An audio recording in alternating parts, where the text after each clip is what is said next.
For my beautiful wife Heidi, who put her life on hold to move around the world because of my career. You are my treasure. Tucker. Part 1. No good deed goes unpunished. Chapter 1. "Abra la puerta!" she screamed. Secret Service agent Cain Lemaire shot up in bed. He left behind the recurring nightmare loop he had already experienced too many times, awakening to the high-pitched shouts of a woman. "Open the damn door!" she repeated in a thick accent. These were not cries for help, but the sounds of an angry woman demanding attention, pounding on a door down the corridor from his room. Cain blinked his eyes several times, struggling to read his watch in the darkness. The curtains were half open, but the sun was not yet out. He flipped on the bedside lamp and saw it was barely 5:30. Who is she? He wondered. And why is she banging on a door at this hour? She continued making a commotion in the hallway. He rolled out of bed and threw on a hotel robe he took from the closet. He grabbed his cell phone and government-issue Sig Sauer 357 off the nightstand, concealing the pistol in the outside pocket. The fully loaded gun was heavy, like a brick. It pulled noticeably on the robe. He cracked open the door but didn't see anyone. He opened the door wider, making sure to scan the hallway. He peeked to his left and right. A strong perfume permeated the air. The source was surely the scantily dressed brunette a few doors down. She had a large purse slung over her shoulder. When she turned to look his way, her gaudy, oversized hoop earrings swung wildly. Cain recognized her. She was striking enough to have caught his attention the previous night. She had been sipping a cocktail by herself in the hotel bar when he'd passed by on his way to his room. "Your friend kicked me out without paying me," she cried out. She marched toward Cain in her shiny leather high heels. "Tranquila," he said as he raised his palms to her, in an effort to slow her momentum. "Tranquila. No es un problema." He knew her theatrics would draw unwanted attention. "Relax. I will fix this. Trust me." "I don't trust you. I don't trust any of you. That maricon agreed to pay me. He owes me $600. She pointed down the hall without taking her eyes off Cain. She had deep brown eyes that matched her hair, which cascaded all the way to her lower back. Cain assumed she was pointing to Special Agent Tomcat Jackson's room. Tomcat was married with 2 daughters, but known within the Secret Service as a playboy. His ego was as large and developed as his physique, and this was just the kind of woman he'd pick to experience a different side of the country. $600? Cain asked incredulously. "Yes," she nodded. "600. This was not a date. It was a business deal." Drawn to the disturbance, a uniformed security guard approached carefully. His wrinkled face projected alarm. Cain got the feeling the sleepy security guard rarely encountered problems at the 5-star resort. "Señor," the guard said, "is there a problem?" He spoke in English, but it seemed limited. "No hay problema. Todo está bien. Voy a arreglar esta situación." Cain rattled off, perfectly trilling the R's, the way his Spanish teacher had taught him. Señora Lana would be proud, he thought. She always told me my Spanish would come in handy someday, but she probably never imagined it would be to calm an angry prostitute. Cain's conversational Spanish had also come in handy as a naval officer flying P-3 airplanes for counter-drug operations after 9/11. That was a time when the American government was waging war on narco-terrorism throughout Central and South America. He'd grown up speaking Cajun French with his parents, but Spanish was a lot more useful these days. The woman continued arguing with Cain, switching back to Spanish for the security guard's benefit. "No está bien. Ese cabrón me debe dinero." Watching them interact, Cain sensed that the security guard knew the señorita. Cain overheard her mentioning the president, and that's when he interjected. He had to. I already told you. I will take care of this. He walked toward Tom's room and knocked on the door. There was no answer. He knocked louder. He's a liar. Mentiroso. I know he's in there, she yelled. Kane reached into his pocket. Wrong pocket, he thought, as he felt the steel of the Sig Sauer pistol. He fished for his BlackBerry in the other pocket. When he found it, he thumbed his password and telephoned his partner. He even placed his ear to the door and could hear the faint tune of Tom's smooth Latin ringtone. Tom had changed it during their flight down. Tom didn't pick up, and eventually the call went to voicemail. Kane tried to turn the door handle, but it was locked. He looked at the upset woman and the security guard. He shrugged his shoulders. I'm sorry, but nobody answered. The prostitute became more enraged. Voy a llamar la policía. La policía! Police! She threatened. I want to file a police report, now! The guard was sympathetic to the señorita's threats to involve the police. He was muttering something about how the American officials invaded the hotel like locusts and acted as if they owned the place. They were speaking Spanish faster than Kane could follow, but he picked up keywords and understood their body language. The guard unclipped his radio from his belt and keyed the mic. Necesito el gerente. Ahora, por favor. The security guard had urgently requested the hotel manager. It wasn't the first time this manager had been called because of an agent's actions. How's he going to respond this time? Kane wondered. Chapter 2. The hotel manager, with every strand of his jet-black hair perfectly in place, rounded the corner and approached in his charcoal suit. 2 additional security guards flanked him. Tomcat ain't skating out of this one. Kane returned to Tom's door. He knocked much louder this time. No response from inside the room. He redialed his colleague, but still no answer. I've got to do something before this blows up and the police are called. This situation is escalating quickly and is about to get way out of hand. Kane knew he would have to deal with Tom later. It wasn't the first time he had covered for his partner during an overseas trip. Tomcat's antics were an annoyance and distraction from the real reason they were here, to provide maximum protection for the American president. The manager extended his hand, which Kane shook. This lady is very distraught. She claims your friend owes her $600. Sir, I have no idea what happened between her and my colleague. She would like to file a police report, he added. Kane grimaced. Prostitution was legal and regulated here, but this was still poor PR. I know this much. It won't look good for the hotel or the Secret Service if we involve the police. The manager signaled his agreement with a slow nod. I don't have $600, Kane said, but I will pay the lady what I have. He looked past the manager and directly at her. No es un problema. Yo te pago. He walked into his room and toward a pair of slacks strewn over the chair in the corner. He picked them up and caught the sweet scent of a Rocky Patel cigar, a reminder of his time the previous night at a chill jazz club near the hotel.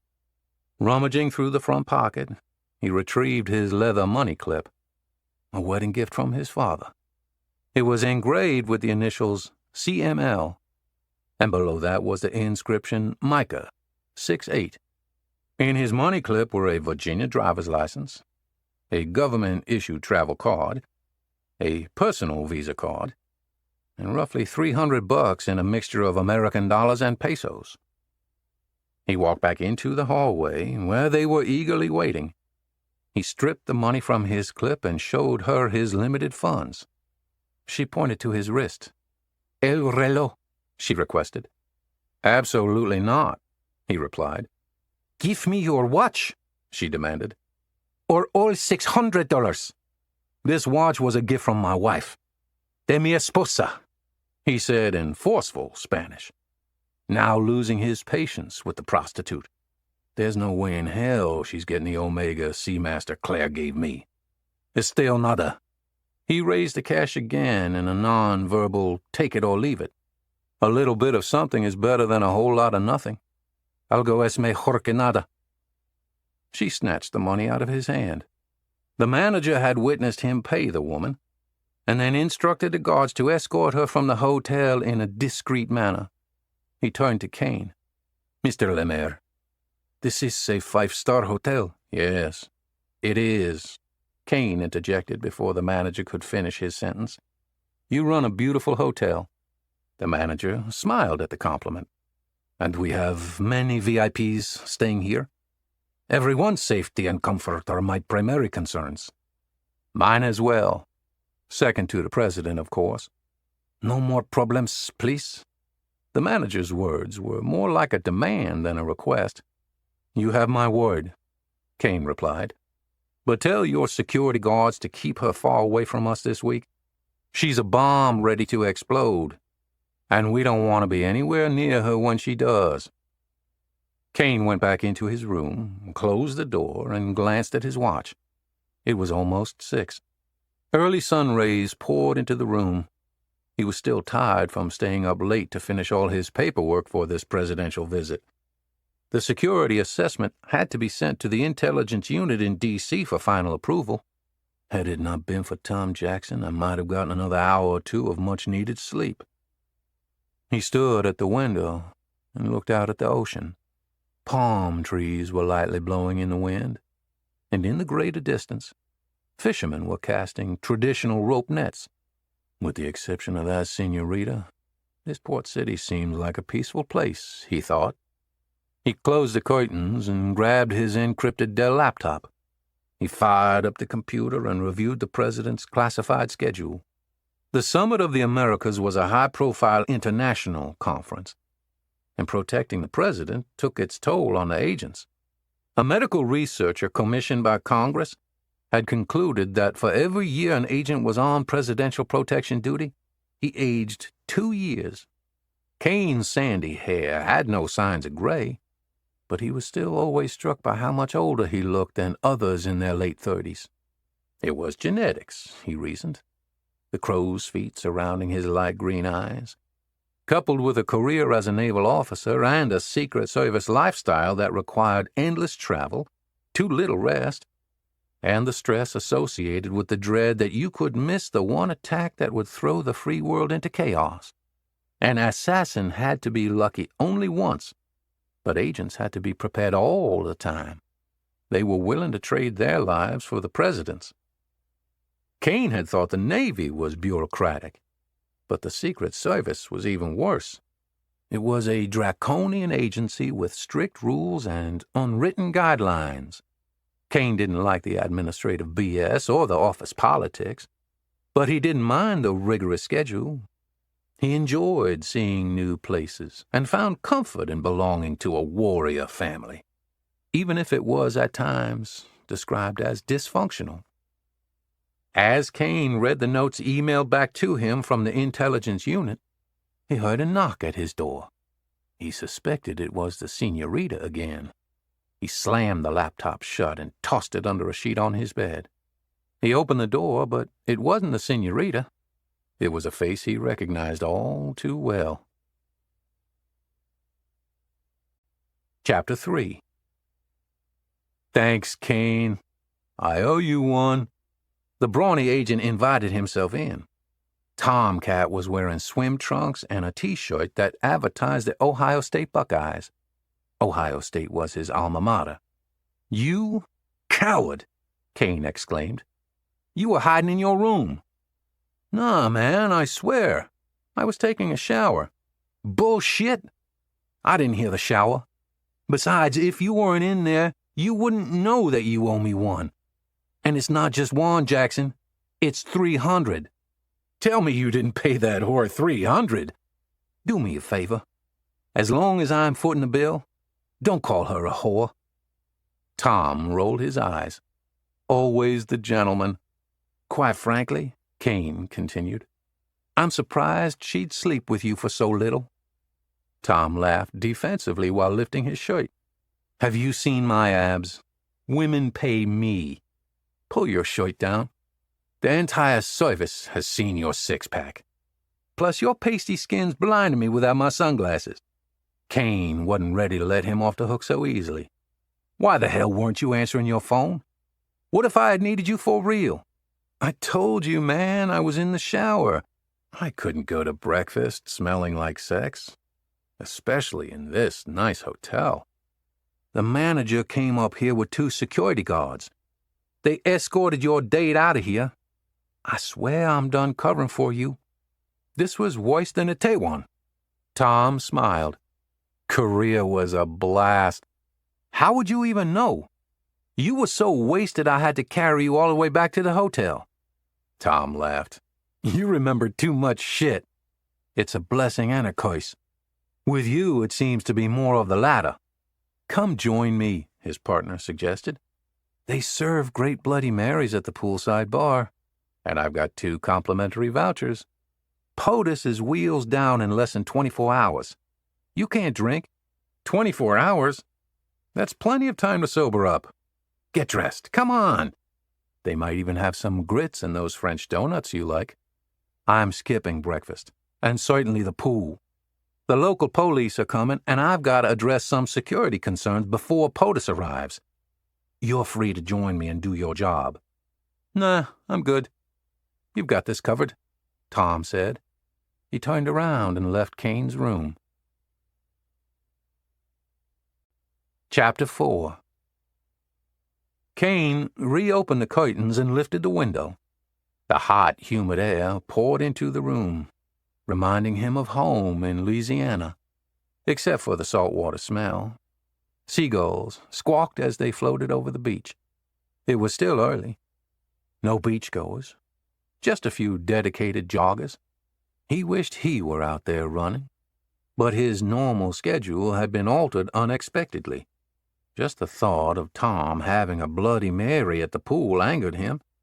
Thousands of people apply each month for the Secret Service, and this ungrateful asshole has taken up a spot, making over $100,000 per year and traveling the world on the government's dime. Kane placed his pistol on the vanity table and sat down. He focused on his government-issue weapon. He was proficient with all firearms, but he preferred the Italian-made Beretta 92 FS. That's what the Navy had issued him as an aviator. That said, if he were ever shot down, he'd be better off with a comfortable pair of running shoes instead of a pistol. Better to flee from captors than battle them with a lone pistol.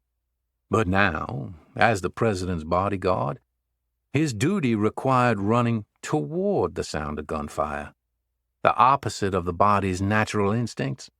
It had required months of intense training at the Secret Service Academy in Beltsville, Maryland.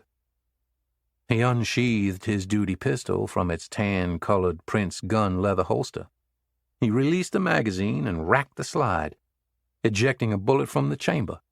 He caught the hollow point bullet mid-air and neatly placed it on the table. He double-checked to ensure that his cig was empty.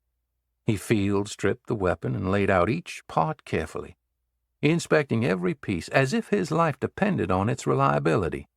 Because it did. And so did POTUS's. Kane and his fellow team members trusted one another to shoot straight when the time called for it. He cleaned and lubricated as necessary before reassembly. He function-checked the Sig Sauer 357 and pulled the trigger and dry-fired it several times. He hoped that squeezing the trigger repeatedly would slip into his subconscious and help with one of his recurrent nightmares. Other agents had described nightmares of being chased or their teeth falling out, but not Kane.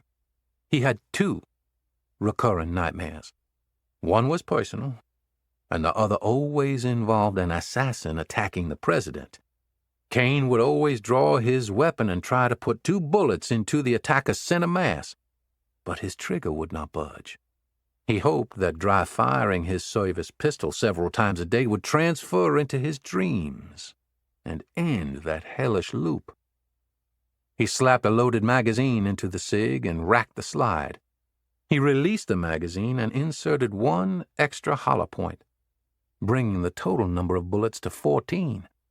He was always prepared for battle, and he wanted to make sure he had every round possible. He wiped off the excess oil and holstered his cig. It fit snugly, a testament to the craftsmanship of the artist who had molded the sheath from a single piece of high-quality cowhide.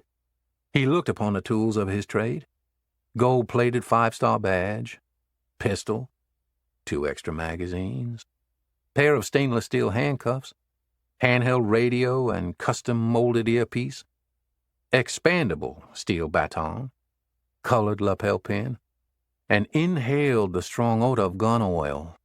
If I can figure out how to turn this smell into men's cologne, I would make my millions and retire, he thought. But where would I go? I'm dedicated to the service. Working in the Presidential Protection Division is exactly where I want to be. He was an actor on the stage the Secret Service informally referred to as the show, and it consumed his life.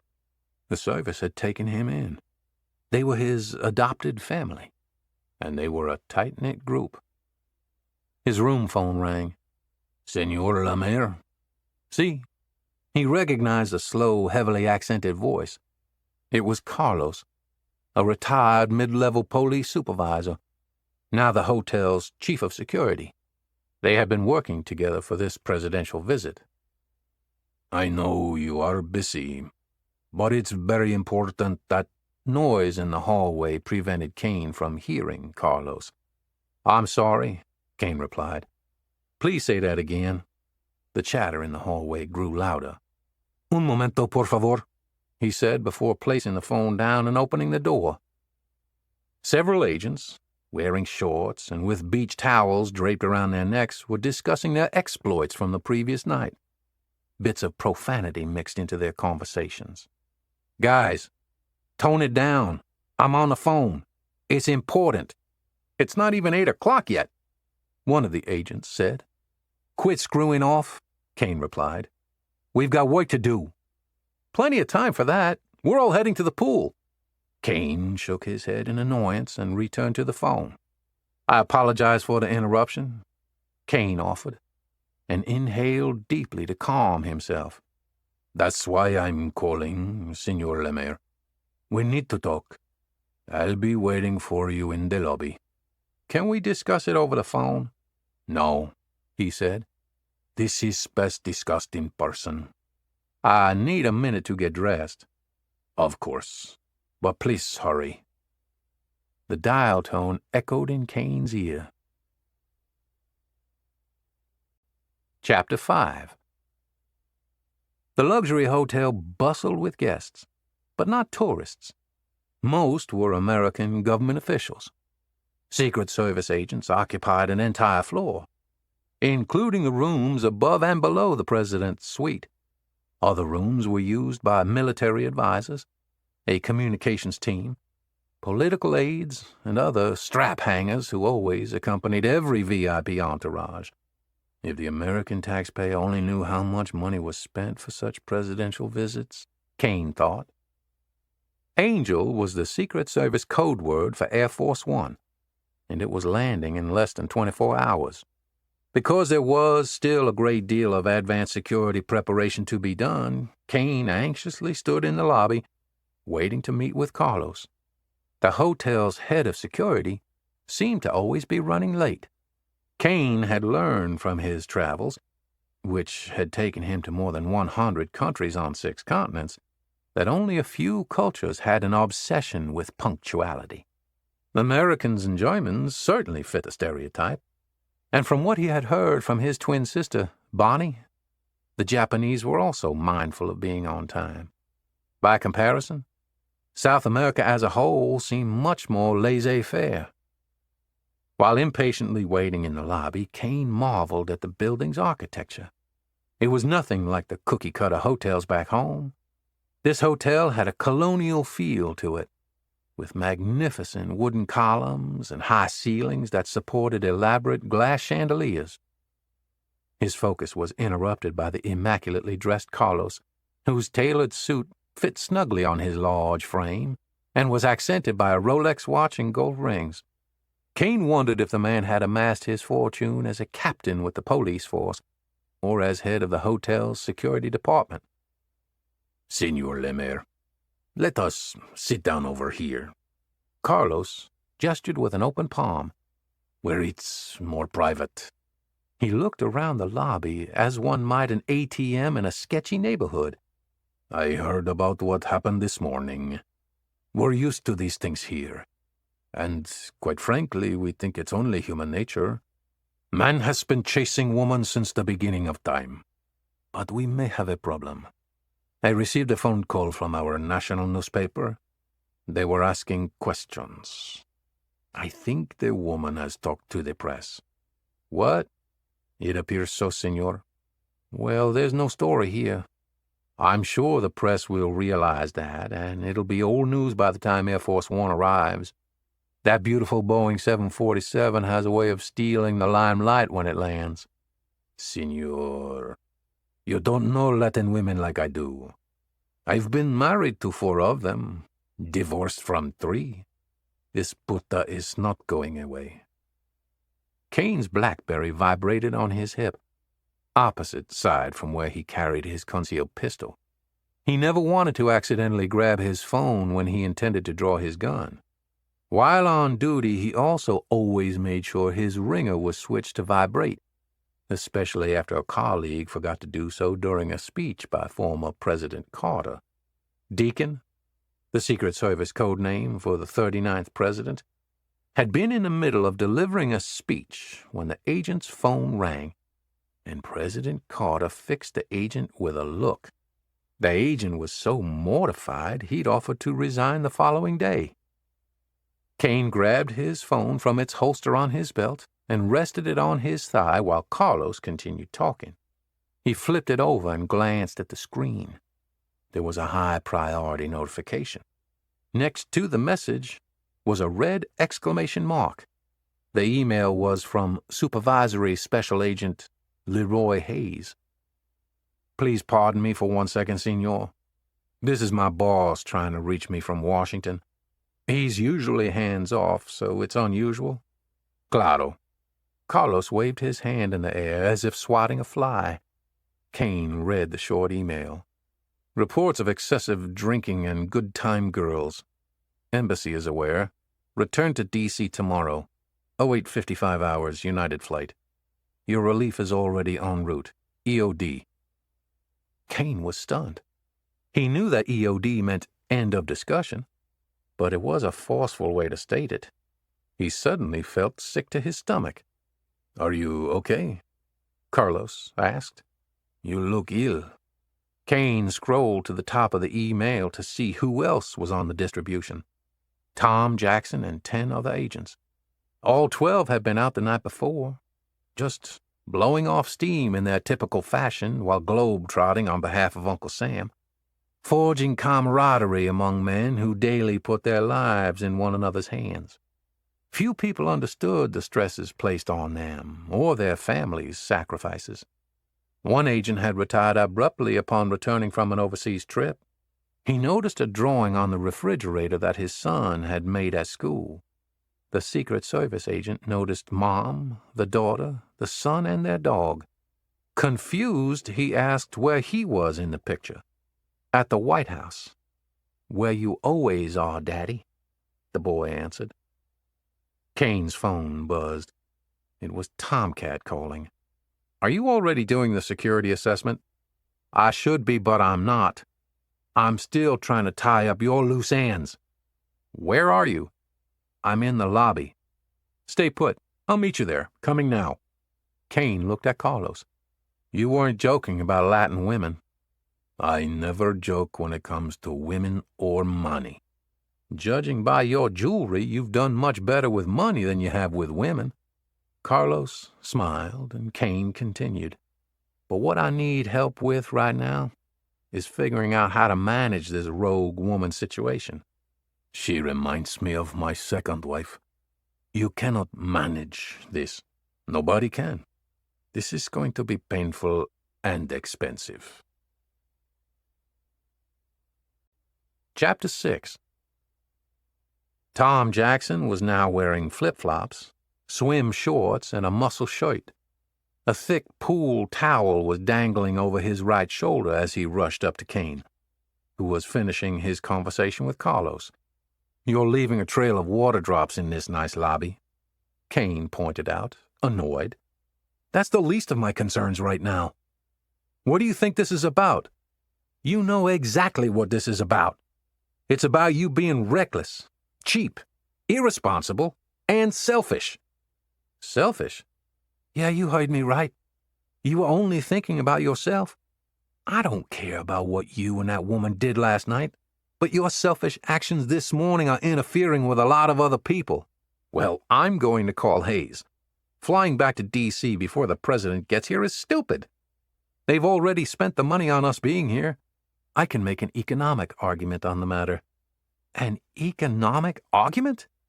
Kane was in disbelief. "Like the one you made a few hours ago with the woman who stormed out of this hotel with all my money?" Tom said nothing. He used his towel to continue drying off. Kane went on. "Since when does Uncle Sam give a damn about how much money is spent on these trips? If you're going to call Hayes, make sure to get your story straight first. You're not going to get one over the king." That was Kane's nickname for their boss, Leroy Hayes. In Cajun French, Leroy meant the king. "There's nothing to get straight. This is all bullshit. You know it, and he knows it." "It's not bullshit," Kane insisted. "If you're going to buy flesh, then you got to pay. In more ways than one."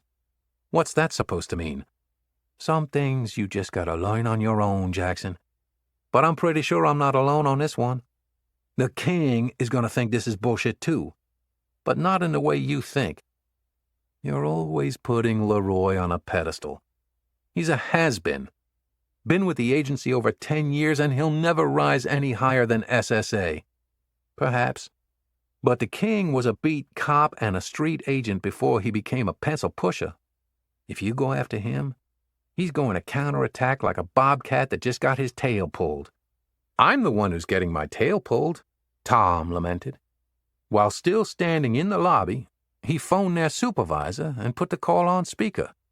"You busy, boss?" "Yes, I am," Leroy Hayes replied. "Okay," Tom said, oblivious to Leroy's answer. "I'll keep it short. You got 30 seconds, because I've got an emergency meeting with the special agent in charge." "An emergency meeting with the special agent in charge?" Tom asked. "Am I talking to a parrot?" Leroy asked. "No, sir. The SAC wants some answers." "Imagine that," Leroy said. "I wanted to talk about your email telling us to end mission and report back to D.C. Tom Jackson, I can't believe you are calling me to discuss this over an unsecured line in a foreign country. Actually, I can believe it. Nothing you do surprises me anymore. Sir, is there any flexibility on that order?" "Negative. Bottom line, make sure your ass is on that flight in the morning. The others too, right? Not just me?" "Until I can get the facts ironed out, all 12 of you who are on my email," he said before hanging up. Tom looked at the phone to make sure it wasn't connected any longer. He turned to Kane and began to vent. "I'm so sick and tired of this agency. Everyone walks around like—" Kane interrupted. "Pipe down, man. People can see and hear us. We're in the lobby of a 5-star hotel, for Christ's sake. I don't care where we are. I'm not going down over some bullshit like this." "Neither am I," Kane replied. "I promise you that." "What do you suggest, then? Start planning damage control? Triage? Stop the bleeding?" 3 men in breathable short-sleeve button-down shirts and khaki cargo pants entered through the lobby doors. They made eye contact with Kane. Plain-clothes police officers. Although he had never met them before, Kane had worked with lots of cops throughout the world. He knew how to detect them in a crowd. Cops carried themselves differently. "I'm going back to the pool," Tom said. "After all, according to Hayes, it's my last night here. Jackson, It's just one more night. Maintain a low profile for the rest of this trip. Got it?" Tom smirked and started to walk off, but turned around to make one last comment. "Don't work too hard today. You're on the same flight as me in the AM." Kane felt his anger surfacing. "Put it aside. For now. You've got a job to do." Chapter 7. The three plainclothes policemen approached Kane. "Are you Kane Lemaire?" "Who's asking?" He was always on guard, but even more so when working in a foreign country. The oldest officer reached into his back pocket. "I'm Detective Rojas," he said as he opened his wallet and showed his badge. "My office was told the Secret Service wanted to do another security assessment before the president arrived."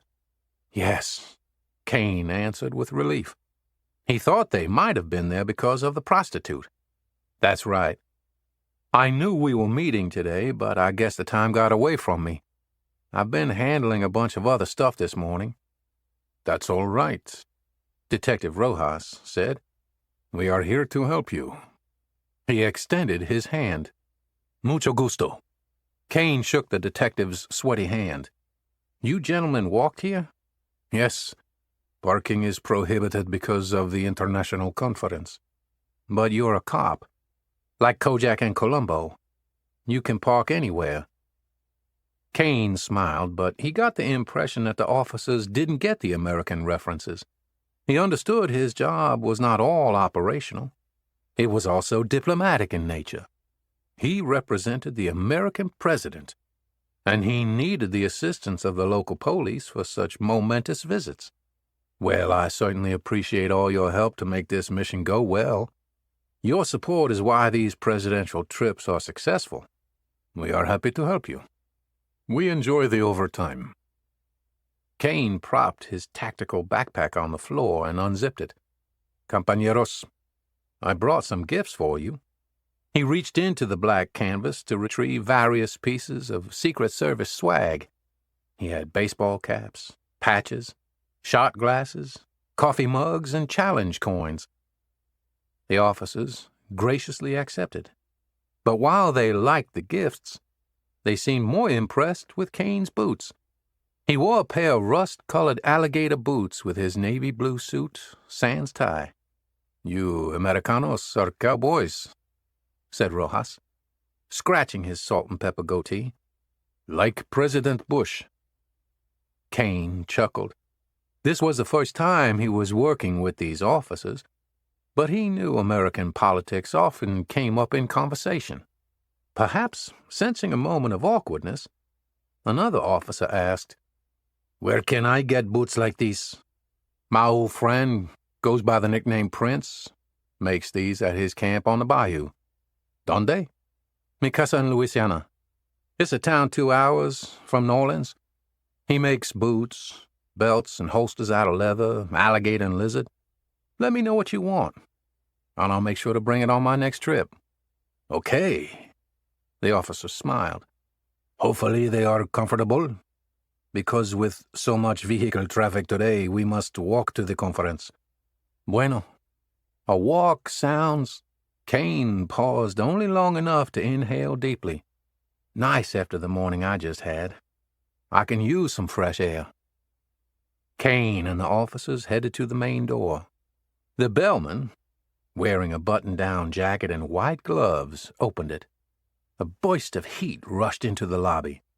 "Have a good day, Mr. Lemaire," he said. "Igualmente," Kane replied. "Hasta luego." The sun shone brightly, and not a cloud was present. Kane retrieved a pair of sunglasses from his inner jacket pocket. "Where shall we start?" one of the officers asked. "From the beginning," Kane said. "Let's walk the entire path. I want to know this place so well that locals would pay me to give tours." As they walked, Kane mentioned several security concerns he had. "This morning I saw boats not too far in the distance over there." He pointed toward the ocean, which was only 100 yards or so away. "See," the third officer replied. "Many of our people fish to feed their families. I understand, Kane said. Growing up in Louisiana, I did the same thing. Fried catfish was a staple for us. A staple? The officer asked. Yeah, Kane searched for a definition. Like a main dish? We ate it often. The officer nodded his head. I'd like to have at least 2 police boats out on the water, said Kane. I'll give you 2 Secret Service agents to put on the boats. As they continued walking the route toward the conference building, Kane pointed out additional areas of concern. I would like to put a counter sniper on that tall building there, and also on top of that white building over there. We'll have a team on the roof of the hotel where the president is staying, so this gives us a triangle of protection. This is no problem. Our military snipers have been informed you may request this. Thank you very much. We'll place a member of my team with each of your military snipers. The Secret Service agent will serve as a scout. A scout? They aren't bringing their own rifles? Yes, they are. But overseas, we prefer to be scouts. If somebody does get shot, it's always more politically correct when the local police or military kills one of their own, as opposed to us. Here? Detective Rojas stroked his beard. We don't give a damn about the political correctness. A dead asshole is just a dead asshole. Everyone laughed. It was a nice distraction for Kane. If only for a brief moment, it got his anger toward Tomcat out of his mind. They had passed a few shops when Rojas pointed out an ATM. This is a safe place to get pesos, he said.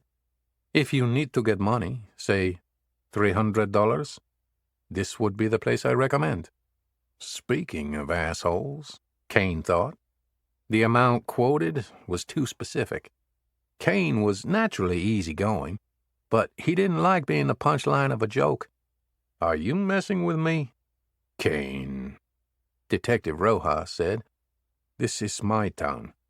Nothing happens without me knowing about it. I'm listening, Kane replied. She came into the station wanting to file a report this morning.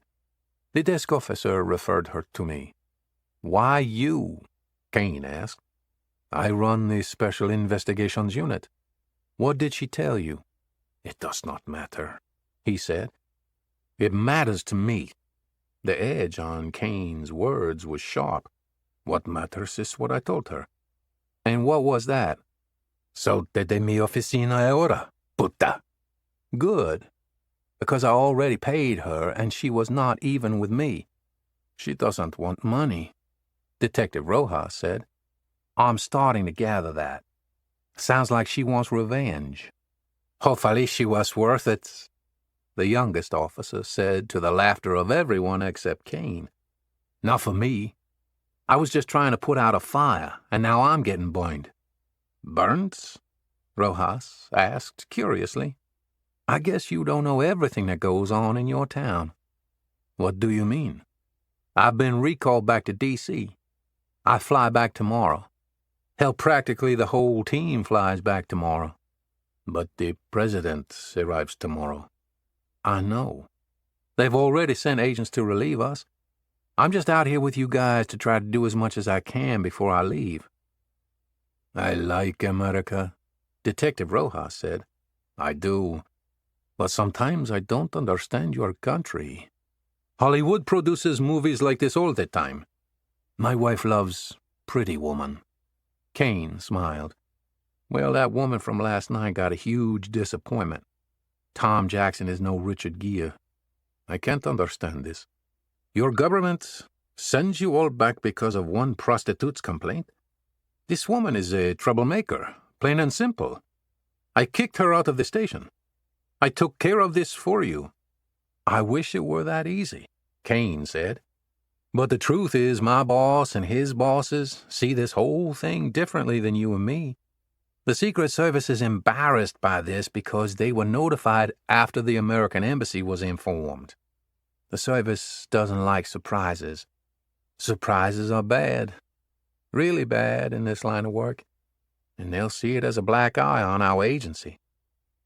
Since you are leaving tomorrow, do you still want to continue working now? Absolutely, Kane said. And I better use that ATM. I need some quick cash. There's still enough time for my partner to get into more trouble. Detective Rojas nodded. I've been a police officer for 28 years. I know what it's like to have shitty partners. It's nice to have things in common, Kane said. But I wish that wasn't it. Several hours later, after conducting the advanced security preparations and host nation liaison, Kane returned to the hotel. The same bellman was on duty. He always seemed eager to practice his English. Mr. Lemaire, you look like you had a lot of sun today. Yeah. Kane dragged out the word. I guess you could say I got burned today. In more than one way. Are you finished now? The bellhop asked. Sure I am. It was a long day, but I'm glad it's finally winding down now. How was yours? Very busy, too. Many guests today. I mailed that package to Japan for you. Perfecto, muchas gracias. Kane handed him a generous tip before he continued toward the elevator. As was his habit, he automatically scanned the lobby for anything out of place. He stopped when he recognized the acne-scarred man walking toward him.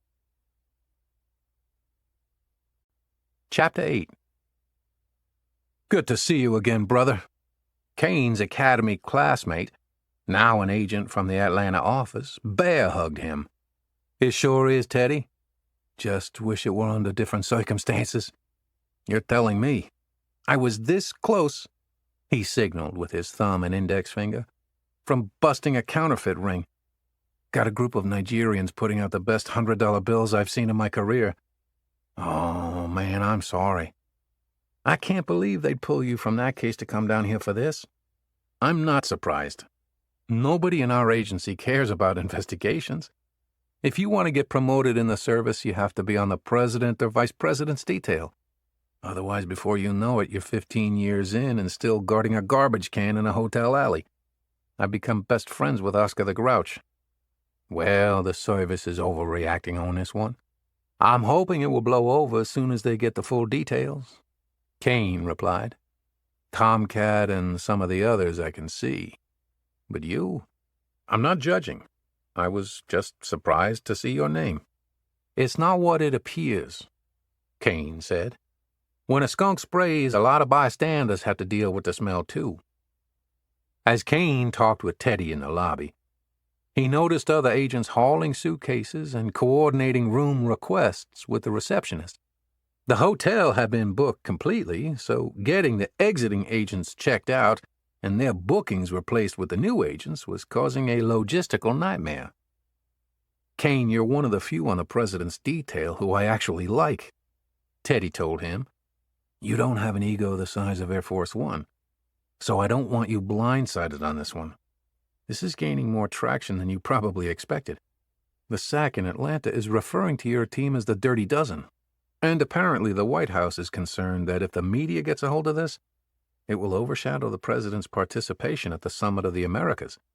The service's PR guy is already talking to the White House in case they need to issue a press release. A press release? Are you yanking my chain? Afraid not, brother. I don't want you getting burned over this. Kane chuckled. If today had a theme, it'd be getting burned. Just watch your back. I'll deal with management as soon as I get back. Don't worry about me.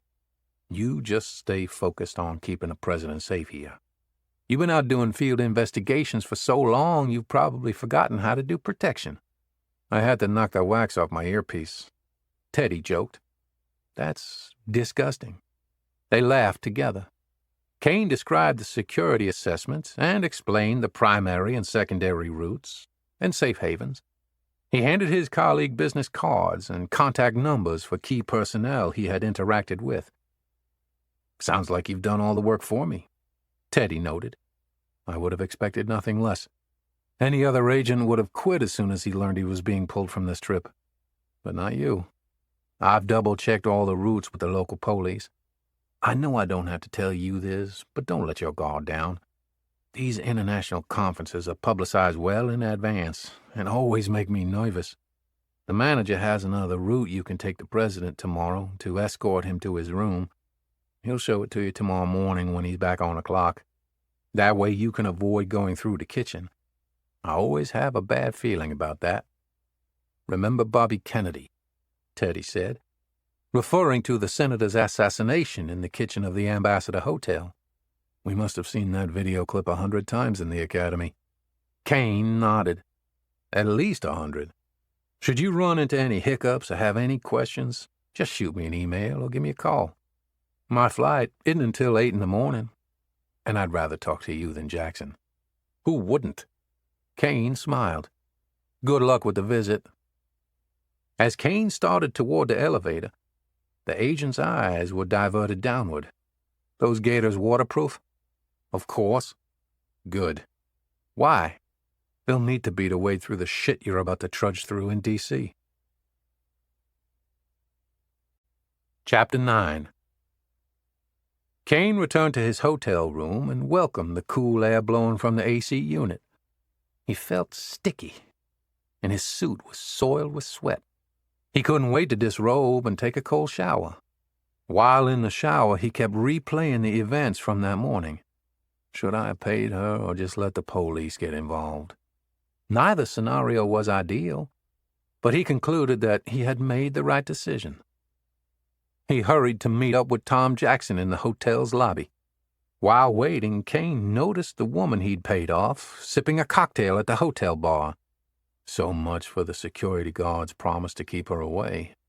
He's probably getting a kickback. Where are we going tonight? Tom asked.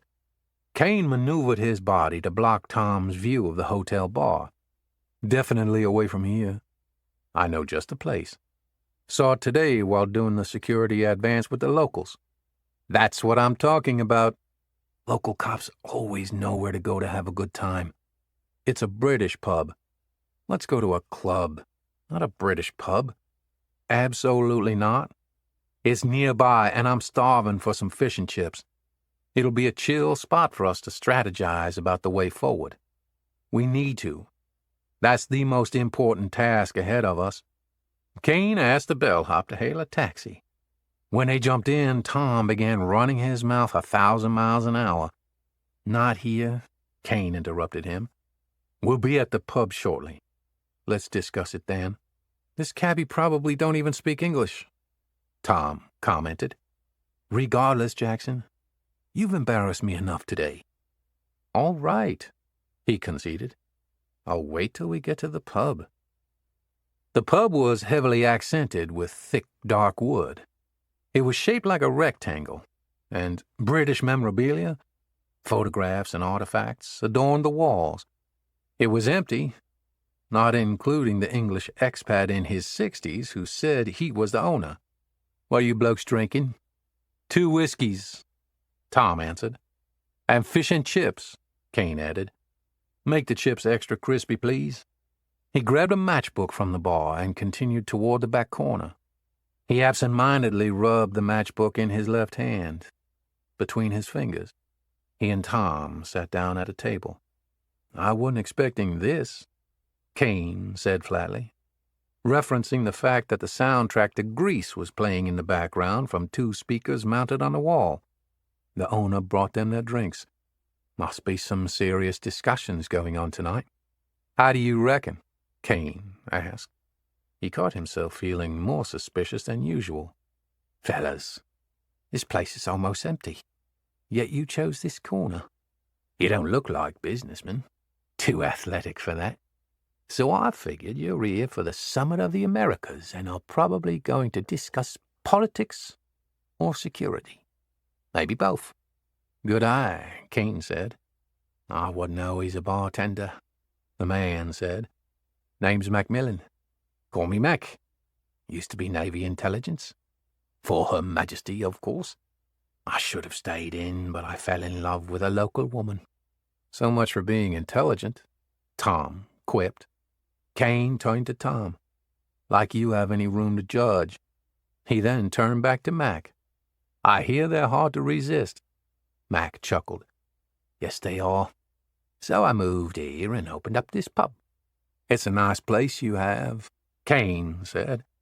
And it's a pleasure to meet you. It's no fancy, but I'm proud of it."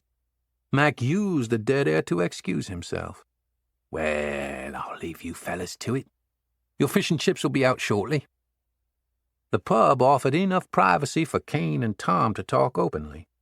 They discussed the events that had transpired and predicted what would happen. The service has a long history of partying and screwing around. "We're no different from the politicians we swore to take a bullet for," Tom commented before gulping his drink. "You know we're not held to the same standard as politicians," Kane said. "They can be as crooked as a dog's back leg. But we carry gold badges. The public demands more from us. It doesn't matter if you were a Secret Service agent for only a month 10 years ago. If you were arrested for DUI, the headline would read, 'Ex-Secret Service agent arrested for driving drunk.' We have to think strategically here if we're going to get out of this mess." "What do you mean? What are you thinking?" "Well, for starters, did she ever tell you what she did for a living?" "Nah. I just thought she was a local who wanted to party with someone on the president's security detail." "Relax, bro. We did nothing wrong. We'll be fine." Kane became angrier. "We did nothing wrong? We?" "Yeah, we did nothing wrong. If we did nothing wrong, then why am I leaving before this mission is complete?" Kane continued, raising his voice. "Hell, the whole team has told you over and over to maintain a low profile. Don't draw so much attention to the service. You know we operate in the background, but you always find a way to put us in the spotlight. You like to operate in the background. You don't mind being a shadow." Tom puffed out his chest and pointed to it with both index fingers. "But I'm different. I'm in the show, baby. As you like to quote, 'To thine own self be true.' I'm just being true to myself. And to your wife and kids back home? Are you being true to them? Don't go there, bro. I love my family and provide for all their needs. They have a roof over their head and food on the table. I take care of my family. What about your family here? Your Secret Service family?" Before Tom could answer, their attention was drawn to the bar's entrance. 3 other Secret Service agents stumbled into the pub. It was apparent that this was not their first stop of the evening. Upon seeing Kane and Tom, one of them pointed and shouted in a slurred voice, "It's the other members of the Dirty Dozen." With his large arm, Tom motioned for them to come toward the back. "Welcome, men. Don't call 'em over here," Kane urged. "We still have business to discuss." "Plenty of time for that. We got a long flight tomorrow." Tom turned his attention to his colleagues who had just poured in. "I was just about to challenge Kane to a game of darts. Right, Kane? I'm not playing darts with you," he said flatly. He then looked straight into Tom's eyes. "This conversation ain't over." The 5 agents gathered around a dartboard, but Kane didn't play. He was too ticked off to enjoy the pastime. The other agents tossed darts and continued discussing the injustices of being recalled from their mission. "Recalled," Kane said. "That's a nice way of saying kicked out or booted." One of the agents was an old-timer nearing retirement. "I'm divorced, thanks to the service. They can't do squat to me, and they're seriously mistaken if they think my enjoying the warmth of a lady is going to stop my retirement." A sudden bright flash lit up the dim and smoky establishment. Kane turned toward the cause. A woman clutching a professional-looking camera with an expensive zoom lens. "Get that bitch!" one of the agents shouted. Tom bolted from the dartboard and rushed toward the woman as she tried to exit the bar, grabbing her sleeve and preventing her escape. "Soy reportera para El Tiempo," the startled camera woman shouted. "Déjame ir." "Give me that camera," Tom demanded. Mac intervened, placing himself between Tom and the frightened woman. "It's okay. She's just a local reporter." "No, it's not okay," Kane said, having rushed toward the altercation. "Jackson's right. She's got a picture of us drinking in a bar. We want that film. Or she'll have trouble sitting down when I shove that camera up her ass, Tom said. Knock that shit off, Mac said, siding with the reporter. She's welcome in here, just like you fellas. And if you blokes don't calm down, I'm going to ring the police. This is my bar. Tom gripped the camera and yanked it out of the reporter's hands. Dame la cámara, the reporter yelled. Fuck you, Tom shouted back. With one quick movement, Mac struck Tom's throat with an open palm. Tom fell backward and dropped the camera, crashed onto the floor and smashed into several pieces. The other agents rushed to Tom's aid as he gasped for air. They were about to fight Mac when Kane shielded the bar owner and pulled them aside. Naval intelligence, my ass. That strike looked more like a technique taught to the British SAS. The camera woman quickly recovered her broken camera and fled. The inebriated agents attempted to chase her, but gave up after a few seconds because she was too quick. I understand this is your business, Kane said, but please understand our concern. We're United States Secret Service agents. We don't need this reporter posting our photos all over the place. You know what I mean. OPSEC. We try to fly under the radar. The word secret is in our name. Really? Mac belly laughed. If you boys are trying to stay secret, you've done a bang-up job since you arrived in this country. Besides, it's just one photo. What can it hurt? Chapter 10. The agents returned to the hotel that morning with just enough time to pack their bags, check out, and catch their ride to the airport. They used their diplomatic passports and a courier bag to bring their weapons on board. I'm in seat 14A. What seat are you in? Tom asked Kane. Thankfully not one near you. Aw, man, don't be like that. Enjoy the flight, Jackson. Kane answered with a sarcastic tone. We're on it because of you. At least it's a free flight back home, Tom said. You'll be sleeping in your own bed tonight. On that note, I'm going to catch some Z's. So don't bother me on this flight. Kane settled into his seat and peered out the window.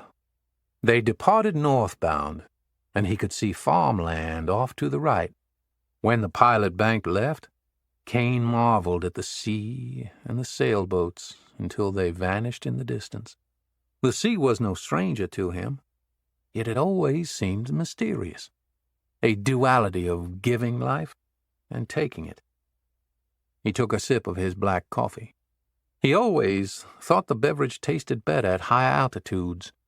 Plus, it forever reminded him of his Navy days, when he had depended on coffee to stay awake for the thousands of hours he spent flying his P-3 over the oceans, searching for Russian submarines or South American drug runners. Next to him sat an elegantly dressed woman who appeared to be in her early 40s. She seemed interested in what Kane was busy scribbling in his black moleskin journal. Are you writing a book? She asked. He looked up. Maybe someday, but not today. This is just a collection of my notes, work things, restaurants, names of people and hotels. I get motion sickness easily, she said. So I try to disconnect from the world when I'm on a flight. Normally I'd try to watch one of the new releases, but I'm collecting some thoughts for an important interview tomorrow. Job interview? Something like that. I have a boss who's going to ask me a lot of questions about my trip down here. How did you like your visit? Wish I could have stayed longer. Oh, I know what you mean, she said. You have no idea what I mean, he thought. He had a dull headache forming, a combination of lack of sleep, alcohol, cabin pressure, and the stress of being recalled from a mission, which had never happened to him before. He retrieved a bottle of Tylenol PM from the bag resting at his feet and swallowed 2 pills. You can't always come back, the woman said. He nodded in agreement. She continued. I was there to meet with the CEO of a large jewelry company. My business is in diamonds. And where are you from? I'm from Thailand. Have you ever been? We call it the land of 1,000 smiles."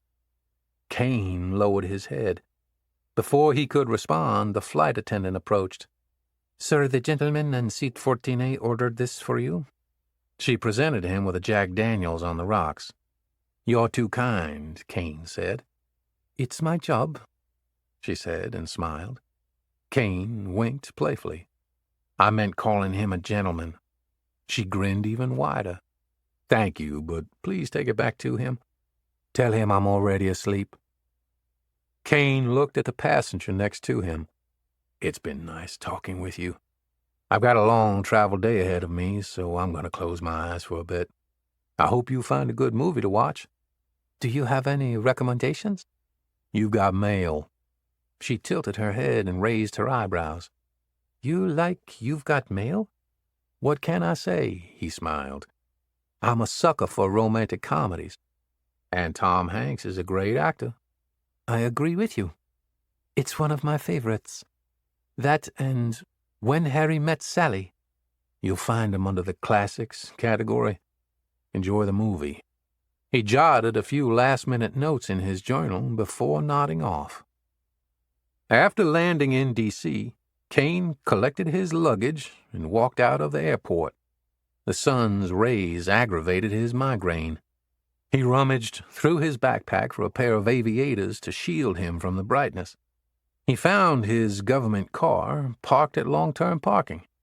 Had I known this mission was going to be cut short, I would have splurged for short-term parking. He cranked the sedan, rolled the window down, and hit I-66 eastbound. Most people complained about D.C.'s traffic, but not him. He recognized the trade-off, being able to experience the history and museums. He saw a road sign advertising the Smithsonian's National Air and Space Museum at the Stephen F. Udvar-Hazy Center, one of his favorite places to visit when he wasn't working. It always brought back good childhood memories of his dad, Claude, teaching him and Bonnie how to fly. Claude still owned and operated a small crop dusting business near Lafayette, Louisiana. Kane pulled curbside in front of his 2-bedroom townhouse. The American flag above his porch blew lightly in the wind. He noticed 2 packages by his door. He grabbed them on his way inside the house.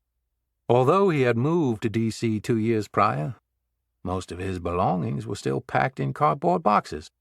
He weaved through the maze of unopened boxes and headed straight to the kitchen. He was parched. He grabbed a bottle of water and looked at his packages. One had a customs form and Japanese characters. He found himself feeling cheerful for the first time in days at the sight of her handwriting. It was a gift, and he knew who had sent it. He ripped open the parcel. Chapter 11. Kane's nightmare engulfed him. He twitched in his sleep and was relieved when his cell phone buzzed on his hip, waking him. He saw that he was still sitting in the recliner, still wearing yesterday's clothes. "I must have been more tired than I thought." "Hello?" he answered, groggily. There was no reply.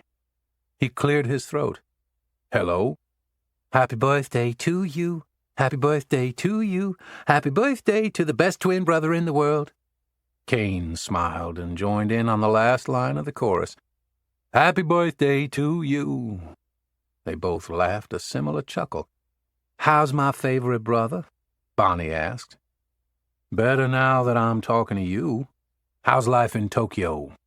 "It's busy. It's 5:30 in the afternoon and I'm still at work. Picking up another shift. But I couldn't not call my favorite brother on our birthday." "Well, I'm glad you called. Even if it is 3:30 in the morning here."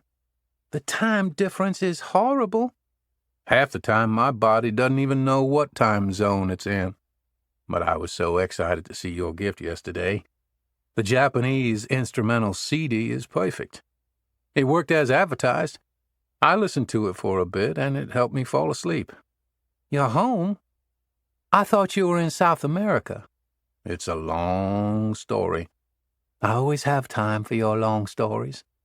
Well, I was, but a bunch of us got recalled. Some colleagues enjoyed the company of some local women, and one agent in particular kicked his date out in the morning without paying her. Without paying her? So you mean a prostitute? Anyway, Kane continued, she started a scene, so I paid her what I had before the police got involved. Ooh, this sounds good. Who was it? I'll give you 3 guesses, but you're probably only going to need 1. If I get it right on the first try, will you come out to Japan? Ha! I bet it was Tomcat. He's such a cochon.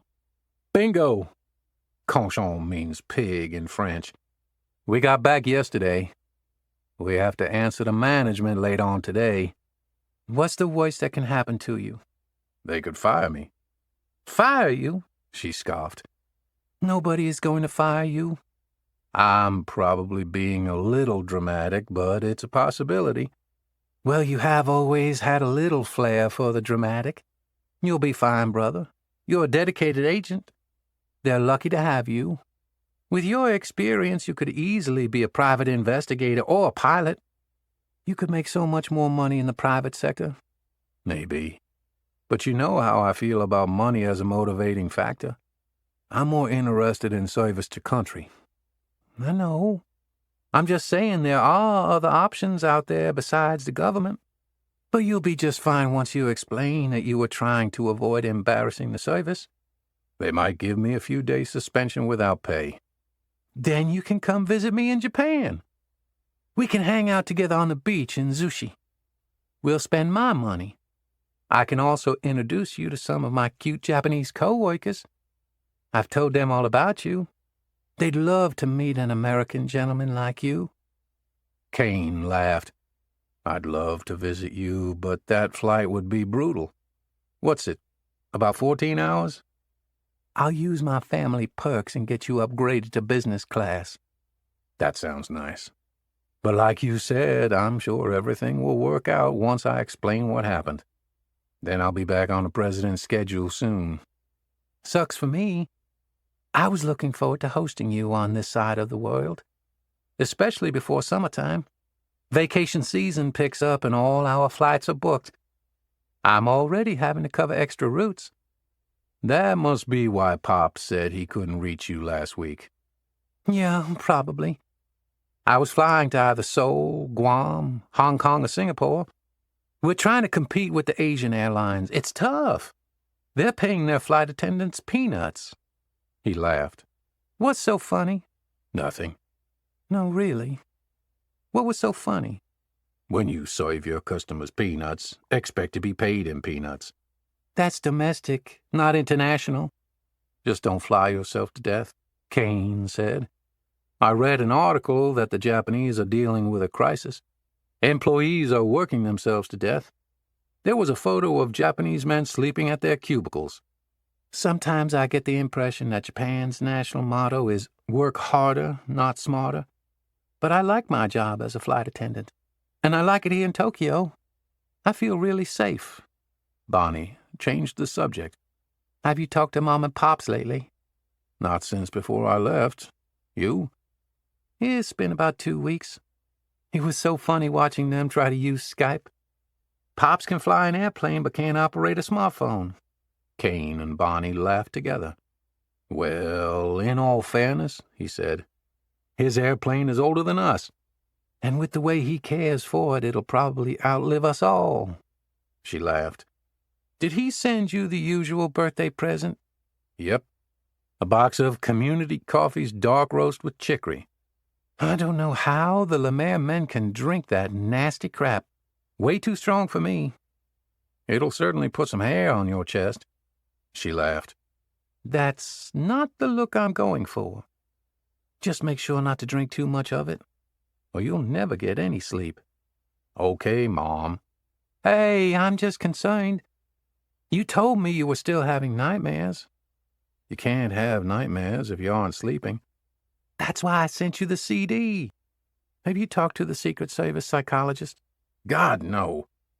They claim to be confidential, but if the service is paying their salary, that's who they're loyal to. Have you considered talking to a priest? He paused before responding. I haven't been to a church in years. You know that. Well, I'm here for you, brother. I know this sounds bad, but I hope they suspend you. What? You need a vacation, and I'd love to see you in Japan. I don't need a vacation. You're just like Pops. You'll work till the day you're dead. Sounds like you, too. Hey, keep your eyes open. I sent you a birthday gift with some extra things, too, so you can share it with your colleagues. I can't wait. You're always so thoughtful. You too, sis. Well, I better sign off. Gotta get ready for my meeting. You have a meeting on a Saturday? This investigation is kicking into overdrive. Leroy wants to know my side of what happened, and nobody cares whether it's Saturday or Sunday. Good luck with the king, she said. Call to update me right after. Love you. Chapter 12. Kane enjoyed cooking, but he hadn't shopped since his trip. He opened the refrigerator and saw it was empty, except for leftover Chinese, a bottle of mustard, some salsa, eggs, and a few bottles of Coke. The ones made in Mexico with the real sugar cane instead of the fructose corn syrup. He grabbed 2 eggs and placed them in a pot of water. While they boiled, he brewed a batch of community coffee. He flipped through a stack of mail while he sipped the chicory coffee his dad had sent him. This is good. Feel the life coming back to me. During the commute to the office, his mind naturally went to his interview. What should I say? Should I be forthcoming about Tomcat? He eventually settled on a plan to discuss only things he had first-hand knowledge about. He wouldn't speculate about rumors or side conversations he'd had with Tom Jackson and the other agents. Kane was so deep in thought that he was surprised at how quickly he arrived at the White House. He grabbed his wallet from his back pocket and flashed the uniformed Secret Service officer his credentials, which displayed his official photograph and the U.S. code that delineated his authority and jurisdiction. Welcome back, Agent Lemaire, the officer said. I heard it was quite the party trip. The cocky officer smirked. What a jerk, Kane thought. But he understood the conflict between the uniformed division and the agent corps. The agents knew that the officers wanted to be agents, and the officers complained that agents were egotistical prima donnas who thought they were God's gift to federal law enforcement.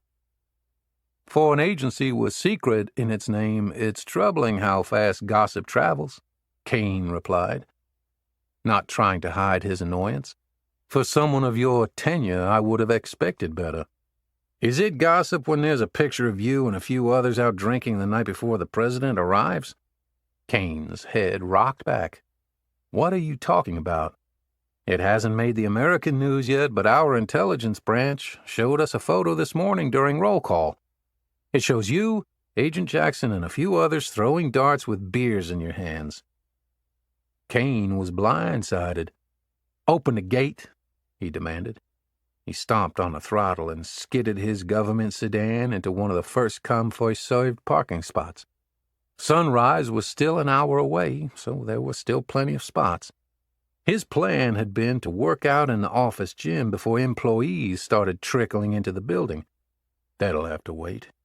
I gotta track down this photo. Instead of using the normal door to his office, he went straight to another entrance. The uniformed officer allowed him to pass. Kane strode through the hallway adorned with portraits of past presidents. The red carpet beneath his feet was about an inch thick. He made a left turn and went toward some downward stairs. A chain blocked the entrance, and a sign said restricted access. He unhooked the chain and proceeded to the intelligence branch, which occupied a secure command center in the basement of the White House. They monitored everything from CCTV cameras, the airspace around the White House, even the air quality the president breathed. The analyst was managing 2 computer screens on her desk. The officer outside told me you had a picture of agents out drinking. Good morning to you too, Agent Lemaire. I'm sorry, Annie. I just got the news dumped on me from the guard outside. Bad news travels fast. You're telling me. Give me a second and I'll pull it up on the big screen. Oh, no. Don't do that. Just pull it up on your computer. I'll look at it here with you. For the first time, Kane saw the picture the reporter had taken while they were at the British pub. I was off duty and off the protective detail by that point, he muttered under his breath. Regardless, he knew the perception would not be good. How'd you get this picture? The State Department received it from our embassy. The photo was broadcast on a news story. Oh, God, Kane said as he buried his head in his hand. How can we squash this from spreading? Kane? She looked at him sympathetically. You know, I'd help you if I could. But it's too late. What do you mean it's too late? This picture came in last night when I wasn't on shift. It was forwarded to the director. He has it now. The director? What did he say about it? He said he would take care of it. Whatever that means. That means it ain't good. I should have snagged that camera myself and shoved it up Tomcat's ass. Chapter 13. Supervisory Special Agent Leroy "The King" Hayes grew up in Harlem and had worked as a beat officer with NYPD before getting hired by the Secret Service during the Clinton administration. He liked the status that came with being a special agent, but was unhappy with the agency. He believed his skin color kept him from getting promoted any higher in the organization. The only color this agency recognizes is white, he would often say. My day is just starting, and I'm having to deal with this buffoonery, Leroy said now in an agitated tone. A flashy dresser, he prided himself on his fancy suits and silk ties.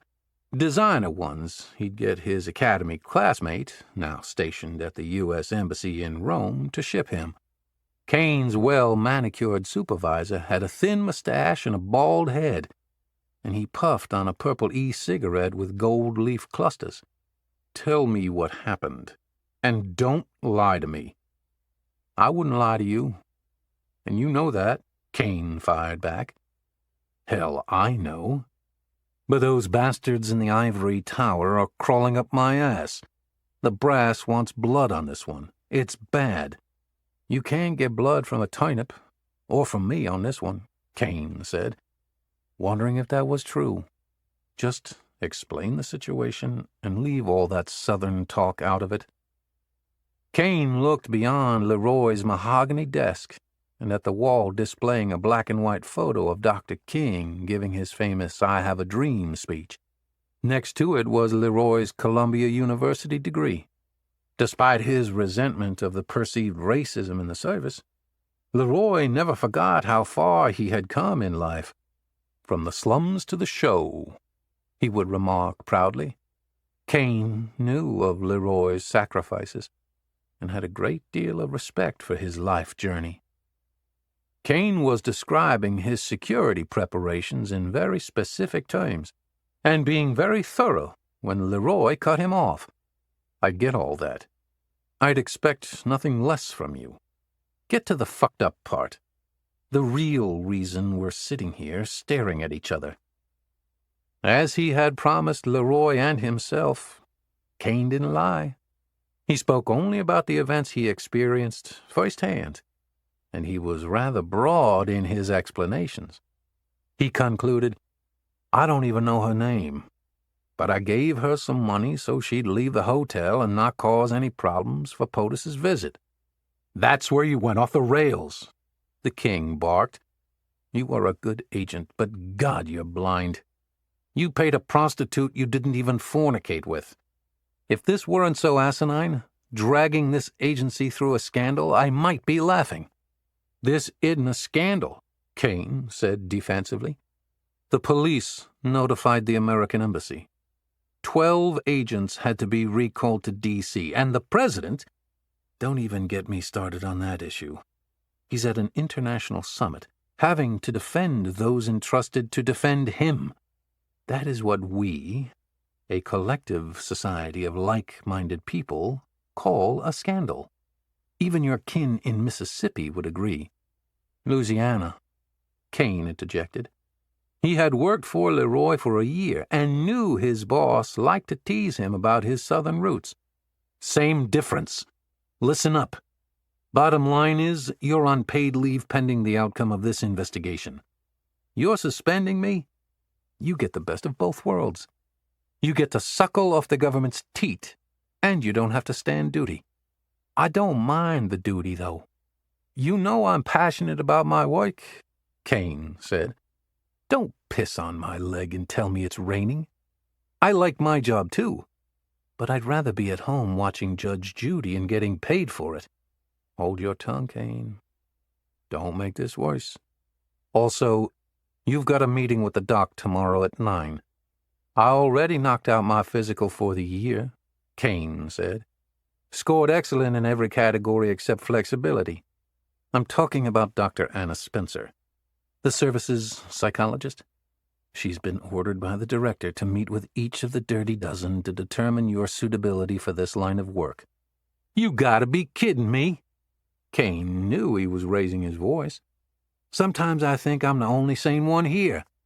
Leroy tilted his head and widened his eyes. Go home. Get some rest.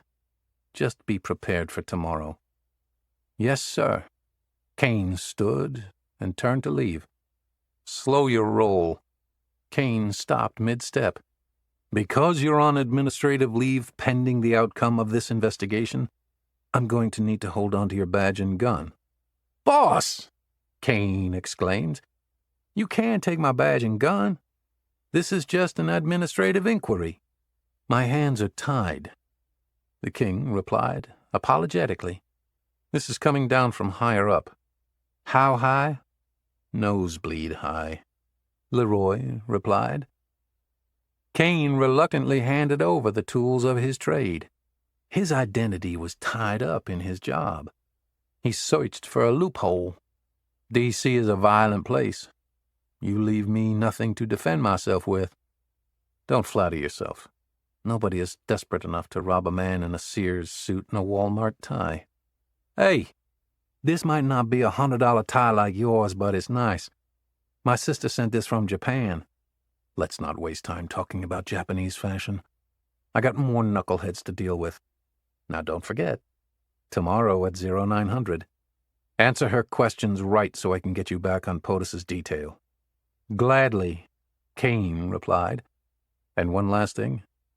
Your keys. Turn them over.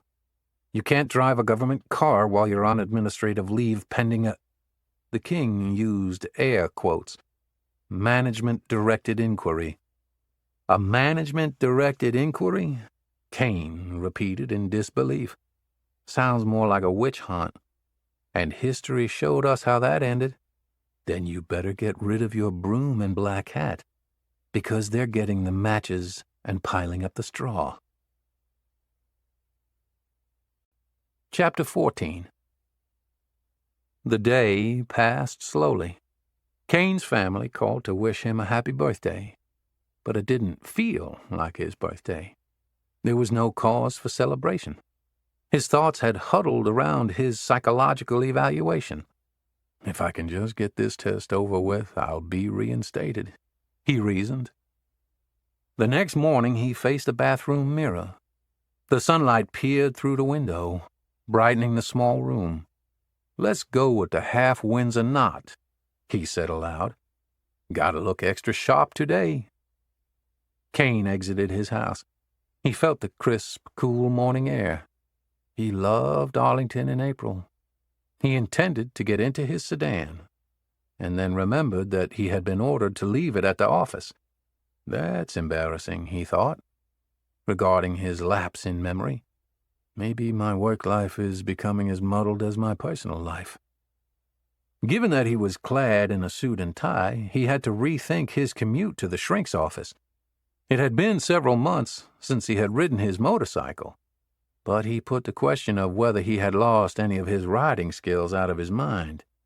His concern was the inch of dust on the cover. It may have been waterproof, but it wasn't dustproof. Last time he rode the motorcycle was in winter. When he'd yanked off the cover, the neighbor's cat, which had been sleeping on his seat, snarled and darted off. Tigger probably scared me more than I scared him, Kane recalled. All right. Let's see if Tigger's underneath. Here, kitty, kitty. He carefully removed the cover to give Tigger enough notice, and so that the dust wouldn't dirty his suit. Second by second, the shiny Harley-Davidson with lots of chrome came into view. It still looks as beautiful as the day you gave it to me, Claire Bear. It was a Road King from 2003, the year Harley celebrated its 100th anniversary, and his wife, with financial help from her father, had gifted it to him to commemorate his service in the United States Navy. Claire had wanted to buy it in fire truck red, but her father, a prominent defense attorney in New Orleans, had persuaded her to pick blue to symbolize the oceans that the Navy sails. Kane loved the classic look of the motorcycle, with its leather saddlebags and white-wall tires. He was beyond thankful for the gift, and never held it against his father-in-law that he defended the same types of drug criminals that Kane helped put behind bars as a counter-narcotics pilot. The Harley hemmed and hawed as it cranked and spit out bluish-gray smoke from its exhaust before finally settling into a rhythmic rumble. The entire motorcycle gyrated, and Kane rolled the throttle a few times to warm it up. He threw on his brown aviator jacket, put on a pair of riding glasses, snapped the button on his low-profile helmet, donned his leather gloves, and cruised toward the White House. The wind blew past his ears, and the cold stung his face. His feet shifted the gears as his hands pressed the clutch. He and the motorcycle operated as one, man and machine linked together. When he arrived at the shrink's office, he noticed a fancy BMW with vanity plates, but no other motorcycles in the lot. You never see a bike outside a shrink's office, he observed. I don't need a shrink. I just need to ride more. He walked into the lobby and checked in with the receptionist. You're all checked in. Please help yourself to one of our magazines, and the doctor will see you as soon as she can. Kane looked at his Omega Seamaster. I had an appointment for 9. Yes, sir, I see that. Dr. Spencer is usually really great about time, but today she seems to be going a bit over with her 8 o'clock patient. Who is that? Oh, I'm sorry, I can't disclose that. You know patient privacy rules and laws. I understand that. I just thought I might know the person. It's certainly possible. Your agency has kept us very busy lately. Kane nodded before he took a seat and perused a few magazines on the coffee table. He skipped the celebrity news and went straight to a Time magazine. The cover's headline caught his attention. 10 ideas that are changing your life. Above that, in smaller print, was a caption about Japan's unity after disaster. He tried to follow Japanese current events so he could have a better understanding of his sister's life in the Far East. He flipped open the magazine and started reading about Japan. The article was about the extraordinary resilience and unity of the Japanese people. It allowed them to cope with the previous year's 9.0 magnitude earthquake, tsunami waves, and breakdown of the nuclear reactors. Seeing the devastating pictures and reading the traumatic story of how 20,000 people perished caused his heart to pump faster. The words and pictures made him feel as though he was there, right in the middle of it all. He heard their screams. Sweat beaded on his forehead, and drops started plopping on the pages as he thought of the rushing waves of water. A door creaked as it opened. One of his colleagues was walking out of the psychologist's office. Mike, Kane said, you look like you've seen a ghost. She's good, Kane. Really good, Mike said in an exhausted tone. You're going into the lion's den. Be careful. Before Kane could respond, Dr. Anna Spencer appeared at the doorway. Her pale blue eyes pierced right into Kane's. "You must be my next victim," she said with a disarming smile. Chapter 15. She looks as though she's in her late 30s, at most 40. Kane began creating a baseline profile of Dr. Spencer. She's single, no ring, attractive, keeps herself in great shape. Not surprising. One of the unwritten rules of the Secret Service is to hire only pretty women and athletic men. The service knew that politicians were always concerned about who surrounded them and how that would impact their public image. The agents groaned and, with self-deprecating humor, referred to themselves as window dressing and expensive chauffeurs. "If I'm one of your victims," Kane replied with a smile, "I'm a victim of circumstances." "Oh," Dr. Spencer smiled back, "I like you already. We're going to have a lot of work to accomplish in a short amount of time. Please, come in." She invited Kane into her office with a wave of her palm. "It's just what I would have imagined a shrink's office to look like," Kane said once he was inside and she'd shut the door. "Please explain," she said. He detected a faint European accent, possibly German. "Everything's black leather, the chair and couch. Probably faux, but still leather-like. In that corner is a healthy spathiphyllum plant that stretches toward the ceiling. That's very relaxing. And I'm sure the oxygen it produces helps aerate this room when it gets stuffy." He smiled again. "And I'm sure a lot of hot air gets blown around in here." She listened but didn't reply. "The only thing missing," he continued, "is a minibar. In vino veritas." "Yes, in wine there is truth," she said. "But I'd probably lose my license if I gave alcohol to my clients." "The irony," he said. "You might lose your license, but you'd probably help some of your patients." She glanced at the clock on the wall. "Oh, we'd better get started. We're already behind schedule. Your time is important, so I apologize for that, Mr. LeMayer." Kane winced as she mispronounced his surname. "But I'm glad you came." He cleared his throat. "I had no choice, Doctor. My boss ordered me here, but I'm quite confident you'll quickly determine that I'm perfectly fine and not in need of any further psychological evaluations." "You'd be amazed at how many of my clients tell me that," she said, and smiled that disarming smile again. "Nevertheless, I think you will find some benefit in our session, Mr. LeMayer." "It's actually pronounced LeMayer," Kane said with a smile. "Pardon?" she said. "It's French," he replied. "It means the sea, but I'm pretty informal. You can just call me Kane if you'd like." "Perfect. I prefer being on a first-name basis with my clients." Kane chuckled nervously. "Well, I'm not really a client. I'm just in here for this one session, and once you sign me off as capable of protecting the president, I'll be back to work." "You seem very confident you'll pass my evaluation," she said. "My colleague, who just left sweating bullets, said you are really good. I'm trusting his confidence in your skills." She smiled, obviously pleased at the compliment. "Your accent. I've been trying to place it as you speak. I'm pretty sure it's from the South, but I'm not quite sure where." "I'll give you a hint," Kane said. "Thank God for Mississippi." She put her pen to her mouth, still thinking. "How about, we're not all drunk Cajuns?" "Louisiana?" She grinned and wagged her pen at him. "You got it, Doctor." "I must confess that I haven't visited yet. But it's on my list," she said. "The food, the music, and the people all seem so interesting. How long has your family been there?" "Several generations for sure.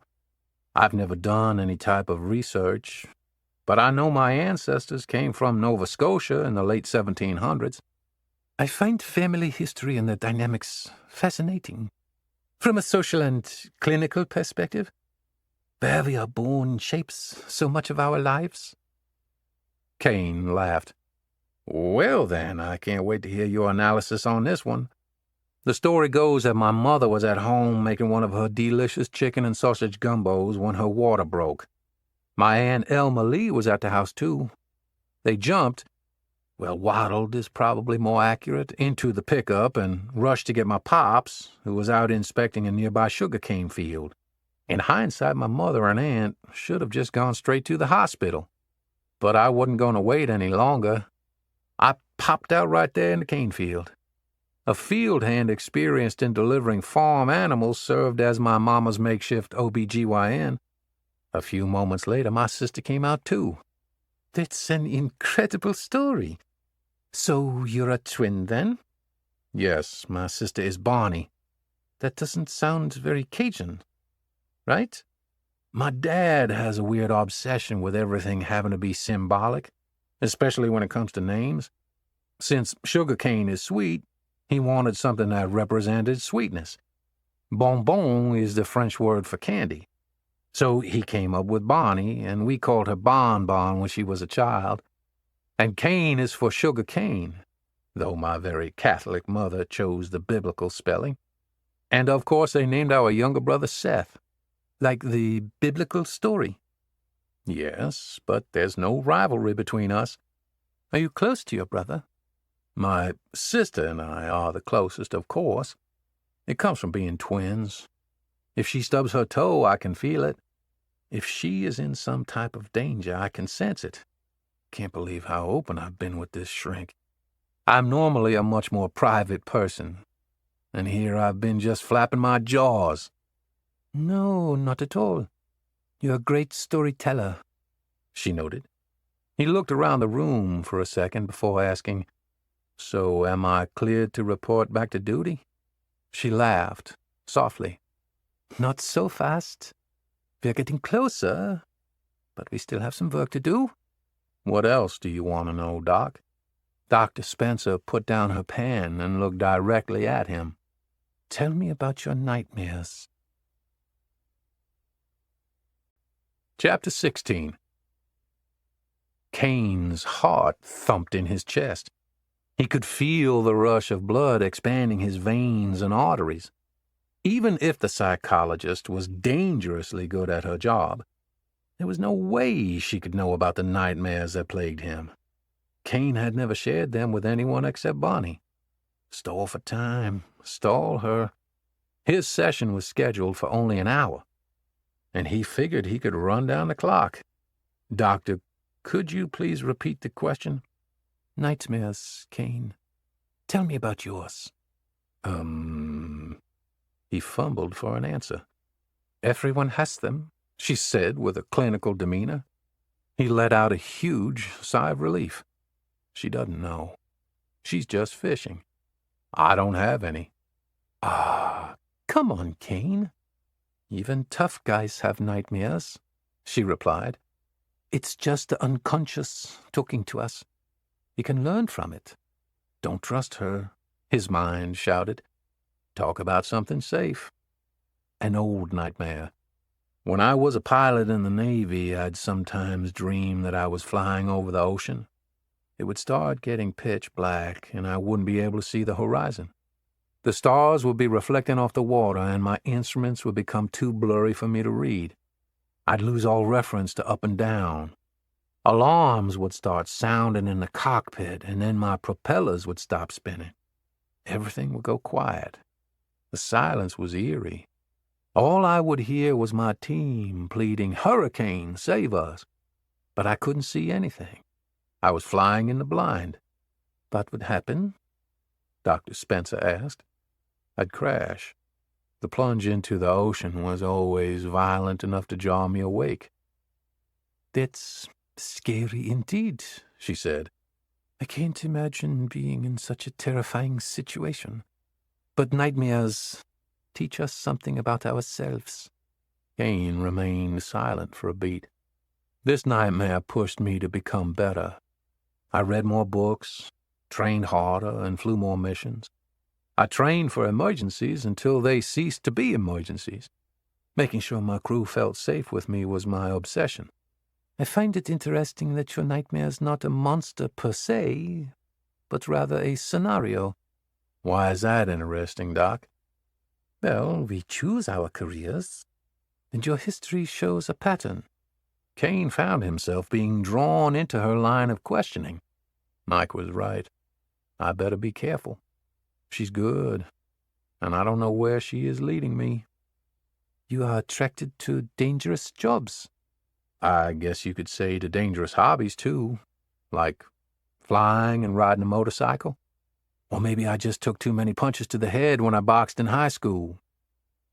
Kane saw that his official personnel file sat open on her lap. She riffled through the pages. Or perhaps your boxing experience has helped your on-the-job ratings? I see you have excellent marks in physical fitness. I don't hit the bag as much as I'd like to anymore, but I still remember the techniques.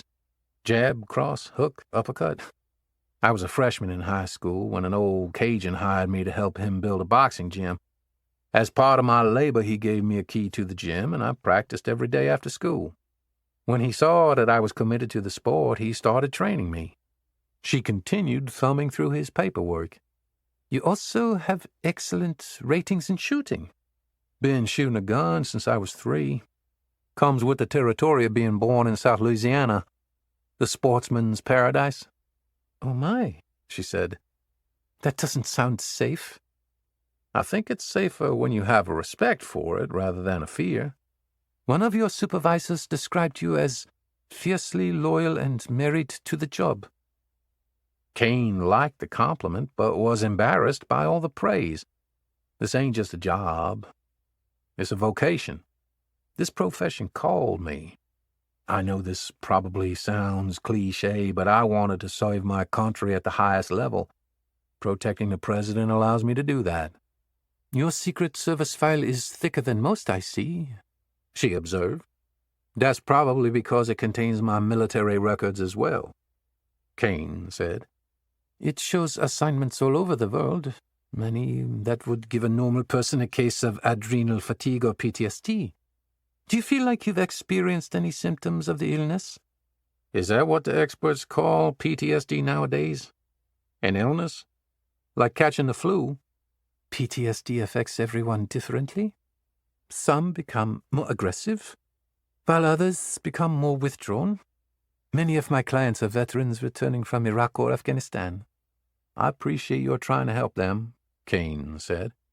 We are quick to send people to war, yet slow to treat them when they come back. It's a real shame. She nodded in agreement. An awkward silence followed. You asked earlier about my brother, Kane finally said. He's not the younger brother I remember growing up. Operation Iraqi Freedom changed him. He's a different person now. He can barely hold down a steady job.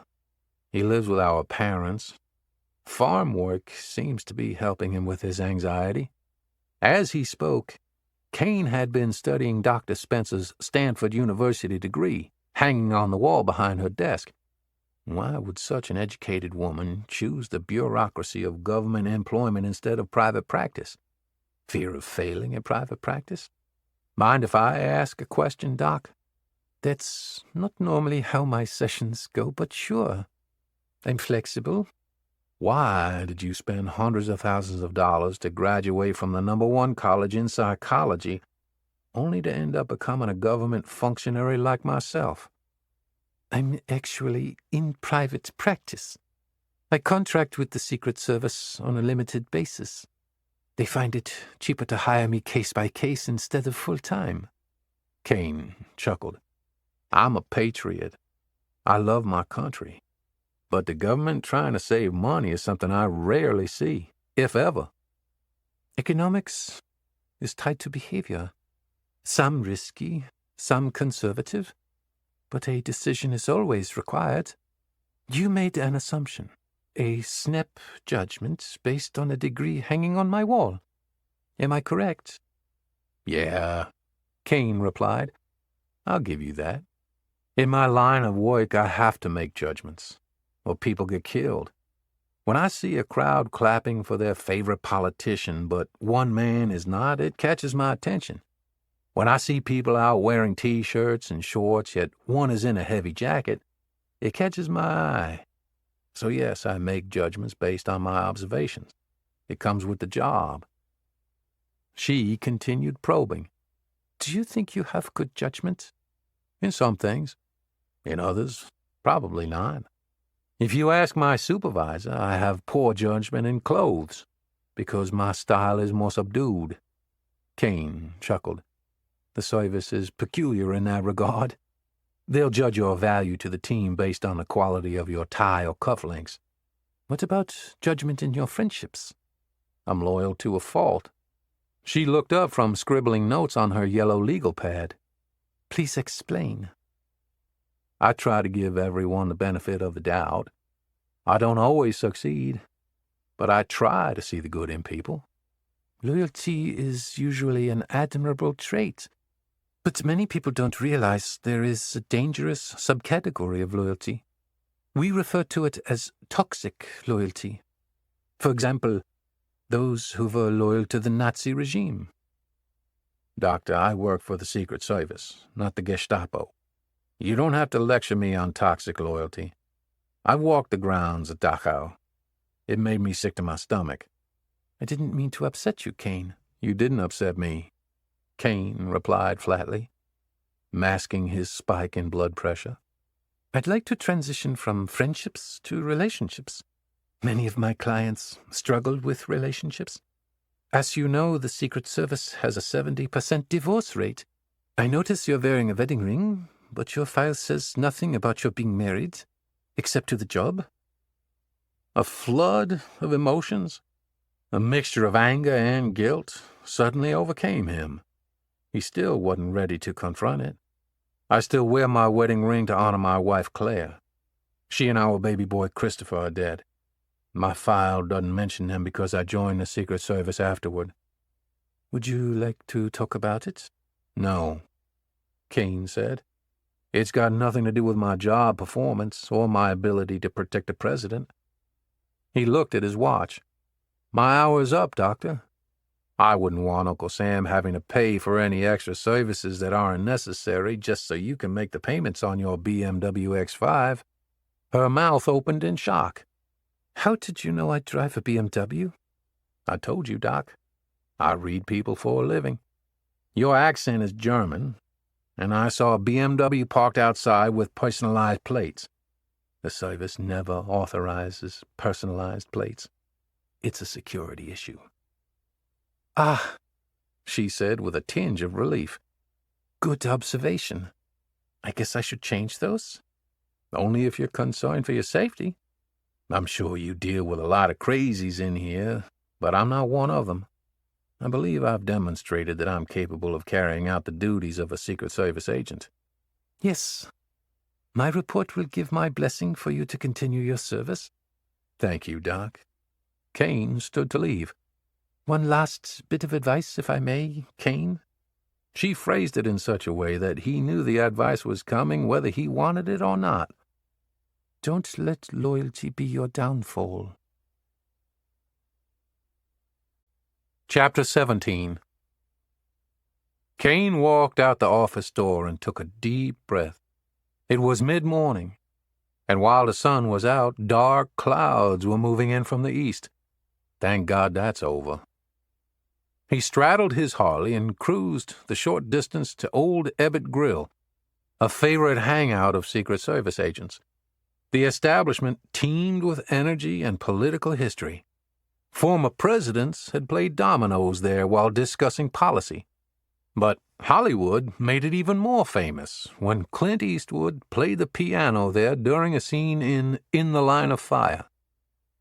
Kane pushed through the rotating door and grabbed a pack of matches from the hostess table. He knew the restaurant well and sat himself at the bar.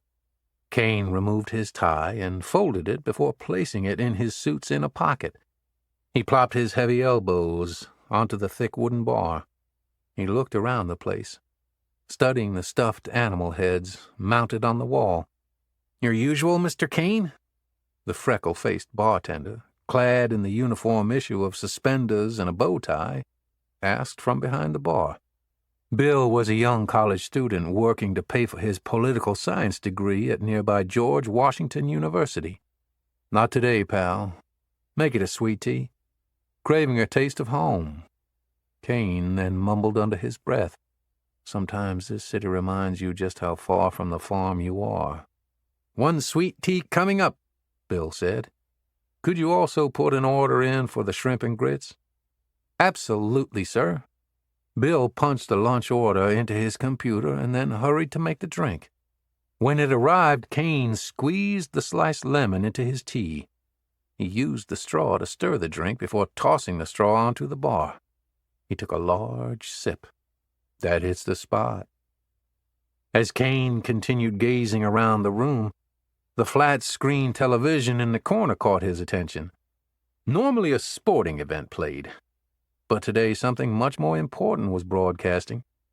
The volume was too low for him to hear, but the caption read, "Secret Service Prostitution Scandal." Then the photo of Kane, Tomcat, and the others playing darts with drinks in their hands at the British pub flashed on the big screen. Kane pushed the tea aside. "Bill, I will have my usual." Bill looked confused. "Was it not any good, Mr. Kane? I can make you another." Kane was still staring at the screen. "Hey, Mr. Kane, isn't that you and Mr. Tom?" "Looks like it, doesn't it?" Kane replied, too angry to be embarrassed. Bill poured a double Jack Daniels on the rocks for Kane. "This one's on the house, Mr. Kane." Kane pounded back the drink. "Strong, just like I like 'em."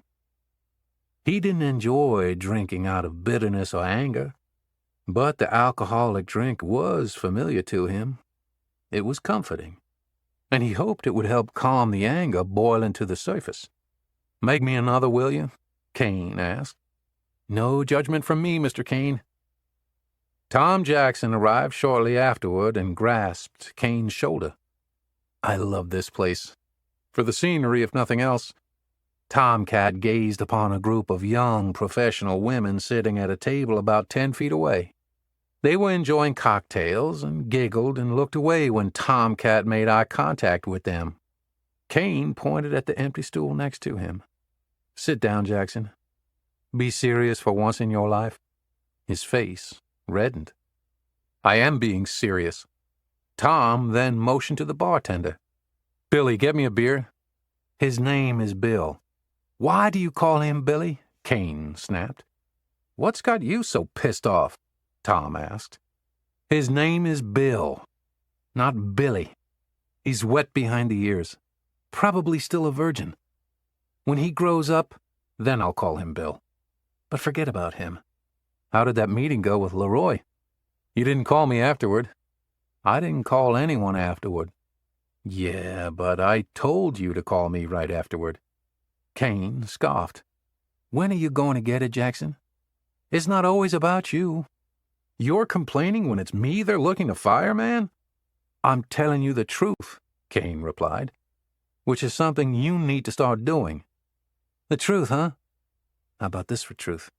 I hear they're going to make you and me take polygraphs."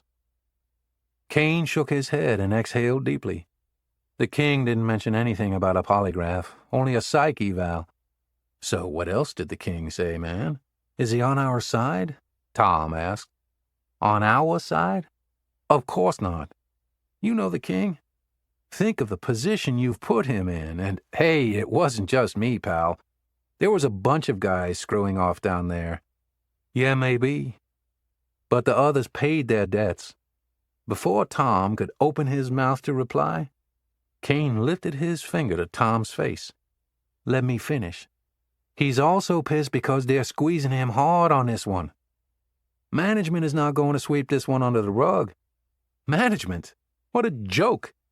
With all the stuff they used to pull, now they're the moral authority?" Kane finished his second Jack on the rocks with 3 swigs, just as Bill brought out his shrimp and grits.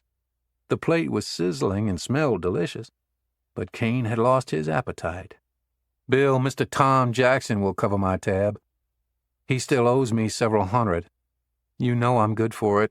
I'll get your money. Payday is next week. I'm not going to hold my breath. You squeeze a quarter so tight the eagle screams."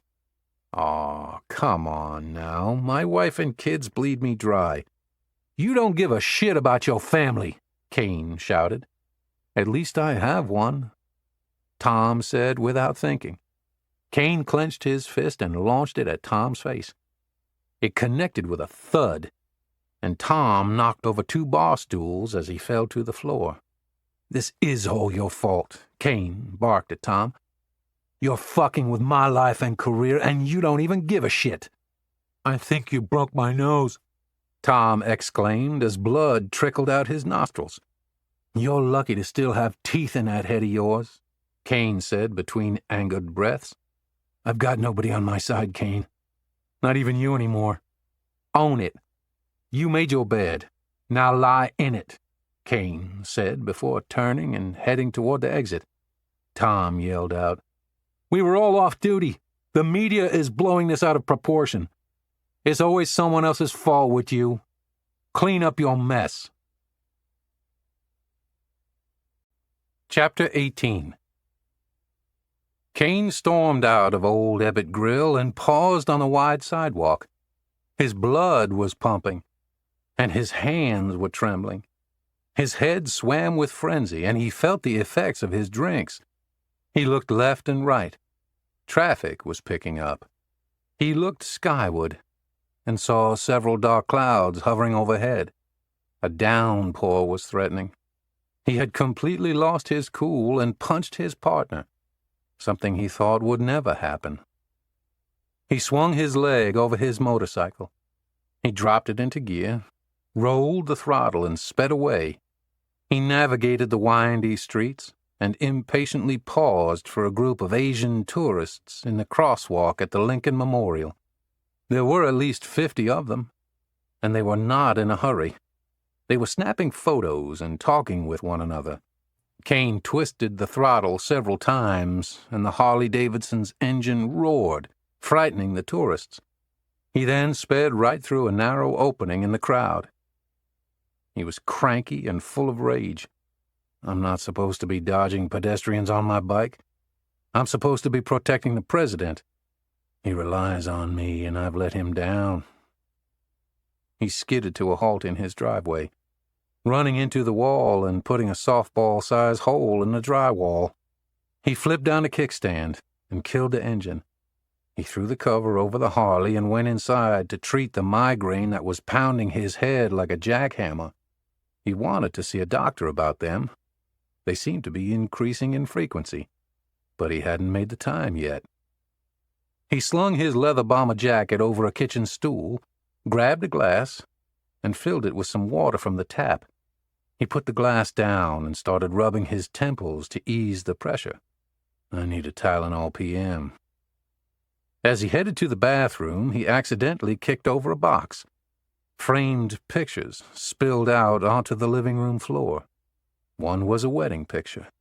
His wedding picture. He grabbed the picture and marveled at it. In the photo, he wore his naval service dress whites, and Claire beamed with angelic beauty in her lace wedding dress. They were staged in front of St. Louis Cathedral, across from Jackson Square in the French Quarter of New Orleans. He and Claire had been hugging and flirting, to the frustration of the cameraman trying to capture their perfect moments. "I remember that day like it was yesterday. Claire Bear told me it was bad luck to see the bride on her wedding day, but I convinced her that was antiquated foolishness." He closed his eyes and immediately went back to that occasion. They had secretly met up that morning right before sunrise at Café du Monde, which was open for business 24 hours a day. Foghorns blasted through the air as ships navigated the Mississippi River. They heard the chatter and footsteps of a few nearby tourists making their way back to hotels after staying up all night exploring the dark side of New Orleans. They took in the aroma of coffee percolating and the smell of sugar. They snacked on beignets, fresh ones, right out of the fryer and doused with powdered sugar. When Claire laughed, her hair blew in the wind, and he'd catch a hint of her shampoo. They had dreams to start a family and grow old together.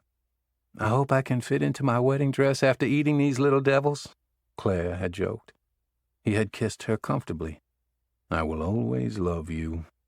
He was completely in love with her, and had been from the moment Bonnie first introduced them. "Promise?" "To the day I die, and beyond." Kane opened his eyes. He found one of the boxes on the floor, the one labeled music, and pulled out his old record player. When he plugged it in, a light turned on. Great. It still works. He returned to the box and rummaged through the records. He grabbed one of their favorites. He slid the record out of its protective sheath and gently placed it on the player. A few seconds later, the bass baritone voice of Johnny Cash singing "You Are My Sunshine" sounded throughout his home. Kane found himself singing the words and slowly moving to the beat. He went into the kitchen and fetched bowls from the cabinet. I should have done this a long time ago. He started making shortcut beignets and brewing chicory coffee.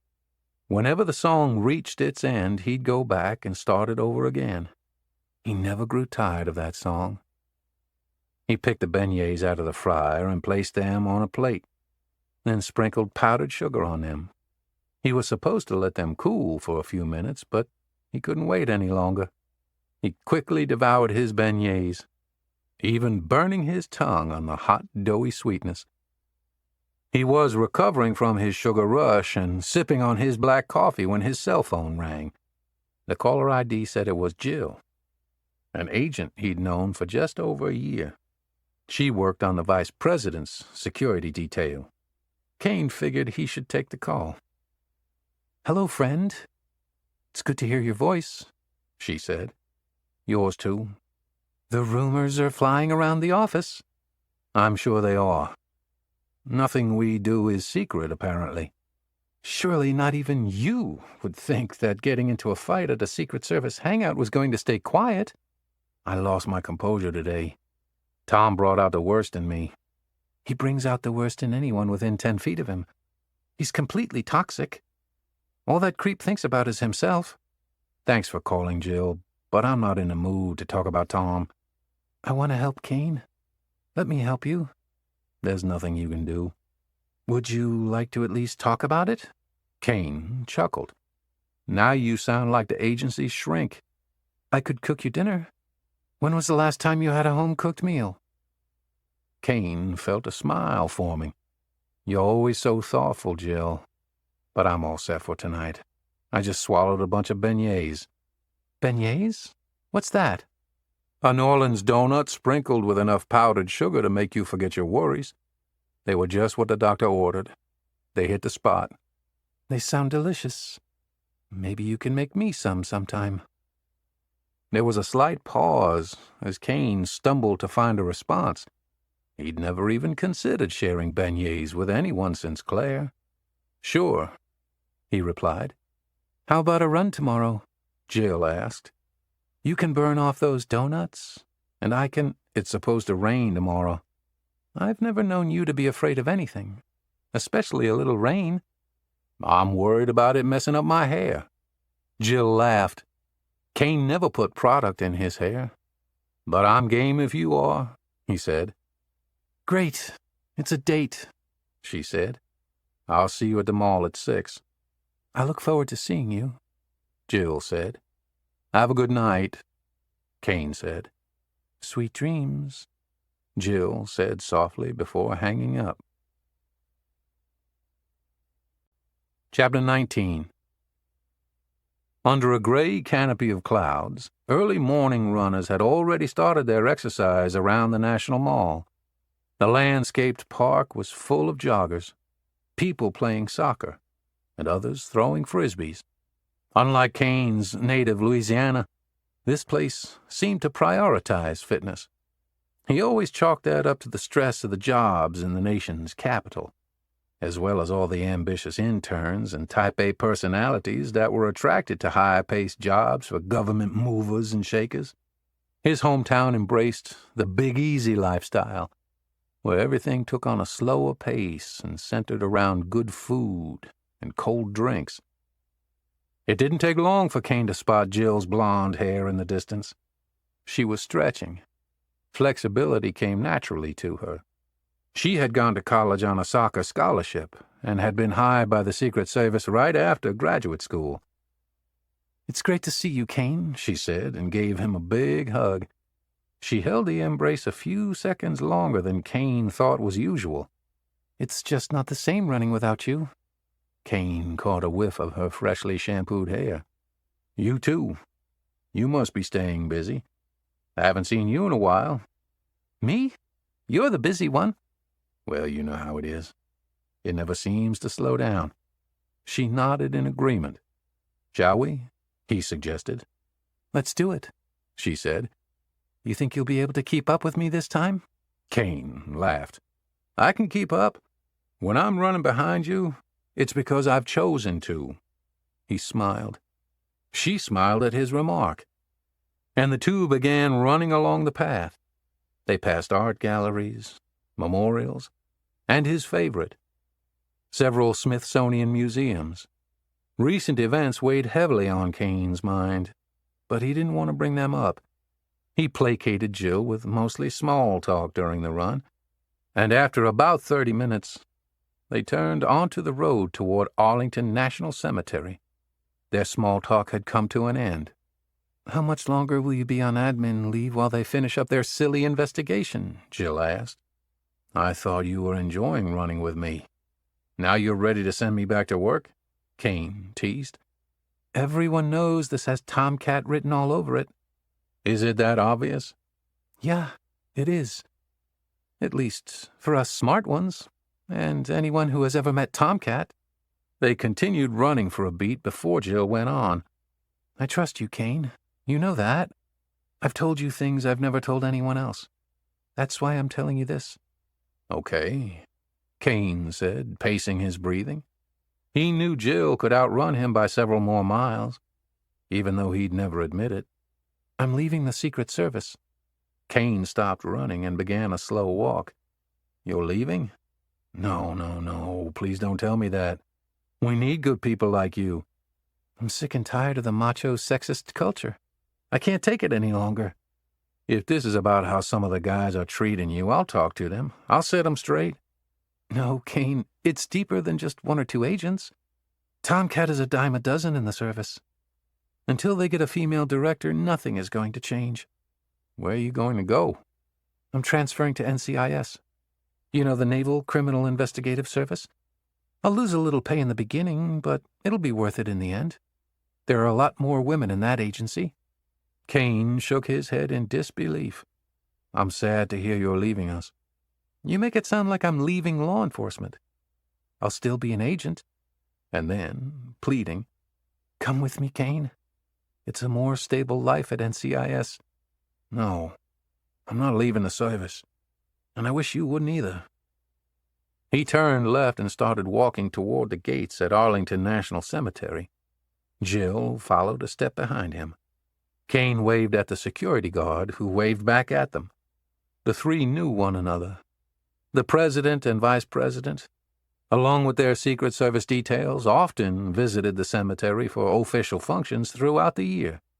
Kane and Jill had coordinated security logistics many times with the security guards.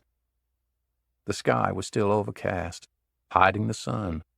The roar of jet engines departing Ronald Reagan Airport could be heard overhead. The dew glistened off the sea of white crosses, and the magnolia trees were in full blossom. Birds chirped to one another as they dashed from tree to tree. Kane found the sacred grounds especially peaceful that morning, even majestic. He started to cool down just as they arrived at JFK's gravesite. His thoughts were lost in the eternal flame dancing in the wind. Loss is the one constant in life, he thought. He felt deep sadness. He hadn't even been born when Kennedy visited Dallas that fateful November day in 1963. But he felt a bond with the charismatic president. Kane had spent weeks at the academy studying the assassination and watching the video repeatedly. Unlike investigations in which you knew you were successful when you arrested the suspect and he confessed to the allegation, you never knew what disaster you may have prevented in protection. Presidents Lincoln, Garfield, McKinley, Kennedy, and Reagan served as stark reminders of what had not been prevented. Their stories serve as a reminder for me to always be ready. And they also remind me why the service needs sharp agents like Jill. Jill spoke up. Just because I'm transferring to NCIS, it won't change anything between us. Kane locked eyes with hers. Before he could respond, his phone rang. He looked down and saw that his supervisor was calling. He had been expecting this call. "You're up early, boss," Kane said quietly, out of respect for the cemetery's rules. "Why are you whispering?" Leroy asked. "I'm at Arlington," Kane replied. "You spend your mornings at a cemetery? That's awkward." Kane started to explain, but was cut off. "No judgment from me, and no explanation necessary. Let's just hope it's not a sign of things to come." "What?" Kane asked. "I've got some good news and some bad news. Which do you want first?" "I need some good news. Your polygraph is today, at 1400. "My polygraph? You never mention anything about a poly." "Just tell the truth and you'll be fine." "You know how I hate those things." "Everyone does. If that's the good news, what's the bad news?" "The examiner is Cynthia Gorst." Kane exhaled. "That's not such bad news. She's a nice lady. Very professional." Cynthia had conducted his agent-applicant exam to determine his eligibility for a top-secret security clearance. "Things have changed since your last polygraph to get hired with us. Cynthia's now divorced. I heard it was a nasty split. Husband was cheating on her with her best friend." "Ouch," Kane said. "Yep. Ever since then, she's been tougher. Good luck." Jill put her arm on Kane's shoulder. "They're putting you on the box?" "Appears so. It's ironic, huh? They trust me to stand next to the president with a gun, but they don't trust my statement." "Kane, you're the most honest guy I know." She reached up and touched his face. "I like this new stubble look on you, but I'd shave before your poly. You know the service is all about appearances, and they'll judge your honesty on something as superficial as how you look." Chapter 20. The polygraph room was Spartan, like an isolation cell in a psychiatric ward. The walls were bright white and devoid of any pictures. The ceiling had a small air conditioning vent and a long rectangular fluorescent light fixture. What is with the government and their fluorescent lights? Kane wondered. The room was strategically designed that way. The focal point, after all, was the large black leather chair with straps and buckles. That looks just like gruesome Gertie, Kane thought. I'll never forget seeing that electric chair at Angola. Professor Foster, his criminal justice teacher, had taken the class on a field trip to the legendary penitentiary. Kane instantly recognized the short woman with blonde, curly hair that stopped at her shoulders. Cynthia looked the same, he thought, with the exception of a few gray streaks in her hair, and perhaps a few extra pounds that naturally came with age and a sedentary government position. She wore black suit pants and a loosely fitted red blouse, which she had covered up with a black sweater jacket. Cynthia was a special agent like Kane, but had been with the polygraph division for years. Many of Kane's colleagues on the president's protective detail referred to agents in the technical services division as desk jockeys or, collectively, the rubber gun squad. But Kane tried to shy away from that kind of talk about others. I have enough faults of my own, he figured. Hi, Cynthia. It's nice to see you again. Good afternoon, Agent Lemaire, the examiner said in a matter-of-fact tone. Kane shook her hand and found it to be unnaturally cold. Wow, you must be freezing in here. I keep it cold in this room so that I get better readings on my equipment. Plus, if I see you start sweating, I'll know something is amiss. She seemed more formal than usual. Certainly more so than she'd been during Kane's initial polygraph many years before. Well, Kane said with a natural smile, I don't plan on sweating. But if anybody could make me sweat, it'd be you. His joke was lost on her. She seems to have lost her joy, he observed. Maybe the divorce? He ran a few other possibilities in his mind. Burnout from the job? Government bureaucracy could beat down almost anyone. Before we start, the examiner said, I have to hook several of these instruments to your body. They will monitor your heart rate, perspiration, and pupil dilation. Kane sat down, and as she connected the gadgets to his body and the cable to her laptop, he tried to break her hard exterior. Your perfume smells nice. I'm not wearing any perfume, she replied. Huh, he remarked. Must be your natural scent, then. It's very pleasant. There was an awkward silence for a moment before she answered. I just had mixed vegetable masala from the Taj Mahal Indian restaurant near the office. Maybe you're smelling that on my fingers. Without skipping a beat, Kane nodded and replied, It's a pleasant fragrance. I've always liked the smell of coriander with a hint of paprika and butter. The food was good, but I must confess, I don't have the most refined palate. I'll eat anything. My ex-husband— Ex-husband? Kane interjected, feigning ignorance. It's no secret. I stay out of the gossip, but I'm sorry to hear. It's certainly his loss. She gave a half smile, enough for Kane to think he might be able to win her over after all. My ex and I were once vacationing in the Jewish quarter of Krakow. It was a quaint neighborhood with that old-world charm. The lovely waitress had placed a basket of bread and a plate of cheese on the table for us. I was devouring what I thought was the best cheese I had ever had. I mean, I can't express how delicious this cheese was. I pushed the plate over and told him he had to try it. He took one bite and started dry heaving. I thought he was about to throw up right there on the table. He yelled out, That's not cheese, it's butter. Kane laughed heartily. Well, I gotta put butter on everything, even my vegetables. I'm from the South. At least I'm not as bad as the Georgians who run the chow hall at Fletzy.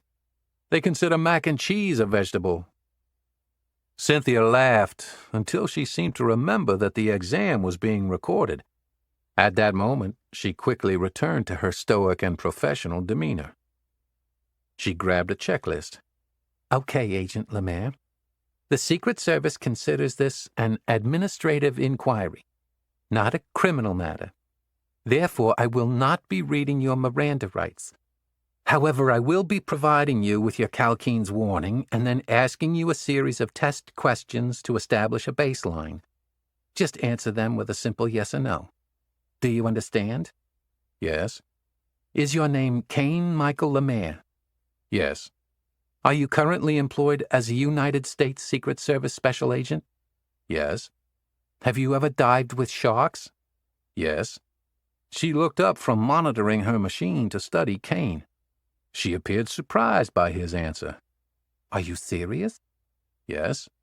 For pleasure? I thought it would be. He gave an impish smile. Have you ever climbed Mount Everest? No. Okay. Now that I've established a baseline, we'll move on to the specific questions that are for the purposes of this examination, Cynthia said. Have your actions in a professional capacity ever made you vulnerable to blackmail?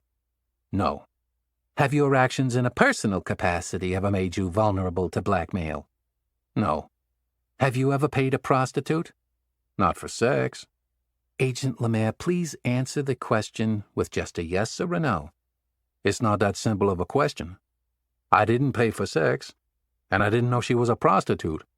Cynthia inhaled and exhaled deeply. Agent Lemaire, have you ever given money to a woman who could have been a prostitute? Yes. Did you give her that money to cover the cost of a sexual exchange? I didn't have sex with her. Agent Lemaire, again, this is a yes or no question. Did you pay a prostitute to cover the cost of a sexual exchange? I have no information about any sexual exchange. I'll rephrase my question. Yes or no answer only. Did you give money to a woman who you believed was receiving money for sexual activity? Yes. Thank you, Agent Lemaire. This concludes the scope of this polygraph examination. That was the quickest poly ever, Kane said in frustration. That was completely politically motivated.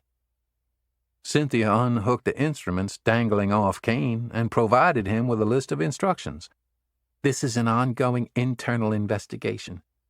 You are not allowed to discuss this with any other agents. Supervisory Special Agent Leroy Hayes will be in touch with you regarding the outcome of this investigation. Can I talk with my supervisor about this test? Yes, but only a management team.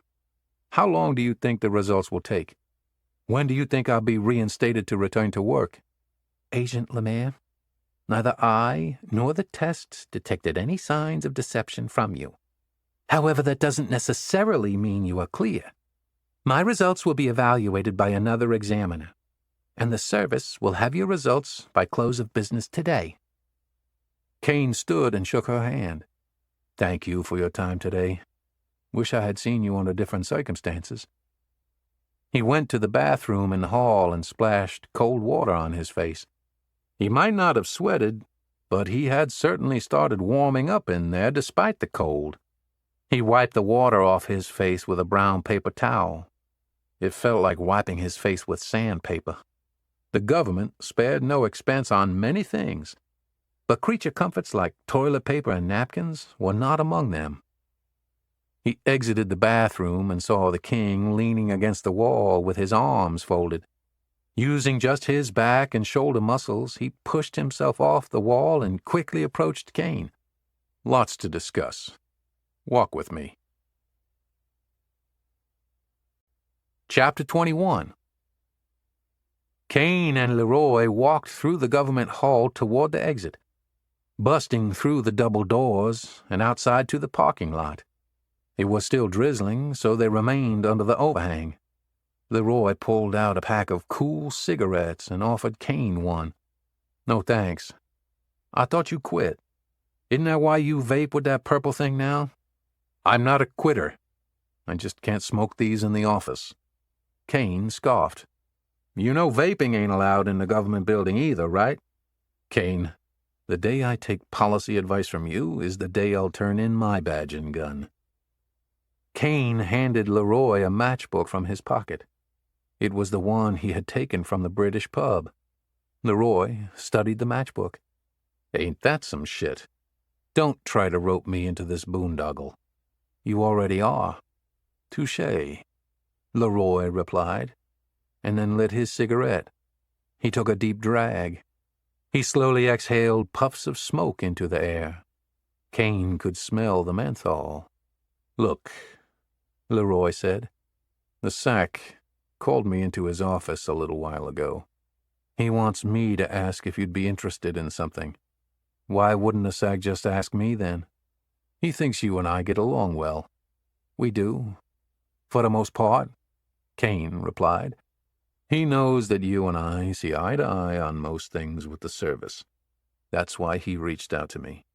He was hoping I could... Leroy paused. Convince you was the actual word he used. I'm listening, Kane said, eager to hear what Leroy was going to say next.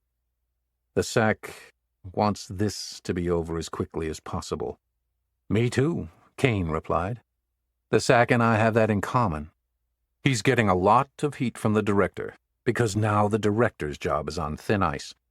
So, what's the SAC proposing? He'd like for you to wear a wire and get confessions from the other agents. Absolutely not, Kane protested. I'm not a rat. Relax, Leroy said. He took another drag from his cigarette. I told him you'd never go for that. But I came up with a solution. It can't be any worse than his solution. Kane's anger was palpable. I told the SAC that you knew only about Jackson's affair. Let's concentrate on that one. You were in a unique position to help the service get rid of him. By get rid of, you mean fire. Yeah. Tom Jackson's an asshole. The world's full of them. He'll be right at home in the private sector. Firing Tomcat is your job, not mine. All you have to do is make him take the same poly you made me take today. We did, Leroy said, and turned his head away toward the parking lot. And? Kane dragged out the question. And? He repeated when he didn't get an immediate response. For Christ's sake, what are you not telling me? He passed it. Bullshit. It's true. I saw the report. The final report may be, but not the results. I'll deny this if I'm ever asked. Leroy pointed his cigarette at Kane's face to emphasize the importance of what he was about to say. This is just between you and me. But the report showed what he purported, that he had consensual sex with a woman and never paid her. What about adultery? It's not a crime. The service will just handle that with an administrative infraction. It's like I'm living in a twilight zone. I hear you. That's why I think there is more to it. Like what? Of course there is more to it. Cynthia was busy polygraphing other agents, so he ended up with a different examiner. They had worked some missions before several years ago. Jackson might have had some dirt on him. Kane shook his head in bewilderment. Unbelievable. I swear Tomcat has 9 fucking lives, and you have 1. Remember that. The king flicked his cigarette into a nearby water puddle. He watched the water extinguish the ashes, and then opened the door to walk back into the building. Oh, he said, turning back. One last thing. The SAC wants to see you in his office at 0830 tomorrow. That can't be good, Kane replied. You know the SAC's reputation. He's a hard-ass with a vindictive streak. Make sure to have a solution, since you didn't like mine or his. Chapter 22. Kane retrieved his personal cell from his suit pocket. He flipped through his contact list and thumbed his favorite. The phone started dialing the international number. Hey, twin brother. I've been waiting for your call. What's the word? I just finished my polygraph exam. I'm pretty sure I passed it. I was honest, and the examiner said she detected no deception. I don't think that matters, though. What do you mean? Kane inquired. I saw the picture of you, Tomcat, and the others drinking at the pub. Plus, I saw the prostitute on television. She was giving a damn interview, destroying any credibility you guys have. The government will do what it always does. It'll find a scapegoat. Looks like the media brought it to them on a silver platter. She's going to milk this cash cow for as much money as she can, Kane said as it dawned on him. You think you'll be mentioned? Bonnie asked. God, I hope not. Prostitution wouldn't even be mentioned in the Japanese news, she said. Nobody cares about that kind of stuff here. One of my clients is the CEO of one of the largest auto companies in— One of your clients? Kane interrupted.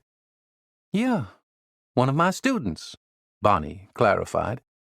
I teach English to a few business executives to make a little extra money. I didn't know that. Well, I don't tell you all my secrets. That's probably the best news I've heard all day. Kane and Bonnie laughed together.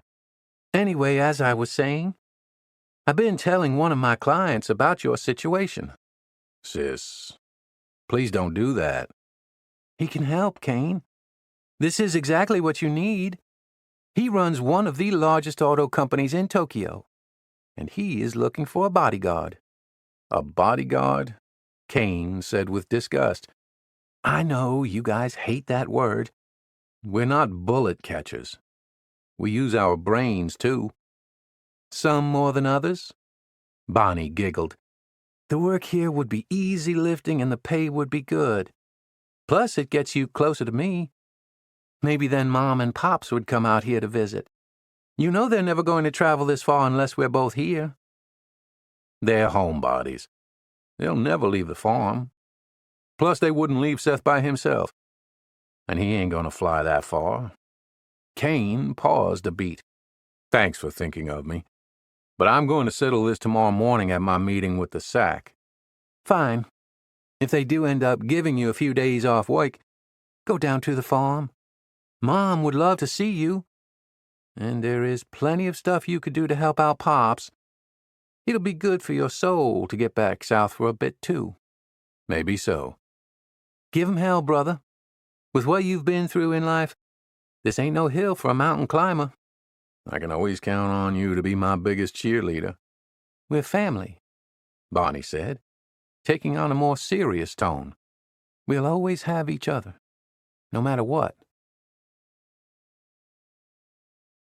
Chapter 23. Kane had been up for hours. His sleep was restless. After he lost count of how many times he tossed and turned, he got up and sat at the dining table. The rain and gray clouds from the night gave way to a morning that dawned into a brilliant blue sky from horizon to horizon. I hope this is a sign of positive things to come, Kane thought as he finished his third cup of coffee. Time to get ready for the SAC. He went to his closet and picked out his sharpest suit, a tailored navy blue with pinstripes. He had custom ordered it for when he was on assignment in Seoul. The president had attended a nuclear security summit and greeted American troops deployed at the Demilitarized Zone, or DMZ as they called it. Security had been extra tight, and Kane vividly recalled constantly scanning the large expanse of land, hills, and forests for snipers. Had just one North Korean soldier fired upon the president, World War III would have erupted. Kane donned a starched white shirt, a blue and yellow striped tie, and a pair of caramel leather boots. He was impeccably dressed. Jill was right. The service judges you on how you look. As he left his bedroom and headed toward the door, he saw the framed picture on the dining table. He kissed two of his fingers and placed them on Claire's face. Thank you for talking me through this, Claire Bear. We have a plan, and I promise I'll stick to it. Chapter 24. The White House meeting began promptly at 08:30. Leroy ushered Kane into the office of the special agent in charge. Unlike the director, who oversaw the entire mission of the Secret Service, the SAC was responsible for overseeing all facets specifically related to the safety of the First Family. His walls were full of framed and autographed pictures of himself with presidents, world leaders, and members of various royal families. The SAC was in his mid-50s and still physically fit. He chalked that up to a life without alcohol, living by Mormon principles, and good physical fitness habits he cultivated while playing high school and college basketball. He was clean-shaven and seemed especially proud of his full head of salt and pepper hair. He held every strand in place with some type of shiny styling product. Thank you for coming today, Agent Lemaire, the SAC said with a calm and welcoming demeanor. Thank you for calling this meeting, Kane replied. I'm hopeful we can put this behind us so I can get off admin leave and come back to work. I understand how difficult this last week has been for you, the SAC said. Quite frankly, it's been challenging for all of us. You've done a great job protecting our nation's leaders, Agent Lemaire. You've kept yourself in shape. You've been reliable, and you were honest during your polygraph exam yesterday. Would you have expected anything less from me, sir? No. His hands came together under his chin, propped up by his elbows on the desk. I don't have a lot of time, so let me just cut to the chase. A proverbial line has been drawn in the sand. This has come straight from the director. Because you paid the prostitute, regardless of whether you had sex with her or not, you're in hot water. It's like the childhood game of Duck, Duck, Goose. Remember that game? It's been a while, but yes, Well, you're it. And the only way for you not to be it is for you to work with our internal affairs investigators and get confessions from the other agents. If I'm going to identify and extract this cancer from our organization, I've got to know how malignant and widespread it goes. Tomcat, you son of a bitch. What I wouldn't do to roll back the clock and not pay that woman? I should throw your ass under the bus. Permission to speak freely? Kane asked. Of course, the SAC replied. Sir, if I did as you requested, I would never be trusted by my colleagues for the rest of my career. And as you know, trust is paramount in law enforcement. Nobody would ever work with me again, and I would be an outcast. I would be ineffective in my role to protect POTUS. I don't think our service is plagued with this cancer you speak of. I think it's just a very few members who made some very poor decisions. It's more than a poor decision. They compromised national security. They had foreign nationals in the same room as U.S. government devices. That's quite a stretch, Kane thought. Besides, those devices were encrypted, set to erase themselves if the wrong password were entered 3 times. So, what's it going to be? Are you going to play ball with us? The SAC demanded. My instructions from the top were clear, Agent Lemaire. If you're not going to assist us, then you are allowed to resign. Hearing the demands, practically an ultimatum, from the SAC felt like a sucker punch to the solar plexus. Kane felt numb, but anger tingled deep inside his core. Assist you? Kane asked. That's exactly what I did. My actions most likely prevented this from spiraling out of control. Had I not paid that woman? Kane paused. On behalf of the Secret Service, the police would have gotten involved and this would have likely resulted in arrests. This is not personal, the SAC continued. It's just business. A business that requires the highest levels of integrity, patriotism, and the trust of the American people, and the officials we took an oath to protect with our very bodies if necessary. There are already members of Congress trying to strip away our mission to protect the president and give it to the damn FBI. The all-American SAC was starting to lose his patience. They always threaten that, sir. Kane looked to Leroy, who sat there without saying a word. Why don't you say something instead of just sitting there? Congress threatened it after Kennedy was killed, after Reagan was shot, and even after that couple crashed the White House dinner. The SAC stood and pounded his desk. I offered you an opportunity to resign and keep your security clearance and your honor. I swear, Kane interjected. There's no honor in resigning this way. Your other choice is getting fired. There's certainly no honor in that. You'd lose your top-secret clearance, and you'd never be accepted in a law enforcement position again. The vein on the side of the SAC's temple was now pulsating. He snatched a piece of paper off his desk and tossed it to Kane. Read it, you arrogant asshole. Kane looked at the letter. It has been an honor serving alongside my friends with the United States Secret Service. But after long and careful consideration, I feel my resignation will allow me the stability to pursue my personal aspirations, it read. Kane couldn't believe they already had a resignation letter typed and prepared for his signature.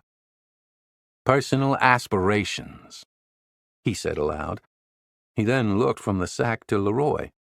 What does that even mean? You and everyone else in this building know I have no personal aspirations. Leroy continued to remain quiet. The SAC's hand was shaking from the confrontation. But he used it to provide Kane with a pen. It was one of those expensive, heavy pens that a CEO would use to sign business deals. You can shove that pen up your ass, sir. Get the hell out of my office, the SAC demanded.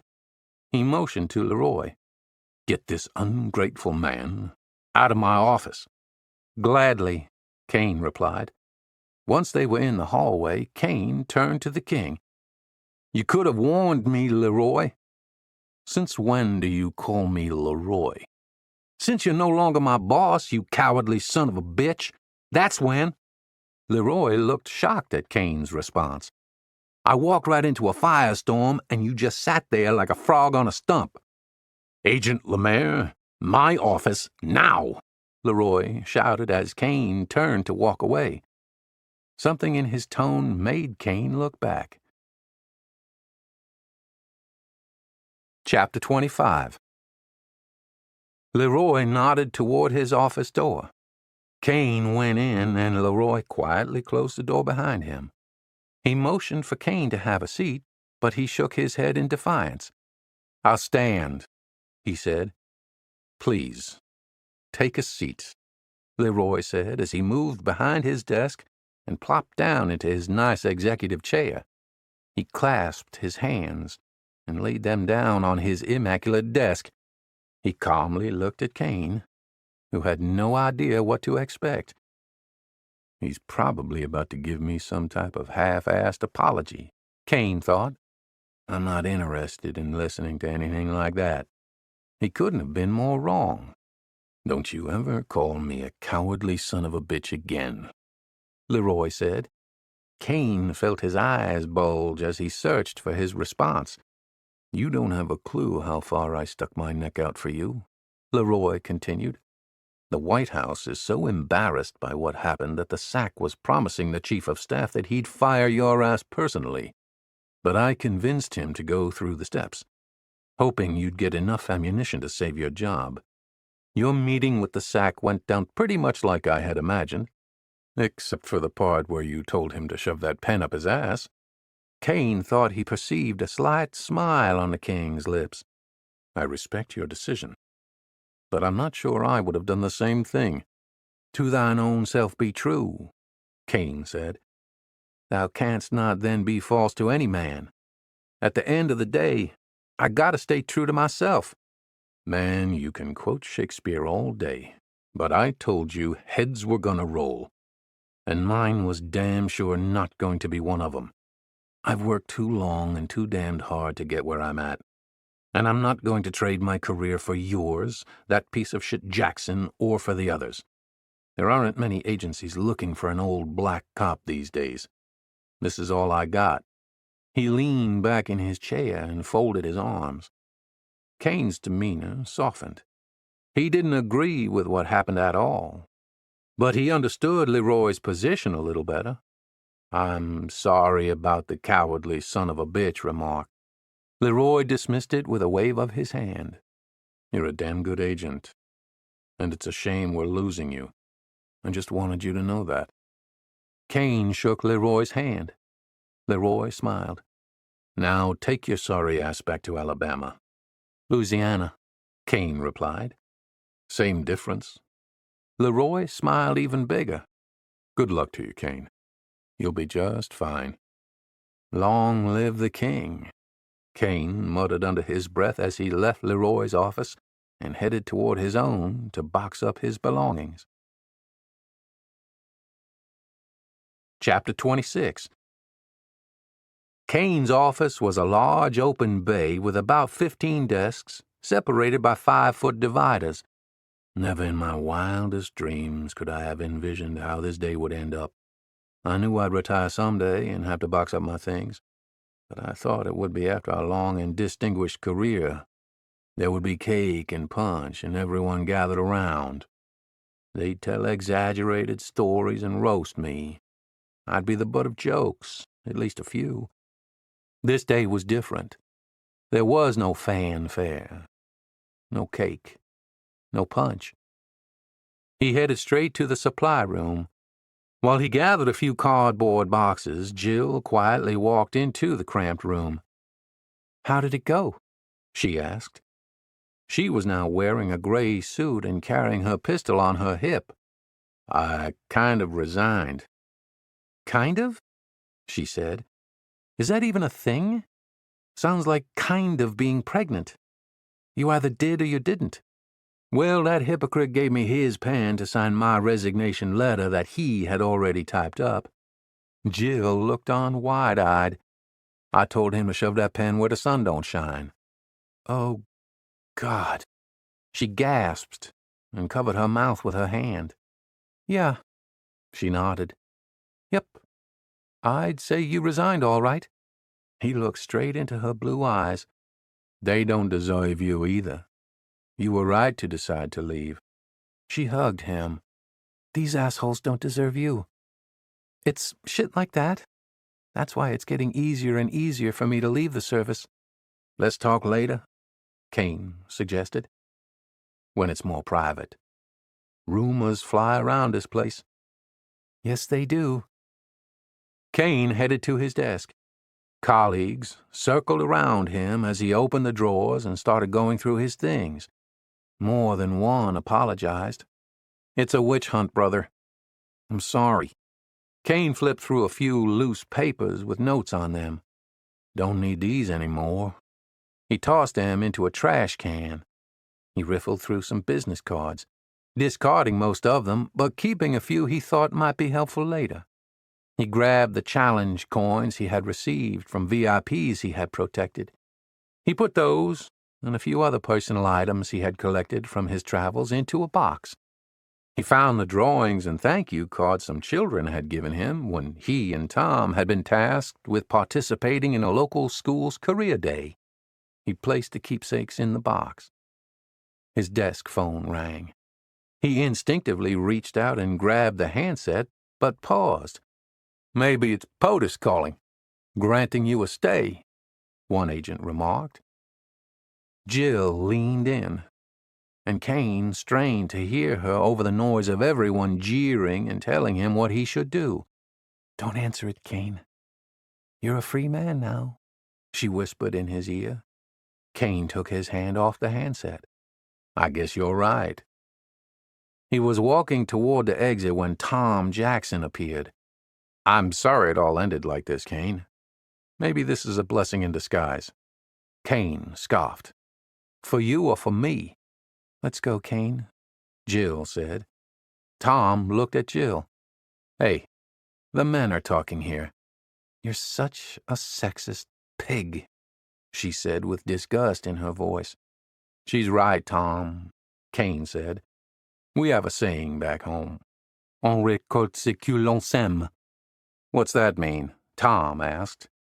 You reap what you sow, and your storm is a-comin'. Oh, yeah? We'll see about that. I won't hold my breath for your Cajun voodoo to curse me. Kane looked around the room, and at the items he had placed in the box. You know what? I don't need this shit. He turned the box upside down and dumped the contents into the trash can. He tossed the box on the floor and kicked it. It went flying through the open bay office.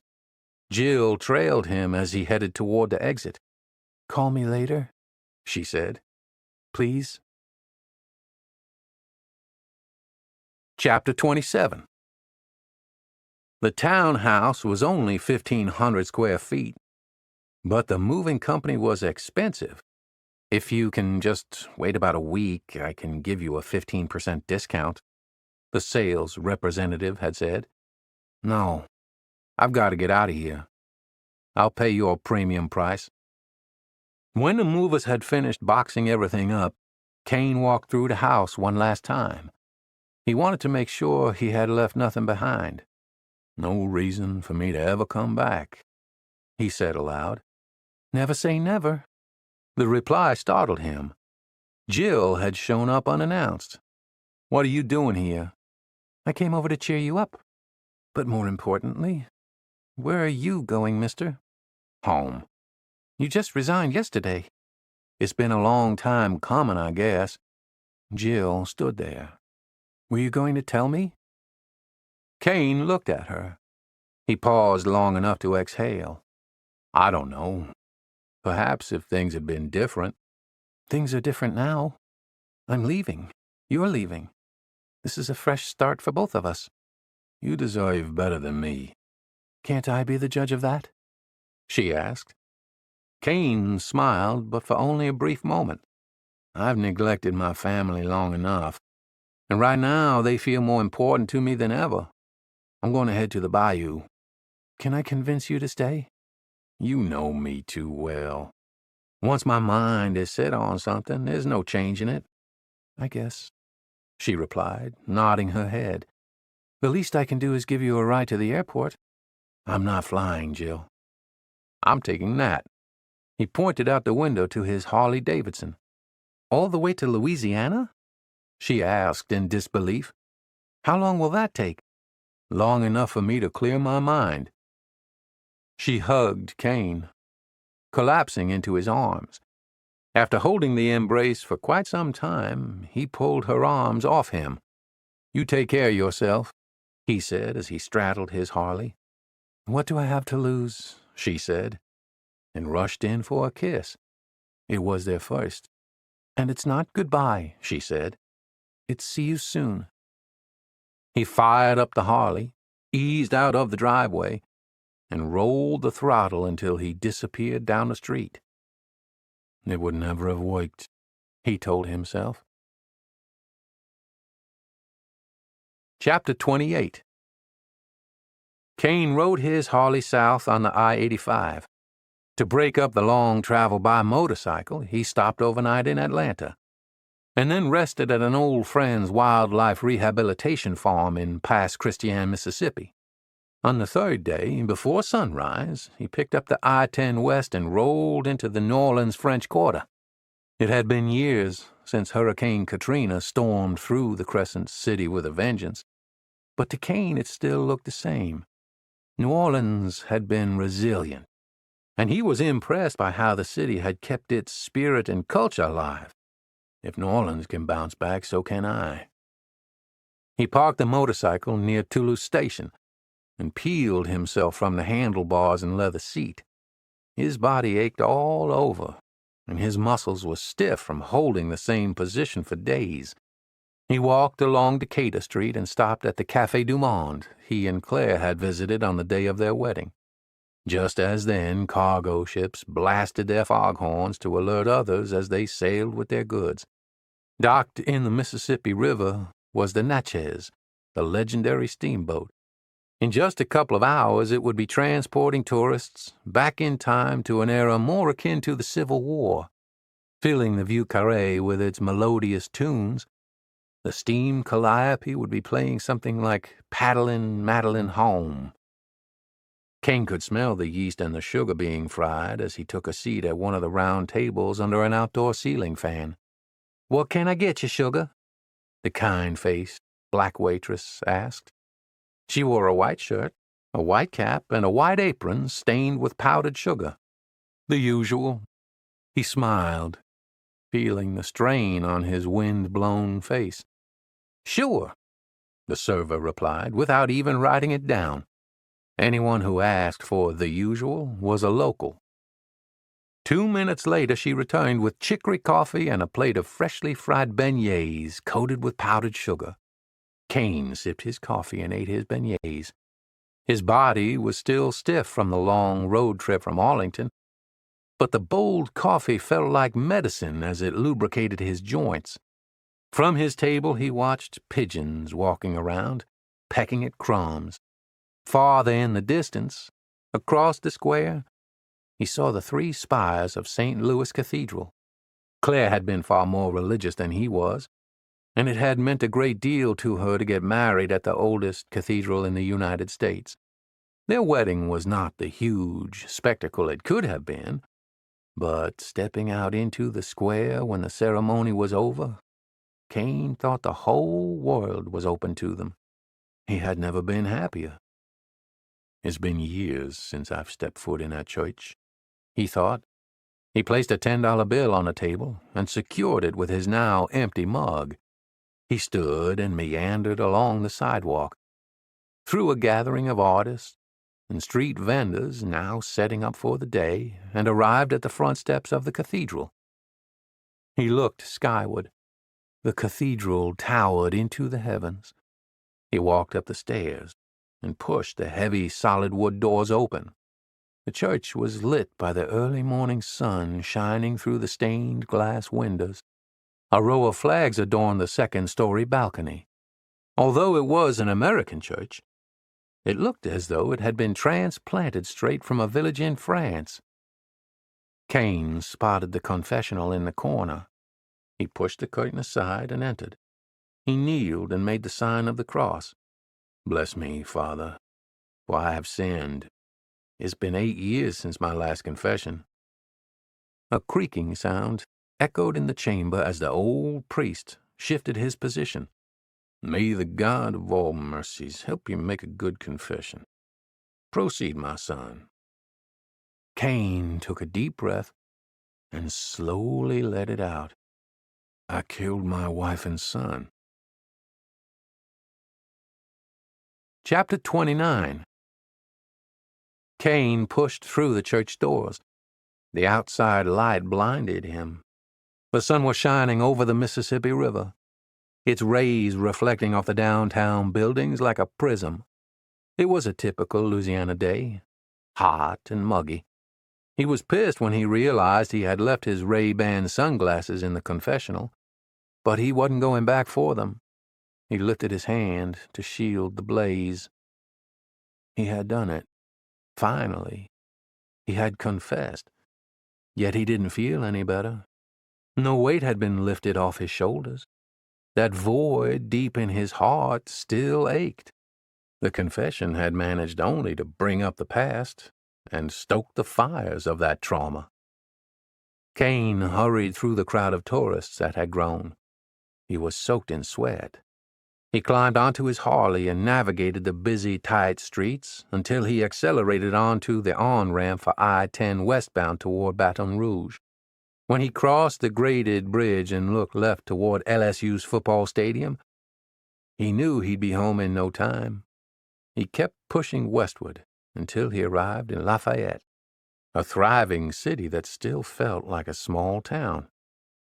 Cruising old asphalt roads past South Louisiana's rice fields brought back memories. Riding the bike allowed Cain to be part of the countryside, not just an observer. The thick air whipped past his helmet, and he smelled the familiar odors of mud and wetlands. Home was drawing near. Everywhere he looked, he saw flashes of his past, where he'd hunted ducks with his dad, where he'd ridden dirt bikes with Seth, and where he and Bonnie and their friends would gather around the bonfire on Friday nights after school. He'd had the best of both worlds. He had grown up in the country, but the city life of Lafayette was close by. At the end of the paved road, he turned right onto a dirt road and headed toward the lone house in the distance.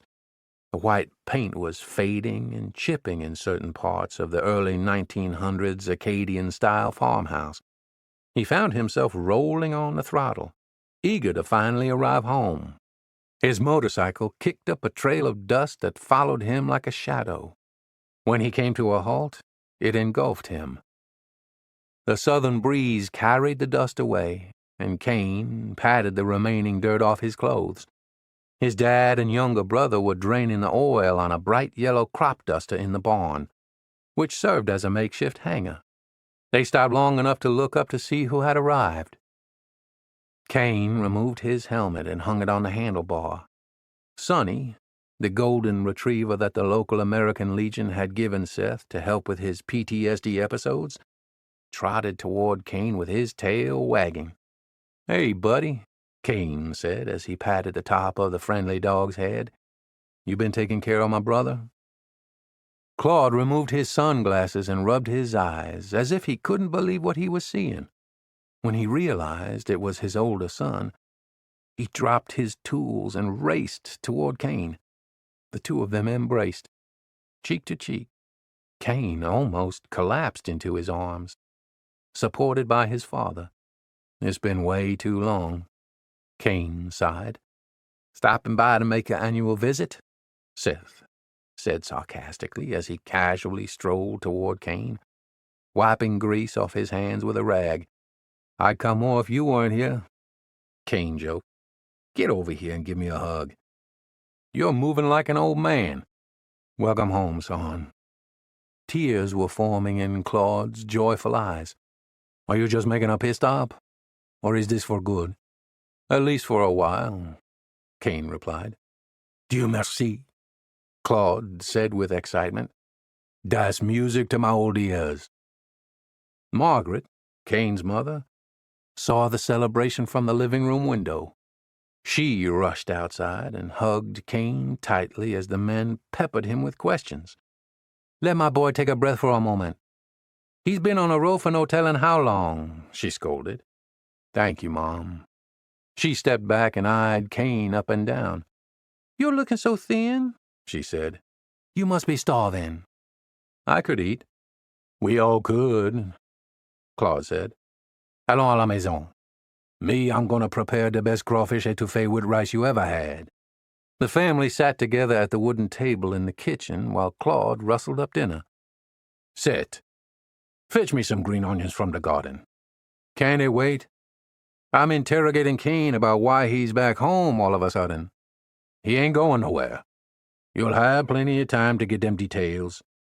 Go grab some okra, tomatoes, and squash." "I'll go get 'em," Kane said. "Just sit and relax, son. You've been riding for days," Claude said. "Seth got 2 legs." Kane laughed. "I hear that, but I need to stretch mine. I'll go help you, Seth." The brothers walked outside and started picking vegetables from the garden. They were practically shoulder to shoulder, but when Kane looked over at his brother, he saw Seth at about 7 or 8 years old. Just like old times, he thought, gathering vegetables for dinner, except the innocence of that 7-year-old boy was left overseas in a combat zone. "I'm glad you're here to take care of Mom and Pops," Kane told his younger brother. "The farm has a way of taking care of all of us. Glad you're back home, Kane." They walked back into the house with a handful of the freshest vegetables. Kane was feeling nostalgic. He looked around the kitchen and noticed that nothing had changed in the last 30-something years. The same wallpaper and old family pictures adorned the walls. It comforted him. The whole experience of being back home felt like being a bird returned to its nest. He exhaled deeply and then smiled. Here he could relax completely. "What you looking at, sweetie?" Margaret asked as she placed a soft hand on Kane's face. "This kitchen looks the exact same as it did when I used to live here." "So many memories created here," she said. "So many meals together. I wouldn't change it for the world." "My heart is full tonight." Claude, a typical Cajun, wiped tears from his eyes. "I'm as happy as a tick on a fat dog." Kane laughed. "That's just the onions making you cry." "No," he shot back and shook his head. "I'm so glad to have my family together. The only way to make this day any better is if Bonnie was here with us." "I'll talk to her," Kane said. "Maybe she can deadhead this way soon." "Good. Well, dinner is done," Claude said with glee. He offered a blessing over the meal and then served his family. He made sure everyone put plenty of food on their plates. "If you go to bed hungry, it's your fault." "God, it smells heavenly," Kane said. "I can't remember the last time I had food like this." Kane took one bite and nodded in approval. "Ça c'est bon." Claude smiled and winked. "We have plenty of work here on the farm to keep you busy," he said. "And we don't need no money. This house has been paid off since your grandfather was kicking." Margaret smiled and placed her hand on top of Kane's, which was resting on top of the dining table. "I'm not going to let you go this time." Kane took a second helping of cornbread and spread some butter on it with an old knife that had a fleur-de-lis on the handle. "I'm not planning to go anywhere. This is where I belong for now. Si Dieu le veut." Chapter 30. A crowing sound pierced the silence, waking Kane from the most restful sleep he could remember. He peeled back the window's curtain and saw a haggard rooster balancing on top of the wooden fence around the barn. The sun was barely entering the day. When did Pops get a rooster? He wondered. He hates that sound as much as I do. Kane lay back down on the mattress. It was the same bed that was his in high school. The springs were worn, and it no longer provided any back support. But his mom and dad came from the generation that didn't believe in getting rid of anything. So Kane's old room was practically the same as when he left for college, with the addition of a few great deals from yard sales that had accumulated in the corners. That's where Kane differed from his parents. He didn't like clutter, and didn't hold on to things just in case he might need them someday. He had brought everything that was important to him to Louisiana. His motorcycle, his wedding ring, his wristwatch, his wedding picture, and a photo of his son, Christopher, sleeping on Kane's chest. He slowly made his way out of bed and into the kitchen, where Claude was already sitting at the table, working on a crossword puzzle. "Asian Mafia?" Claude asked.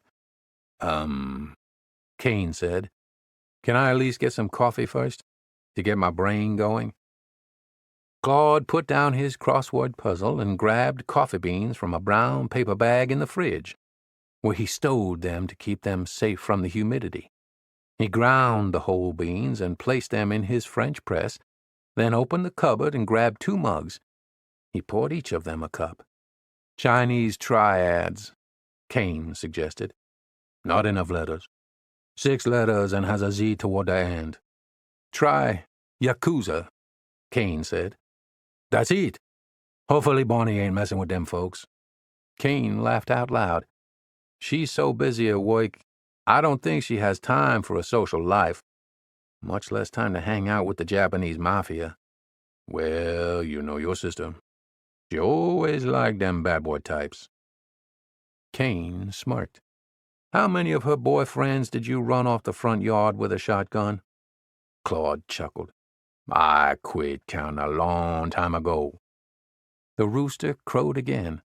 "When did you get a rooster?" Kane asked. "That's Mignon. He's my little cutie. I rescued him from an overcrowded chicken house. The older roosters was pulling out his feathers. Caused that little fellow all kinds of stress. He's happy on the farm. Them feathers will grow back. I guarantee it. We have a competition each morning to see who wakes up first." "Well, you're up before Mignon. That's impressive. How you sleeping?" Kane asked. "Bon. Très bon. Happy you're back home, son." "Me too." "How you slept?" Claude asked. "Like the dead. I didn't toss once." "You needed that. You were starting to look older than last time." Kane chuckled. "I am older than last time. Plus, I've gotten some extra city miles on this body since last time you saw me." "I hear that. Give it some time. Your feathers will grow back just like Mignon's. Besides that little competition with Mignon, why are you up and dressed so early? Aren't you retired by now?" "Shit. I'll be retired when they bury me. Them floods hit this region hard. Damaged soybean fields. People's livelihoods, son. I'm flying to Abbeville this morning. Need to fertilize a few soybean and rice fields. Is Seth able to help you with the business?"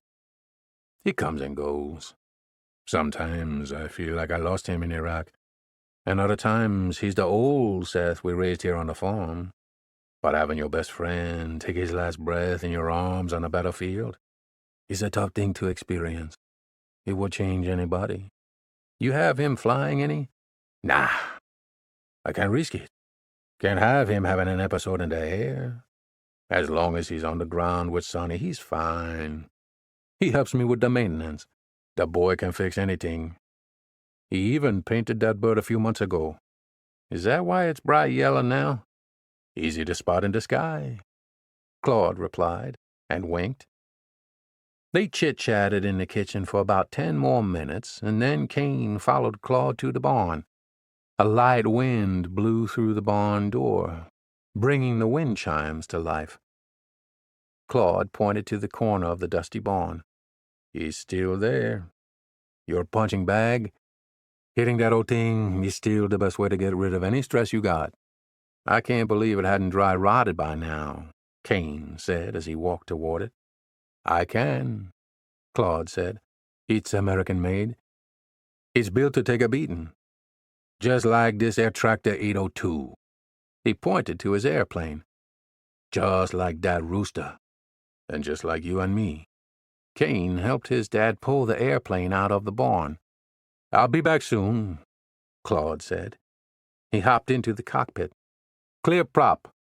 Kane looked around to make sure it was safe.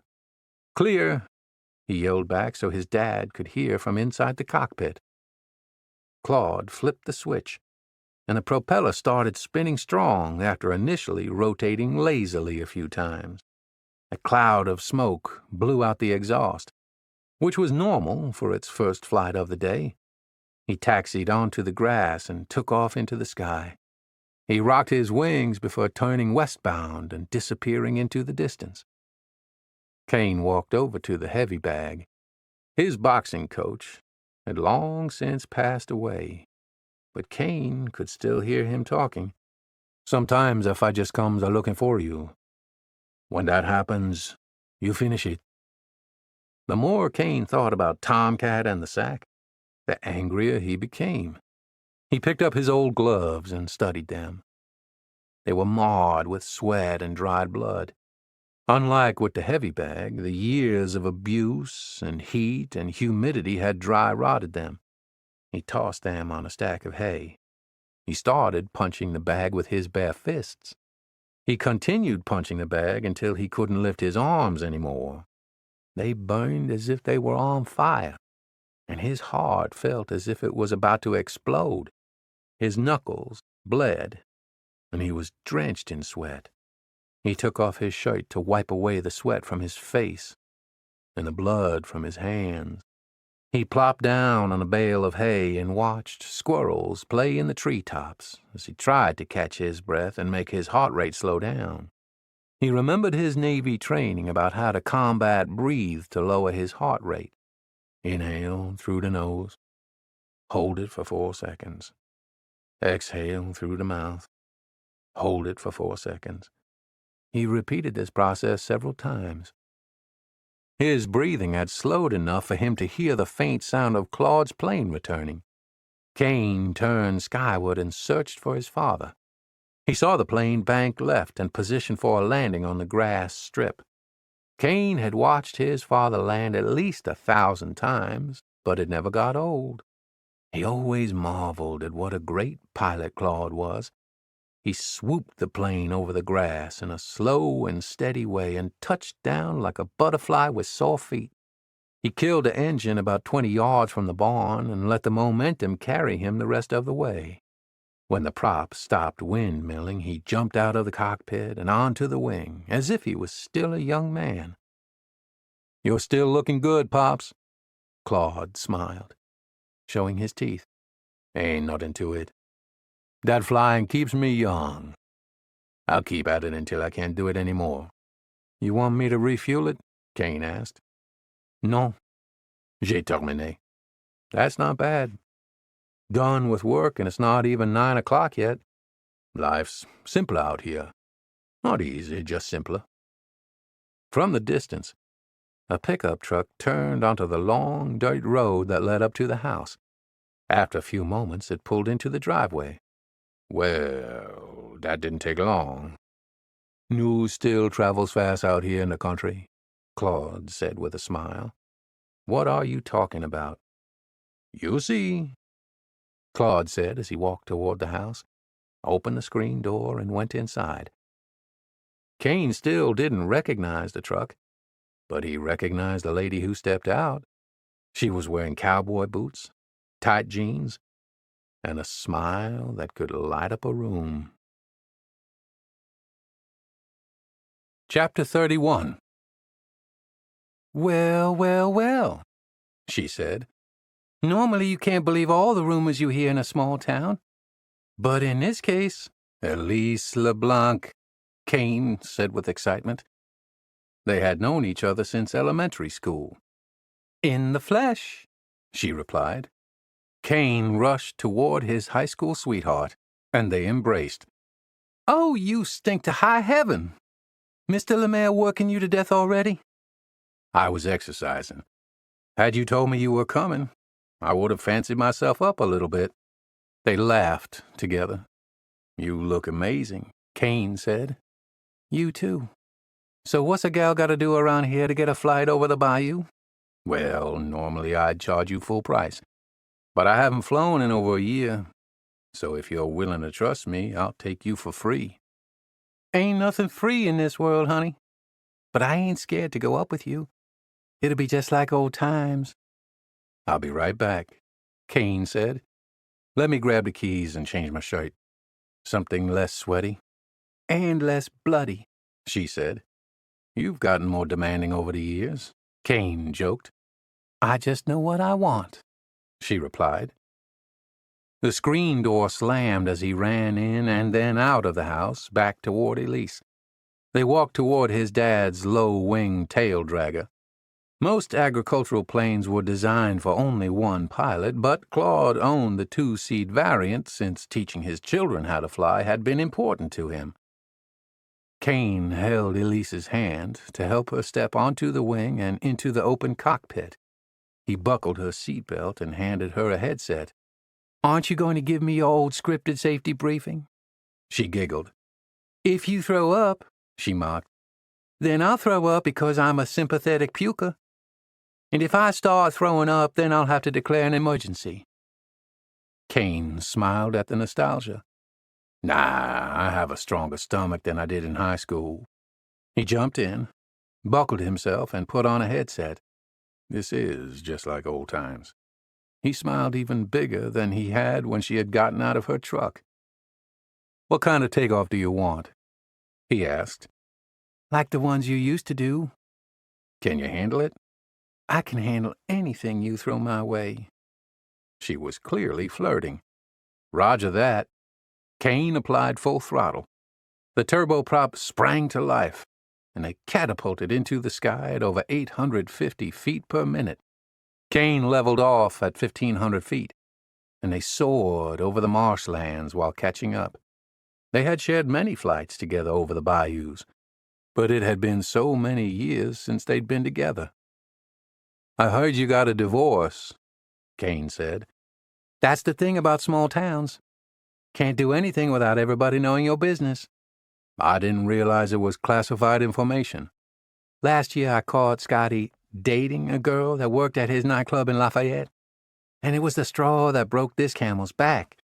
But we share joint custody of Brandon. Every boy needs a father in his life.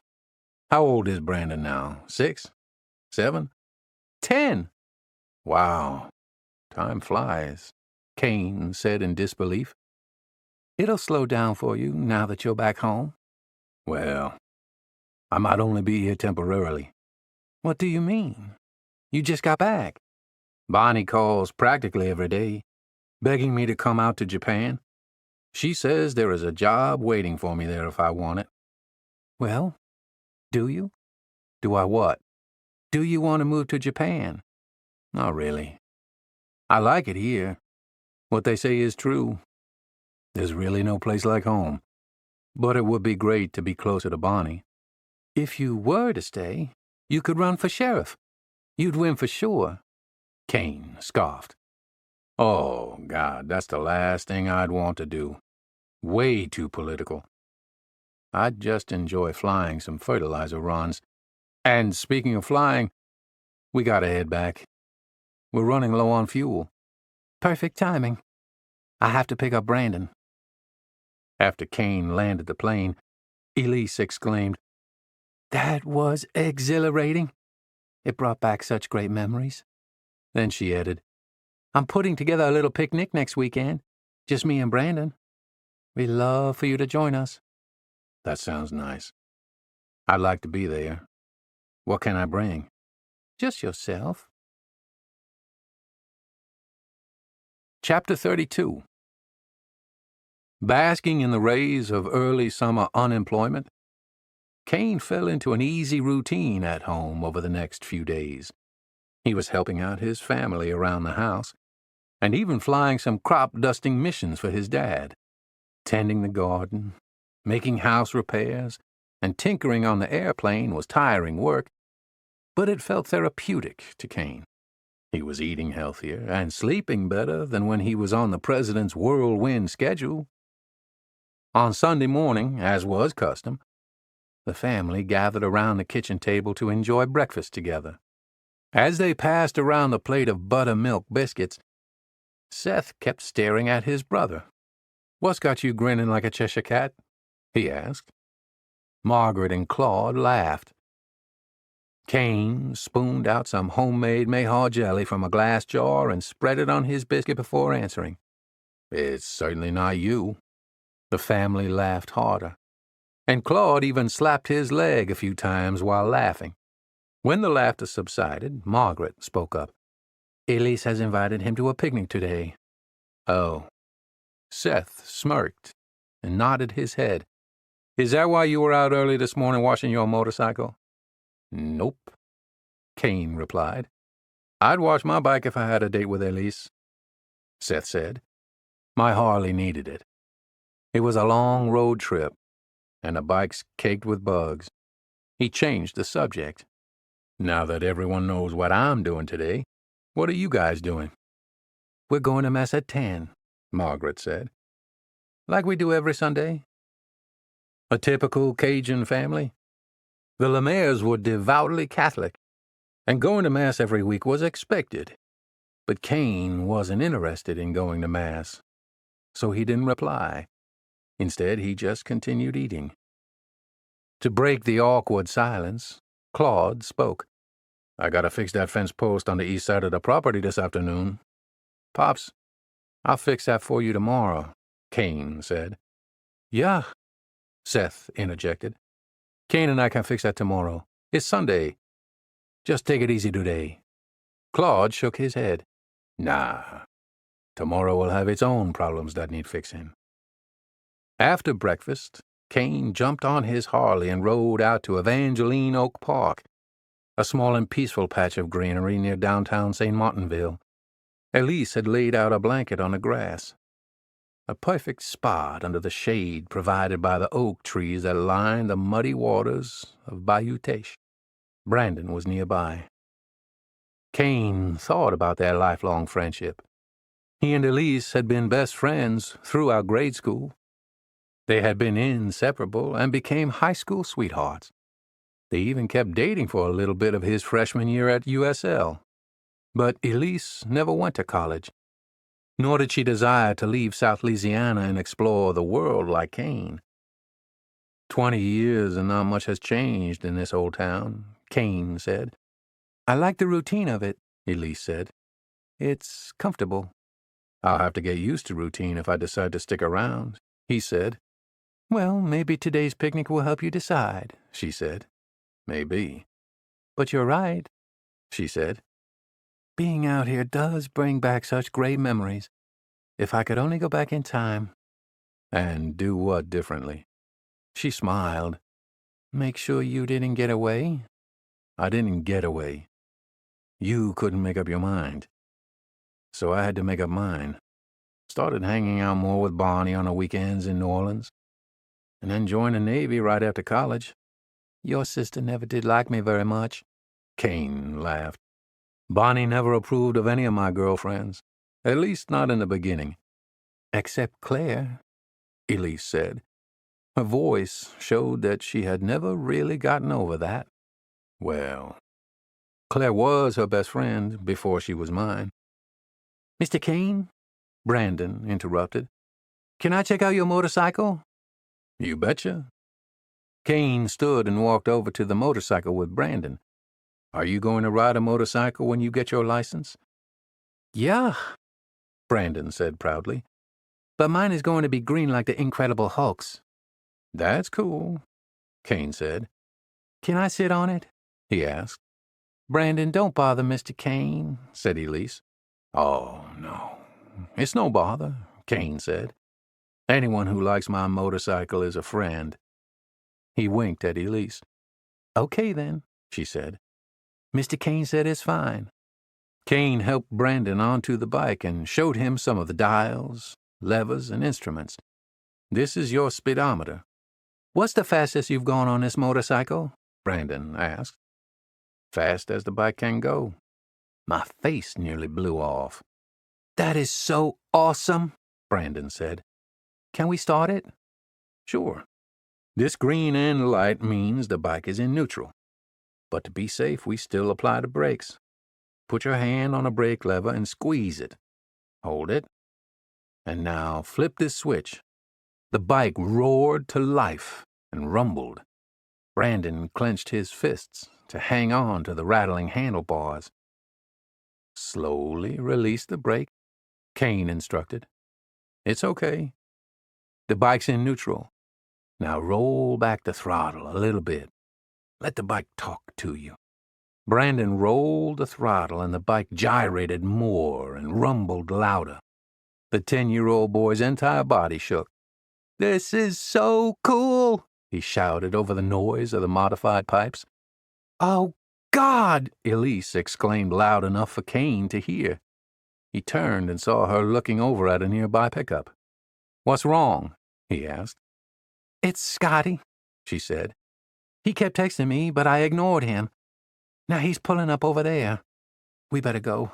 I don't want any trouble. I'm not going to let him ruin my day, Kane said. He's been drinking again, Elise explained. I can tell from his texts. He gets angry when he's drunk. I can identify, Kane said. I've been angry for a while, even when I'm sober. This is different, Kane. He gets irrational, unpredictable. Scotty slammed his truck door and marched toward them. Get away from my family, he yelled at Kane. Get off that motorcycle, Brandon, he yelled again. Get off that thing now. Elise ran toward Scotty to stop his advancement. Kane couldn't hear what she was saying, but it was clear that she was pleading with him to go away. Scotty pushed her aside with his arm and moved toward Brandon. I told you to get off that bike. Cool it, man, Kane said. Brandon couldn't hear you over the pipes. You don't tell me to cool it. And don't tell me what my son can and cannot hear. Scotty reached out and snatched Brandon's collar to rip him from the bike. Kane saw red. He grabbed Scotty's shirt with both hands and shoved him to the ground. The impact of hitting the ground knocked the air out of Scotty's lungs. You better cool it, Scotty, or I'm going to put you to sleep right here. Elise ran over to Kane and tried to pull him away from Scotty. Brandon pleaded with him. Mr. Kane, please stop. You're hurting my dad. When Kane heard Brandon's words, he released his grip. He couldn't believe how enraged he had gotten. Professionally, he was used to being in control of his actions. The Navy and the Secret Service had once trusted him with the most important missions. But with his firing from the Secret Service, his personal life continued to spiral. He was like a wild dog without a pack. Scotty coughed and gasped for air. You think you can come into town and steal my family? I'm not stealing anybody's family. You're drinking with my wife. Ex-wife, Elise interjected. And my son is on your motorcycle. I'm not stealing anything, Conchon. I'm moving to Japan. Japan? Elise asked. She looked disappointed. I guess you've made up your mind. And it's all my fault again. You running off to Bonnie? Please stay. Let him leave, Elise, Scotty said, clearly embarrassed and still regaining his breath. Thanks for the picnic, Elise. Kane looked at Brandon. You're a good kid. Listen to your mama. He turned to Scotty. If you hurt either one of them, I'll come back and deal with you myself. You threatening me? I'll call the sheriff. It's not a threat. It's a promise. Kane swung his leg over his Harley and fired it up. He stomped on the gear and took off. During the ride back to the family farm, Kane struggled to make sense of how things had gone down at the picnic. Why did I say I was going to Japan? I don't even know if I want to go all the way over there. I'm finally back home, and I'm enjoying it, and then this shit happens. I thought I might be able to come back home and settle in, but it never works out for me. When he arrived home, Kane headed straight to the rotary phone on the kitchen wall. He dialed 0 and an operator answered. "I'd like to make a collect call." "What's the number?" the operator asked. "It's going to be an international number." A few moments later, he heard Bonnie on the other end of the line. "Moshi Moshi." "Hey, sis." "Hey, brother. It's really early here. Is everything okay?" "Yeah, it was just my turn to wake you up." She half giggled in her groggy state. "Are you still enjoying being back home?" "I was." She cleared her throat. "Was? What happened?" Her voice was suddenly much clearer, as if she had sat up in bed. "I was at a picnic with Elise." "Elise LeBlanc? She's got a lot of drama. You can do so much better than her." "In all fairness, you've never liked any of my girlfriends." "That's not true," she fired back. "I loved Claire." At that moment, Kane heard his cell phone ringing. Without even looking at who was calling, he hit the button to silence and send the call directly to voicemail. He figured it was Elise, and he wasn't interested in speaking with her right now.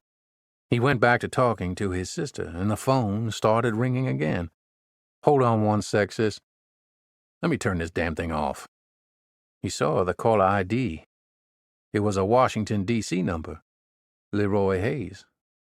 "Why the hell would he be calling me?" he thought. "Bonnie, can you hold on just one more second? It's Leroy. Let me see what's so important he'd be calling me on a weekend." Kane answered his cell. "I got Bonnie on the other line. It's an international call, so make this quick." "Nice to hear from you, too," Leroy said sarcastically. "I just thought you'd like to know. Figured I owed you that much." "Know what?" "Who turned state's evidence and ratted on the other agents." Kane wanted to say he didn't care, but that would have been a lie. "Indulge me." "None other than Tom Jackson." "You've got to be shitting me. He caused this whole storm and then wore wire to incriminate the others?" "Yep." Unbelievable. Kane ended the cell call and put the handset back to his ear. "Bonnie, I'll take that job." "Really? That's fantastic news. What changed your mind?" "Surely my string of bad luck can't cross the ocean with me to Japan." "You're going to love it here. Trust me. You won't regret it." Part 2. The Gaijin. Chapter 33. Kane slipped on a pair of Bose headphones and closed his eyes to the sound of jazz music playing softly in his ears. The international flight afforded him plenty of time to think. "You and your sister are two peas in a pod," Claude had said as he drove Kane to the Lafayette Municipal Airport. "We are twins," Kane said lightheartedly. "Just when I got you back home, you're leaving again. It'll be just for a while." That's what Bonnie said too. And now it's been over a year. I'm going to reconnect with Bonnie. Bring family a little closer to her until she can get transferred closer to home. Plus, it'll give me the time and distance I need to clear my mind and make a little money. Then I'll be back. I'm thankful you and Bonnie are going to be reunited. I just fear you're going to stay like her. Maybe even find a family and make Japan your new home. I ain't going to stay there forever, Pops. And Bonnie ain't either. Look at the bright side. She's doing really well with the airlines. And this keeps her far away from that ex-boyfriend of hers. You know, the one with that sketchy import-export business. I never liked that New Orleans man, Claude said with a scowl.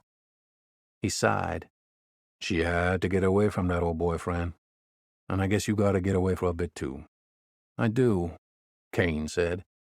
I can tell something's eating at you. Fighting a man at the park in front of his kid ain't you. That's only half of it, Kane said. But I don't feel like getting into it right now. The ANA flight attendant gently placed her hand on Kane's shoulder. She was sharply dressed in a blue and gray suit, with a pink scarf loosely tied around her neck. "I'm sorry to wake you," she said meekly. "It's okay. I wasn't asleep. Just thinking. We are serving our in-flight meal now."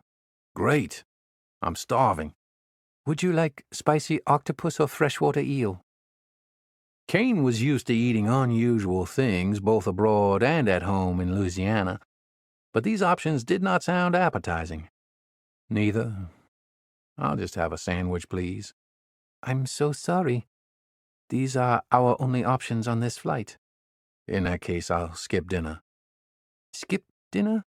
His American idiom confused the porcelain-skinned flight attendant, whose jet-black hair was pulled tight in a ponytail. Nothing for me. Thank you. I'm worried you will be hungry. This is a long flight. It must be a cultural thing, Kane thought.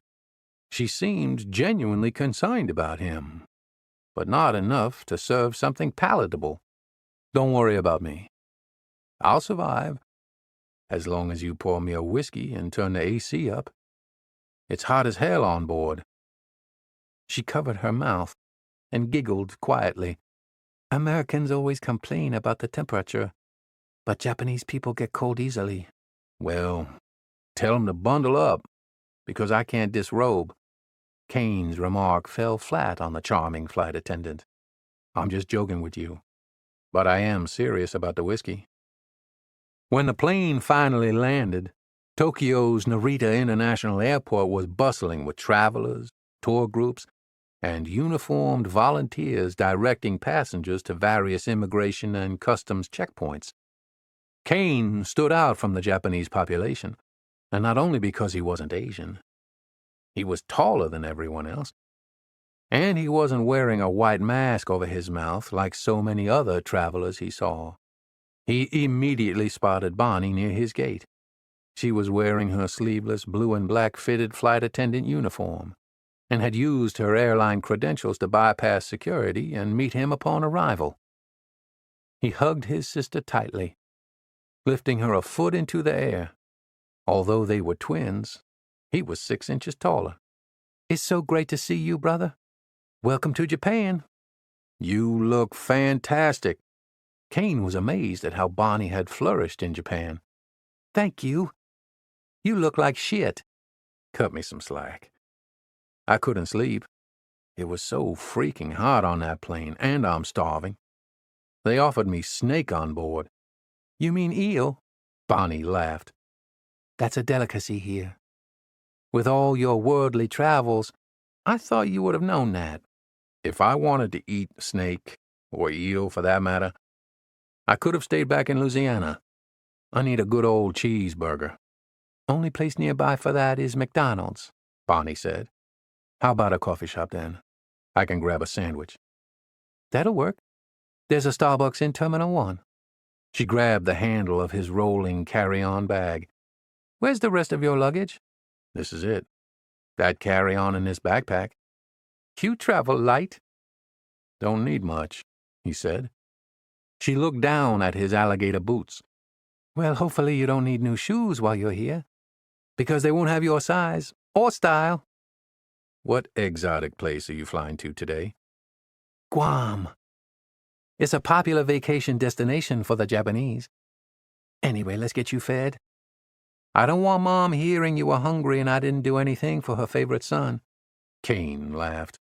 You and I both know baby Seth is her favorite. She smiled. You mean the one who still lives at home? I'm kind of glad he's home, Kane said. He helps take care of Mom and Pops. You give him too much credit, she said. Mom and Pops take care of him. But enough about home for now. You are finally in Japan. I can't believe it. She reached an arm out and wrapped it around Kane's waist as they walked through the airport. I'm so excited for you being here. Give it a little time. You're going to fall in love with this place, just like I have. I can't promise I'll fall in love, but I promise to keep an open mind. Good, because you need it here. They exited the arrivals lobby and took the elevator to the airport mall. The Starbucks was busy, but they were able to find a small table after waiting a few minutes. Bonnie placed her purse on the table, put Kane's suitcase next to her chair, and got in line. You're kidding, right? You're leaving your purse on the table? Kane said, shocked. It's completely safe here. This is how the Japanese reserve tables at Starbucks, Bonnie told him. They put their things down, then they get in line. Kane chose a grilled chicken wrap, a bottle of water, and a tall black coffee. He reached for his wallet, but Bonnie was faster. She gave the barista some yen. "You're not going to pay for your first meal in Japan," she said. "It's on me." Kane smiled. "Okay. The next one's on me." She smiled big. "I'll make sure to pick an expensive sushi restaurant with great reviews." Kane laughed. "I'm sure this place is full of great sushi restaurants." He noticed that his sister had upped her lifestyle here in Japan. Expensive watch, designer purse, and styled hair. "I just can't get over how great you look," he said. Bonnie's face turned red. "You're giving me a complex. Did I look that bad in the States?" Kane laughed. "Not at all." "What can I say? Japan's been good to me. It'll be good to you, too." "You even lightened your hair. Do Japanese men prefer blondes?" "Life is certainly easier here as a blonde." Bonnie grinned. "Most men don't notice such things, but you've always been very observant." "The blonde hair must help you get noticed around here. With all the dark clothing and brown hair I see, I feel like I'm attending a funeral." Bonnie laughed. "Japan is changing, a little bit at a time. It's a very slow change, but they are letting more and more outside influences in." They enjoyed catching up in person, but he was jet-lagged and exhausted from the travel. At one point, Bonnie looked at her phone. "Tanaka just texted me. He's getting off the train and will be here in just a minute. He's a security guard at the company, and he's going to be your point of contact at your new job. I can't wait to introduce you." "How's his English?" "Really good. He studied aviation at Embry-Riddle in Florida for years." "If he's a pilot, why is he working as a security guard at this automotive company?" "He never finished his degree. He had to come back to Japan. He wasn't a pilot, but he knew enough about commercial aviation that he was able to get a job at United Airlines. That's how we met." "What did he do for the airline?" "He worked various jobs, mainly checking in passengers and sorting baggage issues. Anyway, his dad, who works for the Tokyo National Police, thought he could do better and helped him get the security job at the automotive company. You're going to like him. He's really cool. He's Japanese, but he's not, if you know what I mean." Kane chuckled. "Nah, I don't really know what that means. At least, not yet." "Well," Bonnie said, "you'll see, the longer you're here." "So why didn't they just hire a retired Japanese cop to protect the CEO? Somebody who knows the language, customs, and already has police training. Why did they go searching in America?" "Japanese police don't have the experience that you do. This country is so safe. I don't even think the police carry guns. At least not the ones you normally see on patrol. The threats on this CEO are unusual. I think their executive team is panicking." "The police don't carry guns. What do they do? Carry sticks and knives to a gunfight?" Kane asked with a grin. "I've never felt scared here. This isn't like New Orleans, where I carried my mace with me everywhere I went." "Sis, every place has its dark side." Just then, a young Japanese man walked up to their table. "Perfect timing, Tanaka," Bonnie said. To Kane, Tanaka looked like every other Japanese businessman in a dark suit, a dark tie, and a crisp, white button-down shirt. Kane stood to shake Tanaka's hand. "It looks like you stole my tie." "I'm sorry?" Tanaka's face immediately projected worry. "Can you please say that again?" "He's just joking, Tanaka-san," Bonnie said. "My brother likes to joke." "I like to joke too," Tanaka said. "But you seem so serious." Kane laughed. "That's my poker face. I've been working on it." Tanaka smiled. "Okay, because there are probably 100 million ties like this in my country." All three of them laughed. Kane grabbed a nearby chair and pulled it to their table so Tanaka could have a seat. "Please don't judge me for being at Starbucks literally right after my flight," Kane said. "What can I get you? It's my treat." "Thank you very much. But I have this," Tanaka said as he lifted a plastic bottle and showed Kane the label. Kane looked at the green label and saw some English among the scattered Japanese characters. "Japan's #1 green tea brand." Kane read aloud. "I'll have to try that sometime." "Tanaka, I was just giving my brother some backstory on Mr. Sato, the CEO," Bonnie said. Then, addressing Kane, "Mr. Sato is acting very counter to usual Japanese culture, both by refusing to step down in the midst of a PR scandal and by actually hiring you, an outsider, to protect him. This is a very rare opportunity for you." "I left one international scandal to be part of another." "Tell me more about this scandal," Kane said. Bonnie continued. "The news is reporting that the auto company falsified emissions controls. This is a huge embarrassment, and Mr. Sato is worried that angry stockholders may attack him because they've lost so much money. And it's not just about money. The CEO has shamed these people, betrayed them. Shame is worse than death." Tanaka interjected. "Death comes to us all, but you choose to bring shame onto someone. In Japan, it is customary for a boss to resign when he has shamed the company. Sato-san, our CEO, refuses to resign. He is adamant that he has done nothing wrong. But there are many people who lost their jobs and their savings because of the news of this scandal. You'll see what we're talking about the longer you are here. The Japanese culture is like nothing I've seen anywhere else in the world," Bonnie said. Kane took another swig of his water. "Do you think anyone will really attack this CEO?" Tanaka said nothing. Bonnie filled the silence. "I'd be surprised if someone did, but I imagine Mr. Sato is scared. That's why he wanted a gaijin." "A what?" Kane asked. "You're going to hear that word a lot here. It means foreigner. Right, Tanaka-san?" "Yes. Today, gaijin means foreigner." "Today?" Kane asked, surprised. "What did it mean yesterday?" Bonnie laughed. "You're going to stick out like a sore thumb here. It's an old word. It means barbarian." Kane chuckled. "I've been called lots of things, but never a barbarian." Bonnie continued. "Mr. Sato thinks an American will protect him the best, since Americans will do anything for money. After all, most Japanese think Americans have no culture or honor. Greed is what motivates America. Ironically, it's most likely greed that got him into this mess anyway." "What do you think, Tanaka?" Kane asked. "We are honored to have you here.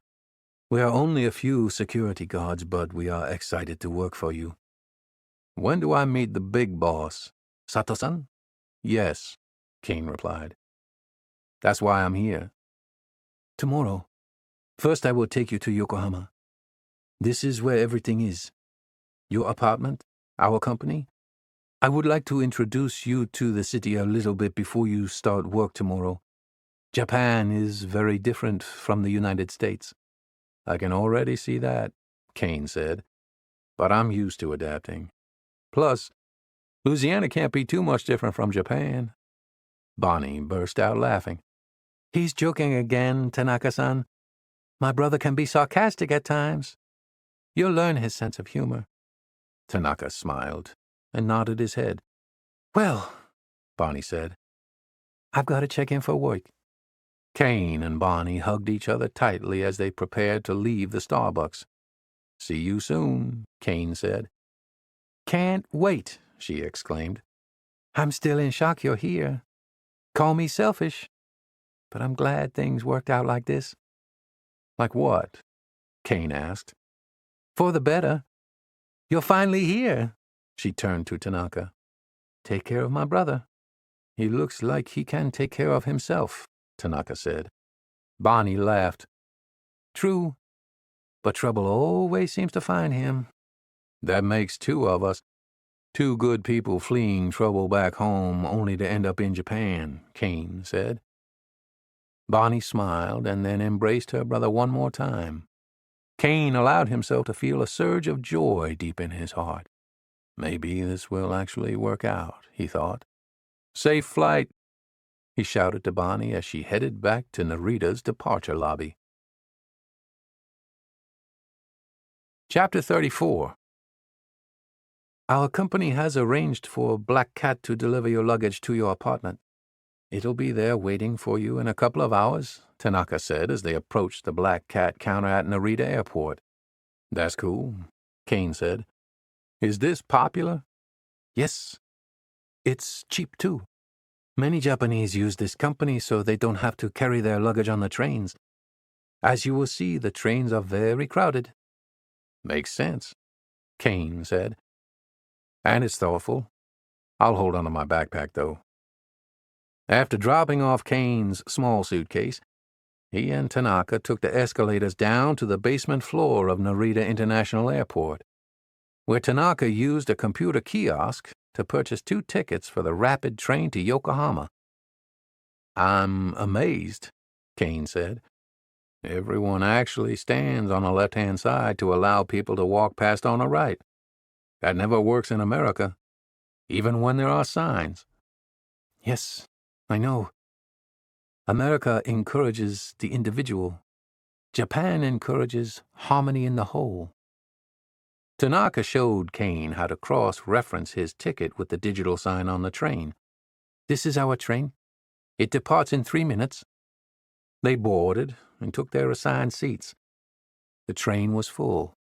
Tokyo is overrated, I think, Tanaka said. I much prefer Yokohama. What's the difference? Kane-san, to a gaijin, everything looks the same here. But to a Japanese person, we see the differences. If you and I are going to work together, we've got to iron out a few things. First, just call me Kane. Plus, you and I look to be the same age. How old are you anyway? I'm 35. Okay, so I'm just a few years older, Kane said. And secondly, I want you to teach me to see these differences you talk about. Okay, Mr. Kane. Kane chuckled. Just Kane will be fine. We're operators. We're going to be working together. You're going to be my second in command. We have to trust each other. Okay, Tanaka smiled. You have my word. Talk's cheap, Tanaka. Let's shake on it. They shook hands. I'm still amazed. This train is completely full. We're like sardines in a can, yet everyone is so polite. There's nobody talking besides me. Kane chuckled lightly. And when an elderly person gets on board, a younger person gives up their seat. There are over 13 million people in Tokyo. A city this size could never exist if we weren't polite to each other, Tanaka reasoned. And so many people are reading. Actually reading a book. It's a dying hobby in America. Maybe that is because America makes the best movies, Tanaka said and smiled. I wanted to visit Hollywood when I was in college, but I never made the time. I can't wait to visit California someday. About an hour later, they arrived in the city. From the train window, before it went into the station, Kane noticed flickering lights and a Ferris wheel in the background. Before we go to your apartment, Tanaka said, I'd like to take you to my favorite izakaya. Gesundheit. What? A confused Tanaka said. I thought you sneezed. What was that word you said? Izakaya. It's the Japanese word for pub. I would like to buy you a drink at my favorite izakaya. Now you're talking, Tanaka-san. I can use a drink before sleeping like the dead tonight. The izakaya was loud and boisterous. Through the thick fog of cigarette smoke, Kane could see that the place was packed with Japanese businessmen in suits. The men were yelling at one another to be heard over the buzz of the crowd. This seemed like a complete contrast to the Japanese men I saw at the airport and on the train. Oh, yes. Society does not allow this in public. But in here it's okay for salarymen to let off some steam. It's actually expected. Tanaka took off his tie and neatly folded it before placing it in his jacket pocket. Good to know, Kane said. What are we drinking? Sake! Tanaka shouted in order to be heard. That'll work, Kane shouted back, and showed his approval with a thumbs up. The waitress brought 2 wooden boxes filled with sake. This is how we traditionally drink sake, Tanaka explained. The sake is originally in barrels that are broken down into these smaller cups for us to drink from. That's neat, Kane said. He raised his small wooden box. Cheers. Kanpai! Tanaka raised his drink. Kane and Tanaka drank several cups of sake. They lost count of how many exactly. Tanaka flagged down the server and ordered soba noodles. Do you want some soba noodles also?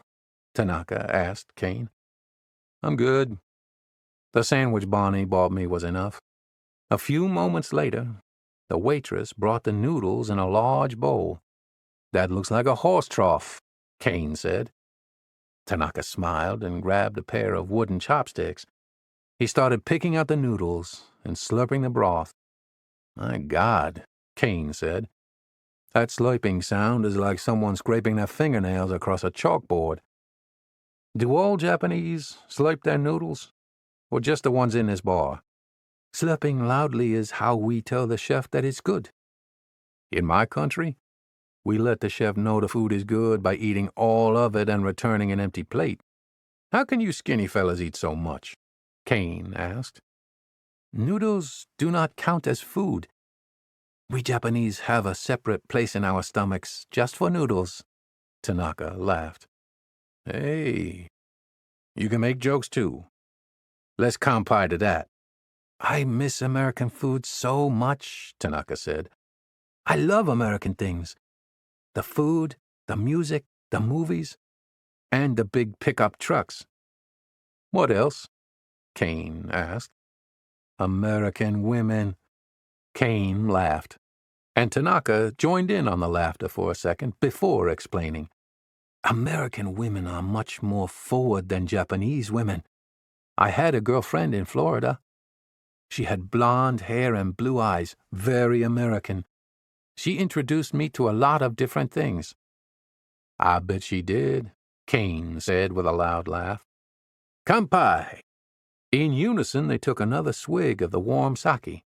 What does your wife think about that? Tanaka laughed. I'm not married. I still live with my parents. Really? I left the house at 18. Yes, I know. That's very common in America. But in Japan, it's very expensive. Many Japanese stay at home until they get married. When's that? First, I must find the right girl. And she's probably in America. Tanaka smiled. Kanpai, Kane said, and they gulped another shot of sake. Tanaka, now red-faced from drinking, had lowered his inhibitions. I would have stayed in America had it not been for my father. What do you mean? I miss America. It is the Wild West. Here in Japan, we have too many rules. Don't get me wrong. Tradition is nice. But adhering to tradition got in the way of my dreams. What dreams are you talking about? I wanted to be an airline pilot. That's why I was in university in Florida, at Embry-Riddle in Daytona Beach. Yeah, I know it. I was stationed at JAX for years with the United States Navy. We go down to Daytona for various events. Yes, so many things to do in Daytona. I had a lot of American friends. I was becoming too American, my father thought. I was at a party where there were drugs. The police came. I didn't take any of the drugs, of course, but I was in the house where they were. The police took us all to jail. My father is an inspector with the Tokyo National Police. He made me return to Japan immediately. I'm sorry to hear that. Kane sympathized with Tanaka. No, I'm the sorry one. I talked way too much tonight. The train is no longer running. It's only just after 1 o'clock. Yes, but in Japan the trains stop at 1. It's very inconvenient for us Japanese. But we must not say anything. You must not say anything? We have a saying here. The nail that sticks out gets hammered down. Trust me, I get hammered down a lot. So you can take a beating. That's good. Means you're resilient. Tanaka seemed to appreciate the compliment. Well, surely we're not the first people in Japan to close down a bar. So what's the solution? Japanese always have a solution. Tonight we sleep in a hotel. That's fine. I've spent so many years in hotels that they're like second homes to me. I assure you, Kane, you have never stayed at a hotel like this. Chapter 35. They walked the tiny streets for just 1 block before they arrived at a hotel. What is this place? Kane asked. It looks like those pods from the movie The Matrix. This is a capsule hotel. It's cheap. Yeah. Kane scoffed as he looked around. Herpes is cheap, too. Doesn't mean I want any. Tanaka didn't seem to get Kane's joke. This is very popular in Japan. It's our best option tonight. I'm so sorry. I should have looked at the clock so we didn't miss the train. Well, Kane said, it's just for 1 night. Plus, one of the reasons I came to Japan was to try different things. I'm dead tired from the jet lag. I'll be asleep in no time. Tanaka spoke with the clerk for a few moments, then used an automated vending machine to book rooms. This receipt has your password on it. You will need it to access your capsule. Also, we must take off our shoes and wear these slippers. Kane tried on the largest pair they had, and even though they were backless, his heels still stuck out by about 3 inches. Kane's room reminded him of something from a sci-fi movie. Each was part of a row of stacked pods, just big enough for a body. Inside was a thin mattress, a folded sheet, and a pillow. Tanaka effortlessly climbed the ladder and slipped into the capsule. Kane, on the other hand, hit his head as he tried to enter the capsule. This was not made for Americans, Kane exclaimed. See you in the morning, Tanaka said. It is the morning, Kane replied. Yes, you're right. I meant sleep well. There'll be no sleeping well in this thing, Tanaka. The only way I fit in this thing is to curl up in a ball. And the mattress is only about 1 inch thick to pad my 200-pound body. After tonight, no more of these capsule hotels. It's a deal, I promise. I probably won't get very much sleep either. It's exciting that you're finally here.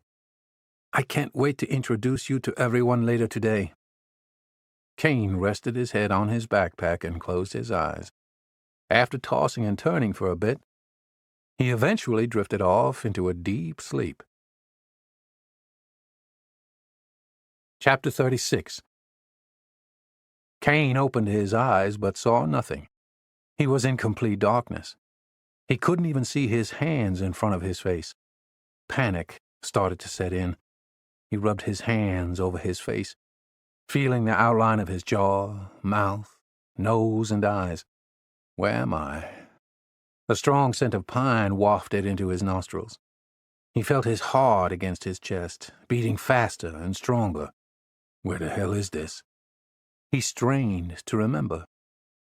He stretched out his arms in each direction, mapping out his surroundings. My Zippo lighter, he thought. Yes. He fished for it in his backpack. He retrieved it, flipped open the brass lid, and lit the wick. The warm glow of the dancing flame produced enough light for Kane to see where he was. He was trapped inside a wooden box, a coffin. His casket crackled and warped as the red-hot fire raged, consuming the wood like a colony of starving termites. Kane's body burned, and the hair on his arms and face singed. "I'm burning alive!" he shouted in terror. He heard the faint sound of monks chanting in a foreign language. "Get me out of here!" he yelled at the top of his lungs. "I'm in here!" He kicked and punched as hard as he could. The loud bang and the hallway light that poured into his small cell jolted him awake. He had busted open the capsule's door. Kane crawled out as quickly as he could, gulping for fresh air. His heartbeat pulsated through his chest like a drum. Streams of sweat fell to the floor and puddled. He sighed. It was only a nightmare. "Combat breathe," he told himself. "It was only a nightmare," he kept repeating. "I gotta get out of here," he mumbled under his breath. Kane left his backpack in the capsule and traded his slippers for his boots. He tried to peek in Tanaka's capsule, but the privacy curtain was drawn across the tiny window. How in the hell did Tanaka sleep through that? Kane dashed down the stairs to the ground floor lobby. It was brightly lit. Everywhere he looked, fluorescent lights illuminated the hallways. It felt like a sterile hospital.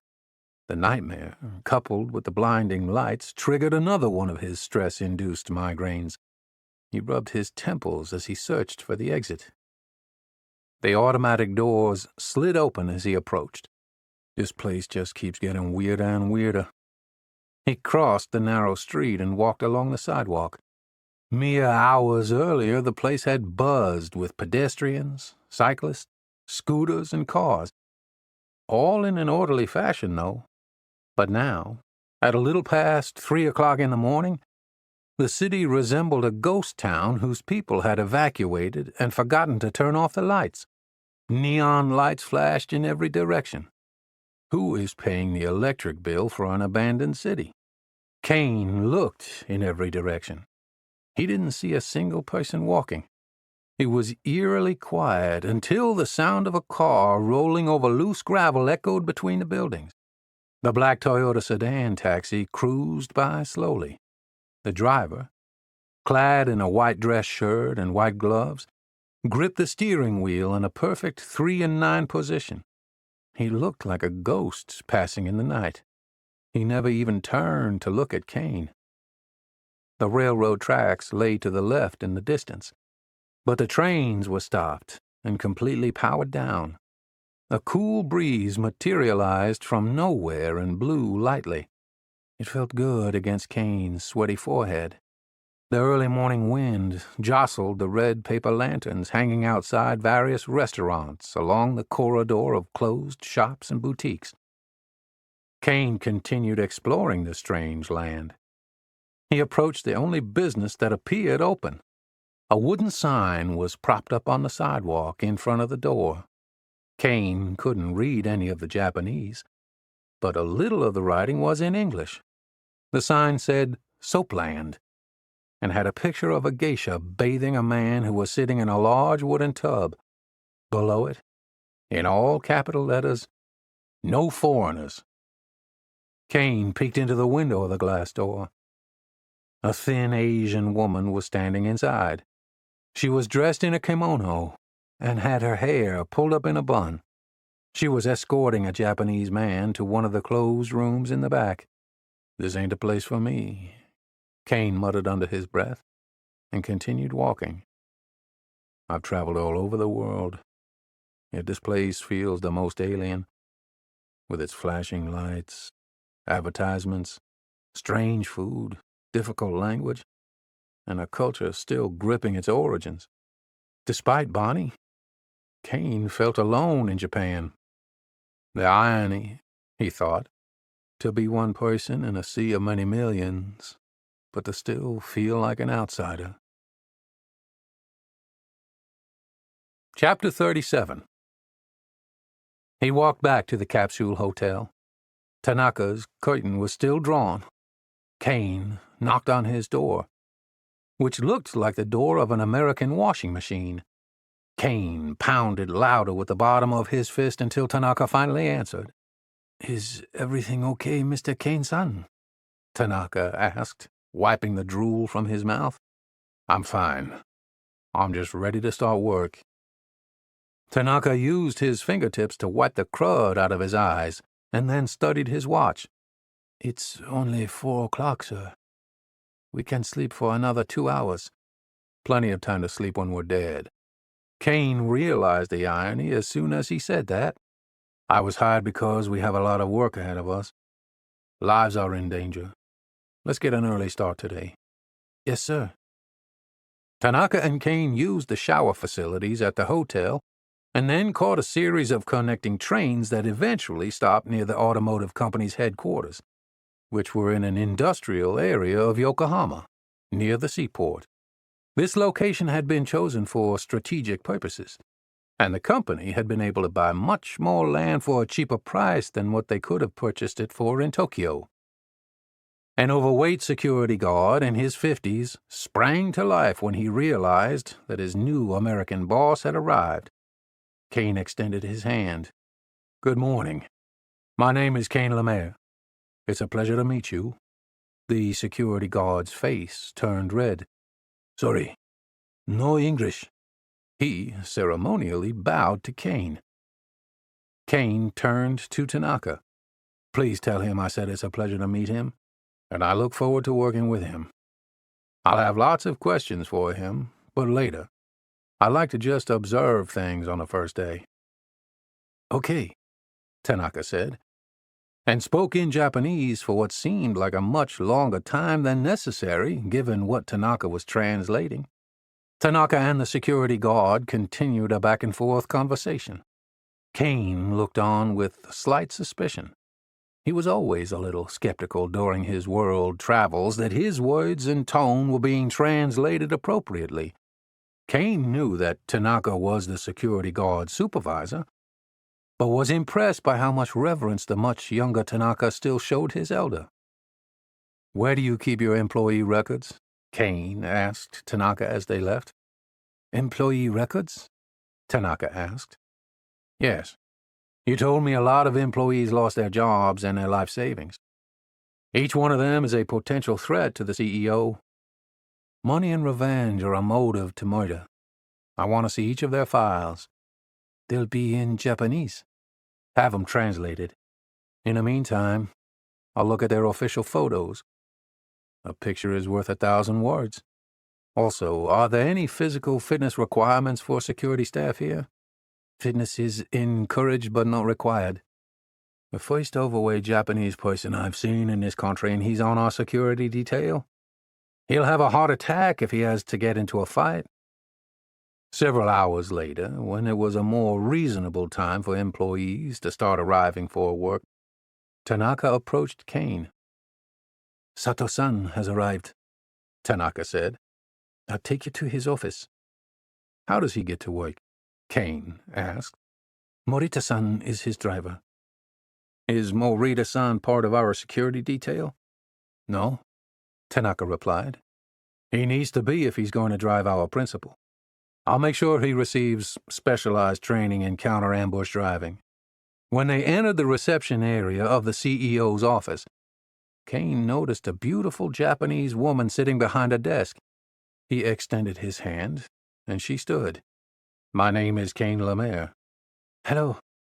My name is Tamura." "Is that your last name?" Kane asked. "It is my family name. My given name is Yumiko." "Yumiko," he repeated slowly. "Hi," she said. "That's a beautiful name," Kane told her. "Thank you." Her pale face showed a hint of a blush. "What does it mean?" "It means the sea." "Are you pulling my leg?" "I'm sorry?" She was confused by the American idiom. "My name also means the sea, but in French." "I know," she smiled. "I studied French in high school." "Enchanté," Kane said. "Enchanté," she replied. "Monsieur Sato is expecting you." She opened the door to Mr. Sato's office and led Tanaka and Kane into the room. She stayed there to scribble notes on a legal pad. "Welcome to Japan, Mr. Kane." As a prominent business leader of an international company, Koichi Sato was familiar with Western culture. He shook Kane's hand.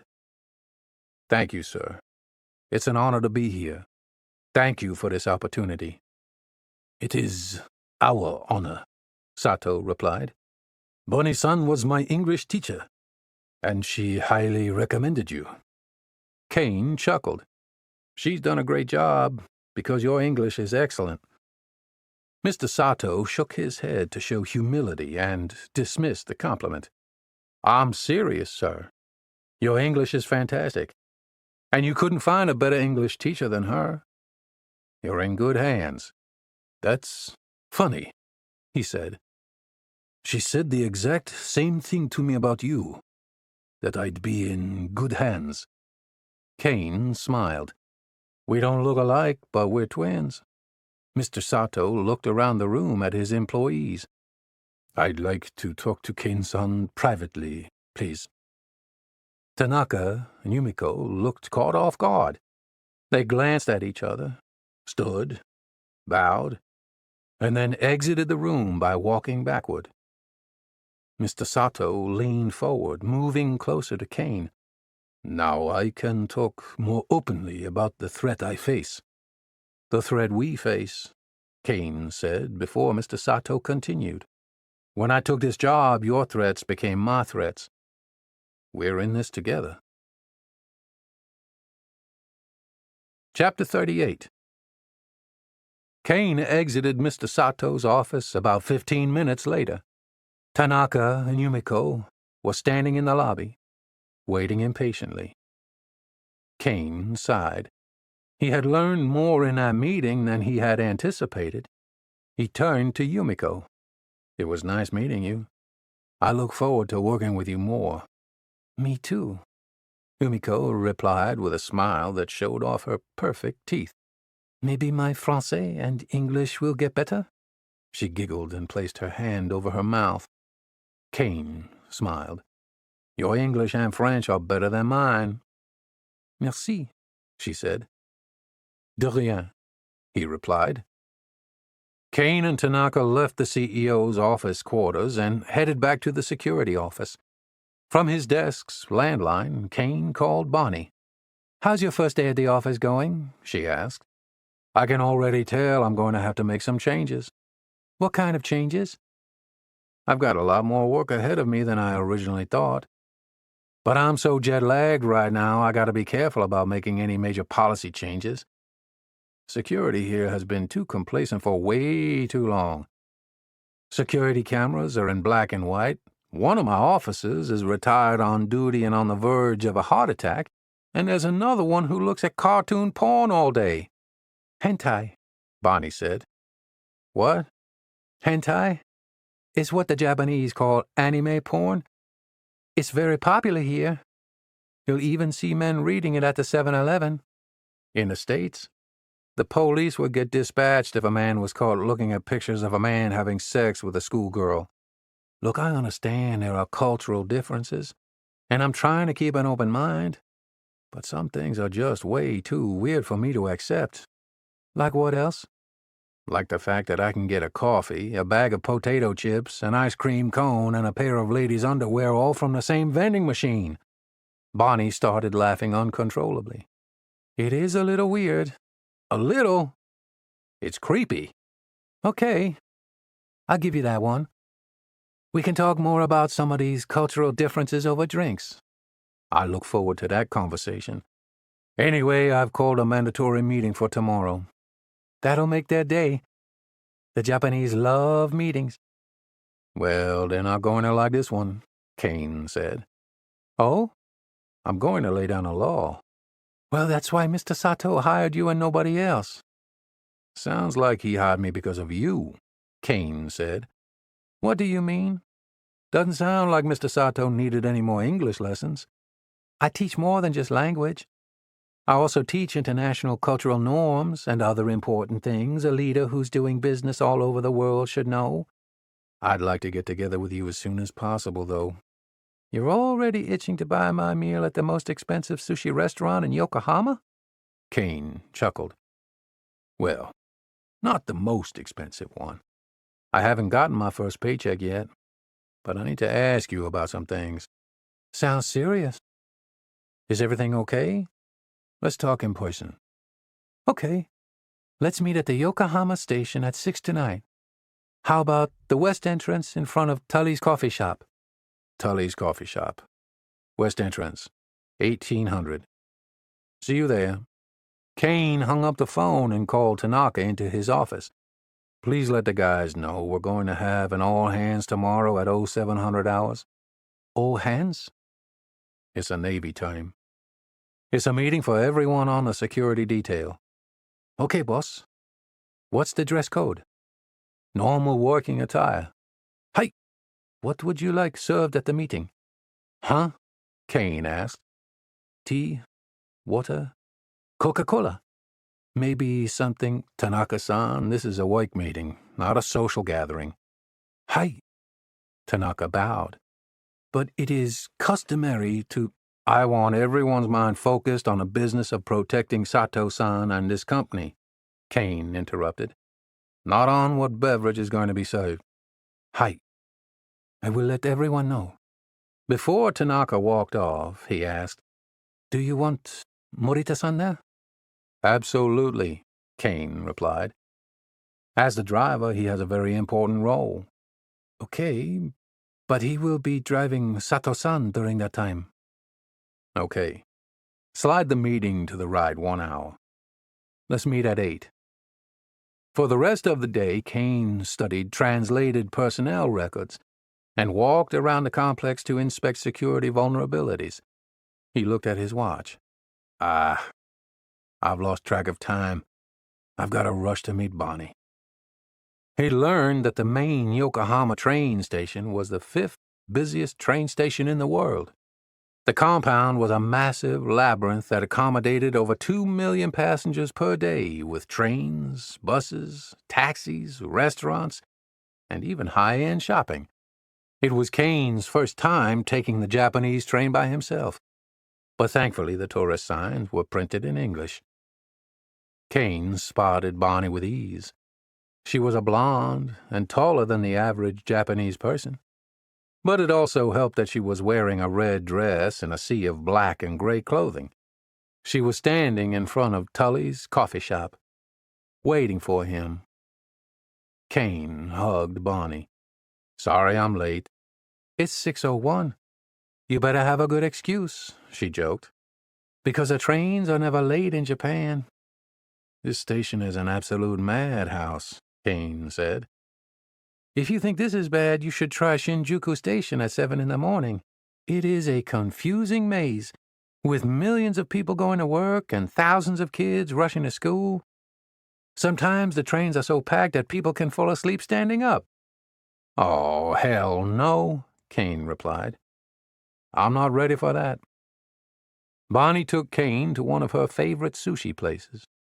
It was quaint and cozy inside the small restaurant. I still can't believe you are really here in Japan, about to eat sushi with me. Give me some credit. I would have eventually made it here. Not if you were still working for the Secret Service. It was hard to take any vacation with the demanding schedule, Kane admitted. The president received at least 5 threats per day, and each one had to be thoroughly investigated. Is that normal, or is it just this president? Bonnie asked. Nah, doesn't matter who's in office. The crazies are always looking to get themselves in the paper. Plus, we were always short-staffed. Lots of agents were jumping ship to other federal agencies. But I'm here now. How do we order? I'll do all the translating, buddy, Bonnie said. As the conveyor belt rotates, I'll let you know what's on the plate. If it sounds good, just grab it. At the end, they'll stack our plates up and charge us. You mean me? Kane asked. Exactly, she exclaimed. Bonnie described the various sauces at the table and showed Kane how to use the chopsticks. They're called hashi, and the Japanese take eating with them very seriously. As with most things Japanese, there are lots of rules regarding the use of hashi. For example, make sure to use the chopsticks holder, but don't cross the chopsticks when you put them on the holder. That sounds dangerous, Kane joked. What happens if I do that? It's a major faux pas. Also, don't stick your chopsticks in a bowl of rice. And don't pass food from hashi to hashi. It's all got to do with funeral rituals here.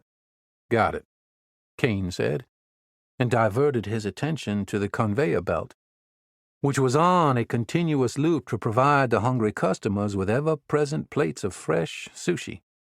I can recognize a few dishes, he said, and pointed at one. That looks like tuna. Yes, it is.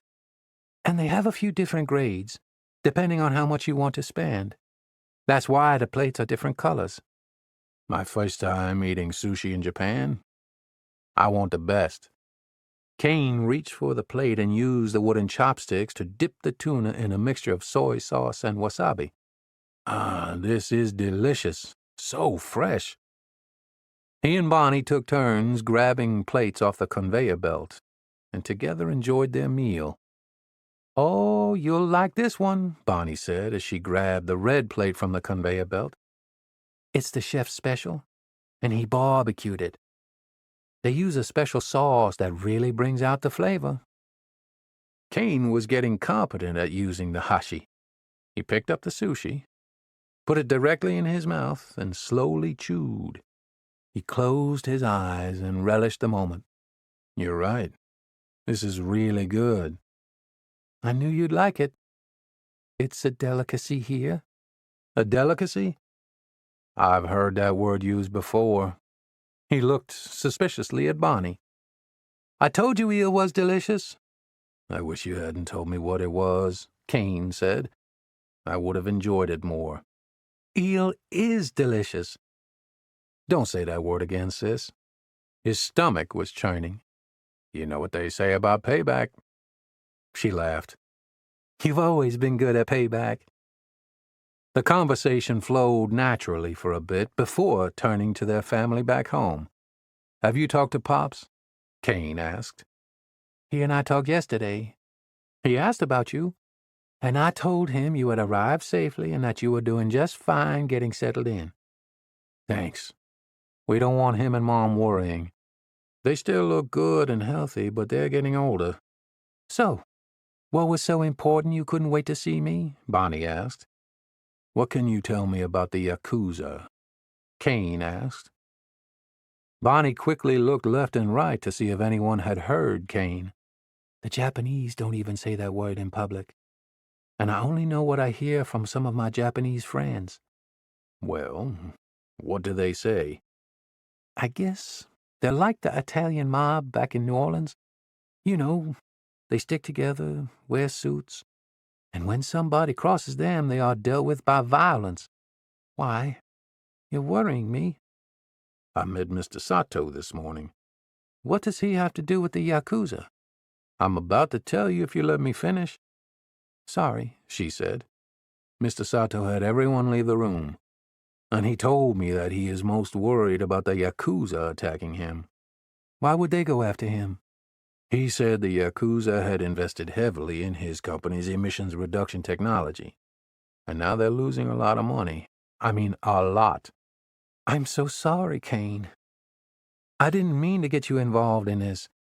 I thought this would be an easy security job for you. Easy is boring, he said. The Yakuza are outcasts here, she continued. They're bad people. Killings are very rare here, but when somebody does get murdered, you can almost bet your life on it that it was the work of the Yakuza. Do you know anybody I can talk to who would have more information? What about Tanaka's dad? He's an inspector with the Tokyo police. I already thought about that. I've got to tread lightly. I don't want to put any more tension between Tanaka and his dad. You know, the whole thing about Tanaka being yanked out of America and brought back to Japan. Bonnie nodded. I met an American journalist several months back who knows a ton about Japanese culture and crime. He works for the military newspaper, the American Flag or something like that. The Stars and Stripes? Yes, that's it. He's also married to a Japanese woman and speaks really good Japanese. That's great, Kane said. What's his name and number? His name is Champ Albright III. I have his contact information somewhere at my apartment. It'd be nice to meet another American here. What are you going to do? She asked, looking very concerned. I took on this job knowing the risks.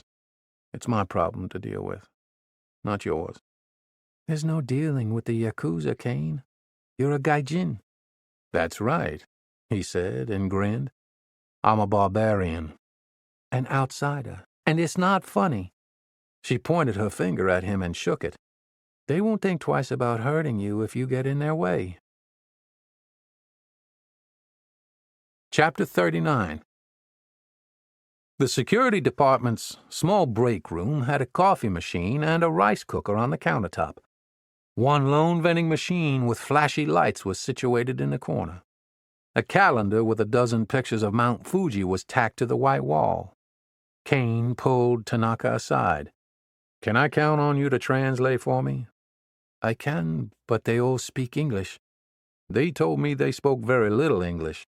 If a Japanese person cannot speak perfect English, they say they cannot speak it. English is my mother tongue, and I don't speak it perfectly. I'm a product of the Louisiana public school system. Have a seat, Tanaka. I'll speak to everyone in English. Very well. Tanaka bowed his head and gathered the 3 security guards and the driver before he took his seat. Kane began the meeting promptly at 8 a.m. Gentlemen, what is our greatest threat? Kane watched the men look at one another. Tanaka spoke up. An employee who was laid off by the company and is now angry. Hey! The other guards agreed and nodded their heads in unison. That is certainly a threat, Kane said. But our greatest threat is the unknown. The one thing we cannot predict. That is what we must train for. How do we train for the unknown? Tanaka asked. Great question. My father had a good friend named Frank Rogers, who was an old crusty flight instructor. He was known for telling his students, In der Notfrist der Teufel fliegen. That's German for, in an emergency, even the devil eats flies.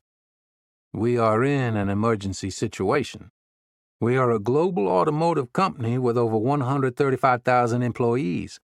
Our cars are sold in more than 100 countries. Yet as a security staff, we are understaffed and undertrained. We're going to have to make some sacrifices until we get some backup. I'm increasing our shifts from 8 to 12 hours. Everyone looked on with great focus. Then one of the security guards raised his hand. Speak freely, Kane said. Will we get overtime for this? I'm working on that.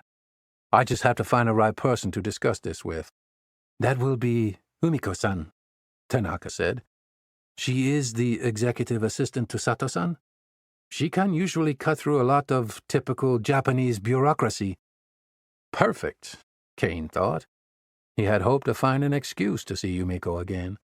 I'll talk to her as soon as this meeting is over. He turned his attention back to the entire group. So, we're going to increase our work hours, and we'll need to find and hire 3 additional security guards. The oldest security guard finally overcame what seemed like hesitation to ask a question. Kane-san, Japan is very safe. Why do we need more guards? Because I'm adding Mr. Sato's house under our protection umbrella. Our team is going to start watching it too. He lives in a very nice neighborhood. Very expensive. Very safe, the guard replied, clearly thinking the gaijin was overreacting.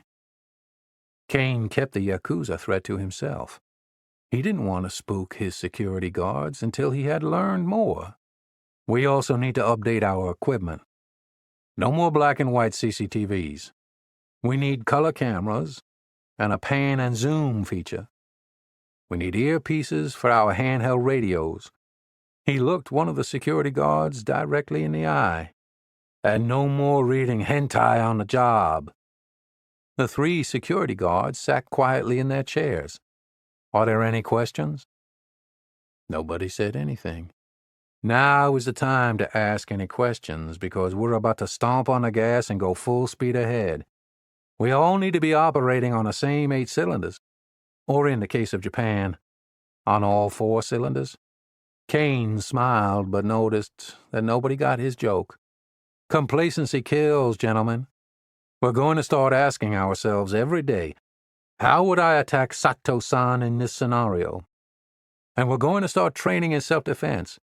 We're not talking about doing katas and swinging nunchucks here. I'm going to teach you the skills I learned at the Secret Service and in the Navy. I'm talking about being able to put a suspect on the ground quickly while the other team members cover and evacuate our protectee. That's cover and evacuate. That will be our M.O. Tanaka looked around the room, then stood and bowed before he asked, "Boss, what is M.O.? Modus operandi. How we will conduct a business of executive protection." "Arigatou gozaimasu." Tanaka bowed. "Okay, that's all I have for now. Let's get back to work." Kane clapped his hands in a gesture to motivate his team. The security guards and the driver stood in unison and bowed.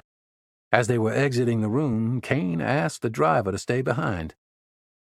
"Morita-san, how long have you been with the company?" He strained his eyes as he thought. 47 years. Kane's eyes widened and his mouth gaped open. "Wow, that's impressive." Morita-san smiled and nodded his head with several short, quick bows. "How long have you been driving for Sato-san?" He held up 2 fingers. "Ever since Sato-san became the CEO 2 years ago?" Kane asked. "Hey, forgive me for asking this, but how old are you?" 67, Morita-san replied. "It's my pleasure meeting you." Kane bowed. Morita left the security office, and Kane approached Tanaka. "Are the guys always this quiet? Or just in my meetings?" "This is very typical of a Japanese meeting. We have 2 ears and 1 mouth to listen twice as much as we talk." Kane smiled. "But they understand what is required." Tanaka said with confidence, "What do you think about Morita-san?" "He is very loyal and very reliable." "Yeah," Kane said, "but he's getting up in age. Can he see well? What are his reaction times like?" "He drives very safe," Tanaka said. "He is very cautious." "Wouldn't Sato-san want a younger driver who could probably see better and have faster reflexes?" "Old age is relative in Japan. We have more centenarians than any other country. Plus, loyalty is very important to Sato-san. Morita-san has been with the company since he was 20 years old. He has no family. This job is his only family." Kane understood what it was like for a man's job to be his only family. He took a deep breath and exhaled. "I'm heading over to Yumiko's office to talk about some of these changes. Can you talk to your dad for me? See if he has some people he could recommend to add to our security staff. Maybe some recently retired cops who still want to work. Or maybe some applicants who were qualified but didn't get hired by the police department." Tanaka inhaled air through his teeth with a slight head tilt. After a brief hesitation, he nodded his head. "Good. Can you get right on that for me? We're about to apply full military power." Tanaka nodded, but it looked to be more out of habit than out of understanding.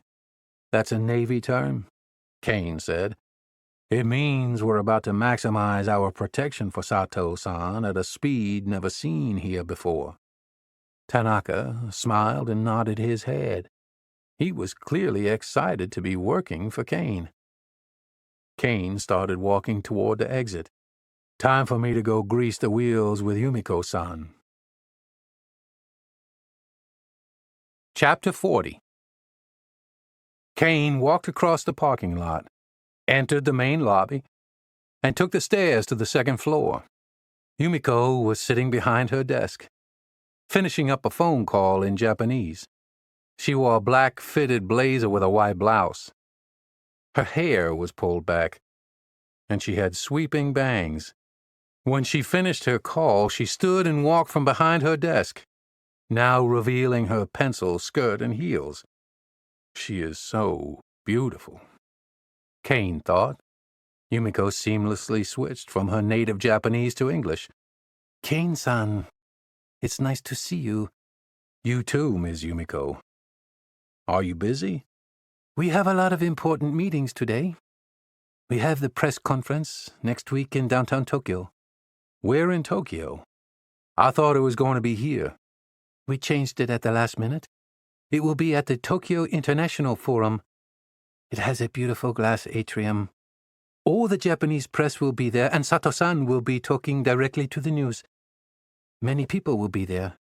It's very exciting. I'm sure it is. But this event is a nightmare from a security standpoint. It's televised, located at least an hour's drive from here, announced a week in advance, attended by the public, and I've only got 3 inexperienced security officers on the payroll. I don't like it at all. We're not ready for this type of event yet. The building is significant. It will symbolize Sato-san's courage and strength as he moves our company forward. I thought Sato-san was the one giving the statement, not the building, Kane quipped. I was assured by Mr. Sato that I could make any security adjustments that were necessary. And considering the scope of this type of event, I will need to make some changes. Okay, she said. Mr. Sato told me to give you anything you needed. We need to hire 3 more security professionals. Where will you find these people on such short notice? I talked with Tanaka-san. His father is an inspector with the Tokyo Police. I think the extra security will be good. I'm sure Sato-san will be pleased with your changes. Also, I need to update our equipment. We're going to need a drone. We'll use it for aerial surveillance and for crowd control. And we're going to update our security cameras to something more modern. I'm also going to have them installed at Mr. Sato's house. Sugoi, she said, sounding amazed. You are making lots of changes. I hope it's not a problem, he said. No, I think it's good that you are here. He smiled. I'm glad to be here. Please have Tanaka-san prepare and forward these requests to me. I will personally get them approved. Merci beaucoup, Umiko-san. And there's one last request. He figured this one would be difficult for them to understand. Yes, she said, and waited patiently. My team is not ready to provide the type of security needed for this large-scale event. It's a long drive, through a heavily populated city with lots of choke points and ambush spots. My team is not used to operating in motorcades, and they're not familiar with all the potential safe havens. It is my strong recommendation that Sato-san and I take a helicopter to the event. Yumiko's eyes widened. A helicopter? It's the safest and the quickest way, he replied. She breathed in through her teeth. I will talk to Sato-san about this. I think it is possible. Kane smiled. Good. Thank you very much. This is very helpful. I'm happy to help you, she said. Kane caught himself staring at the warmth of her smile and the kindness in her eyes. I've got to run now. I'm about to teach self-defense to my team. You know karate? Well, it's not karate per se. It's more like American boxing. Do you like the martial arts? Yes, I do. Very much. Me too. Yumiko's face seemed to brighten. I take kendo lessons 3 times a week. Kane was impressed. She's beautiful, kind, speaks 3 languages, and can probably kick my ass, he thought. Kendo is like sword fighting, she said. But we don't use a sword. We use a shinai, a wooden bamboo stick that takes the place of the katana, the sword. Kendo is more popular with women than judo or karate. I'd love to watch one of your classes someday, Kane said. Would you like to come tonight? I have class at 7. He was caught off guard by her forwardness. Most Japanese he had interacted with were very timid, but he appreciated her confidence. I'd love that. Great. I will swing by your office at 6, she said. As long as you ain't swinging a... Kane paused to remember the word. A shinai or katana at me. She smiled. We can take the train to my dojo. I hope you will like it. He returned the smile. I'm sure I will. I already do. He left her office and headed back to the security department with a spring in his step. Chapter 41. Kane looked up from his desk. Tanaka was standing at the doorway. May I come in, Kane-san? Of course, Tanaka. I have an open-door policy. You don't have to ask for permission. Are you almost finished with work for the evening? What's up? I was planning to go to the Hard Rock Cafe. They have a live band tonight. It's a Journey cover band. I love Journey. Their new Filipino lead singer Arnel is fantastic. The cover band is not as good as the real band. They never are, Kane said. But they are good. And I love the American nachos at Hard Rock. Kane laughed out loud. One of those boisterous laughs that come with being in a great mood. What's so funny? Tanaka asked. I've never thought of nachos as American, but I guess they are in some weird way. I would love to join you, but... A soft knock at the open door interrupted his conversation with Tanaka.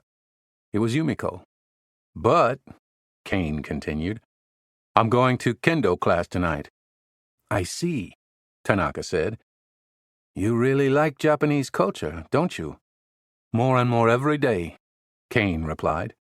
Ito. I can't wait to hear all about it tomorrow morning, Tanaka said. It's a deal. And rain check on the American nachos. I'm going to have to really study English expressions to understand some things you say, Tanaka said. I know, buddy. I use a lot of slang. Kane sang Don't Stop Believin' in his best Steve Perry voice as he ushered Tanaka out of his office.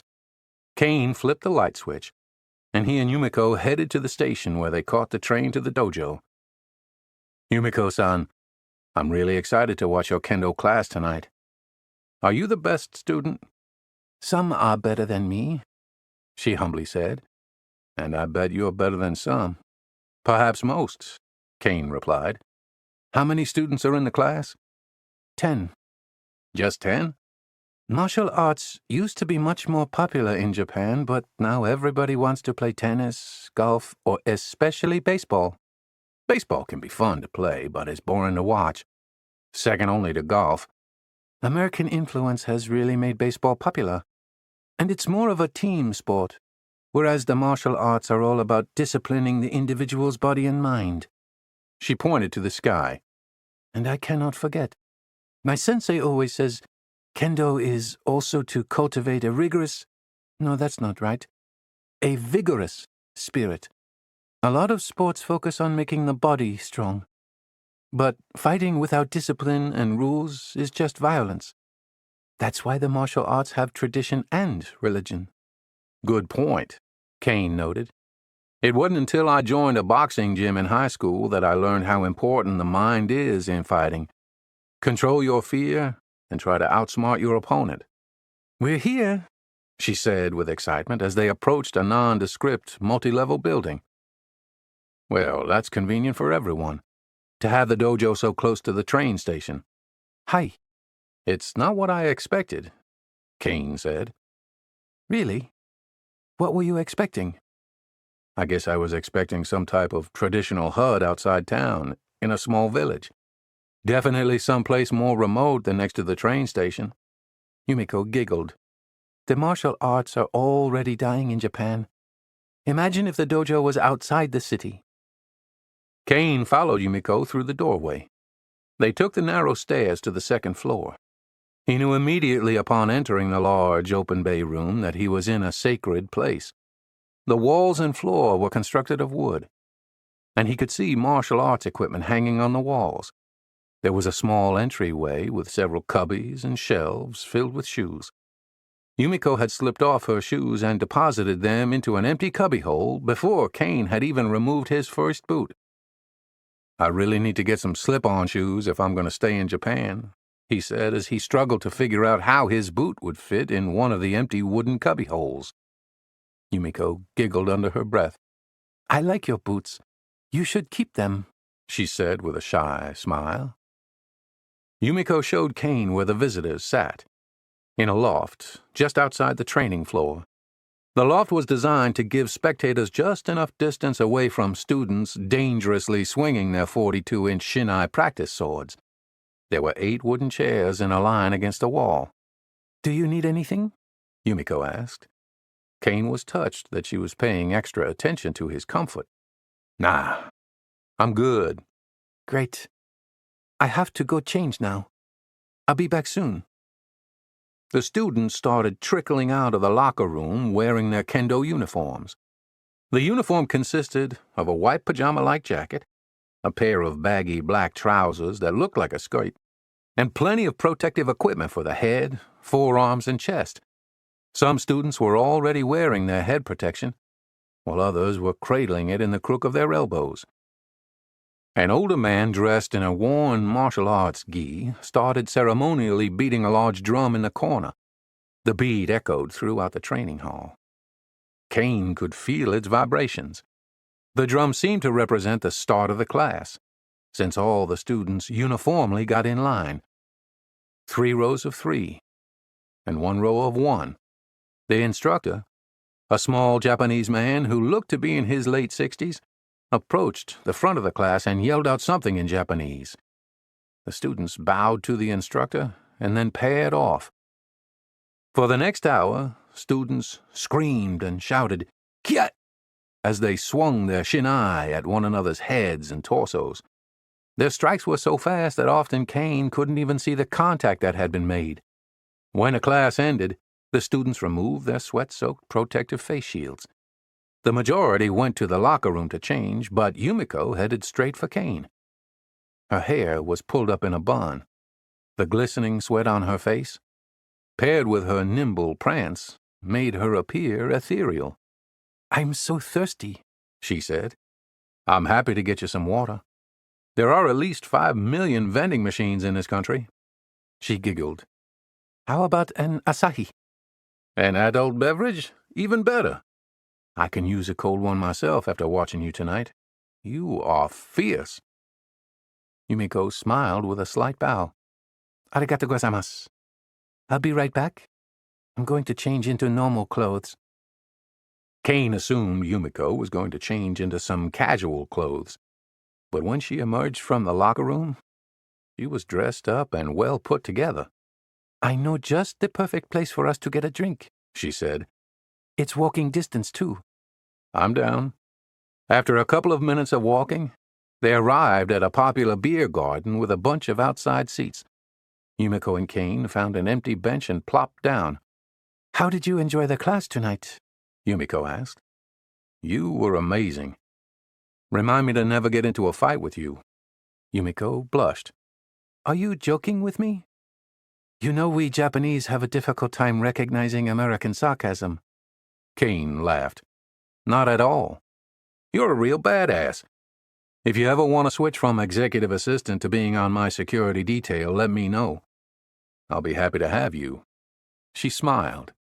"Japan might be changing a little bit, but not enough for Sato-san to have a female on his security detail." "That's too bad," Kane said. "The Secret Service uses women to protect the president." "But probably not a lot, huh?" "Women make up about 10%. "Why did you decide to leave the Secret Service and move to Japan?" "Because I was interested in studying kendo." "Really?" He laughed. "Nah, I'm just joking." "See? I told you we don't get American sarcasm."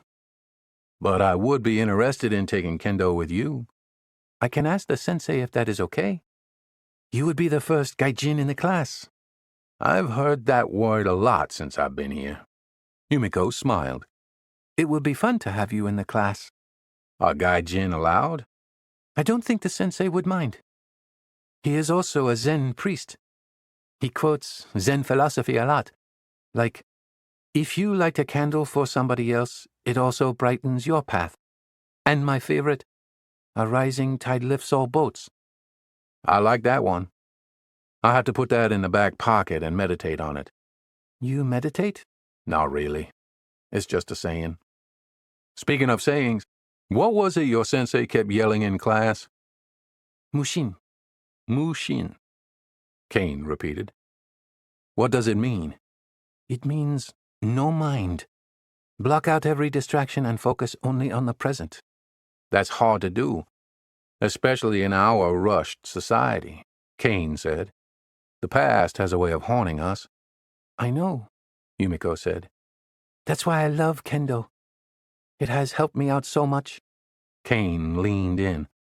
What do you mean? Yumiko opened her mouth and paused. She seemed sad. It was the first time Kane had seen this fun and energetic lady look mournful. I'm sorry. I shouldn't have asked, he said. No, it's okay. When I was 18 years old, in high school, I was in love with my first real boyfriend. He was so studious before we met. He wanted to be a Japan Airlines pilot, but I took him away from his studies a lot. I always wanted to go to the movies or to the mall or to the park. College exams are very important here in Japan. The family places so much pressure on passing these exams, and he didn't pass his. Did he retake them? No. Yumiko looked down at the table. He killed himself. Oh, God. I'm so sorry. My God. That is just horrible. I blamed myself for a long time. But it wasn't your fault. I thought, had I not taken him away from his studies, he would have learned more and made a better grade. You can't blame yourself. I did, though. For a long time, I lost 10 kilograms and started hanging out with the wrong crowd. Kendo turned my life around. It taught me how to find inner peace by blending the mind and body with the spiritual. That's wonderful. You've sold me. Yes. Please talk to the sensei and let him know I would consider it an honor to be accepted into his class. Yumiko clapped her hands together. I will be happy to. But it'll have to be next week because until then I'm spending all my time making sure my team is prepared to make this press conference go off without a hitch. With you in charge, we have nothing to worry about. Chapter 42. Kane spent the next several days at work interviewing and hiring 3 additional guards. In the States, these guards would have been more tactically inclined, but in Japan, they seemed to be more service-oriented. A little bit of something is better than a whole lot of nothing, he reminded himself. At least I have a few extra bodies that I can mold and eventually turn into executive protection specialists. He conducted self-defense courses, oversaw the implementation of new security cameras, and in the lot behind the building, watched some of the security team learn how to operate and fly the new drone they had purchased. This is a hell of a lot harder than flying an actual plane, Kane said as he manipulated the drone's control module. I should have hired some teenagers, give them a bag of Doritos and some Mountain Dew, and they'd fly this thing for free. After crashing the drone a few times, he let Tanaka try. Tanaka flew it well. How are you flying this so well? I'm the licensed pilot with over 1,000 hours under my belt. I am part of the Tokyo Aero Club, Tanaka said. I build and fly remote-controlled airplanes on the weekends. That's good to know, Kane said. I'd like to go with you one weekend. I would be happy for you to come.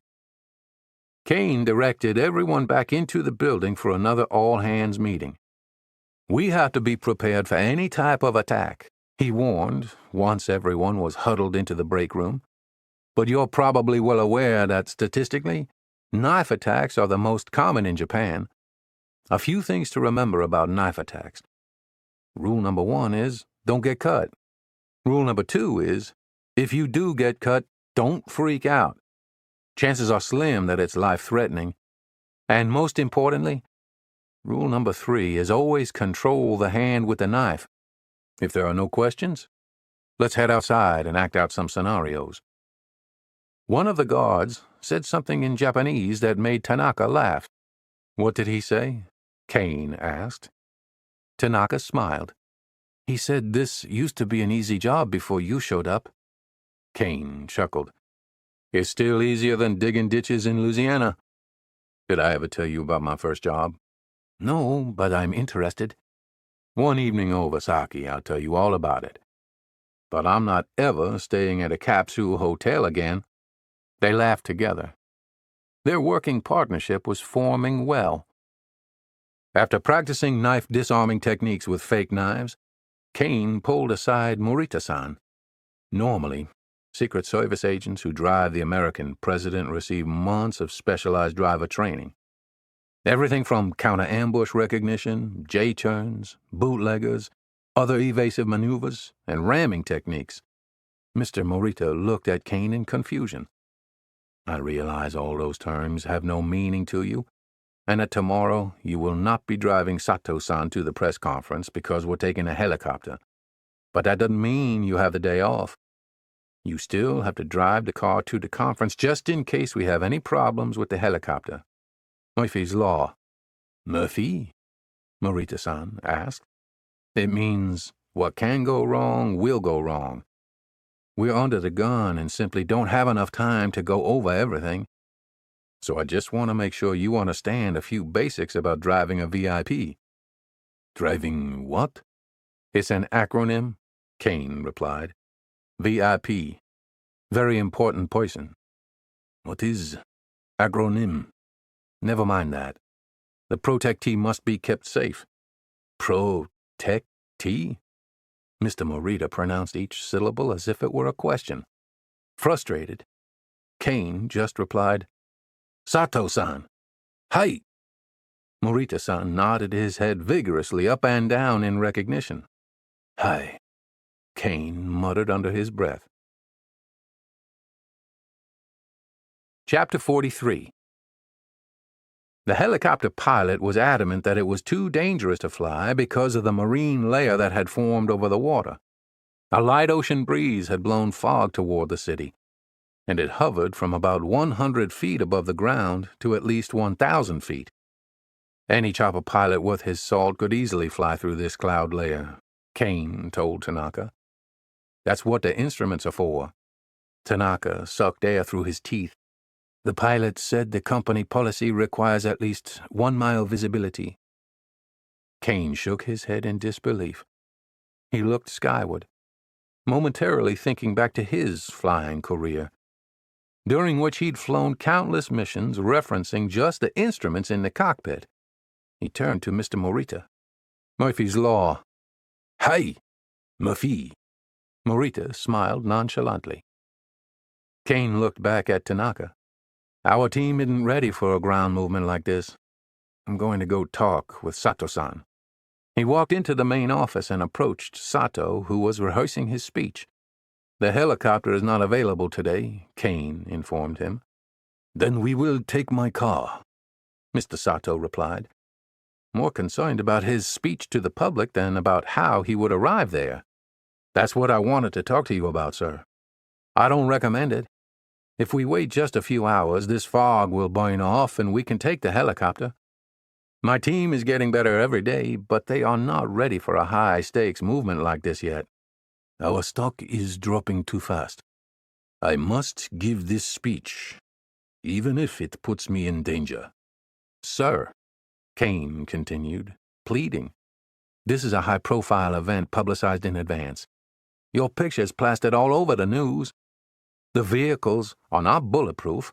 The Japanese government doesn't authorize me to carry a firearm. And it's going to be at least a 1-hour drive. I understand your concerns. That's why I hired you. To free me to concentrate on saving this business. We must go by car. End of discussion. End of discussion, Kane thought. He had heard that phrase before, and he didn't like how that scenario had ultimately ended. Copy that, sir. Give me 10 minutes to activate the foul weather plan, and my team will be in place to transport you." Kane quickly arranged for the two-vehicle motorcade to stage outside the front doors of the main lobby. The engines were running, the gas tanks were full of premium fuel, and the drivers were in position. He was used to presidential motorcades, which included police motorcycles, decoy vehicles, heavily armed counter-assault members, special radar jamming equipment, extra vans for the press corps and support staff, and a fully stocked ambulance that carried a doctor and extra vials of the president's blood type. "The danger and threat against Sato-san are real," Kane told his security team, "and we have fewer resources than I'd prefer. Don't drop your guard." The elderly Mr. Morita smiled and lifted his white-gloved hand in the air, acknowledging that he understood his role as the primary driver. Kane had already talked to him about procedure in the event that they encountered any vehicle problems. They would pull over to the side of the road, and Sato would quickly get into the van that would be following behind them. "The show must go on," Kane had said. "That's why we always have at least one backup vehicle." He knew that, statistically, a flat tire or a mechanical failure was more probable than an assassination attempt while commuting. The main lobby's glass doors slid open, and Yumiko, Mr. Sato, and his entourage of advisors flowed out toward the vehicles. With a slight bow, Kane opened the rear passenger door. Mr. Sato took his seat in the black Nissan President, while Yumiko gracefully slid onto the long back seat from the other rear passenger door. The President PGF-50 was Nissan's finest sedan, and it had been used by Mr. Sato for the last 3 years. Mr. Morita took excellent care of it, and had hand-washed and waxed it for this big event. Kane understood that appearances were important, especially in Japanese society. Kane looked at Tanaka, who was standing outside the follow-up vehicle, a black El Grand luxury passenger van. Tanaka made one last check to be sure the support staff was situated inside the van. Once this was confirmed, Tanaka gave Kane a thumbs up. Kane returned the signal and took his position in the front seat of the Nissan President. Their handheld radio earpieces had not arrived yet, so Tanaka and Kane had to communicate by hand signals and text messages. Otherwise, their radio broadcasts would interrupt Sato's train of thought and any conversation he might be having in his car. Because the Japanese drove on the opposite side of the road from Americans, Kane sat on the left side of the luxury sedan. "The radio says traffic is very bad today," Mr. Morita announced, as the motorcade pulled away from the lobby doors. "Too much Tokyo construction and bad weather," he told Kane. "I must rely on your expertise, Morita-san. I've never driven in Tokyo." Kane hated that he hadn't had time to survey the routes and do a walkthrough of the Tokyo International Forum himself. But he'd been busy overseeing all the physical security improvements at Sato's house and at the company's headquarters. He had, however, tasked Mr. Morita with doing the survey route the day prior. Mr. Morita flashed his headlights, and the guard pushed a button, opening the massive vehicle gate. Kane waved, and the uniformed guard bowed as the motorcade passed. The man did not rise from the bow until the motorcade had passed. After a few moments of driving, the Nissan President turned onto the main street that would eventually connect them with the toll road. The motorcade slowed to a stop at a red light. Kane's eyes were drawn like a magnet to a black motorcycle that crept up beside them. The motorcyclist was wearing black boots, black pants, a black jacket, and a full-face helmet with a dark-tinted visor. The operator turned left to look into the unarmored vehicle. An uneasy feeling moved over Kane. When he had protected POTUS and other VIPs, no motorcycles like this would have ever been allowed to get so close to the motorcade. He double-checked to make sure the vehicle's doors were locked. They were. He looked back at Mr. Sato, who was holding his speech with 2 hands, resting it in his lap. He was quietly reading his speech and was unaware of what was happening outside the car. The traffic signal turned green, and Mr. Morita eased on the gas. The motorcycle turned right and fell out of sight. Kane took a deep breath and let it out slowly. He texted Tanaka. Did not like that motorcycle next to us. Follow vehicle. Make sure that doesn't happen.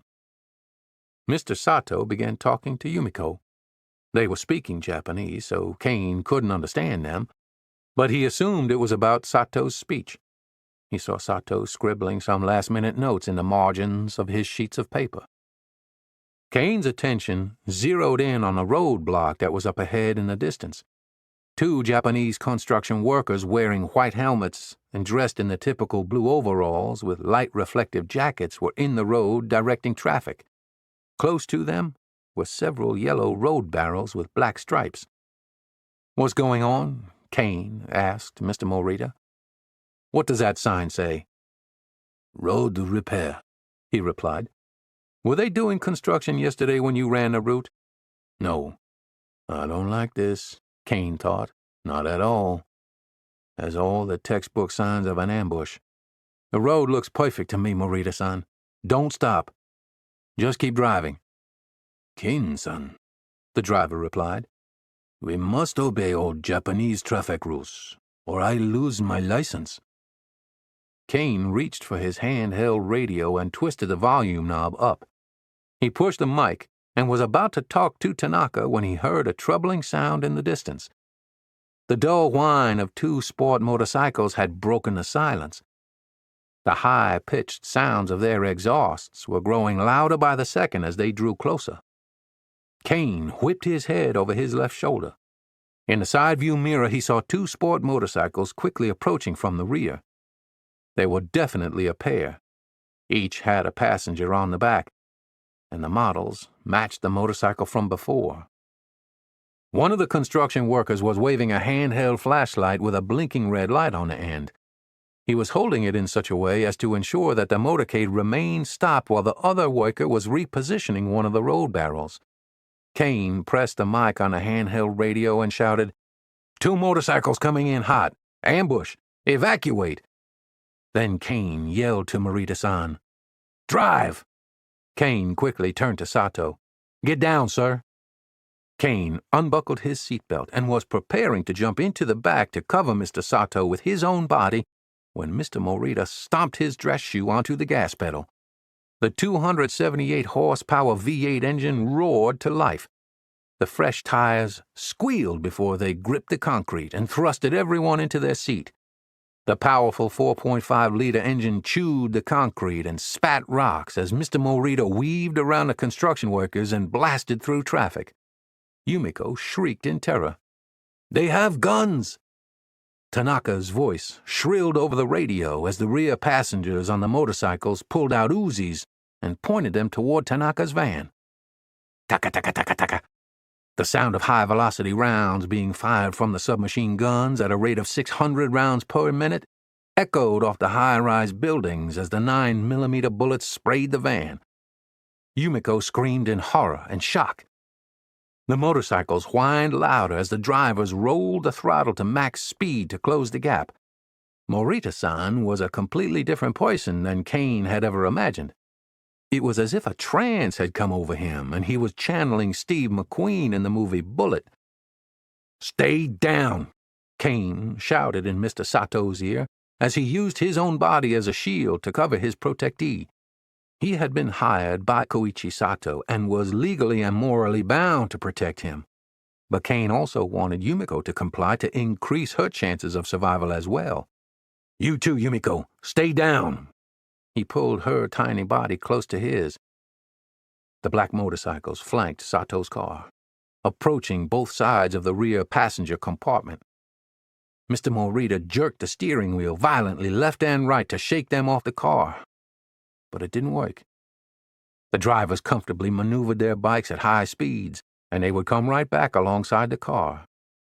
Taka-taka-taka-taka. Bullets and smoke spewed from the Uzis. At least 3 rounds penetrated the rear window, and glass shattered throughout the passenger compartment. Yumiko cried out as broken glass rained down onto her head. She wildly tossed her head left and right to shake the shards of glass out. "Don't move," Kane yelled. "Just stay down." He continued pushing Sato and Yumiko as far into the floorboard as he could, placing his outstretched body on top of them both. He grabbed Sato's briefcase from the rear seat and placed it over their heads. He figured it was a little protection, at least better than nothing. Mr. Morita continued jerking the steering wheel from side to side. The motorcycles were swarming the car like angry bees. "Stick to one," Kane yelled out to him. "Hey," Morita replied, and trained all his attention on the motorcycle to his right. He turned the steering wheel to the right and forced the motorcycle to veer right. When the motorcycle couldn't go any farther right without hitting the guardrail, the motorcyclist released the throttle and slowed down to get behind the sedan. At that very instant, Kane yelled out to Morita, "Hit the brakes now!" Morita listened to Kane, though it was a command that was completely counterintuitive in a situation where assassins were on the heels of their prey. Morita stomped his foot on the brake. Smoke billowed into the air from burnt rubber and overheated brakes as all the momentum transferred to the car's front chassis. Kane felt his body roll forward and abruptly stop against the back cushion of the front seats. As Kane had predicted, the new Kawasaki sport bike had been going too fast. It couldn't stop in time. The motorcycle slammed into the trunk of the sedan and flipped the rider and passenger onto the roof, breaking the hood ornament off the car as they crashed onto the pavement and continued rolling. "Great job, Morita-san. Now go, go, go!" Mr. Morita lifted his foot off the brake and pushed the pedal to the floor. The sedan responded with raw power. The momentum snapped his head back into the headrest, and Kane watched as Morita ran over one of the attackers, causing two thuds as the tires rolled over the body. Kane peered through the shattered rear window as the two assassins lay still on the pavement. "Find me a fire police station," Kane instructed the driver, his face now so close he was practically spitting on Morita. "Shobusho, Koban!" Their car wasn't on fire, but fire and police stations were safe havens during protective missions because they were government buildings with medical equipment and emergency communications. The remaining motorcycle sprinted forward and pulled alongside the battered Nissan President. "Chatto mate!" Morita yelled. "Hold on," Yumiko quickly translated as Morita blew through a red light at a busy intersection. Passing cars blared their horns and screeched to a halt. Morita swerved off the main road and squeezed the large sedan down an alley that led to a hidden labyrinth normally closed to cars because of pedestrian traffic. The Kawasaki Ninja 1000 followed close behind like a shadow. The narrow alleys were no obstacle for the bike or its operator. Morita-san hit the horn with his palm and held it as he yelled out in Japanese. Shoppers and business people scattered in every direction and leaped out of the way to avoid the massive car barreling through. As the motorcycle pulled alongside the passenger compartment, Kane grabbed the handle of Sato's briefcase and swung the case all the way from his hip into the helmet of the motorcycle's passenger.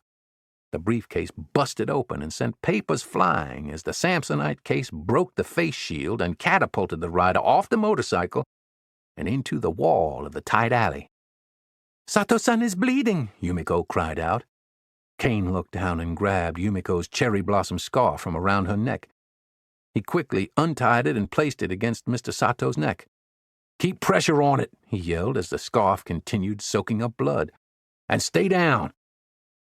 Police sirens wailed loudly as two Japanese police officers joined the pursuit. Red emergency lights flashed from the powerful white Honda motorcycles. "It's about damn time," Kane exclaimed. He grabbed the handheld radio and keyed the mic. "Tanaka, what's your status?"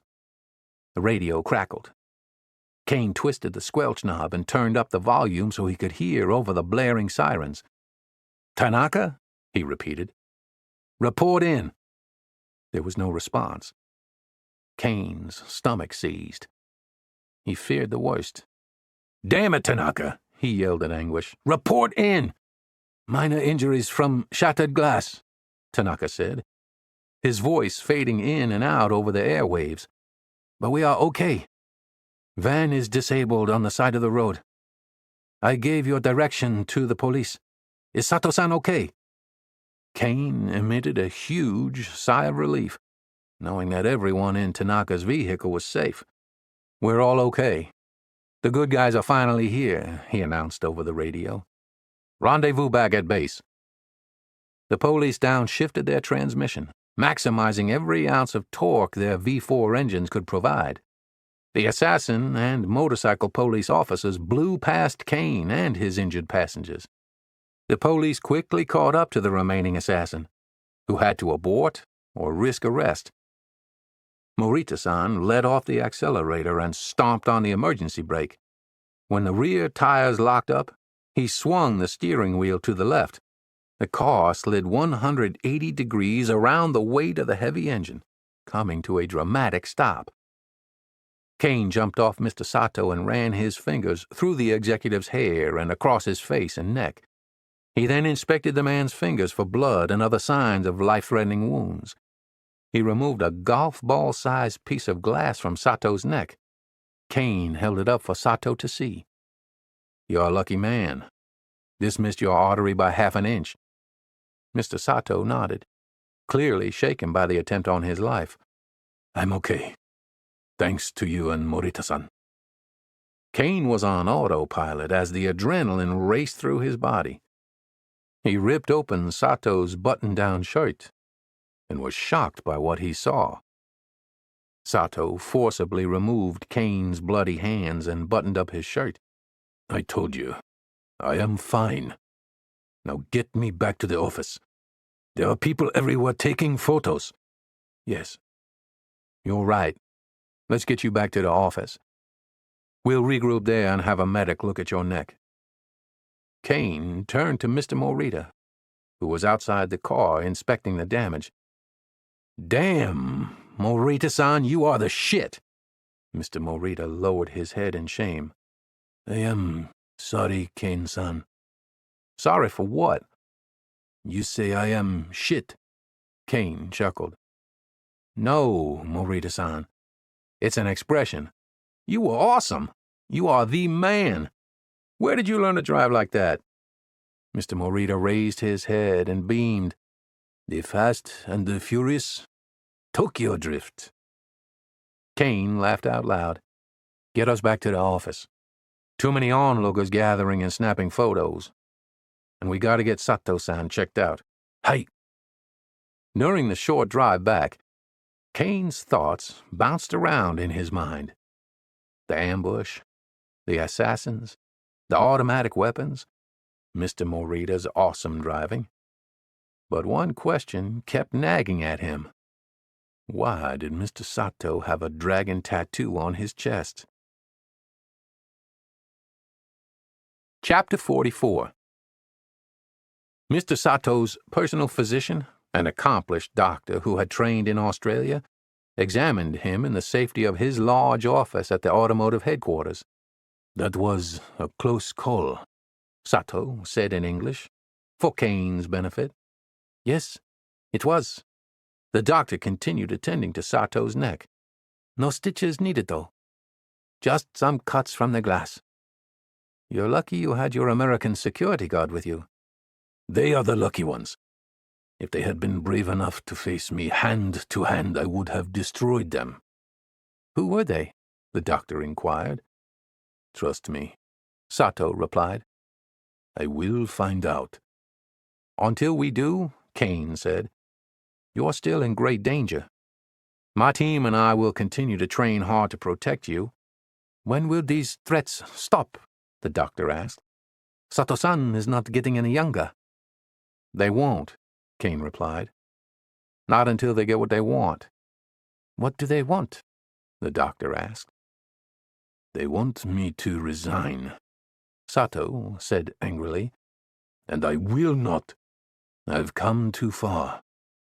I was born in this world alone, abandoned at an orphanage without any clothing on my back. I worked day and night to reach this position. I carry the sacred name of my adoptive parents. I will not give my attackers nor my competition the pleasure of seeing me resign in defeat and in disgrace. You will not do that to the Sato family name. Kane was surprised by Mr. Sato's history, which he had never heard before. Then we'll outlast them. The threats against the United States president never stop either. I'm used to this kind of pressure. And obviously you are too. Mr. Sato grabbed a pack of Marlboros from his desk drawer and lit an imported cigarette. Those things will kill you, the doctor said. Sato took a drag and slowly exhaled the smoke. He looked Kane directly in his eyes and nodded. Kane could practically read his thoughts. The gaijin was better than he had expected. Chapter 45.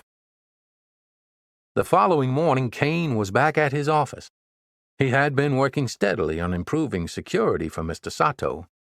At Kane's request, his team assembled in a break room to debrief the ambush from the previous day. I've got good news and bad news, Kane said. Which do you want to hear first? The bad news, one of the security officers said. Okay, Kane replied as he scanned the room. The bad news is... Wait, we're missing a team member. Where is Nakamura-san? Nakamura was one of the guards who had recently been hired. The room was silent. No one on the team said anything.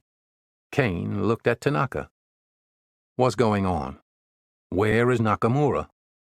Tanaka stood and answered with his head hung low. He has resigned. There was an audible gasp in the cramped room. The attack scared him too much, Tanaka continued. He said he is suffering nightmares from it.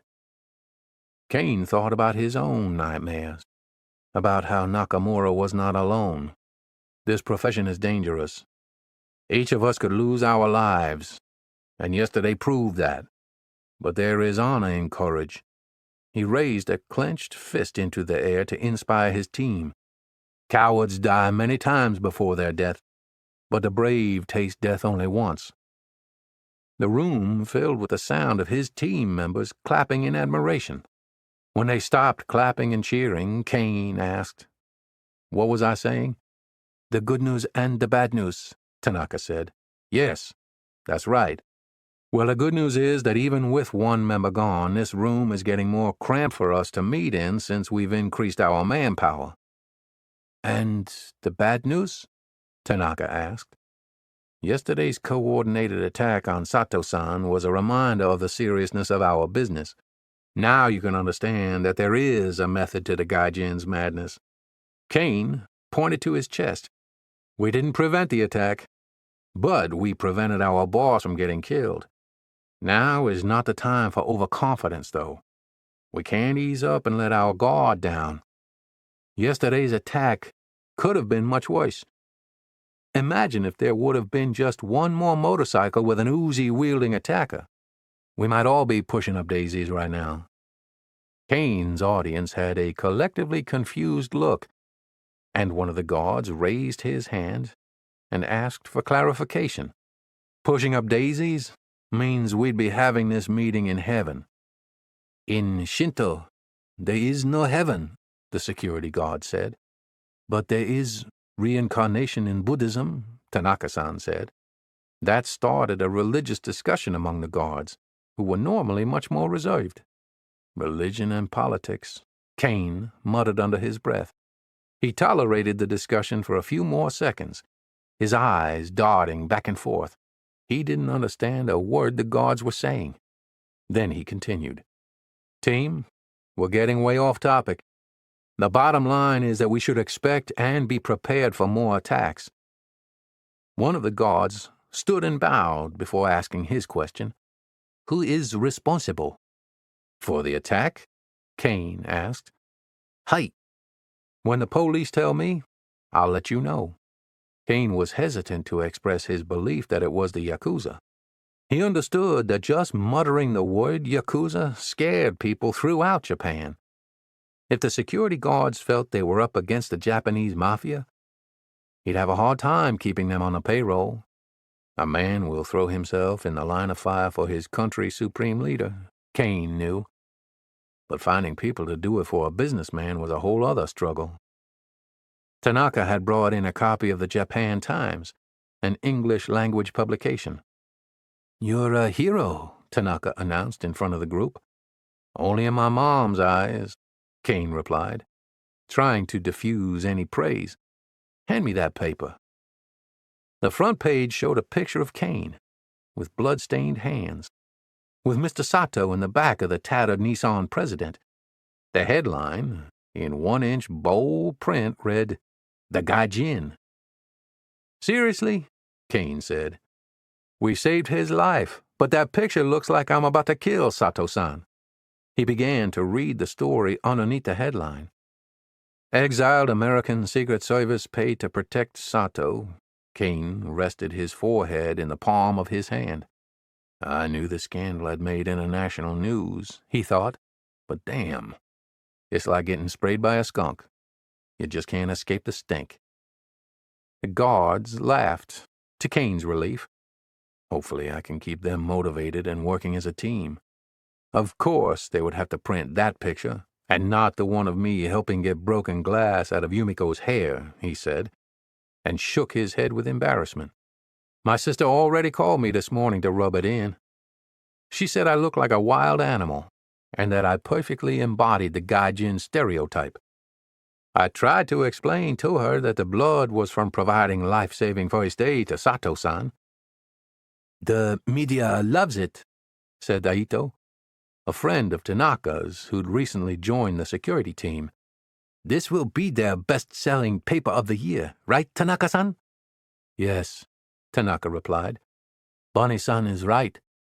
It makes the Gaijin look like a real barbarian. I am happy to tell my friends I work for an American cowboy."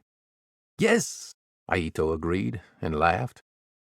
"The good news," Tanaka said, "is that I don't think we have to worry about any more attacks on Sato-san.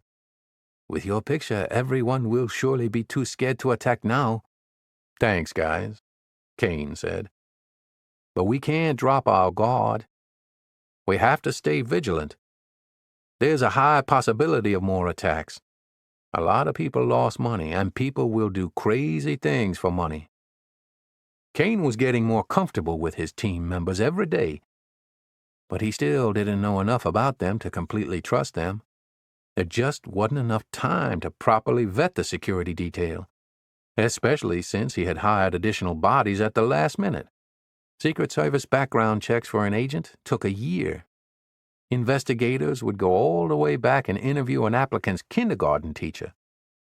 A female receptionist announced over the company-wide PA system, "Kane-san, you have a telephone call on line number 2.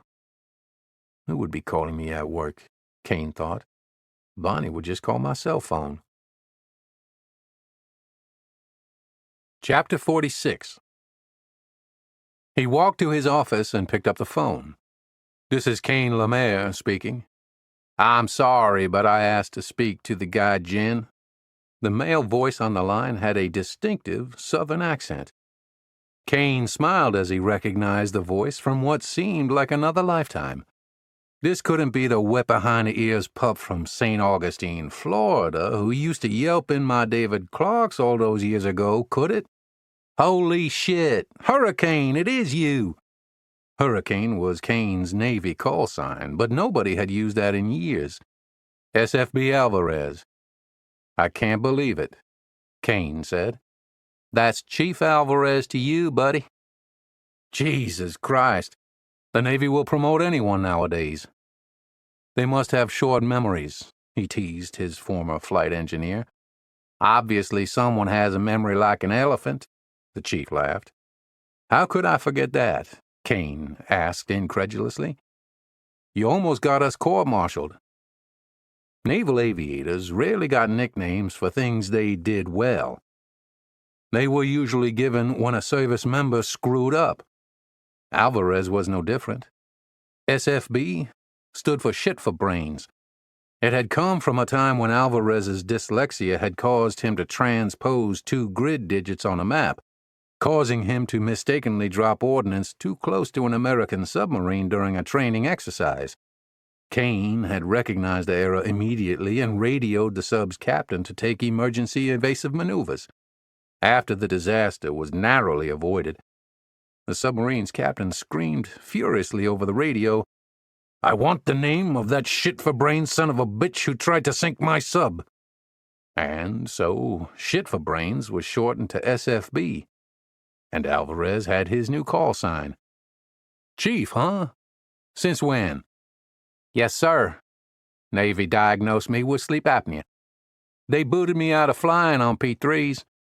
Got my promotion working on F-14 engines aboard the USS George Washington." "Well, congratulations are certainly in order."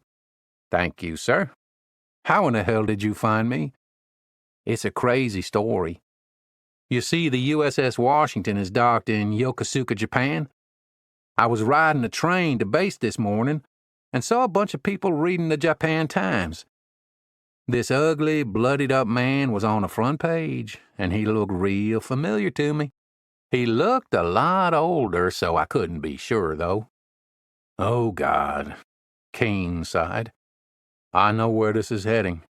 "Oh, yeah," Chief Alvarez said, chuckling. "I've already been telling everybody on board the ship that I used to fly with that gaijin who's all over the news." "Talking with you brings back some great memories," Kane smiled. "For me too, Hurricane. Thousands of hours over the oceans looking for commie subs. Look, how about we get together for a drink this weekend and catch up? I'm at work right now, and I gotta get back to it. You can imagine how intense things are at the moment. Why don't you come down to Yokosuka and I'll show you the base? If you're up for it, we can even take one of the sailboats out and cruise Tokyo Bay. As long as you don't read me poetry and try to hold my hand," Kane joked. Chief Alvarez laughed. "I'm still trying to find true love." He paused before disclosing the punchline. "At the bottom of a bottle." Kane chuckled. "Then I'll bring an ice chest full of true love for you." "Don't bring anything. I will take care of everything. If my shipmates found out that my old pilot—" "Geez," Kane said. "Easy on the old jokes. This old man can still whip your ass." "That's probably still true," the chief laughed. "I can't wait to smoke a stogie with you and talk about old times." "And that's how sea stories are made up," Kane said. "And you got a lot of 'em," Chief Alvarez said before they hung up.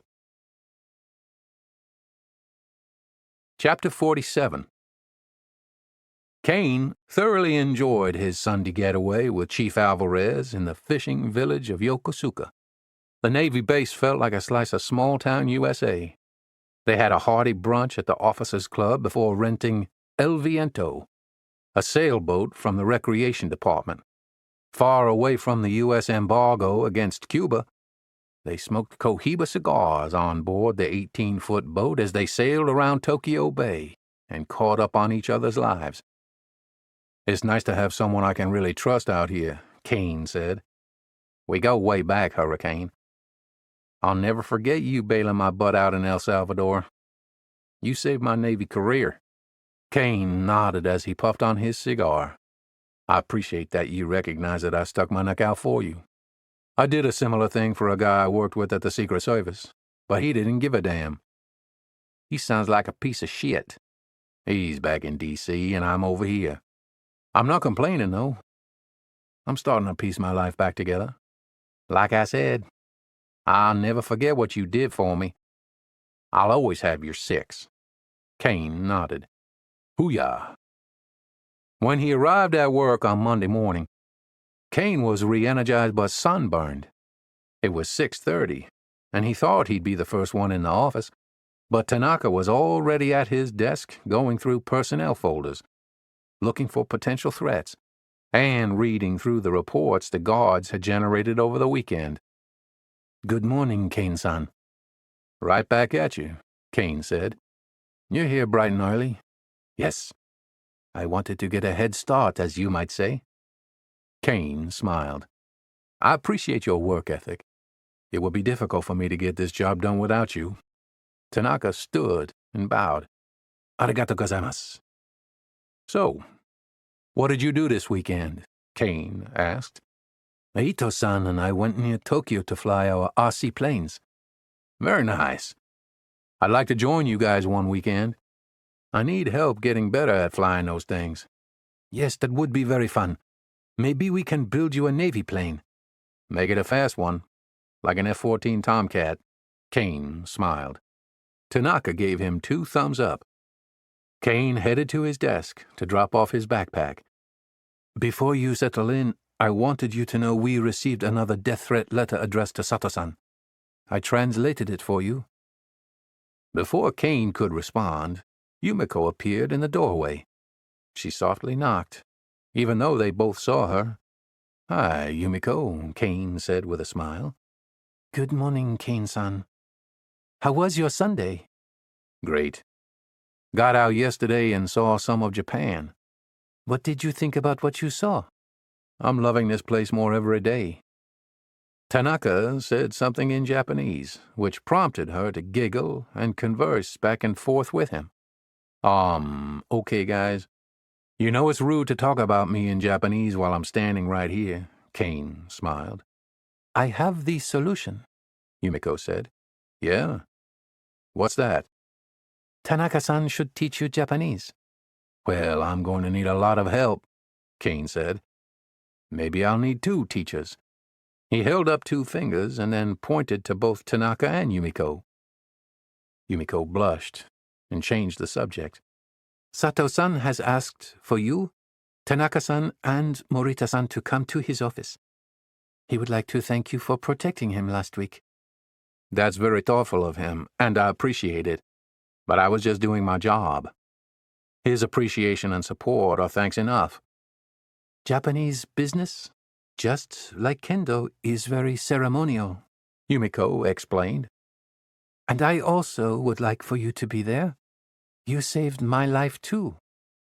Those thugs wouldn't have had a chance against you if they were brave enough to meet you in a dojo, Kane said. Especially if I had a katana instead of a shinai, Yumiko said. I agree, Kane said as he nodded. Okay, you've convinced me. Plus, I have a gift for both Sato-san and Morita-san. Tanaka and I will be honored to go. The honor is ours. I will escort you to Sato-san's office. Merci, Kane said. It's time for you to start practicing your Japanese, Yumiko playfully suggested. Arigato, Kane said and bowed. Yumiko clapped. Very good. Soon you will speak perfect Japanese. Especially with a sensei like you, Kane smiled. You see what I did there? I'm already piecing together Japanese words. Tanaka cracked open his briefcase and pulled out a tie. He tossed it around his neck and started tying it. Is it a black tie affair? Kane asked. He pointed to his boots. Had I known, I would have worn my gaiters instead of my cowhides. They walked across the parking lot and Kane noticed a brand new 2012 Nissan Fuga. Is this our new car for Sato-san? Hi, Yumiko said. Do you like it? It's gorgeous. Is it armored? Hi, Yumiko replied. And it has 329 horsepower. Morita-san will be able to go even faster now. Kane laughed out loud. If he goes any faster, his passengers will have to clean their seats when they get out. Yumiko looked confused. Bad joke, I guess. Kane smiled and followed Yumiko into the building. Mr. Sato's bandage was gone and replaced by a tan Band-Aid. Your neck has healed very well, Kane said. Yes, it has. Thank you again. I'm sorry about your briefcase. Kane presented Mr. Sato with a new leather briefcase. I bought this for you yesterday while I was at the Navy base. It's American-made. I thought you'd like it. Sato inspected it. It's fantastic. Thank you. Kane then turned to Morita-san. I also picked these up for you at the base. Morita-san smiled as he saw his gift. A pair of black, fingerless motorcycle gloves. No more white gloves for you, Kane said and winked. These are more your style. Morita-san smiled wide but looked a little embarrassed by all the attention. "Let us begin," Sato said, and presided over the celebration in his massive office. "I am alive today because of the actions of Morita-san, Tanaka-san, Yumiko-san, and Kane-san. The company would like to present each of you with a certificate to demonstrate its appreciation for your courage and dedication to duty." Mr. Sato presented each employee with an elaborate 20 by 15-inch frame, each of which contained a thick bonded certificate written in Japanese calligraphy. Sato then turned to Tanaka. "Tanaka-san, you have shown great wisdom in helping Kane-san. If it were not for your expertise in showing him our protocols and procedures here in Japan, I would not be alive today. The future of this company would be in great peril without strong leadership. As a token of my personal appreciation, I am giving you and Kane-san my table for a night at Hakuge." "Arigato gozaimashita," Tanaka said several times, bowing a full 90 degrees, not once but twice. Tanaka then walked backward, which prompted Kane to follow his lead. "Mr. Sato is giving us his private table at Hakuge," Tanaka whispered to Kane. "This is very cool. It's a very expensive restaurant." "Expensive doesn't always mean good," Kane replied. He wasn't trying to be dismissive. He was just managing his expectations. "Hakuge means white whale. It's illegal now in Japan, but my father told me this restaurant secretly sells it. I've never had it before, but I'm told it's very tasty." "Whale doesn't seem very appetizing to me, Tanaka. Sounds fatty and rubbery. How about a steakhouse?" "There will be sake too. Lots of it." Kane thought it over. "Okay. But I ain't staying at a capsule hotel afterward again. Been there, done that." "Got the T-shirt?" Tanaka smiled. Kane laughed. "I love it when you get American humor. Hakuge. It's a deal." Tanaka shook Kane's hand. "When should I make the reservation?" "Friday night's always a good time to blow off some steam." Chapter 48. "Let's shut it down," Kane said to Tanaka that Friday evening after they had been working for more than 10 hours. "I've been looking forward to Hakuge all week," Tanaka said with a big grin. "This whale you keep droning on and on about must be the best in the world." "Are you going to at least try it?" Tanaka asked. "Which is better, eel or whale?" "Both are delicious," he said, "but I prefer whale." "Well, I'm going to have to drink a lot of sake before I start eating raw whale," Kane said as they headed out of the office. The restaurant was a stone building with bamboo and wooden accents. The entryway was illuminated by amber lighting. The hostess, who was dressed like a geisha, greeted them upon entry. She provided Kane and Tanaka with slippers. They quickly put them on and trailed the hostess as she led them to their table. It was an antique, solid wood table that sat about a foot above a traditional tatami mat. Kane and Tanaka kneeled on the soft but firm mat, which was made of rice straw. A few moments later, a group of customers walked in. Kane saw the manager covertly slide his finger down his cheek to signal one of the other well-dressed staffers. Tanaka was reading the menu and did not see the exchange. So Kane asked him what it meant. "They are realtors?" Tanaka said. "Are you telling me those people sell houses?" "No." Tanaka lowered his voice. "Realtors is a slang word for Yakuza, because they own so much real estate, and they use the property to hide the illegal money legitimately. Or so I'm told by my father." "What's the mafia doing in here?" "Same reason other Japanese come here. It's a place for rich people to eat expensive and illegal food. It is also a status symbol." "And to think," Kane said, "our American mafia just likes spaghetti with meatballs." Tanaka laughed.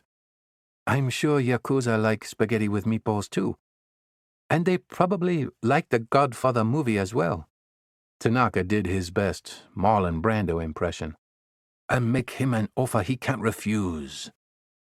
If your house is as small as my apartment, a horse's head wouldn't even fit, Kane said with a half-smile. On second thought, it wouldn't even fit on a mattress in my apartment. Kane's apartment, one of over 400 located in an apartment complex that towered over downtown Yokohama, was furnished, but like most Japanese apartments, it was tiny. Kane reckoned it was only about 500 square feet. His refrigerator resembled a college dorm fridge, and his single bed was so small his feet dangled off the end. So Kane had thrown his mattress on the floor and slept there. The stove and oven dials were all in Japanese, so he never used them. His favorite room was the bathroom. It was the most utilitarian.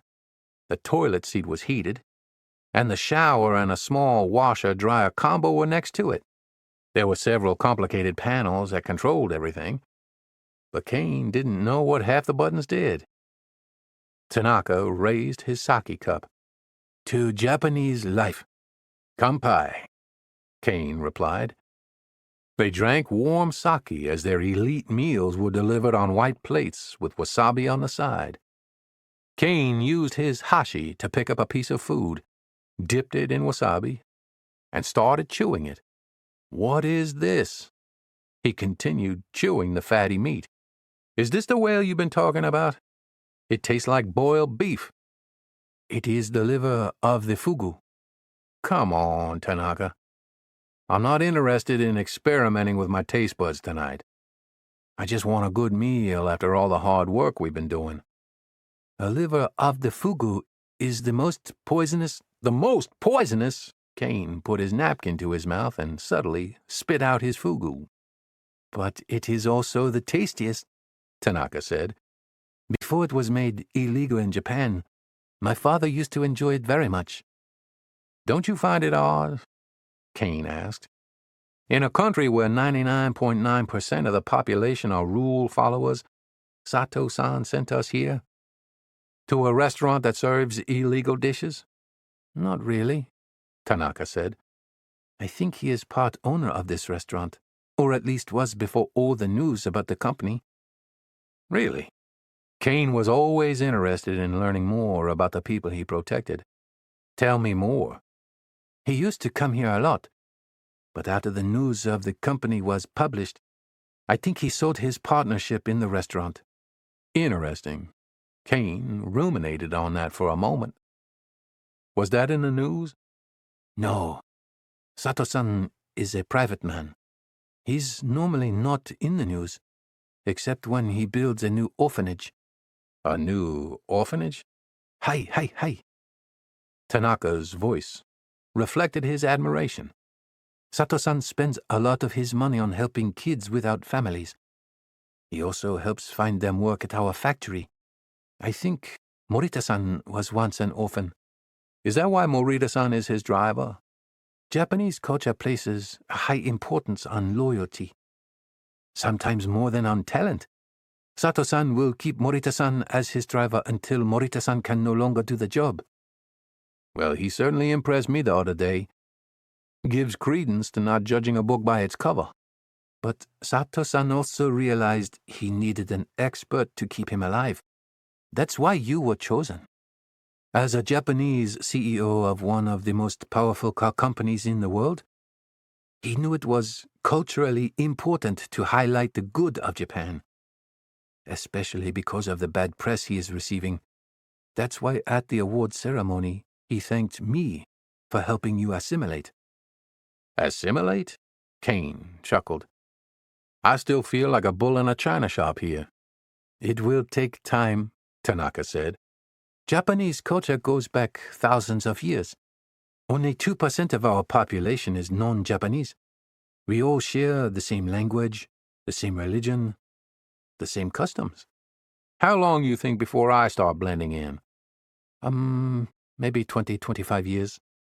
Tanaka said matter-of-factly. Kane laughed out loud. I like you, Tanaka-san. You keep it real. That's why, Tanaka continued, I would like to take you to a special place, a fun place. Why do I get the impression you and I don't see eye to eye on fun? We can sing karaoke. Kane laughed again. If I'm singing, the customers are going to scatter. The place won't make any business.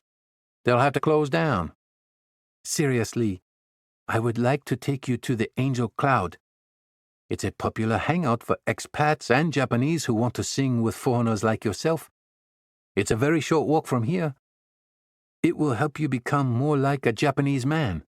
I won't sing, but I'll join you for a cigar and American whiskey. I need something stronger than that sake to wash that fugu down. I can still taste that poison in my throat. Great! Tanaka raised his wooden sake cup into the air. Kane did the same. Here's to turning Japanese in 25 years. Kanpai, Tanaka said. And to tonight. A night we will never forget. Chapter 49. Above the solid wood door was a sign that said Angel Cloud. Below that, Where Dreams Take Flight. Tanaka pushed open the door and held it for Kane. The party is upstairs, Tanaka said.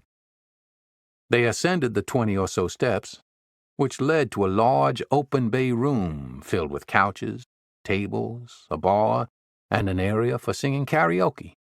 The place was crowded, but the manager immediately escorted Kane and Tanaka to a large kidney-shaped booth in the far corner. They were seated for only a few seconds before an older Japanese woman in a traditional black cherry blossom kimono came over to their table. Welcome, she said with a slow and methodical bow. We are very pleased you are here tonight. Kane smiled and returned the bow. Thank you for the welcome and for the royal treatment. I don't know what we did to deserve one of your best tables on such a crowded night. Our manager recognized you from the Japan Times. Kane turned to Tanaka. I guess my 15 minutes of fame is going to last a lot longer here. I would like to send over 2 of our most beautiful women to entertain you this evening, the woman said. Kane opened his mouth to protest, but the petite lady had already bowed and shuffled away toward a group of women standing next to the bar. I realized she was speaking English, but I hope I misunderstood. What does entertain you this evening mean? This is a kiyabakura, Tanaka said. It's a hostess bar. She is a mama-san. You mean a madam? No, Tanaka replied quickly. More like a manager of the hostesses. It's not what you think, Kane-san. This is very popular in Japan. It's just fun conversation and drinking. Good. I'm down for good convo and drinking. Especially after this week, right? Tanaka asked. Kane smiled. I'm down for it any day of the week, actually. His smile widened, and he began laughing. Why are you laughing? Tanaka-san, do you know what irony is? I think so. Too much media attention here got me a lady of the evening, Kane said with air quotes. But not so long ago, a lady of the evening got me too much media attention. Sounds like one of your stories for another time, as you often say. Both laughed. I'm sorry, Kane said. I can't help it. I grew up in a storytelling family. I know, Tanaka said. When I worked with Bonnie, she used to tell marvelous stories too. She and I get it from our pops. I'll introduce you if I can talk him into making a long flight out here. I would like that very much, Tanaka said. My father is not a storyteller. He is very typical Japanese, very serious and quiet. He must be very proud of you for saving our bacon during the attack. He's not proud. The van had 2 flat tires and I could not protect Sato-san. That's simply not true. If you were not there to contact the police and give them our vehicle info and direction of travel, I'm not sure how much longer our car was going to hold up. It was taking a real beating. The mama-san returned with two stunning young Eastern European women who looked as though they should be on the cover of a fashion magazine. "May I introduce Sabrina and Natasha?" "Hello," the girls said, smiling naturally. Kane and Tanaka sprang from the booth, allowing the hostesses to take the center seats. "Please enjoy your evening, gentlemen." The mama-san bowed and disappeared into the crowd, which seemed to be growing. "Thank you," Sabrina smiled as she tossed her long, dark locks of hair off her shoulder. Her blue eyes sparkled against the stark contrast of her black hair. "Where are you from?" Kane asked. "Where do you think I'm from?" she asked with a flirtatious tone. "Eastern Europe." "You're getting warmer," she smiled. "Romania." Kane blurted out. "Yes." She seemed genuinely surprised. "How did you guess that?" "I recognize your accent. I've been to Romania a few times." "Really? I never meet anybody in here who has been to my country before." "Well, I'm not just anybody." The sake Kane had at Hakuge made it even easier for him to banter back and forth with her. Sabrina laughed. "True. You are somebody." Kane and Sabrina laughed together, and she touched his shoulder. "Why were you in Romania?" "I was on a mission," Kane said, lowering his voice. Sabrina leaned in. "What kind of mission?" Kane leaned in closer. "If I told you, I'd have to kill you." She shook her head and smiled at him. The bar manager stopped by their table. "It's a pleasure to meet you." "You too," Kane replied. "Thank you for the hospitality tonight. Thank you for protecting Sato-san. He used to be one of our favorite customers, but we have not seen him in several weeks." "Mr. Sato hangs out here," Kane thought. "The multi-million-dollar CEO. I can't see him singing, but I guess I can imagine him enjoying the company of these women." Tanaka stopped talking with the Russian hostess Natasha and turned to the manager. "Sato-san is very busy managing the company. He has been working day and night, but he is well, and I will let him know you have asked about him. I am sure that will please him." "Arigato," the manager gratefully responded. "Also, I would like to present you with a bottle of our finest champagne. On the house, of course." He motioned to a bartender, who brought over some glasses and a bottle of Dom Perignon nestled in a silver bucket of ice. Kane and Tanaka thanked the manager and then toasted each other. "I toast to Kane-san and his new life in Japan. To turning Japanese in 20 years. Maybe only 10 after tonight. Kanpai." Tanaka opened his blazer and reached into his inner pocket. He pulled out 2 cigars and held them in the air. "Here you go," he said as he handed one to Kane. "First Sabrina, then Dom Perignon, and now a Romeo y Julieta. I can't wait to see what's next," Kane exclaimed. He was having a fantastic time. Kane cut the tip off his cigar and placed it in his mouth. He reached into his pocket to grab whatever box of matches or Zippo he had that day. Before he could, Sabrina lit his cigar with a lighter she had hidden somewhere on her body. "Wow," Kane exclaimed. "You're quite resourceful."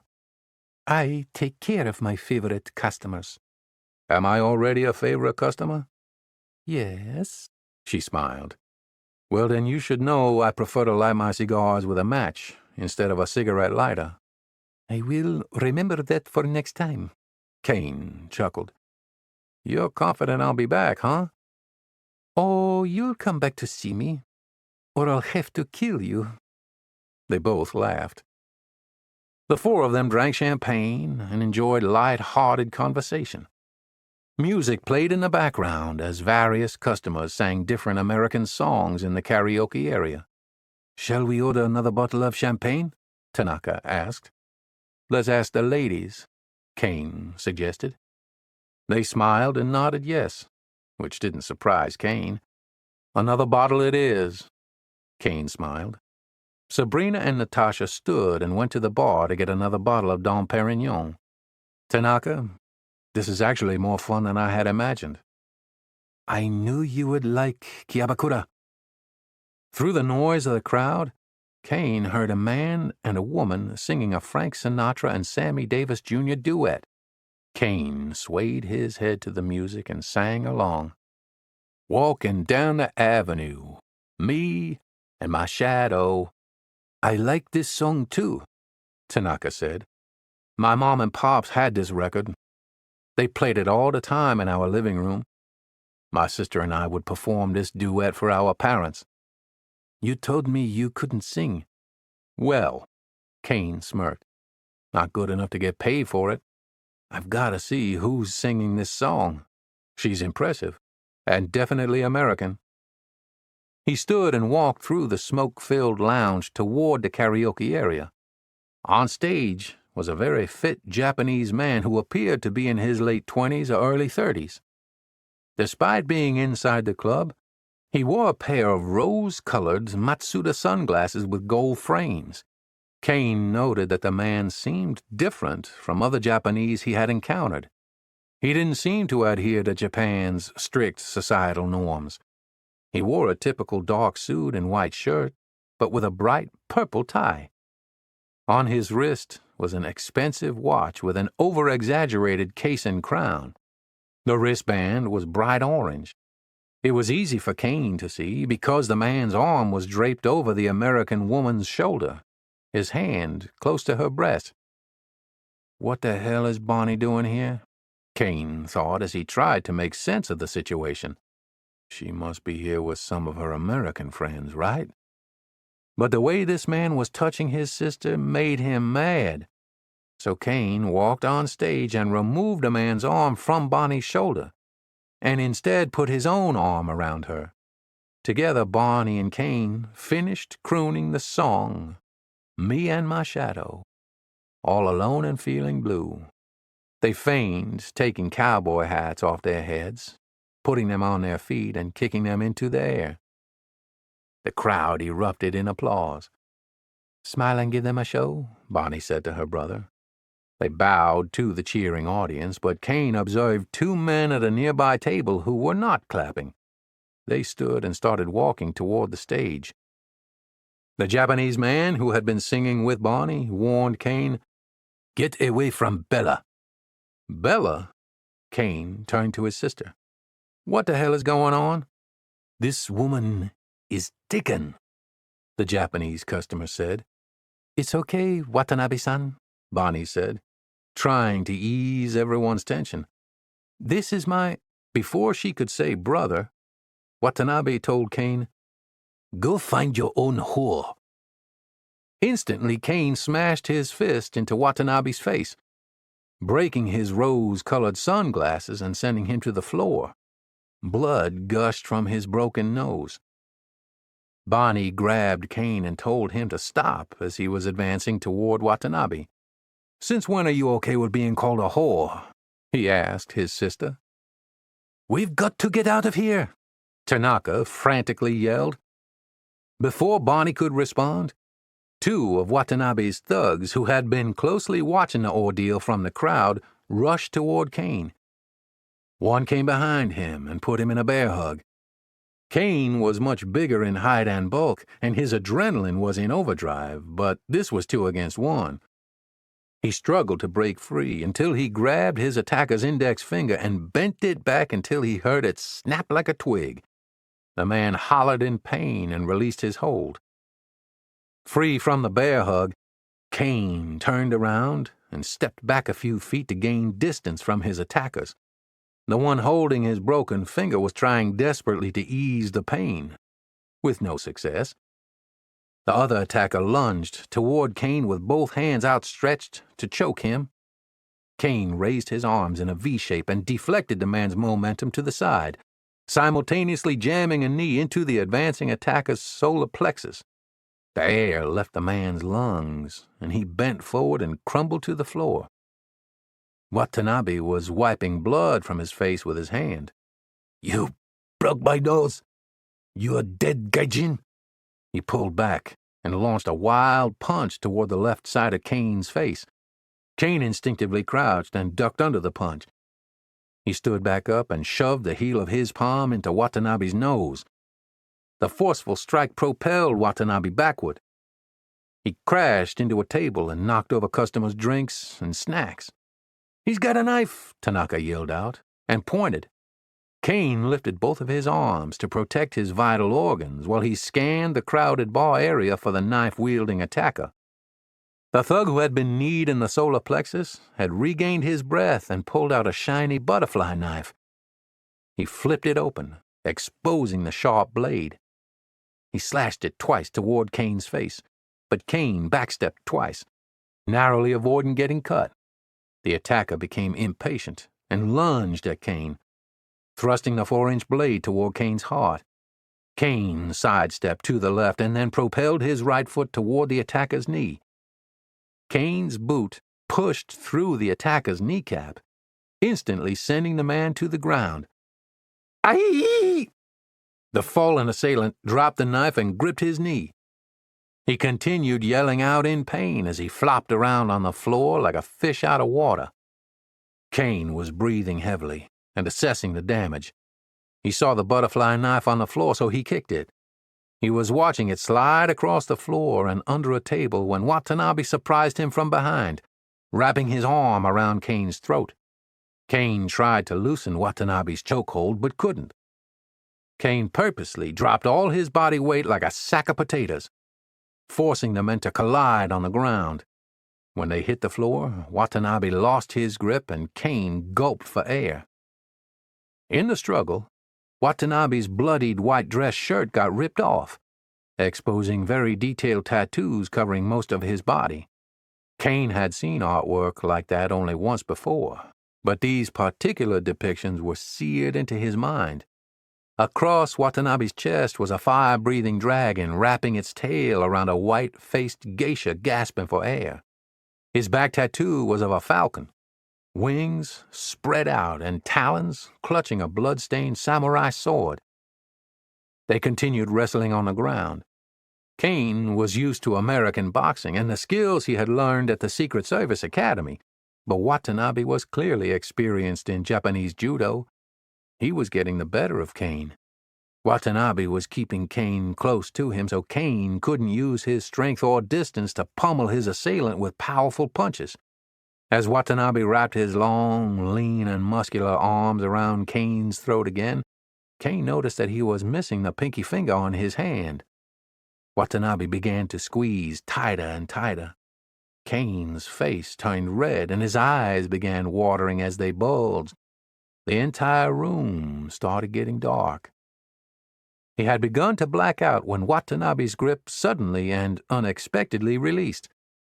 Tanaka had grabbed their half-drunk bottle of Dom Perignon off their table and swung it full force into the back of Watanabe's head. The glass shattered. Onlookers gasped as expensive champagne and blood sprayed them. Watanabe went limp. Tanaka turned to Bonnie and Kane. "We have to leave now. Follow me, quickly." Bonnie and Kane trailed Tanaka down the stairs and out of the building. They ran a few meters and took a turn down a back alley. Once they finally stopped, Kane began questioning Bonnie. "What were you—" He tried to catch his breath. "What were you doing in there? Who's Watanabe? Why did he—" Kane continued, breathing heavily. "Call you a whore." "I sometimes work here. It's where I find a lot of my clients who want me to teach them English." "What?" Kane said incredulously. "I thought you were a flight attendant." "I have more than one job." "I can't believe you'd be working at a place like that." "A place like what? Correct me if I'm wrong, but you and Tanaka were just in a place like that." "Hey, sis, it's not like that." "Exactly. It's not like that. Japanese men work very hard and they just want to talk to American girls. There's no sex involved." "Do you date them?" "That's none of your business."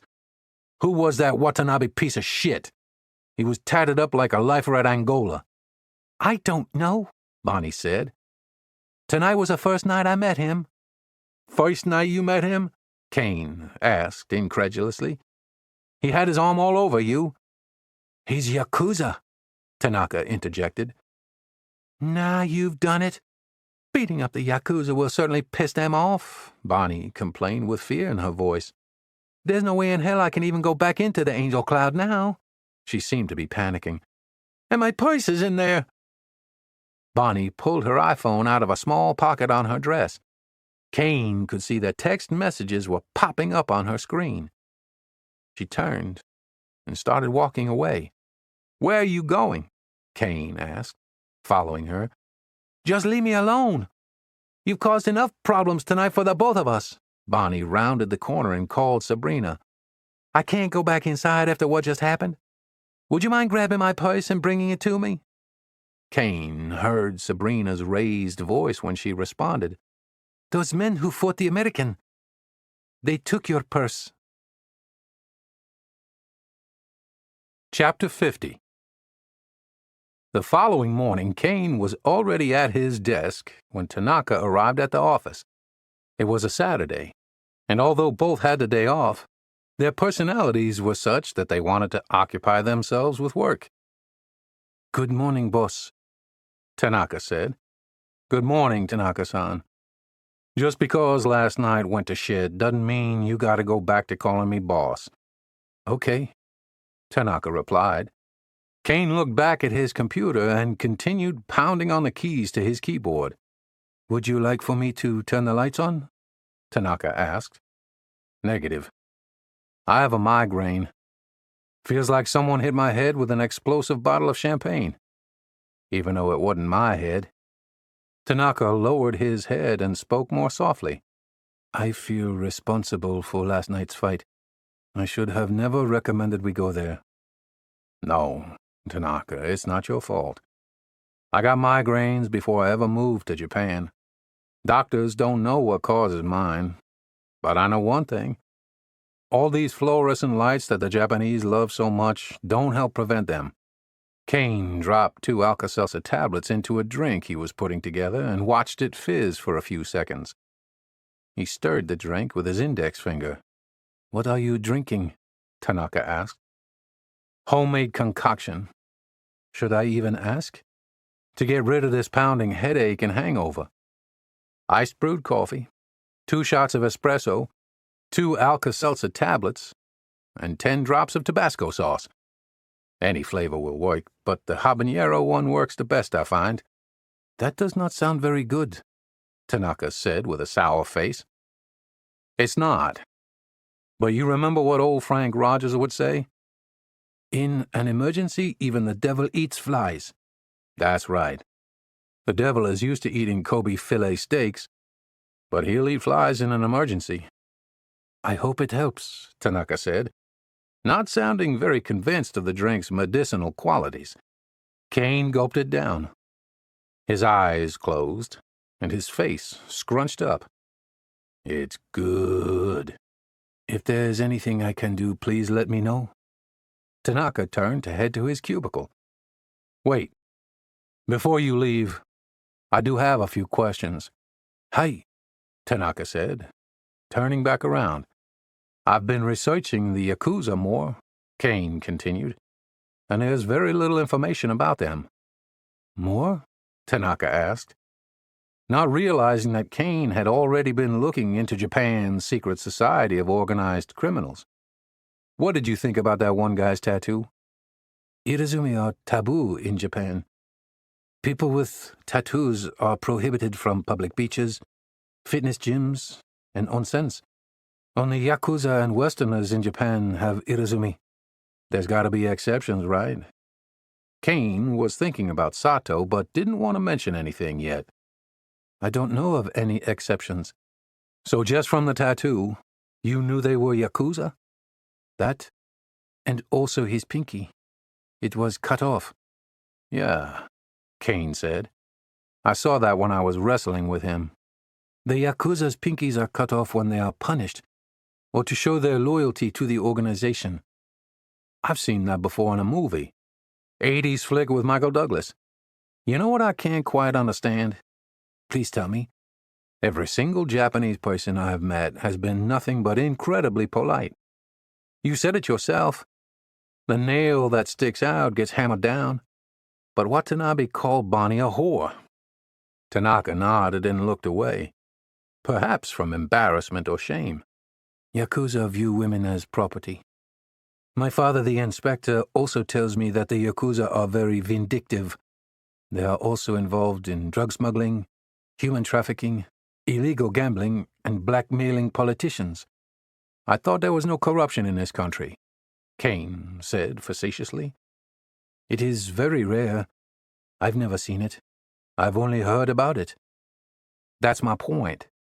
Bonnie and I are in trouble, especially if they have her purse. They'll know where she lives and works. You and Bonnie are gaijin. Yakuza will probably leave you alone. Probably? Kane asked, with raised eyebrows. I don't like those odds. Yakuza will not want the international attention. Kane scoffed. You don't know the kind of luck I have. Trouble finds me no matter where I'm at. Chapter 51. I miss my iPhone, Kane told Tanaka as he was digging into his jacket pocket to answer the call on his Sharp Aquos smartphone. That SoftBank woman told me this was supposed to be the best. But you just can't beat Apple. I prefer Android, Tanaka said. It's more customizable. Says the man who wears a dark suit and white button-down to work every day, Kane quipped. I'm Japanese on the outside but American on the inside. Banana was my nickname at Embry-Riddle. You get it? Yeah. Kane laughed along with Tanaka. I get it. Yellow on the outside, white on the inside. His laughter was interrupted by the ringing of his phone. He answered it. Ohayou gozaimasu, Kane heard Yumiko say. Without even thinking about it, Kane stood to talk to her. Good morning, Yumiko-san. How's your Saturday going? I have some good news to share with you. That's wonderful. I can use some good news. Sensei said you can join our kendo class. That's better than good. That's fantastic news. When do I start? We have a class this afternoon if you are not busy. I'll wrap up some things here at the office and I'll be there. I look forward to seeing you, she said. A few hours later, Kane caught the train and showed up for the afternoon kendo class. Yumiko greeted him when he walked in the door. Oh, my God. Are you okay? She asked, noticing the scratches on his face. I'm okay. But I obviously need this martial arts class, he said, lightheartedly. She smiled but continued to look concerned. Well, I'm very glad you are now in the class. Me too. But I gotta ask, are you just glad because you're looking forward to using me as your personal punching bag? Yumiko giggled. Maybe. But you won't be the only new student for us to practice on. We have 2 new students from the university, but you will be the only foreigner. I'm getting used to being the only gaijin in my circles. Let me introduce you to my kendo friends. They speak English, but they are shy, so they may not talk too much. Please understand they are not being rude. That's fine. I'll just speak to them in Japanese. Really? Yumiko asked, looking surprised, as they neared a small group of students. I've been studying a language book my sister gave me. I'm impressed. She turned to a young woman. Hiroko-san, this is my American friend. He's in charge of security at our company. His name is Kane-san. Kane placed his arms by his side and bowed. Hajimemashita. Hiroko put her hand over her mouth as she giggled. Hey now, if you're going to laugh at my Japanese, I'm not going to speak it anymore. I'm so sorry. I'm not laughing. Your Japanese is very good. Kane smirked. Remind me to never partner with you at the poker table. On the streets in a kendo fight, yes. But never when you had to hide your true feelings. Hiroko didn't seem to get the reference. Have you studied kendo before? I've never taken a formal kendo class, but I have watched a lot of Steven Seagal movies. Yumiko picked up on the joke and laughed. When Hiroko saw this, she followed suit. "You should come to our retreat this weekend," Hiroko suggested. "Retreat? Like a ladies' day at the spa?" "Even better," Hiroko replied. "A Zen retreat for the weekend. We go every year. Our sensei takes us to the foot of Mount Fuji. We will meditate and practice kendo. One weekend of intense kendo training there is like a month of training here. It is a wonderful time." "Sato-san has no engagements this weekend," Kane said. "I technically have off work." He looked at Yumiko. "Are you going?" "Yes. This will be my second year. I really liked it." "Okay," Kane said. "I'll give it some thought. If I'm invited, that is." "Yes," Hiroko said. "Everyone in the class is invited, even new students." "We should get ready for class," Yumiko said. "If we are late, Sensei makes us do push-ups. I hate doing push-ups." "I don't mind the push-ups," Kane said, "but I agree with you about not being late." Yumiko handed him the protective gear. "Since this is your first class, you can borrow this equipment. But you're going to want to buy your own soon. Unless you like putting on sweaty bogu." Kane burst out laughing. "Bogu? I'm not sure if I like mine sweaty or not yet." Yumiko giggled. "I'll buy my own. That is, if I make it past this class without getting killed." "I've seen you in action.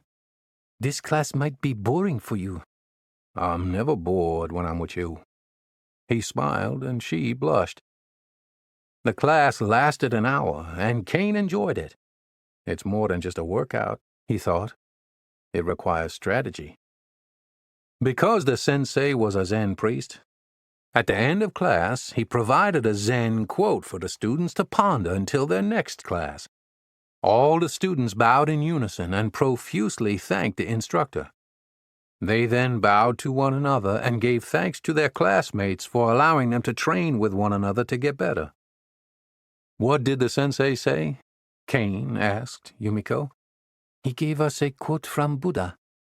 He said, 'Just as the snake sheds its skin over and over, we must shed our past.' Sensei said that is the secret to Mushin." "Mushin," Kane repeated. "I remember that word. No mind. That's deep. I thought we were here to learn how to sword fight." Yumiko giggled again. "Well, at least you get my sense of humor. Sometimes it goes over Tanaka's head." "Tanaka needs a girlfriend," Yumiko said with light humor. "I think he found one last night," Kane joked. "Really?" "I'll tell you about it over dinner." "It's not too late for you? You always work very early." "I rarely sleep, so no. It's not too late for me. Is it too late for you?" "No. I would like to have dinner with you." "Great. An old Navy buddy told me about a place in Yokosuka called Norland's. They have barbecue and other Louisiana foods." "Louisiana foods?" Her eyes widened. "I've always wanted to go to New Orleans for that famous festival. She put her hand to her forehead as she thought. "What is it called?" "Mardi Gras." "Oui, le Mardi Gras. It looks like so much fun." Kane laughed.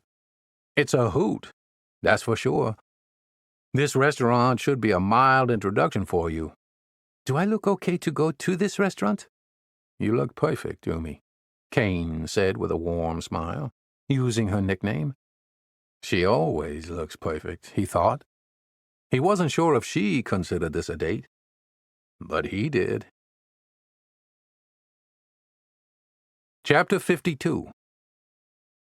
The train ride from Yokohama Station to Yokosuka was about 45 minutes. Talking on public transportation was frowned upon in Japanese culture, but Kane couldn't help it. They whispered back and forth to each other during the ride. "Thank you for translating the kendo class for me," Kane said. "There were some words the sensei said that I will need to look up in the dictionary. I don't know the English word for some of the kendo techniques." "Nah, Kane replied. Your English is remarkable. You learned in Canada, right? She smiled and nodded. I gotta ask, why did you choose to study in Canada instead of the United States? I wanted to study in California, but my parents are very traditional and I'm an only child. The Japanese news says America has lots of problems with racism and gun violence. My parents were afraid to let me go to the United States. They thought I might get shot. Kane knew from personal experience how the media could overdramatize a situation. I was raised with guns and have carried one professionally for years. I've never shot anyone, and I've never been shot. Thank goodness, Yumiko replied. Nolan's barbecue was situated in a back alley near the military base. Its storefront had a large window where customers walking by could see people inside enjoying Southern cuisine and drinking craft beer on tap at the tall wooden bar. The restaurant's walls were lined with Mardi Gras masks and beads and pictures of the New Orleans Saints football team. I've never been to the United States, Yumiko began. I really only know what I've seen in movies. Well, what kind of movies have you been watching? Yumiko placed her finger on her chin as she thought. One of my favorite American movies is Pretty Woman. I also like Rocky. Kane's jaw dropped. Rocky? Why is that so shocking? Kane closed his mouth and smiled. That's one of my favorite movies, too. It's an American classic. I just didn't picture you as a Rocky fan. Yes, I like boxing. I like the music in the movie. And I like cheering for, I think you call it the below dog. Kane smiled even bigger. Yes, Americans love an underdog. But I have to show you some good Louisiana movies. Maybe something like The Big Easy, The Green Mile, or my mom's favorite Steel Magnolias. The waitress stopped by their table. Good evening, folks. What can I get y'all to drink? Kane looked to Yumiko to answer first. I would like an American beer. Bottle or tap, sweetie? Bottle. The waitress committed the order to memory and then turned to Kane. I'll have some house wine of the South. You want a lemon in that? Ain't no other way to enjoy it. Kane smiled. The waitress left the table. I could not understand what you and she were talking about, Yumiko said. We were just jabbering. Speaking a little Southern. I asked for a sweet tea with lemon. Tanaka-san is right. You use a lot of slang. Kane laughed. It's good for him. He told me he's a banana. Yumiko wrinkled her face in confusion. Japanese on the outside and American on the inside, Kane explained. Yumiko smiled. I can see that. What about you? Kane asked. I'm 100% Japanese. But, she stretched out the word, I'm a little more progressive. I moved out of my parents' home in Osaka and took a job in Yokohama. That's not common, is it? No. I don't know for sure, but I imagine Tanaka-san still lives with his parents. He told me he did, Kane said. The waitress returned with their drinks. Y'all ready to order? Kane looked at Yumiko. Have you decided what you'd like? Yumiko quickly studied the menu. What do you recommend? Would you like for me to order a bunch of different stuff and we can share? That sounds fun, she replied. Kane ordered the chicken and sausage gumbo, the fried catfish, red beans and rice, and jalapeno cornbread. When the food arrived, Yumiko was shocked. Wow! Look how big these plates are. Kane nodded. Yep, these are American sizes. That's why we have a little bit of a weight problem back home. It smells so good, though, Yumiko said as she inhaled slowly. She then placed her hands together with a light clap and gave a quick blessing. Itadakimasu. Kane knew that it was a ritual for Japanese to express thanks for the food they were about to eat, just as in his family. Bon appetit, Kane replied. They enjoyed eating and talking about everything from Zen to the cultural differences between the United States and Japan. Kane felt comfortable with Yumiko. She was funny and respectful at the same time. He could tell she had a fiery spirit, but a gentleness. "You have an inner peace that I would like to find for myself," Kane said. "Kendo helped me, and it will help you. The retreat will be good for you." "I'm looking forward to it, and to getting outside the city and back into the countryside for a bit," he said. After some time, the waitress returned to the table. "Looks like you guys didn't leave any room for dessert. Would you like to check now?" "Why, we'd love some dessert," Kane said. "How's your bread pudding with bourbon sauce?" "It's the best west of the Mississippi River," the lady replied, "and we make it fresh every day." "Please bring us some." "One plate?" "One plate, 2 spoons." The waitress left, then returned with the bread pudding. Kane turned to Yumiko. "This is my sister's favorite dessert. We're twins, so it's actually my favorite dessert, too." "Twins?" Kane nodded. "That is very cool. I knew you had a sister, but I did not know you were twins. I only know one twins. When I was in school, 2 boys in my class were twins. They could read each other's minds."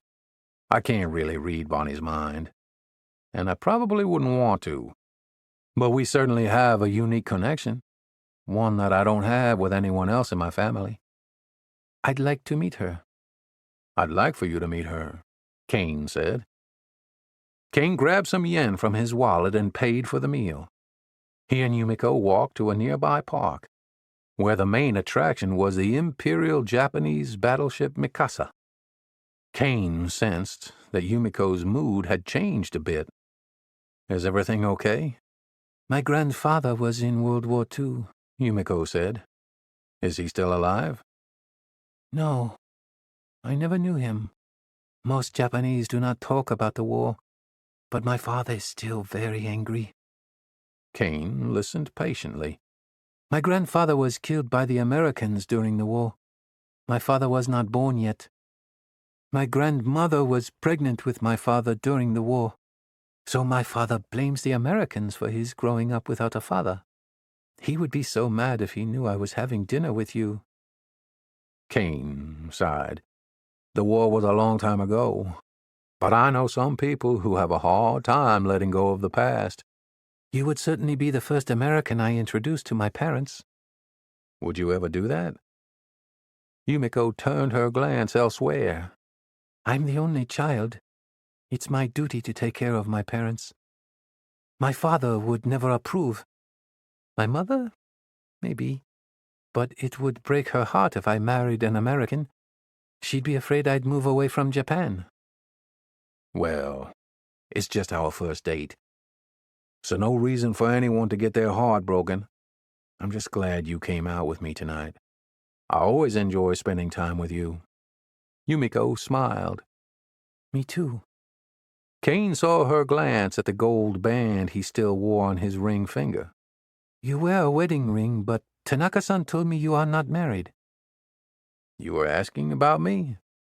Kane's stomach fluttered for a second. "Maybe," she replied, concealing her true feelings. "I'm not married, Yumi. Not anymore." Kane changed the subject. "Look right there. That's the Navy base. There's the sailboat my friend and I rented a while back. It's bobbing up against the dock." The sailboat was illuminated beyond the Navy's chain-link fence. "It looks very small," Yumiko said. "I'd be scared to take that into Tokyo Bay." "Ah, it was just fine for the chief and me." He pointed to a small island in the distance. "We sailed right past that island with all the monkeys." Yumiko laughed and laughed until her eyes watered. "No monkeys live there." "What?" "My friend told me it was called Monkey Island." Yumiko continued laughing. "There are no monkeys there. Its nickname is Monkey Island, but its real name is Sarushima." Kane changed the subject again. "Since you are my unofficial Japanese cultural expert," he joked, What can you tell me about Kiabakura? Kiabakura? Yumiko repeated. Hostess bar? Yeah. Did Tanaka-san take you to one? Maybe. Did you like it? It was okay. Had a drink, a cigar, sang a little karaoke, and mingled with the locals. They are very popular with Japanese men. Girlfriends and wives accept the fact that their men will most likely go to Kiabakura. Wives don't care? Kane asked. They probably care about their men wasting money on it, but it's understood that Japanese men will visit Kiabakura. Is it a brothel? Yumiko shook her head. No. Prostitution is illegal in Japan. A hostess bar is like a modern-day geisha who laughs at your jokes, lights your cigarette, and refills your glass. It's like a fake relationship. That sounds like typical Japanese duality, Kane said and winked. The expense of a relationship without the rewards. In America, we would call it friends without benefits. Chapter 53. Kane wasn't sure what to expect on the Zen retreat. He had never been to anything like it before. But he figured if Yumiko was going to be there, then he'd also want to be there. Yumiko had an innocence and cautious optimism about her.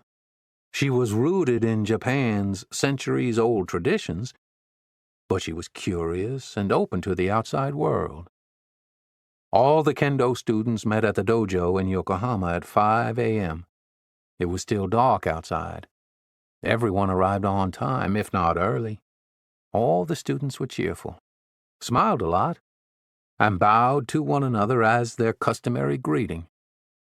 Yumi, Kane said, I'm always in awe at how polite the Japanese are. Arigato gozaimasu, she said with a bow. We Americans have to have our coffee first, and even then it would be 50-50. Yumiko nodded as she listened. I'm excited about today. Are you? I am, Kane replied. A little nervous, though. Not sure what to expect. Mushin, Yumiko said. Go with an empty cup, so sensei can fill it with Zen. The students loaded their kendo gear and luggage into the tour bus's baggage compartment. They climbed on the bus in an orderly fashion, and the uniformed bus driver, wearing white gloves and a chauffeur's hat, drove them the several hours it took to reach the foot of Mount Fuji. Kane sat next to Yumiko, but like most of the other Japanese on the bus, she slept during the road trip. Instead, Kane enjoyed sightseeing.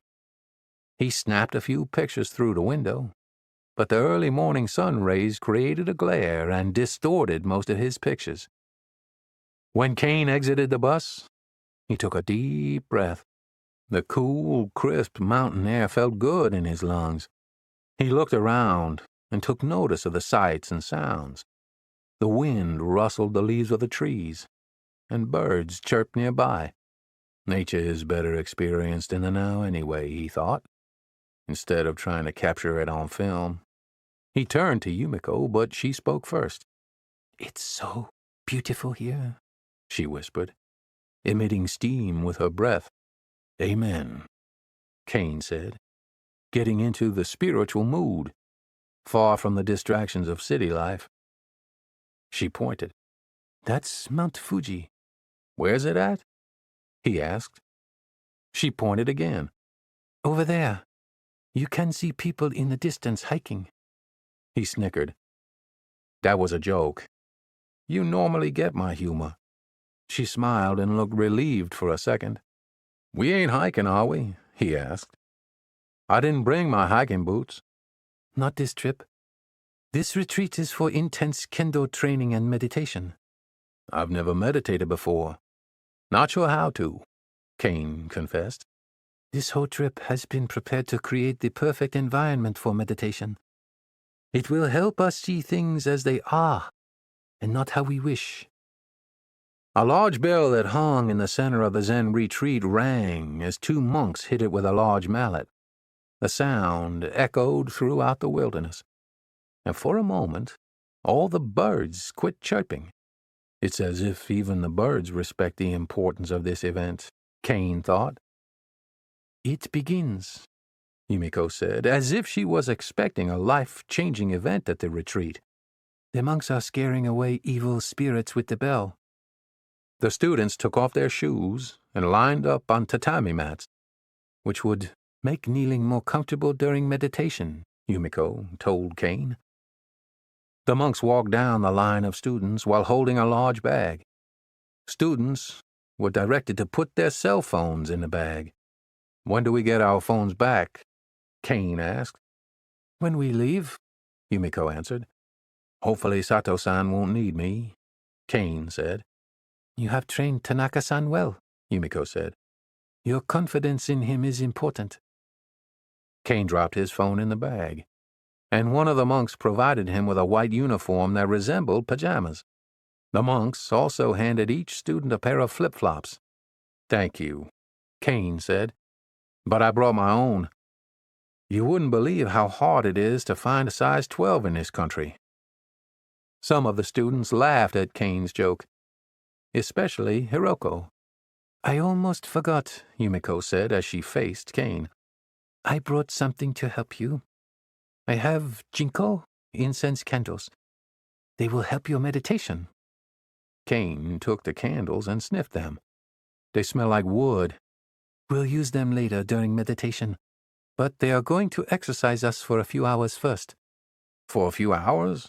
Kane asked, hoping he had misunderstood. I thought this was a Zen retreat, a place to relax. The monks will make us tired first. It's easier for the mind to meditate when the body is tired. The sensei called the class to attention, then announced, Ri, the command to bow.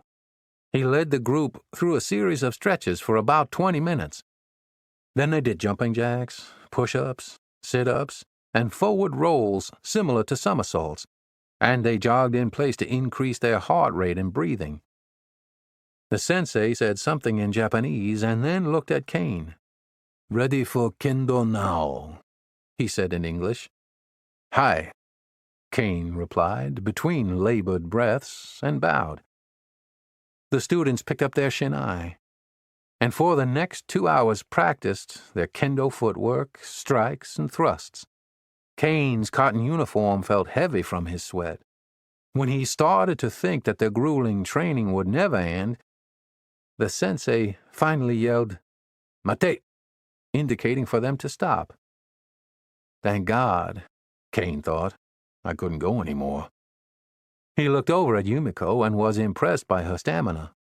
Well, she's younger, he reasoned, and she's been training in kendo much longer than me. The sensei looked at Kane and spoke in Japanese. Yumiko translated. He said you are very good, that you must have trained in some type of martial art before in order to have kept up with us. Kane smiled. I had a lot of baton training in the Secret Service. Some of the techniques are similar, just with a shorter weapon. The sensei continued speaking, and Yumiko translated again. Now we will put the shinai away and work on holding our positions and strengthening our concentration. The sensei ordered the students to squat into a kibadachi stance, which made them look as if they were riding a horse. Kane closed his eyes and felt his thighs burn as if they were on fire. The pain, intermixed with Japan's natural humidity, caused him to continue sweating profusely. Whap! The sound of the bamboo training sword hitting the back of a nearby student's knee broke the silence. Everybody but the sensei had stowed their shinais, Kane observed. The sensei continued walking behind the students, analyzing their kibadachi stance and ensuring that they were squatting as low as they could. Kane's muscular thighs began to quiver and swell. He felt the lactic acid building up in his quadriceps. He was exhausted physically and mentally. Sweat dripped into his eyes, and the salt burned. Why the hell did I agree to this abuse? He cried out internally. With the whack of each bamboo strike, A flashback popped into his thoughts. The sensei swung his 42-inch bamboo training sword at another student. And the flashback popped up again. Kane had depleted his sweat reserves. No more sweat dripped from his body. He was mentally exhausted. And he started to feel nauseous. His mind wandered in slow motion, as if he was seeing an old film clip on an 8mm tape. Christmas 2004, in Thailand. He's standing in 4-foot-high water and furiously banging on his hotel door to break it open in order to rescue his family. He bangs harder and collapses in the water, gasping for air but sucking in the contaminated salt water. His eyes are open, but he can't see through the muddy water. His lungs fill with water as he screams for help. He's drowning. Everything slowly goes black. Then complete silence. No more sounds of rushing water or banging.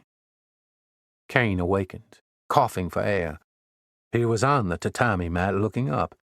Standing over him were 2 monks. The sensei continued swinging his bamboo staff, but the sound was inaudible. Kane saw one of the monks speaking, but could not hear anything. Slowly the sounds came back into range. The monk had a set of kind eyes that sparkled. Kane sensed the humanity from this old man who comforted him. Then all the sound came back when the monk placed his hand on Kane's shoulder. "Mountains exist for you to climb," the monk said slowly in English. "Not for you to carry." Chapter 54. Yumiko ran up to Kane and kneeled beside him. "Are you okay?" She appeared blurry in his vision. "Yeah, I think so. I must be a little dehydrated." He massaged his right temple. "I got a migraine. It blurs my vision sometimes. Not sure if it's from the migraine or from the dehydration." "Sensei just gave us 1 hour personal time for tea." "That sounds great right now." "I agree," Yumiko said. "He was training us very hard today." Yumiko and Kane walked the flat stone path toward a more private area near the garden. "Please sit and relax," she instructed. "I will be back with the tea." As Kane waited for Yumiko, he looked around the Zen retreat. Perfectly manicured bonsai trees, raked granite, and a man-made pond with koi fish were nearby. He had a panoramic view of Mount Fuji towering over Japan's sacred landscape. "This is such a tranquil place," he thought. "I'll come back someday without the sensei." Yumiko returned, holding a wooden tray with the tea-making essentials. She kneeled in a seiza position and began the ceremonial ritual of preparing the tea. She placed a spoonful of matcha green tea powder in his ornate bowl. She poured about 4 ounces of hot water into the bowl. She used a bamboo whisk brush to vigorously stir the powder and water together until the green tea became frothy. Kane watched her closely, impressed by her level of perfection and attention to detail.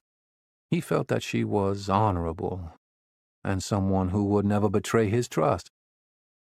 She cupped the bowl with both hands and presented it to Kane. Kane wanted to chug it, but it was too hot, so he sipped it as quickly as he could. He felt himself getting better with each gulp. "Thank you, Yumi. Your tea is a lifesaver. My vision is getting sharper, and I can tell my headache is fading." Yumiko smiled while performing a half bow. "Matcha green tea has special powers to heal the body," she said. "It's very good for you." "The only tea we drink back home is sweet tea, loaded with the power of sugar." Kane smiled. "You remember that tea I had at New Orleans? The one you tasted?" "Yes. Sweet tea is good." Yumiko paused. "For dessert?" Kane laughed, and Yumiko covered her mouth and looked nervously around the Zen garden, mindful not to disturb the other retreaters.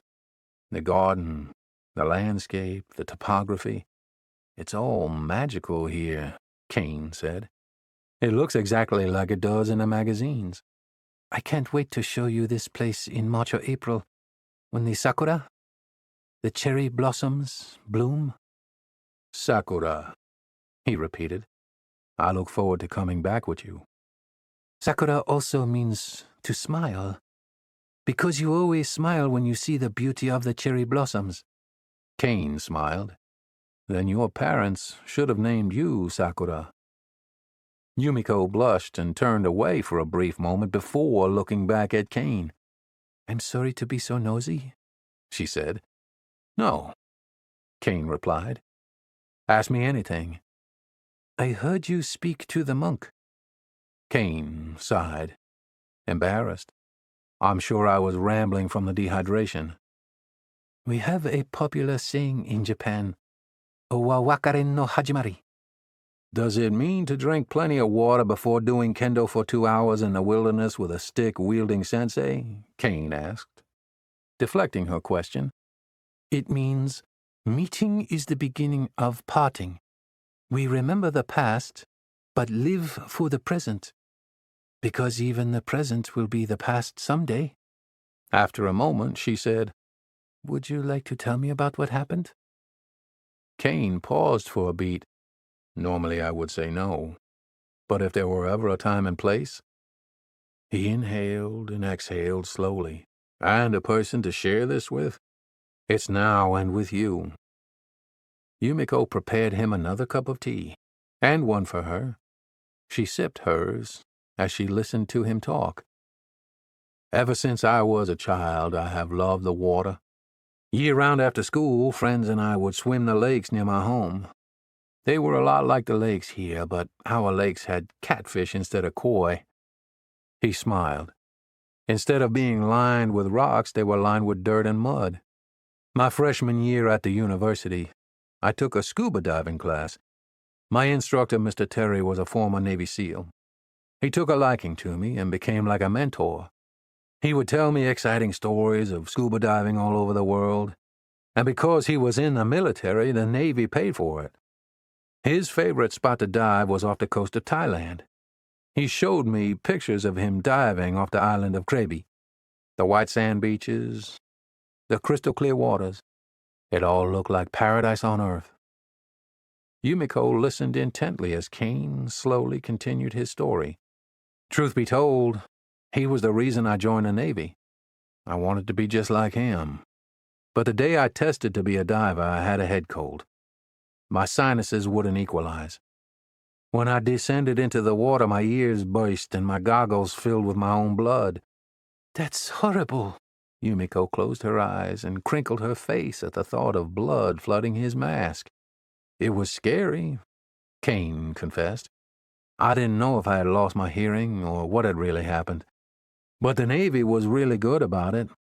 They told me they had enough divers anyway, but what they really needed were pilots. I had already been flying for years. You see, my father is a pilot. Just like your family believes in tradition, mine does too. My father believed that flying was a tradition that had to be passed down from generation to generation, or eventually it would become too expensive. A hobby just for the wealthy. When the Navy learned about this, they sent me to flight school instead. So you were a military pilot? Yes. Like Tom Cruise? Kane chuckled. No, not like Maverick at all. He flew fighter planes with jet engines. I flew airplanes with 4 propellers. I carried a crew of 6 people, and we flew for long hours over the ocean looking for Russian submarines and ships carrying tons of drugs from Central America to our shores to poison our people. Yumiko nodded in acknowledgement. But I could never get that paradise image out of my mind. I wanted to scuba dive in Thailand like my instructor had done. Claire Bear. Kane smiled at the sound and memory of her name. That was my wife. She was pretty adventurous, but she didn't want to go. We had a 1-year-old son, Christopher, and Claire thought it was too far to travel. I convinced her it would be a great getaway for the whole family. It was a resort, and they had childcare services to help us enjoy the vacation. We spent Christmas of 2004 in Krabi. His thoughts seemed to trail off as he looked skyward. It was the last Christmas our small family would spend together. Yumiko's eyes widened as the timeline started making sense to her. Kane could tell she now had an idea where this tragic story was going. I woke up super early on December 26th. I didn't want to wake her or the baby. I hopped on a scuba boat at the hotel and went out. The sun was coming out by the time we arrived at our first dive location. During my second dive, I was about 40 feet below when I saw the boat's anchor dragging through the ocean floor. I knew something was wrong right away. I had never seen that before, and I couldn't hear the boat's motor. So I knew it wasn't just a hungover captain trying to move his boat while anchored. I had to ascend, but I had to go up really slowly. Otherwise, I risked getting decompression sickness. My dive partner, a British traveler who was vacationing alone, surfaced with me. When we popped our heads out of the water, our boat was gone. We dropped our weight belts and inflated our BCDs. We swam for hours and hours to get back to the hotel. We eventually found the boat, but the hotel was practically gone. It looked like it had been bombed. Kane's voice started to shake. Dead bodies were floating in the water. Cars and roads were not visible anymore. Poisonous snakes were swimming in the water with us. I rushed to where our room had once been. I could barely move. My skin was wrinkled from being in the water for over 5 hours, and my muscles were failing me from swimming thousands of yards. I was operating on pure adrenaline to rescue my family. I went to our room, what was left of it. It was blocked by broken boards. I grabbed my scuba tank and banged it repeatedly until the boards broke and I was able to enter. Everything was gone.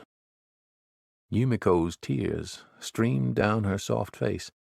"Did you find your wife and son?" Kane lowered his head into his hand. He shook his head no. Over the next several days, I saw relatives using cooking utensils to dig graves for their loved ones who had died. There were also some monks who were burning the bodies of those who had died. They didn't even know the names of who they were cremating. Kane looked up into Yumiko's eyes. "I cling to the hope they died quickly. Even better if it was while they slept together in the hotel bed." Yumiko embraced Kane, and they cried together. "You will see them again," she assured him. "On the other side. They will be waiting for you." "Do you really think so?" he asked. "With all my heart." Chapter 55. Monday morning approached quickly, but it felt like no other Monday Kane had experienced. He felt different because he was different.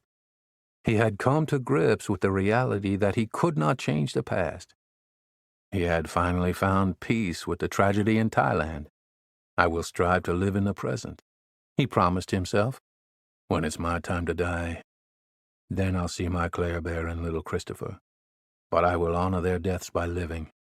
The world took on a different form. The sky seemed a brighter blue, the grass beneath his feet softer, the air fresher, and the flowers smelled sweeter. And more importantly, Kane's connection with Yumiko was deeper, and his fondness for her continued to grow. The two made sure to sit across from each other during the retreat's breakfast. "No wonder everyone is so thin and fit in Japan," Kane commented to Yumiko. "Because of our diet?" "Diet is certainly an appropriate word to use here. This has got to be a first for me. Grilled fish on a bed of lettuce for breakfast." "What do you normally eat for breakfast?" "I enjoy cooking, so if I have time, I make a vegetable omelet with bacon.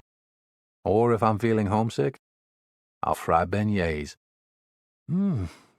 That sounds delicious. I've only seen beignets on television." "Oh, they are." He smiled mischievously. "But don't take my word for it. I'll cook for you sometime, and you can be the judge."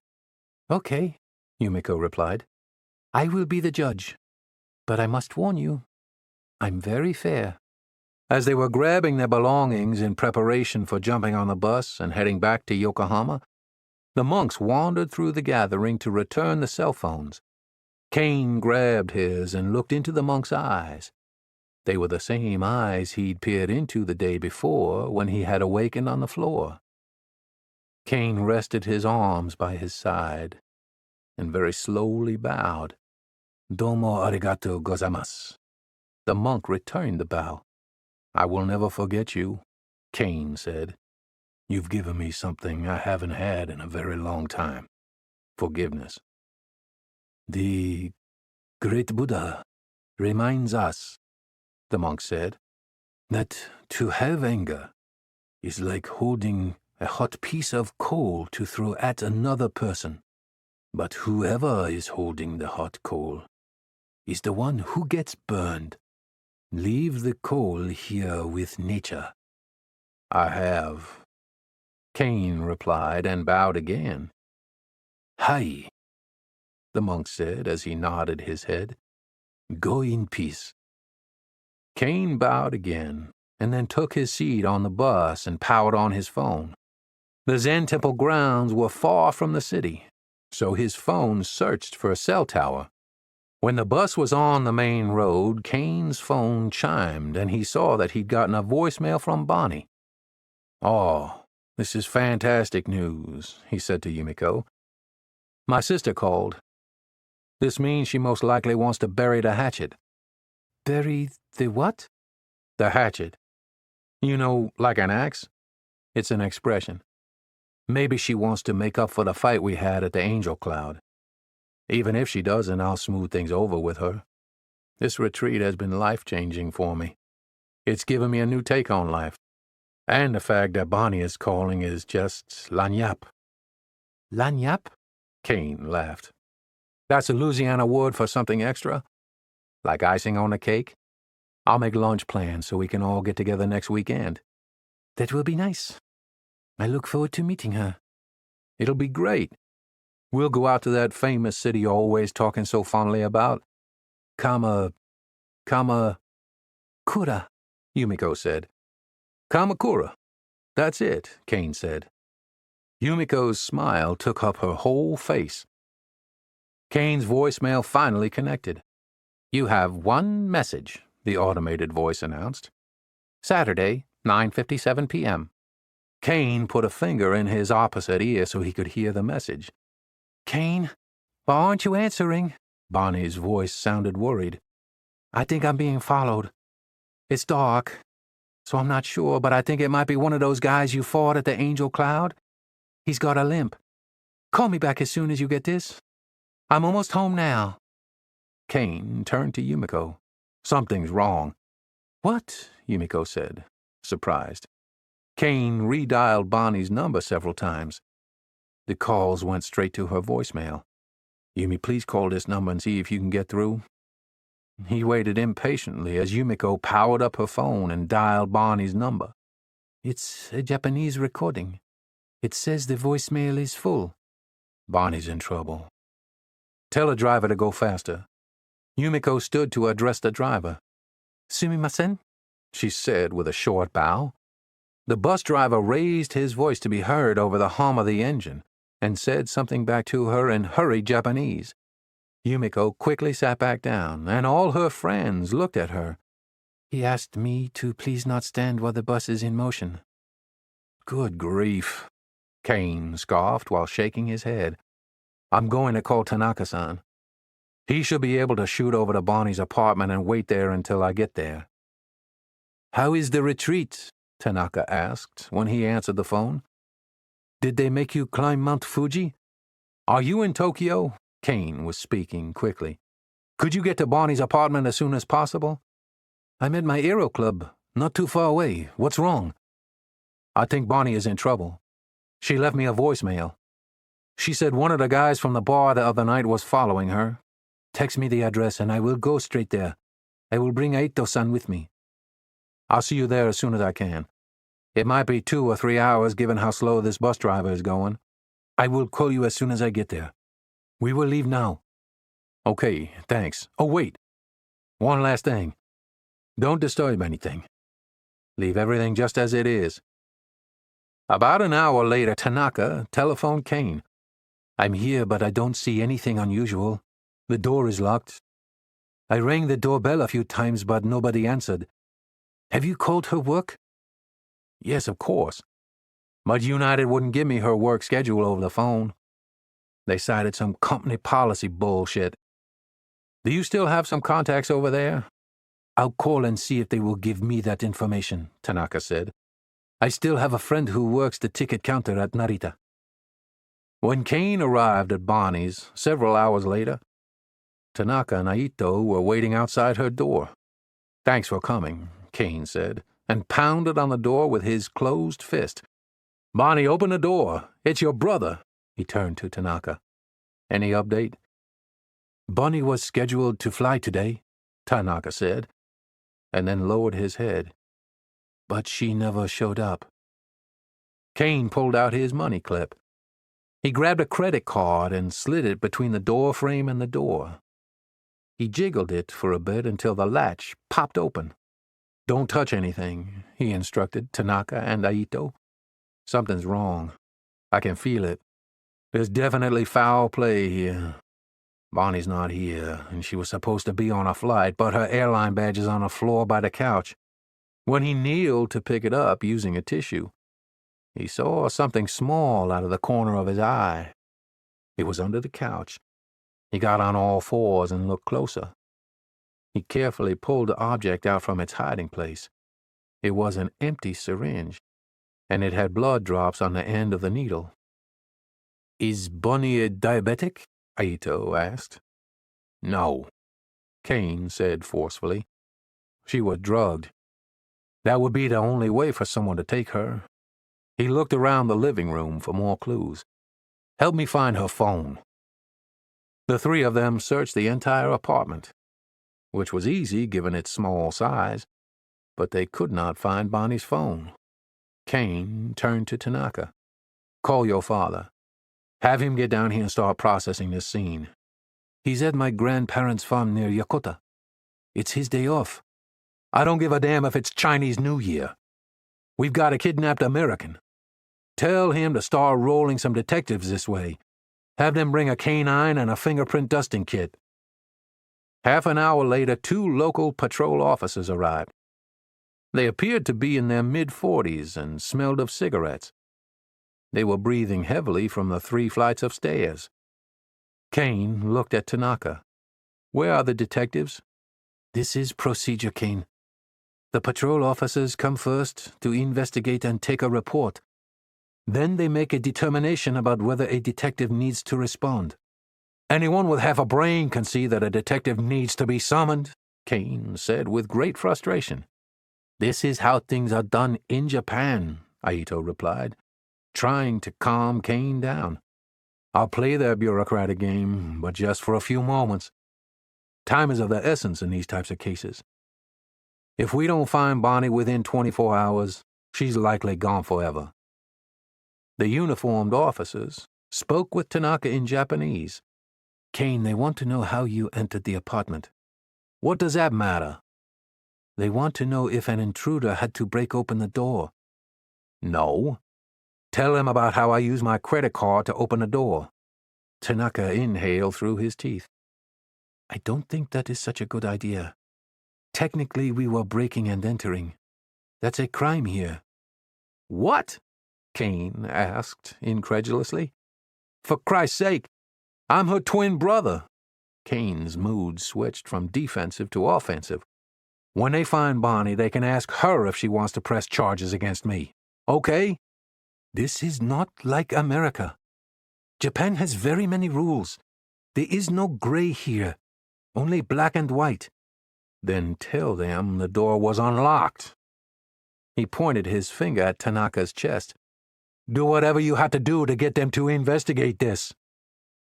Tanaka turned to the police and conversed with them in Japanese for several minutes. The uniformed officers walked around the apartment. They opened the refrigerator and kitchen cabinets and looked through the bedroom and bathroom. They want to know how many people live here. Just Bonnie. Tanaka translated. The 2 officers spoke with each other in Japanese for a bit and then turned to Tanaka. They said they do not have enough evidence to call a detective, Tanaka told Kane. They said you can file a report at the station if you want. But missing persons only get assigned to a detective after 24 hours, or under suspicious circumstances. I'm telling them that these are suspicious circumstances. Have them listen to my voicemail. Or have them take a closer look at this. Kane raised an empty syringe into the air. Tanaka pulled Kane aside. Drugs are very taboo in Japan. If they think she is a drug user, they will not look for her. Kane felt his blood boiling when one of the officers pointed to an angel cloud brochure on the table. The officer said in broken English, Westerners, come and go there. It is normal. Very safe here. Maybe vacation with customer. We will talk with the neighbors. Kane stormed toward the door.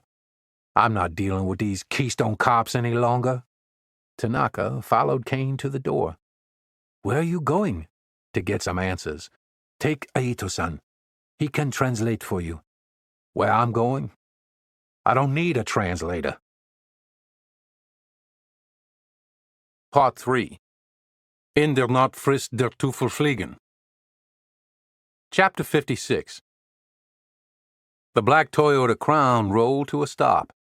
With his white-gloved hand, the driver pointed toward the massive 10-story concrete building that took up an entire city block in Tokyo.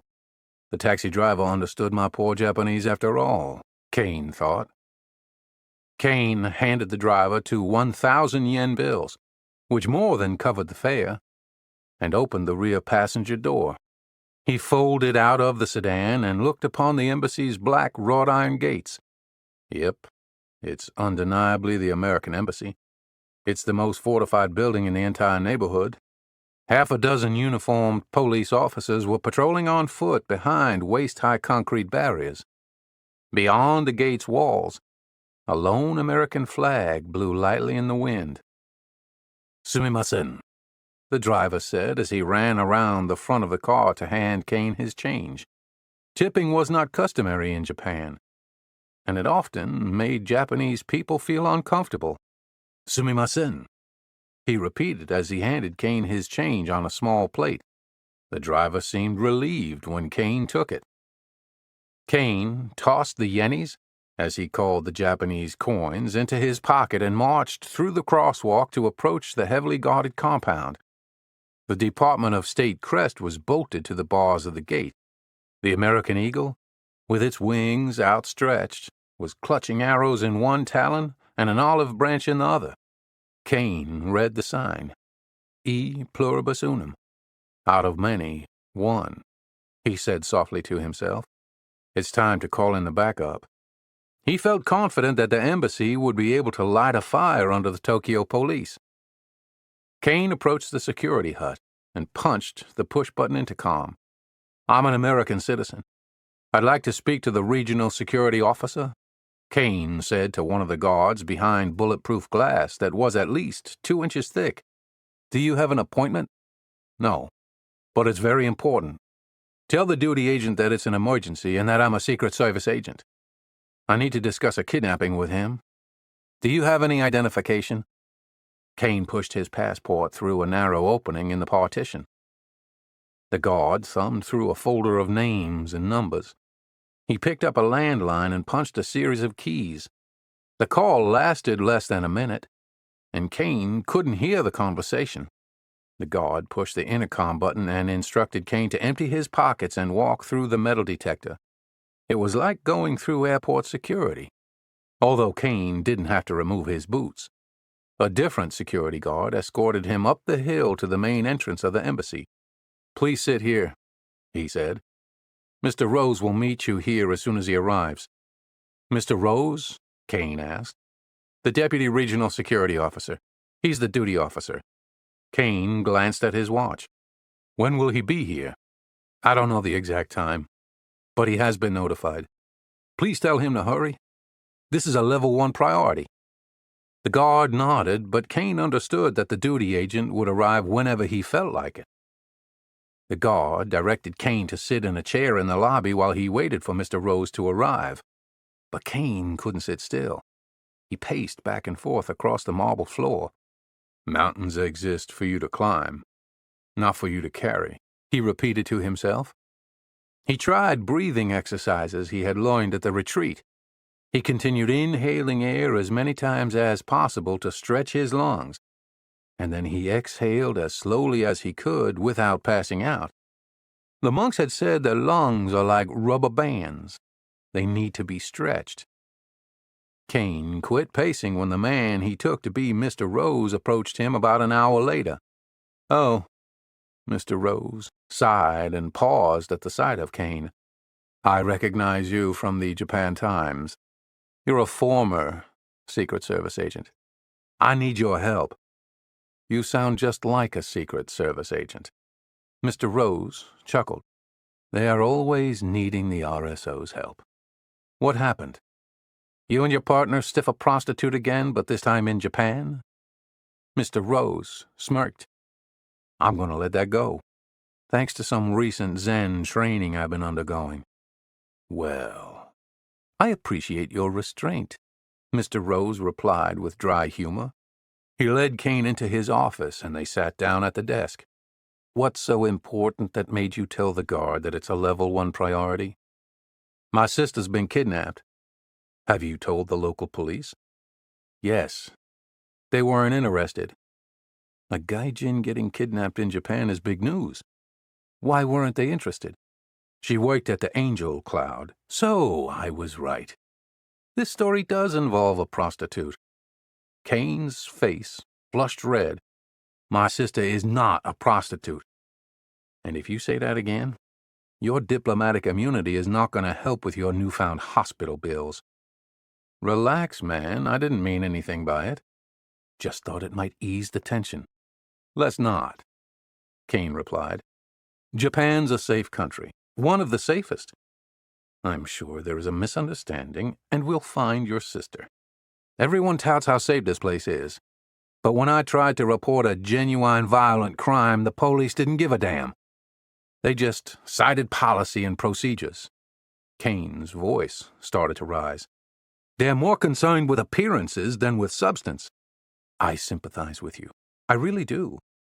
The Japanese take perfection and bureaucracy to a level I've never seen before. Investigations here can take years. I've got hours, not years. I can't even get the police to start an investigation." "I feel your pain. It's frustrating for me, too. Trust me. That's why I'm just biding my time here. And then, inshallah, I'll be back in the Middle East. That's where the real action is." "The action is right here, in your backyard. But nobody is doing anything about it. The Yakuza kidnapped my sister because I got into a fight with 3 of them at the Angel Cloud." "Well, now this story is making a little more sense to me. The Japanese police? Well, they're scared of the Yakuza. Their Congress implemented tough laws recently. Yet when a Yakuza warehouse was raided, they found pictures on the wall of police officers with their families. It was a loud message to stay clear, or else the Yakuza would come after their families.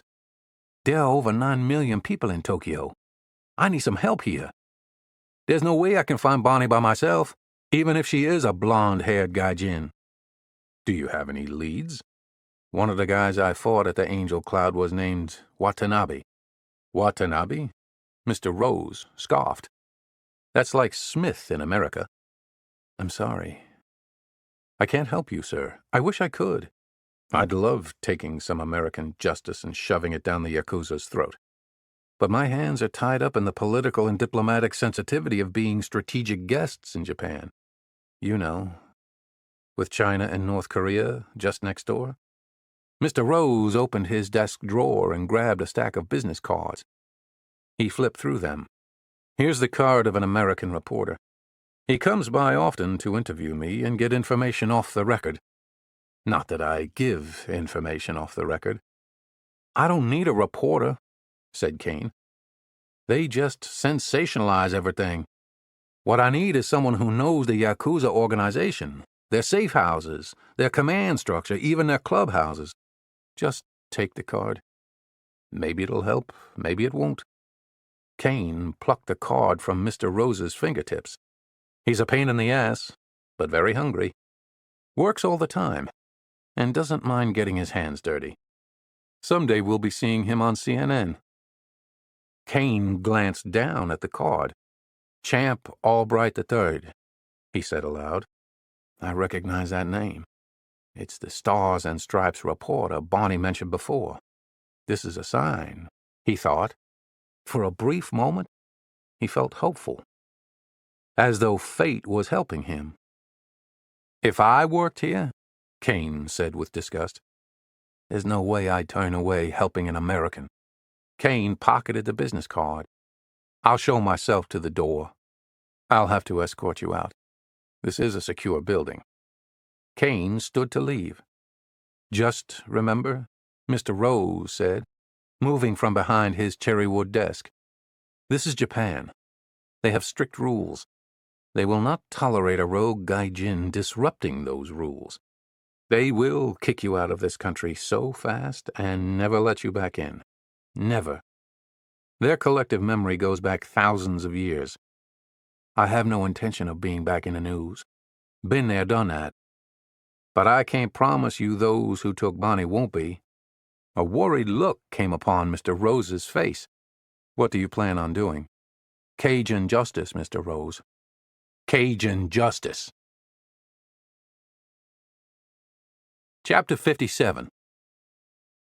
Kane was furious when he left the embassy. The lone American flag that had blown in the wind had been taken down for the night.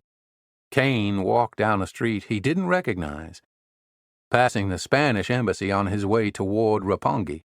Compared with the fortified American embassy compound, the Spanish embassy looked more like a modest office building.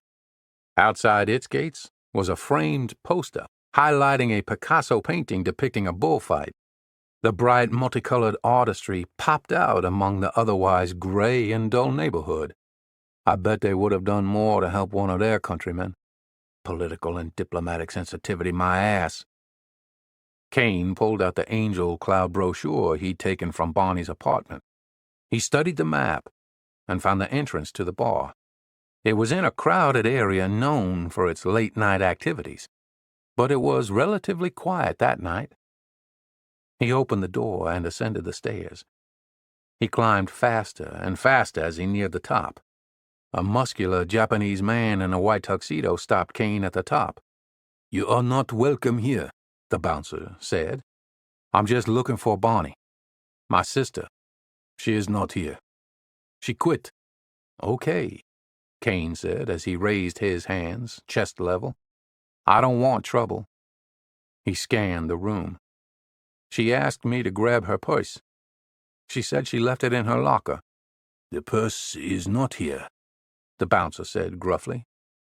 Kane looked past the surly bouncer and saw Sabrina across the lounge, sitting at a table with some other hostess girls. Time to go. The bouncer put his hand on Kane's shoulder. Easy, Roadhouse, Kane warned. I'm leaving. The bouncer escorted him down the stairs and outside. As Kane stood on the sidewalk, he looked around. Normally he stood out in Japan because of his height and build, but this popular nightlife area was frequented by Westerners. A few strolled by, presumably on their way to various eateries and bars. Kane walked into the Lawson convenience store across the street from the Angel Cloud. The book section was crowded with about 7 Japanese men, ranging in age from 20 to 60. They were standing in the aisle and reading manga. American cops would love this setup, Kane thought. Coffee, donuts, and pedophiles all in one convenient place. Kane grabbed a copy of the Japan Times and headed to the register. Checkout was taking a while because the customer in front of him was paying her monthly electric bill. The cashier took the money and then had to stamp the bills and receipts several times with an official rubber stamp. Kane felt his patience wearing thin. All that Zen training and I'm about to blow my lid. While waiting, Kane could smell a corn dog resting in the heating container. It suddenly hit him that he was starving. I haven't had anything to eat since breakfast with Yumi. When Kane finally reached the counter, he said in a mix of Japanese and English, Ichi corn dog, kudasai. He lifted his newspaper in the air. Ichi Japan Times. Hi, the young Japanese cashier said with a friendly smile. One American dog, one Japan Times. She then gestured at the cash register, which displayed a price of 300 yen. Kane dug into his pocket and retrieved the yennies he still had from the taxi ride. Mustard and ketchup? The cashier asked, holding up a small plastic package that contained both condiments. Hi, arigato, Kane said. He took his purchases and grabbed a seat by the window. He removed the corn dog's paper packaging and placed the dog on top of it. He grabbed the combo condiment and slathered it on the corn dog. He gobbled it up and read the paper while surveilling the entrance to the angel cloud. Eventually, he saw the tall, slim, black-haired Romanian leave the angel cloud and start walking northbound. He crumpled all his trash together and tossed it in a bin as he hurried out the door to catch up with the Eastern European hostess. Sabrina, he said, it's me, your favorite customer. I can't talk to you. You will get me in trouble. I don't want any trouble for you. I need your help. Please. For Bonnie. Too many eyes are watching us in this neighborhood. I'll meet you anywhere. She continued walking northbound, with Kane one pace behind her. Meet me here, at Yoyogi Park in 30 minutes, she said. Make it 15. What if I'm followed? She asked, nervously. I will worry about that. You just please be there, Sabrina. I have to worry, she said, clearly scared. Or they might take me too. Give me a cigarette, he instructed. If you see me smoking, that means you were followed, and to just keep on walking past, okay? She thought for a second, and then pulled a cigarette from her Chanel purse, no doubt a gift from one of her wealthy clients. Kane took the cigarette and reminded her, 15 minutes. Da, she replied in her native Romanian. Kane circled the park and sat on a bench. He watched closely the few people who were out and about, walking through the park. Some were business people just cutting through to save time, and others were sweethearts, enjoying a romantic walk. He looked at his watch. The dials emitted a soft glow. It's been 15 minutes. Where the hell is she? His legs started to shake with anxious energy. Another 10 minutes passed. Just when he thought of getting up to go search for her, her silhouette appeared in the distance. She didn't stick to the plan. Instead of walking toward Kane, she sat at a bench about 50 yards away. What the hell is she doing? He wondered. He continued his scan, and when he felt confident she had not been followed, he stood and walked toward her. What the hell was that all about? You didn't stick to our plan, he said. I got nervous, she said. I couldn't remember our plan. I almost didn't even come, so give me some credit. She pulled out another cigarette from her purse. He pulled out a matchbox. Natural wood is better than butane. He struck the match. Healthier, too. She half laughed. There's a lot of things healthier than smoking, I suppose. Yeah, Kane said. Like doing the right thing. Where's Bonnie? I don't know.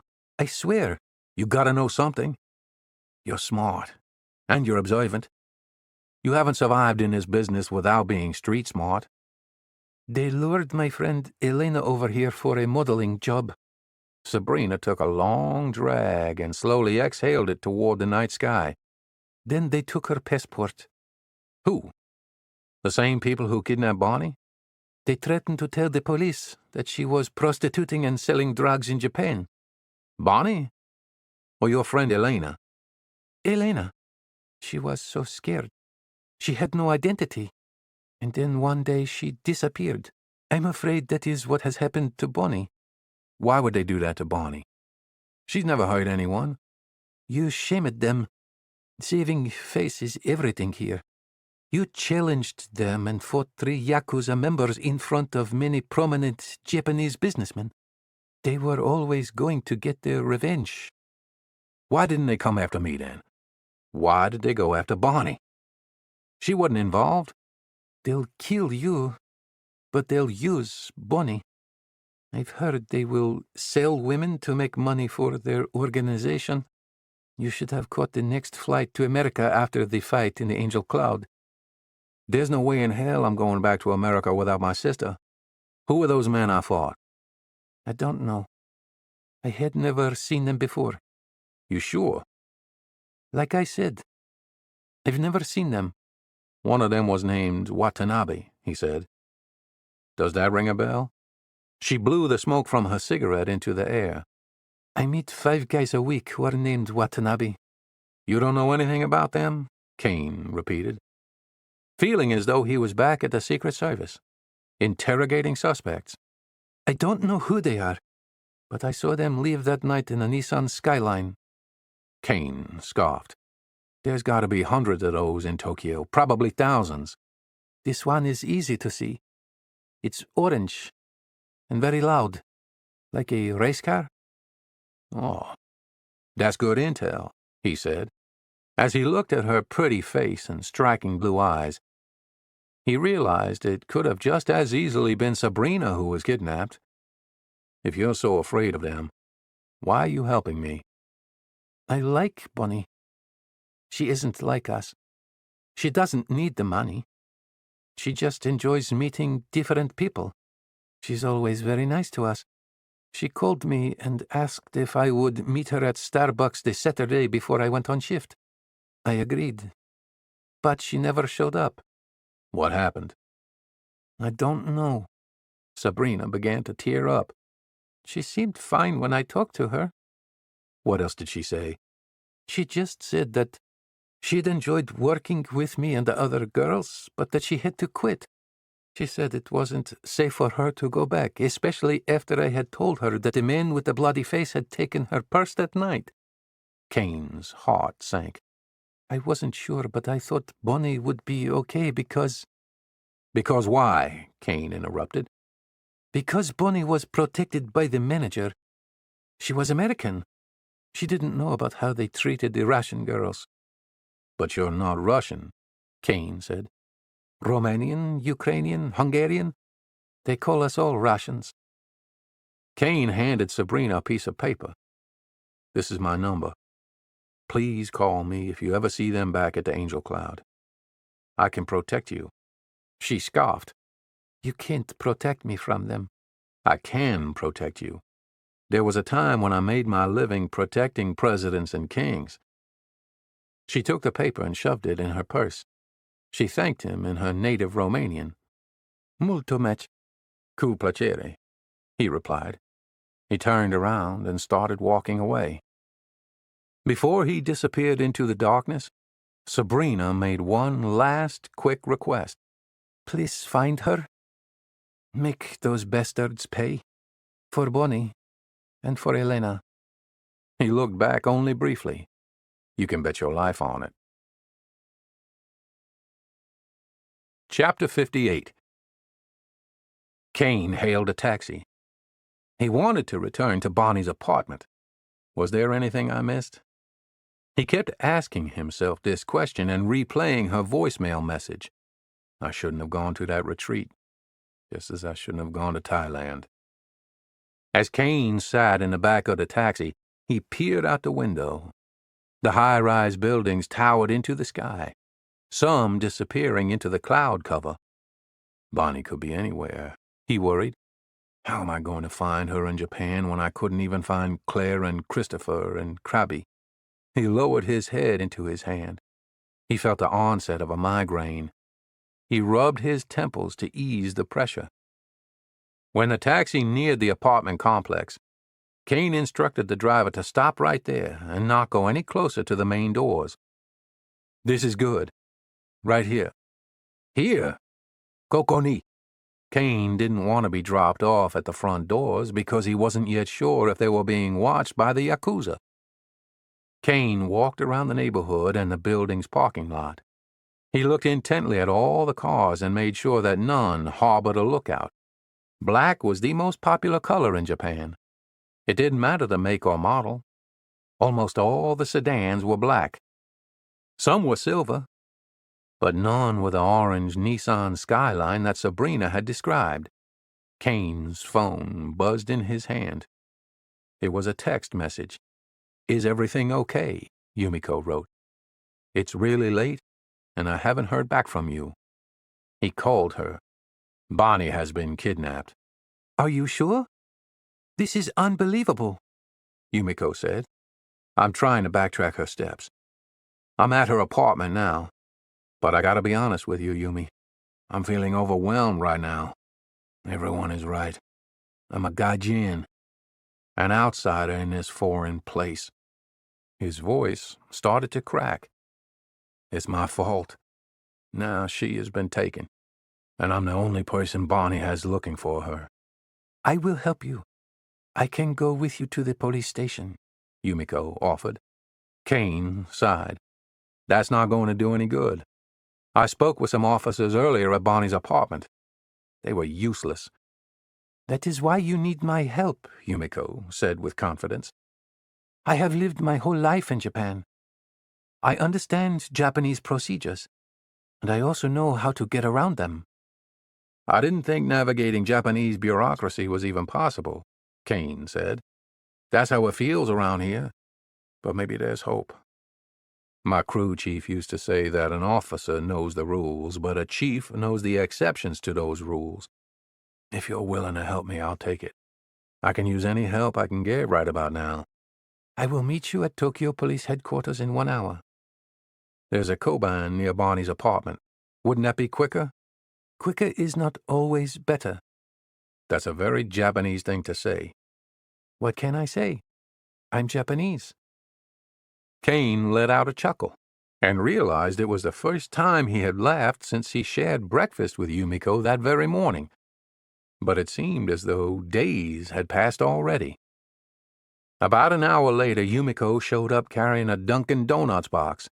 "I purchased these on my way here. They will help us. Japanese inspectors watch American police movies." And even if they don't, everybody loves donuts. "Hi. And I have chocolate, glazed, and some with cute sprinkles." Yumiko smiled. Tokyo's Metropolitan Police Headquarters was an enormous, wedge-shaped building that ascended 18 stories. It was the station responsible for overseeing more than 40,000 police officers. On the roof was a large red communications tower, undoubtedly for dispatching police and receiving 110 calls, the equivalent of America's 911. About 30 civilians were lined up to speak with the officer on duty. "I'm sorry for this long line," Yumiko said. Are you kidding? New Orleans has a fraction of the population Tokyo does, and their line would snake out the door, all the way into the French Quarter. Yumiko and Kane took their place in line. The line was orderly, and everyone waited patiently except for Kane. He continued glancing at his Omega Seamaster. I just need to find that orange skyline. Kane had been observing the people in line. After about the fourth person had given money to the duty officer before leaving, Kane decided to say something. Why is everyone paying the duty officer? What's that all about? "They are turning in money," Yumiko said. What? "Yes. They have found money or someone's wallet or umbrella, most likely on the train, and they are turning it in." You're kidding, right? "No. I think over $1 million in yen gets turned in to the lost and found every year." The hell with umbrellas. Someone needs to turn in Bonnie, Kane exclaimed. At about that time, they reached the front of the line. "I will talk to the police officer," Yumiko said. "Please try to relax and trust me." It was as if Yumiko was a different person. Instead of her normal appearance of stability, athleticism, and competence, she presented herself to the officer as very timid and shy. "Sumimasen," she said, and quasi-bowed several times. The rest of what she said was in Japanese, and Kane didn't know what she was saying. At one point, she lifted the box of donuts into the air to show the officer. He smiled.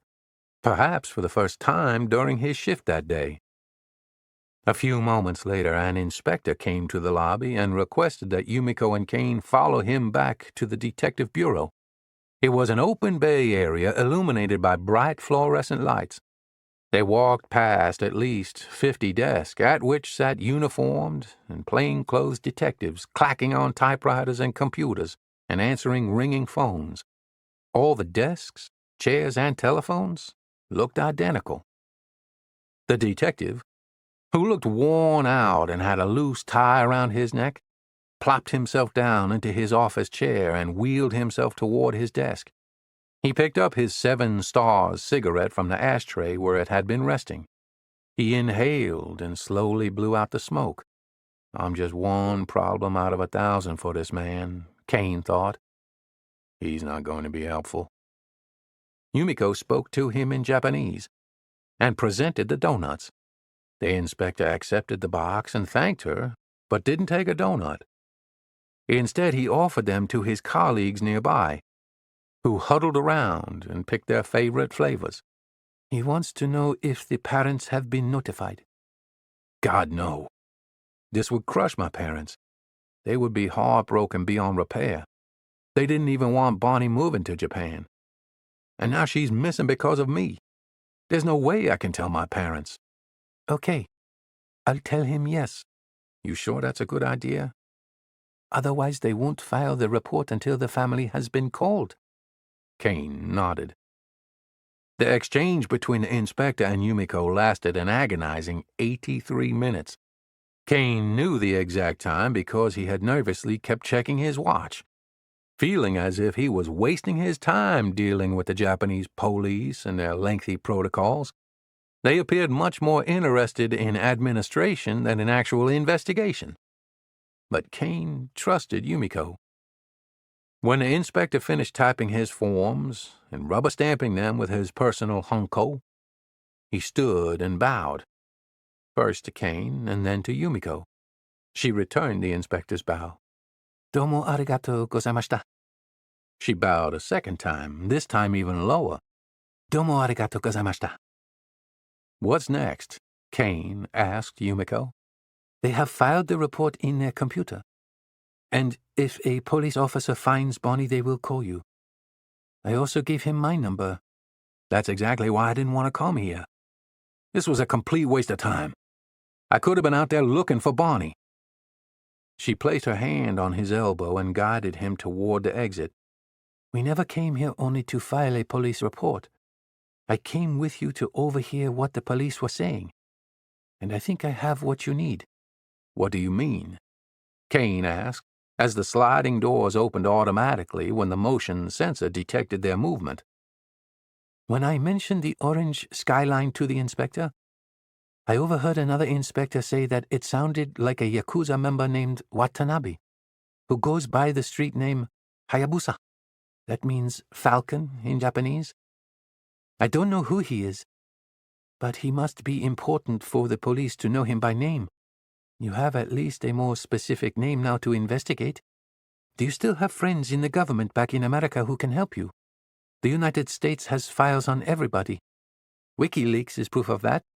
Kane caught himself nodding yes with each second as he grew more confident.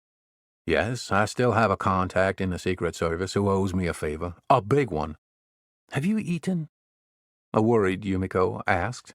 Just an American dog a few hours ago. But I don't have time to eat right now.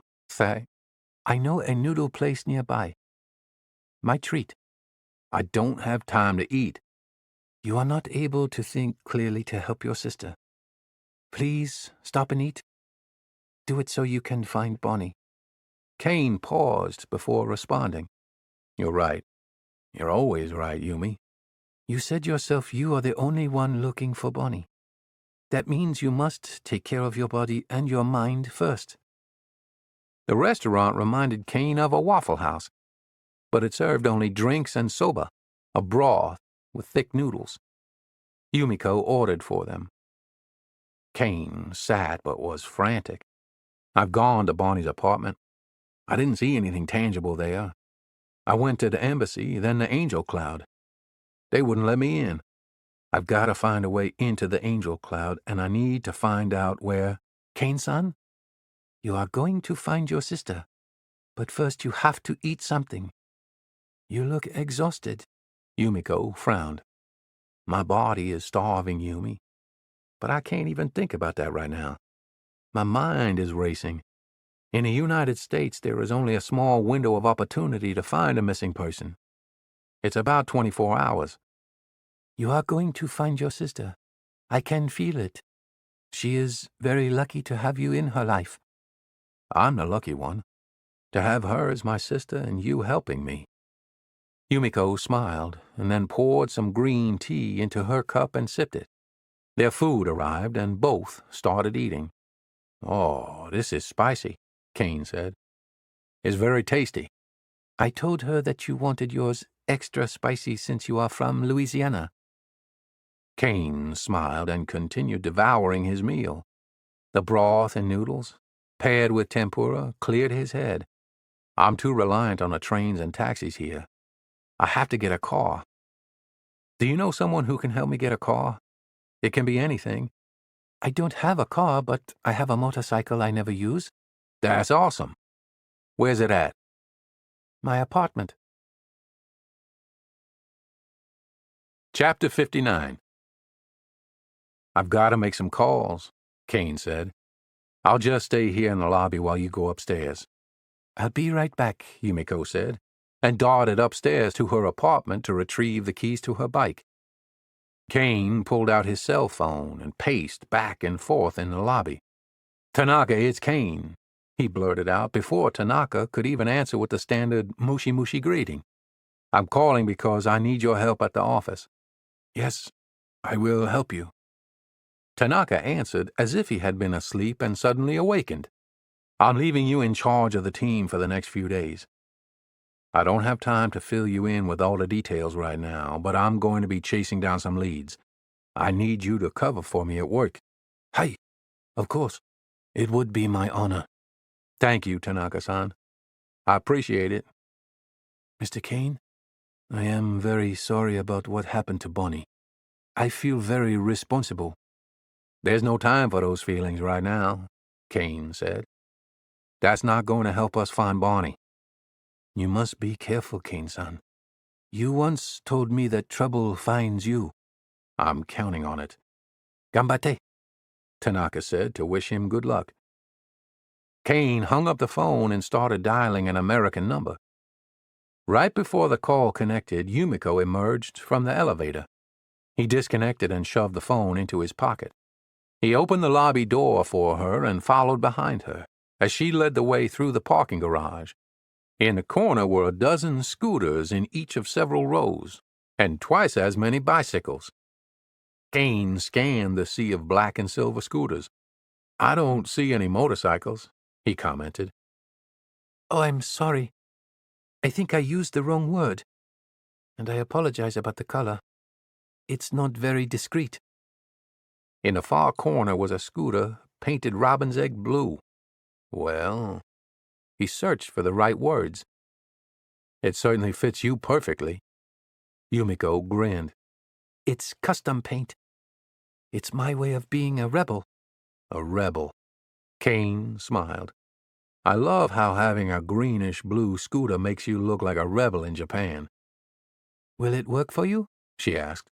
It's more powerful than the 49cc engines, so it's legal on the highway. It's no Harley, but beggars can't be choosy. It should do the job. Great. I'm thankful to be useful. I'm the thankful one. Kane exhaled deeply. You've helped me out so much tonight. I'd be lost without you. I'm pleased to help you. Yumiko's keys were secured on a small pink and gold cherry blossom keychain. Here. She held the keys in the air, dangling from her fingertips. Sakura. Kane used the Japanese word for cherry blossom as he reached for the keys. When their hands touched, Yumiko folded hers into his, and she blushed. Please let me know if you need anything else, she said. You've done so much for me, Yumi. I don't know how I can ever repay you. Just find your sister, Kane-san. Kane felt butterflies in his stomach as he got caught up in the moment. He stepped closer to her, placed his hands on the outside of her arms, and leaned in, his solid body pressed against her tiny frame. He felt her heart beating fast, like the fluttering wings of a hummingbird. His lips touched her soft, full lips. He held the kiss for only a second. Yumiko slowly opened her eyes and smiled. "That felt wonderful," he said. "It felt right. You felt right. I wish I could stay longer, but I've got to go." "I understand," Yumiko said. "Remember, Mushin, one mind." Kane turned toward the scooter, and Yumiko spoke up. "One more thing I almost forgot." She reached into the compartment underneath the seat and removed a helmet that matched the color of her scooter. "No way," he protested. "Ain't gonna happen." "It is the law. You can't afford to be stopped by the police," she warned. "A traffic stop in Japan would delay you for at least 30 minutes, maybe even longer." Fucking Japan and its stupid laws, he thought, as he snapped on the helmet. They don't give a damn about the Yakuza kidnapping an American, but don't be caught without a helmet. He swung his leg easily over the scooter and started the 125cc engine.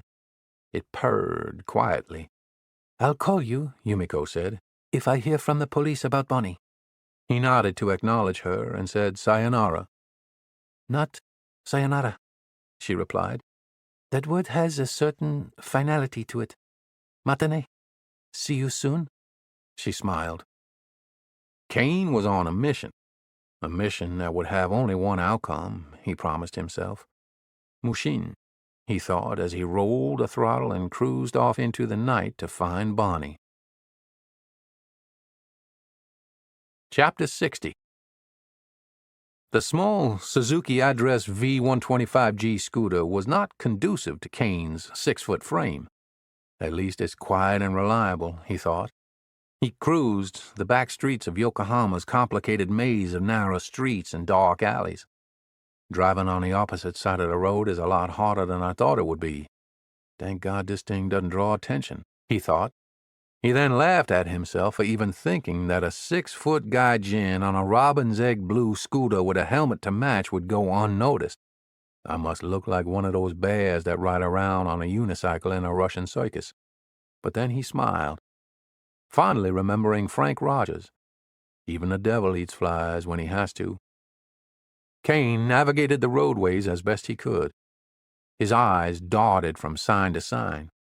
Traffic advisories, distances in kilometers, and directions were on the left, right, and above him. 80% of the signs were written in a mixture of Japan's 3 alphabet systems: hiragana, katakana, and kanji. The other 20% were thankfully in English. "Oh, there's Chinatown," he said aloud. Yokohama's Chinatown had one of the world's largest concentrations of Chinese shops and culture outside Beijing, and the neighborhood was a popular tourist destination. During the day, it was a grand area to be experienced with the senses. Bright colors of red and yellow to stimulate the sight, and a variety of aromas to awaken the nose. Some smells were pleasant and inviting, others hideous and foul. The last time Kane had visited was at lunchtime on a weekday. Raw chickens had been hung upside down by sidewalk vendors who were eager to advertise their lunch specials consisting of kung pao chicken, chow mein, and Peking roasted duck. But at this witching hour, Chinatown reminded Kane of an abandoned town that had once been a thriving civilization. The bright red columns and elongated fire-breathing dragon murals offered a stark cultural difference from Japan's more subdued culture of bonsai trees, geishas, and the samurai warrior class. The black Chinese characters that were painted on the building made it look as though someone had just thrown black confetti against a brick and it had stuck. Kane didn't know what the writing meant, only that it was made up of Chinese characters. The putrid odor of rotting trash in overstuffed bins followed Kane like a shadow as he rode through the heart of Chinatown. The only discernible activity was 2 rats scurrying along the dark alley. one chewing on a piece of what looked like the remains of a sliced carrot. The foul smells were replaced with the familiar odor of Tokyo Bay. There's the sea. I've got my bearings now. Kane saw the large green sign that let him know the toll road was up ahead. He merged onto the toll road and saw the lighted booth. He stopped a couple of feet before the wooden barrier, and the uniformed toll employee greeted him with the kindness of a man who hadn't seen a friend in weeks. The elderly employee bowed and then extended both his hands, which were holding a plastic tray, to collect the fare. The exact amount was displayed on a large screen in Kane's direct line of sight. He reached into his pocket and pulled out the yennies and placed them on a tray. The barricade arm lifted, and Kane rolled the throttle. The engine whined louder before the scooter started moving. The multi-lane toll road was well lit under the dark sky, but the cloud layer prevented any stars from shining through. The cool, humid air blew against Kane's face. The only sounds were the hum of the engine and the air rushing past his ears. This is eerie, he thought. Where are all the other cars? How can everybody in a city of 9 million be sleeping? What is Bonnie doing? Is she being tortured or sexually abused? He couldn't stomach the thought. Kane pushed those awful thoughts away and remembered his Zen retreat. Mushin. Live in the moment. He rolled the throttle as much as he could, but the scooter wouldn't budge past 80 kilometers per hour. The big city was behind him, far behind him now. He passed the marina and gazed at all the sailboats and private yachts that were docked. Most displayed Japanese flags high on the bow, but there were a few luxury yachts with foreign flags. There's an American, a New Zealand. Huh. That's some type of Middle Eastern flag.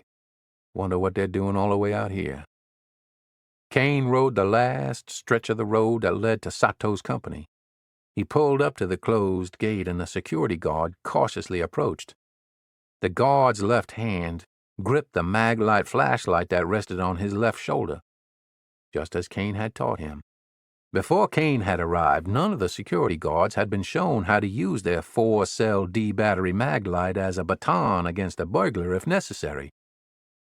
"Konnichiwa," Kane said in greeting, squinting his eyes to protect them from the flashlight's blinding beam.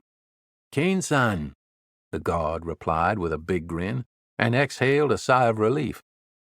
He bowed several times. "You surprised me at this hour." "I like how prepared you were, though. Well done." "Yoku yatane." "Hi." "How are you tonight?" "Very good. It is very quiet." "Quiet is good, especially in this business," Kane said. "I need to go to my office for a bit." "Hi." The guard rushed back to his shack and pushed the button to open the gate. "Arigato," Kane said. "Head on a swivel," he reminded the guard as he lifted his legs. Kane was about to throttle the scooter when he noticed that the guard looked confused. Kane instantly realized that the guard had interpreted his instruction literally. He immediately rephrased. "Be alert. Kyo sukete." "Hai," the guard said with visible relief. Kane smiled at the visual the guard must have seen when Kane told him head on a swivel. He rolled through the gate and up to the main building. Inside his office, Kane forewent the overhead fluorescent and instead opted for the small desk lamp he had purchased from IKEA. He yanked on its chain and collapsed into his black faux leather roller chair. He exhaled deeply. "Bonnie, how in the hell did we get ourselves into this shit?" He leaned back into his chair and stared at the ceiling. "Where are you, Bonnie? Talk to me. Send me a message." He heard a familiar voice answer, but it wasn't Bonnie's. It was the calm, reassuring voice of his father. "No matter what's going on around you, son, always fly the airplane." Kane had been only 12 years old when his father said it. This is the most important thing in flying and in life. Take the controls. Kane straightened his legs to make it easier to retrieve his cell phone and money clip from his front pockets. He tossed all the contents on his desk. He saw the red and gold old epic reel matchbook staring at him. Kane was about to do what he never thought he would do. Even considering it ate at his core, there was nothing left. He was simply out of options. Bonnie, you know how much anger I have toward the service now, for ruining my career and reputation. But for you, I'll make this call. He picked up the landline, momentarily stared at the phone, and started dialing the number. Chapter 61. Hayes speaking, the familiar voice answered. The line was remarkably clear for an international call. Leroy, the King Hayes, Kane said slowly and methodically. I never thought I'd hear from you again, Kane, Leroy said. I thought the swamps had swallowed you up. But I guess you called to get the scoop, huh? Sure did, Kane replied without having any idea what scoop Leroy was talking about. Yep, it's true, the King offered. Okay, Kane replied. I confess, I have no idea what you're talking about. You're joking, right? Afraid not. Seriously, I have no idea what you're talking about. What rock have you been hiding under? Leroy asked. I'm in Japan. Been working here for a while now. Oh, shit. I thought you were calling because of the news. Kane's patience was wearing thin. What news are you talking about? The only news I have is bad news. Your old partner was fired. Tomcat? Well, it wasn't Jill, Leroy replied. It was about time Jackson's actions caught up to him. That idiot got drunk at the Hinckley Hotel and put his hands on the wrong woman. She was the daughter of a congressman. The hotel provided the surveillance video.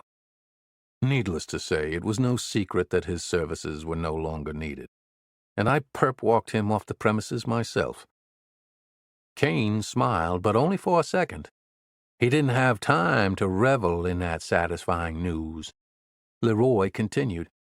I imagine he's fretting that the congressman will push for sexual assault charges against him. If convicted, he'll be a registered sex offender and never get a job again. The more Kane thought about it, the sadder he felt for Tom's wife and daughters, and about the embarrassment suffered by the family. I thought you'd love hearing that, Leroy said when Kane didn't respond. Under different circumstances, probably. How's Beth taking it? She's already filed for divorce and hired the most ruthless divorce attorney. They'll go after Jackson's retirement. She'll probably be rich when this is all over. She was never interested in the money, Kane replied. She just wanted a loving family. Jackson ruined his own life. But I've got more important fish to fry right now. I need your help, Leroy. And you owe me one. I owe you? How do you figure that? I gave you your options and you chose, not me. Now, I admit the service served you a shit sandwich. Matter of fact, you got yours without the bread. But that ain't my fault. Damn it, Leroy. You know I wouldn't have called you unless I really needed your help. Leroy seemed unsettled by the unusual urgency and desperation in Kane's voice. I will help you if I can. What do you need? I need the service files on a CEO named Koichi Sato and his company and— Say what? Leroy interrupted. And a Yakuza member who goes by the moniker Hayabusa. Who the hell do you think you are? Jason Bourne? There ain't no way in hell I can give you that information. Jesus Christ, Kane. They would fire my ass just like they did that chicken shit Jackson. They won't fire you. They can't fire you.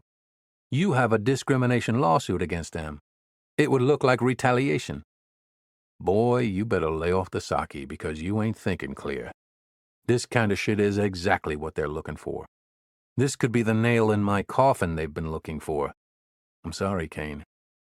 I would help you if I could, but I've got way too much to lose. Like your sister? Kane quietly replied. What are you talking about? The Yakuza kidnapped Bonnie. I've got nowhere else to turn, Kane said without emotion. Leroy knew and liked Bonnie.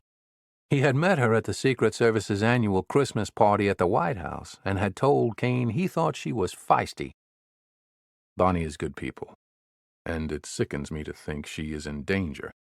Are you sure it was Yakuza? Leroy asked. Beyond a shadow of a doubt, Kane replied. But if you ain't gonna help Bonnie, I gotta go now. Just hold on a sec, Leroy said. You know I can't help you like that. You know the rules and regulations almost better than anyone. It's illegal. Worse than getting fired, it could land my ass up in the pokey. But let's just say, hypothetically of course, I wanted to mail you a Christmas card. Where would I send it? Don't worry about it. I'll be long gone before Christmas. Okay then. Leroy coughed to clear his throat. He seemed to place his mouth closer to the phone's receiver. Let's say I wanted to mail you, He paused for a moment. An early Christmas gift. Something for you and Bonnie both. What's the address I'd use? Kane rummaged through his money clip looking for Tanaka's business card. Here, use this address. He read it over the phone. Got it, Leroy said. Happy fishing. Kane disconnected from Leroy and was putting Tanaka's pristine business card back into his money clip when he saw the business card that Rose from the embassy had given him for the Stars and Stripes reporter. Champ Albright III, it read. Investigative journalist for the Far East Division. Oh, God, I hate the press. Never thought in a million years there'd be a scenario where I'd need the help of your kind. But this must be a sign. Because you keep turning up. Chapter 62. This is Cat, the man answered with a southern twang. Kane was caught off guard by the nickname and twang. He was used to southern accents, but this one had a rushed cadence to it. I was looking for Champ Albright. You got the cat. Champ Albright III? What can I do for you? Your business card was given to me at the American Embassy. Who at the American Embassy? Mr. Rose? It's about time that old bureaucrat passed out my card. You must be in some kind of trouble, then. I've been working him for years, and he's never given my card to anyone. Well, I am in a bit of trouble, Champ interjected. Look, I'm really busy covering a story for the Navy 7th Fleet. If you got something worthwhile, just spit it out. My sister was kidnapped by the Yakuza. Champ cleared his throat. What did you say your name was? I didn't. I'm an investigative journalist, not a mind reader. So if this is some kind of joke, I don't joke about this kind of stuff. Me either. So we got that in common. My name is Kane Lemaire. The only Kane Lemaire I know is the one who the Secret Service fired. And he found himself on the front page of the Japan Times bleeding all over one of the most important CEOs in this country. I figured this was a waste of my time, but I did it for Bonnie. Kane sighed. Bonnie Lemaire? Of course. Damn it. This case has me so busy I wasn't thinking straight. Who's Bonnie to you? My twin sister. She said she knows you. I'm hoping that means you're her friend. Ha! Champ snickered. I wouldn't say we're friends. My friends help me. Look, I'm sleep-deprived, angry, and in an emergency situation. I'm not in the mood for your riddles. I know your sister, but she wasn't any help to me. She dated a Navy lieutenant, a supply officer, who was embezzling ship funds and fabricating false contracts. I interviewed her in hopes that she could help me break the story. She never told me that. Yet you make it sound like you're not surprised. Nobody's perfect. I like to think I am, Champ quipped. My wife would probably disagree, though. He chuckled. It's hard, perhaps impossible, to live up to the expectations of Japanese in-laws. Bonnie's had bad luck with boyfriends, to say the least. Sounds like it. Going from naval officers to Yakuza members. Look, I don't want to talk about this over the phone. Can we? Amen, Champ exclaimed. Neither do I. Damn NSA's been bugging my phone. I've always known it, but WikiLeaks has proven it. Reporters are not protected from espionage anymore. Even the damn CIA is now infiltrating non-profit organizations. It's a different era we live in. Oh, God, Kane thought. A conspiracy nut. I'm on a stakeout right now, but I'd be willing to meet up with you at 4:30 p.m. Meet me at... We gotta meet up earlier, Kane insisted. I'll buy you breakfast. A good old-fashioned American breakfast. Not fish and salad. No can do, Champ responded. I'm tied up until then. Meet me at the Pachinko Club next to the Yokosuka Chuo Station. What's the name of it? You read Japanese? No. That's what I thought, Champ said with mild annoyance. It's in Yokosuka, by the Navy base. If you can't find it, you'll never find your sister. Oh, and one last thing. Yes? Come alone, Champ instructed. I am alone, Kane replied. Chapter 63. Kane's fatigue had caught up with him. He hadn't slept since Saturday night. He strained to keep his eyes open, and when they were, his vision blurred more and more. He folded his arms on top of his desk and rested his head on them. He fell into a deep sleep. Kane shot awake when Tanaka shook his shoulders. It took Kane a few seconds to recall where he was. I can't believe you were able to sneak up on me like that, Tanaka. I must be slipping. Kane-san, you look exhausted. Let me get you something to drink. Kane's heart raced, and his breathing matched that rapid pace. What time is it? It's 5 o'clock, Tanaka answered, as he headed to the break room, presumably to buy Kane a coffee from the vending machine. Kane had been asleep for only a few hours, but it felt like half the day. He stood. I'm late. I've got to go. Tanaka handed him the hot can of Suntory Boss coffee as Kane was leaving the office. Kane popped the top and guzzled the coffee while Tanaka looked on with wide eyes. Thank you, Kane said, and tossed the can into the recycle bin. Call me if you need anything. He left the office and sprinted across the empty parking lot toward Yumiko's scooter. It dawned on him that it was 5 in the morning, not in the evening. When he stopped at Yumiko's robin's egg blue scooter, which looked more pronounced when sparkling in the sun rays, he heard her voice in his head telling him to take care of himself first, that he can't help Bonnie if he's not healthy. He thought, she's right. The wind picked up, and he suddenly caught a musty whiff of himself. I need to shower and get a fresh pair of clothes. I smell like sweat, BO, Zen Retreat, Chinatown, and Tokyo Bay all bottled up. Kane rode to his apartment, showered, shaved his several days of stubble, and threw on a pair of cargo pants and a button-up short-sleeve shirt. He stood at his balcony door and overlooked Yokohama Bay. He could see the iconic Ferris wheel and tons of commuters starting their workday. The conversation with Champ Albright kept replaying itself in his mind. I am alone, he'd told Champ. But now Kane realized that while it was his fight, he still had a shipmate who could help. He grabbed his phone and called Chief Alvarez. Hurricane, it's great to hear from you. What's cooking? Kane skipped the pleasantries. My sister Bonnie has been kidnapped by some Japanese criminals, he said. They don't want ransom. They want to punish her for what I did. How can I help? I'm meeting a reporter with the Stars and Stripes this afternoon. Who is it? Chief Alvarez asked. I might know him. Champ Albright. You know him?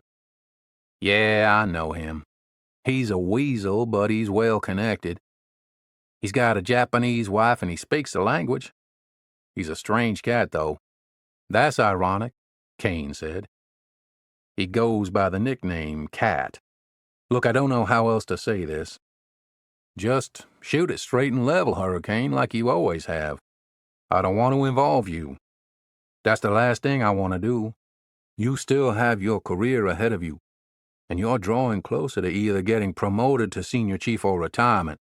But you remember those expeditionary bags the Navy used to give us when we were flying on deployments? Hey, firm, where could I procure one of those?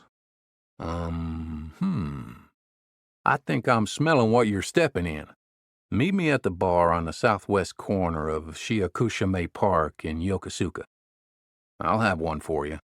I see the chiefs still run a Navy, Kane said. Alvarez shouted the Navy's battle cry. Hoo-yah! Chapter 64. Kane recognized Yokosuka from a distance. As he crossed the bridge that merged the toll road with Highway 16, he could see both the Japanese and American Navy bases off to the left. In the water were several military ships. There were a few submarines, with submariners walking on top of them. The officers appeared to be inspecting something. Behind them were the destroyer battleships, and in the greater distance was the lone USS George Washington aircraft carrier. It looked more like a skyscraper than a ship. Although aircraft carriers had been based in Yokosuka for several decades, this was the first nuclear-powered one. Many Japanese citizens had protested its arrival out of fear of nuclear contamination. Kane continued into the heart of Yokosuka, passing the multi-level Dai shopping mall. The heavily fortified entrance to the American Navy base was on his left. Outside the gates, standing alone on a sidewalk, was a lone, uniformed Japanese police officer. He stood watch, holding his keijo alongside him. Yumiko had previously told Kane that the keijo, a police stick, was used to fend off potential attackers.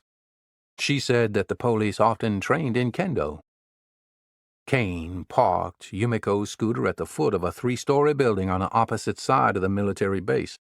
A nearby elementary school was dismissing students for the day. A flock of joyful kids, wearing stiff leather backpacks over their black and white school uniforms, flooded the congested area. Kane recalled a conversation he'd had with Yumiko about children's backpacks. Back in Louisiana, Kane had explained, they're called book bags. For obvious reason. You store your textbooks in them.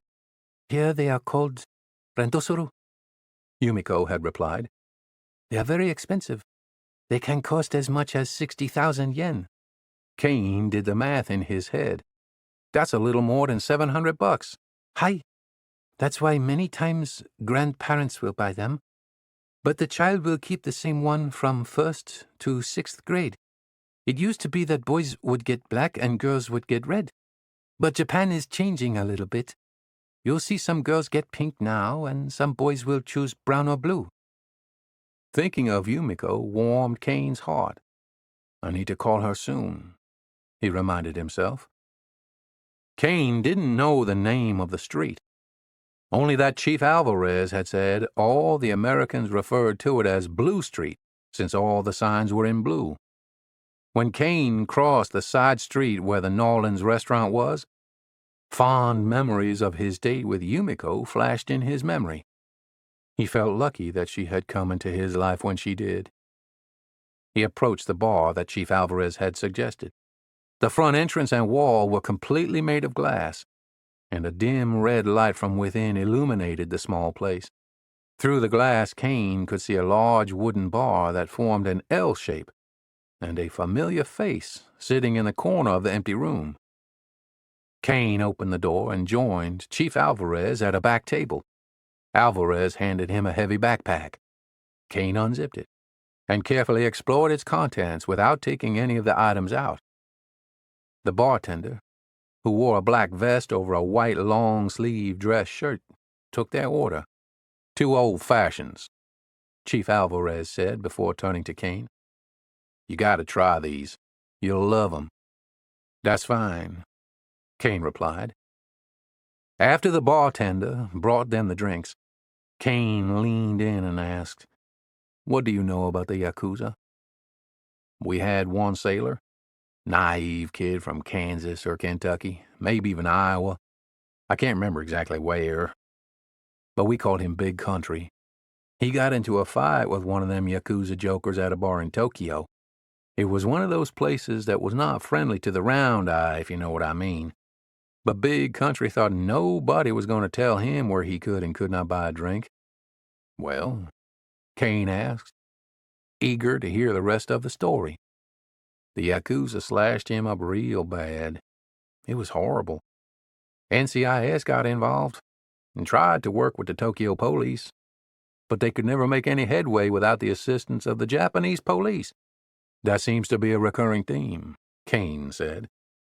The American embassy told me practically the same thing. I just don't understand it. How can the Yakuza operate with such impunity? How in the hell would I know? I'm just a chief. That Yakuza realm is a whole separate world, and I'm not part of it. What happened to Big Country? He wanted to cooperate with the investigation, but he was too afraid. They had stolen his ID and said they knew who he was and that they'd come looking for him. They even said they had people in America that could find him. Yakuza in America? Alvarez nodded. Kane looked at the time on his phone. Thank you for the bag and the drink, but I gotta go. I'm meeting with Champ. You want me to go with you? Alvarez asked. Kane shook his head. He was adamant about me going alone. If I can't handle a Stars and Stripes reporter, then going against the Yakuza will be a disaster. It's going to be a disaster. I promise you that. Kane tilted his head and squinted his eyes, not quite sure how to take the chief's comment. For them, that is, Chief Alvarez remarked with confidence. Chapter 65. Kane walked toward the white multi-level building with a huge red banner that went from one side of the structure to the other, advertising pachinko. The motion-censored double doors slid open. The sound inside was deafening, a stark contrast to Japan's normal adherence to tranquility. Well, this is certainly different, Kane thought. This is like a mini Vegas. Japanese men sat in endless rows of chairs that were arranged in front of brightly lit and multicolored machines. Through the heavy fog of cigarette smoke, Kane observed men furiously slapping the flippers and watching the metal balls flinging around inside the machine's glassed chamber. It should be easy to spot Champ in here, he reckoned. Yep, that's got to be the cat. Kane walked toward the only non-Japanese in the place. Even if the man wasn't American, he would have stood out. He wasn't wearing a dark suit like the other patrons. Champ wore a fedora that matched the brown tweed waistcoat that he had on over his long-sleeve white button-up. Instead of a cigarette, a wooden pipe hung lazily from his mouth. Kane couldn't help but smirk as he thought, the New York Times called and they'd like their star reporter from the 1930s back. Kane sat in an empty chair next to Champ, put down his expeditionary bag, and started playing the machine in front of him. What gives? You got a gambling addiction? Every man has his vice. Champ spoke quickly, as if he was in a rush. For some, it's alcohol and prostitutes. He turned to look at Kane. Perhaps he was alluding to how Kane had gotten fired from the Secret Service. Maybe even a religion. My vices are simple. I call them the trifecta. Kane leaned in toward Champ, straining to hear him over the tremendous noise of the metal balls bouncing around inside all the machines in the establishment. Pachinko, America, and... America? Kane interrupted. America is a vice nowadays? I'm a flag-waving American who serves my country. Perhaps not in the military like you did, but I serve by keeping people in powerful positions honest to those they serve. I hate having to air out dirty laundry, but somebody's got to take out the trash. It's a responsibility I shoulder. I don't expect you to understand. You took an oath of secrecy. I took mine to expose the secrets of corruption. My oath was to defend the Constitution, Kane said as he considered Champ's words. Finish the third so we can move on with this story. I was telling you what my third vice was when you rudely cut me off. Gomen nasai, Kane said flatly. Ah, very good. Saying you're sorry might be the most important phrase for foreigners to learn here in Japan. Who taught you that? Japanese girlfriend? They love Americans, you know. Mine tricked me years ago with foot massages and green tea served when I'd get off work. Then before you know it, you've been married for 7 years. If 7 is lucky, I'd hate to see what year 8 brings. I don't know how you endure it, Kane said with dry sarcasm.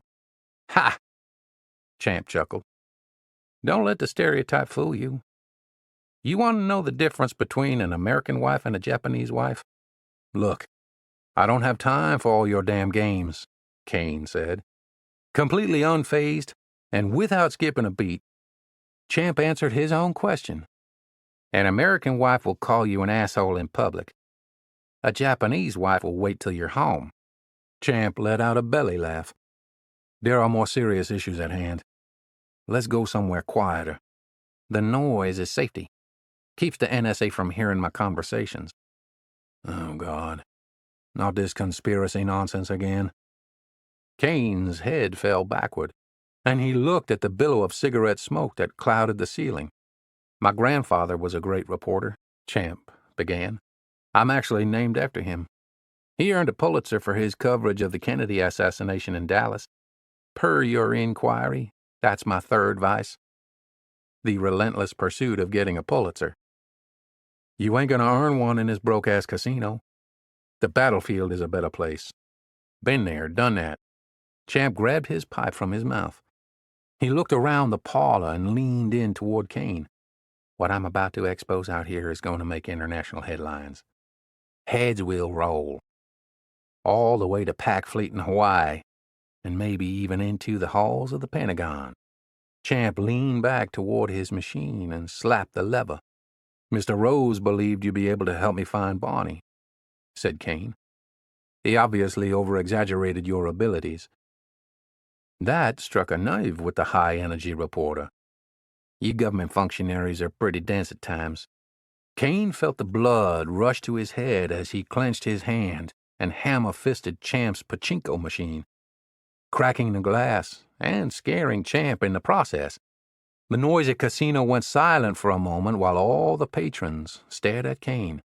They're going to make you pay for that, Champ said nervously. My family already has, Kane replied. He stood and yelled, You're a waste of my time. I'm out of here. Wait.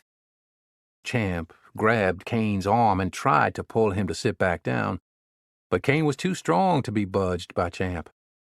I'll help you. So far, I've gotten riddles and a history of your family tree, but no help. You want to find the animals who kidnapped your sister? I know where to look. Kane's ears perked up. Where? What makes the Yakuza different from the everyday Japanese person? Kane rolled his eyes in frustration and then thought for just a second. They commit crimes. Physically, I mean. Kane thought again. They have tattoos. Exactly. Tattoos are taboo here in Japanese culture. You don't see any advertised around here. But who does get tattoos on the island? The American military, Kane replied. It was as if a light bulb had turned on. You're batting 2 for 2. Champ removed his cocktail from the napkin it had been resting on. He pulled a pen from his vest's inner pocket and started scribbling something on the napkin. This is the name of a tattoo place I'd check out if I were you. It's here in Yokosuka. He lifted his hands and used air quotes. Rumored to be frequented by Yakuza members. Champ put his drink down. A rogue American with nothing to lose and disrupting in the process will get the heat off my investigation into the 7th Fleet. I'll use that to my advantage. Let's get 2 things straight, Kane fired back. 1, I'm not interested in your 7th Fleet investigation. And riddle me this. What's thicker than water? Blood? Champ answered hesitantly. Good. You're batting 1 for 1, Kane responded. 2, I have everything to lose. He grabbed the napkin from Champ and headed for the exit. You're welcome, Champ shouted. And then, under his breath as he returned to his pachinko machine, unless they kill you tonight. Chapter 66. Kane left the pachinko parlor and marched toward the tattoo shop, Dragon's Ink. He referenced Champ's scribbled directions on the napkin. That's convenient, he thought as he saw that he'd parked Yumiko's scooter right in front of the building before he had met with Chief Alvarez earlier that day. Kane looked skyward. The building appeared to be only about 3 stories high, and it wasn't that wide. That type of construction was common in Japan because of the limited space. He pulled on the glass door and entered the tiny lobby. A directory was on the wall. Dragon's Ink was listed as the business on the 3rd floor. He ascended a narrow stairway. Each floor of the complex was occupied by only one door that led to the single business on that level. With each step, Kane's legs moved faster and his heart beat harder. It felt as though an invisible magnet was pulling him. He reached the 3rd floor and saw the only door. Elaborate stickers and artwork covered its entire surface. In the center was wording in both English and Japanese. The English said Dragon's Ink, and below that was smaller text that said GI friendly. Good. Kane muttered under his breath, because I'm coming in. He took a deep breath and exhaled. He used the crook of his elbow to wipe the sweat from his forehead. A popular Japanese model doorbell, which also had a video camera and a 2-way audio intercom system, was next to the doorknob. Kane tried the door, but it was locked. He rang the buzzer and could hear its alert sounding from within the studio. A few moments later, a scantily clad Japanese woman in her early 20s opened the door. She wore a black silk dress that revealed her cleavage. I'm here for a tattoo. Do you have appointment? She asked. No, but I have cash. Lots of it. She nodded and gestured for him to come inside and follow her. When she turned forward, he saw elaborate tattoos that started at the nape of her neck and went down her back and out of view because of the dress. His confidence grew. Yep, I'm at the right place. That style of tattoo looks a lot like Hayabusa's. The woman escorted Kane to a nearby love seat and motioned for him to sit. He put his expeditionary bag down on the floor. She opened the clear door of a small fridge and took out a bottle of Kirin lager. She used a ring on her finger to pop the top off the bottle in a single rehearsed move. Kane's eyes widened. Didn't see that coming, he told her. That was impressive. Gripping the bottle with one hand while resting its bottom on the palm of her other hand, she presented the beer to him. Arigato, Kane said as he grabbed the chilled drink. I've only had Asahi before. This'll be my first time with Kirin lager. She half smiled. He took a sip. Ah, that's refreshing. Hits the spot. He read the label aloud. The legendary Kirin is a symbol of good luck.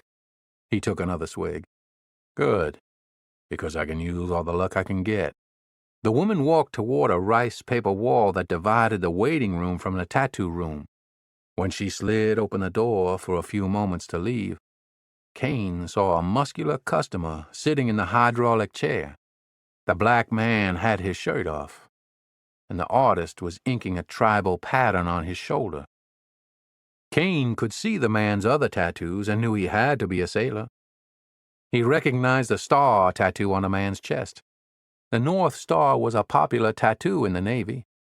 It was how a sailor found his way back home. Kane took another sip of his beer when he heard the low-pitched rumble of a car's exhaust getting louder as it neared. That sounds just like the modified exhaust that Sabrina described. At that moment, he overheard the tattoo artist and the woman speaking in Japanese. He had no idea what they were saying, but he understood one word from their conversation. Hayabusa.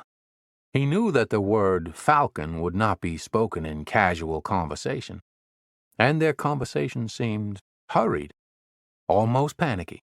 The rice paper door slid open, and the Japanese woman headed toward the mini-fridge. She grabbed a bottle of beer and cracked it open. She poured it into a cold glass and placed it onto a tray. That's not the same treatment I got, he thought. They're afraid of whoever is coming in. He turned toward the artist, who had stopped inking and was now looking through the window at the ground below. The American customer looked confused. What's going on? You gonna finish my tat or what? I got ship duty tonight. New appointment. So sorry, the artist replied. Kane walked toward the window and peered outside, directing his gaze at the street below. He saw the orange skyline parked curbside near Yumiko's scooter. The exhaust was rumbling, and loud techno music boomed from the car speakers. Then everything went quiet. Hayabusa got out of the skyline and walked toward the building. Kane looked at the beer in his hand. Maybe there's something to this Kirin luck. The sailor grew impatient. I ain't got all day. I gotta get back to base soon. Kane turned toward the American. Shit's about to go down, sailor. I don't want you involved in this. He raised a handful of cash. Here's 10,000 yen for the inconvenience. Find another place to go. Kane hoped that the intensity on his face conveyed the life-or-death seriousness of the situation. The sailor got up from the reclined chair, tossed on his T-shirt, and snatched the money out of Kane's hand. Good luck, bro, the young sailor said as he headed to the exit. Take that woman with you on your way out. It's going to get ugly in here. I gotcha, he replied. And leave that door open, Kane instructed.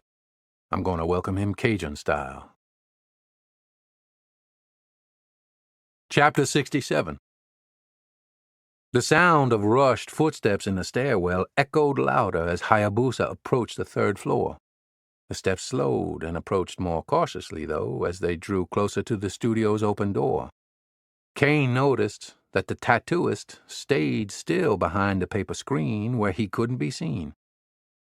Hayabusa, wearing a snug black leather jacket and jeans, appeared at the doorway, obviously completely surprised that Kane was there.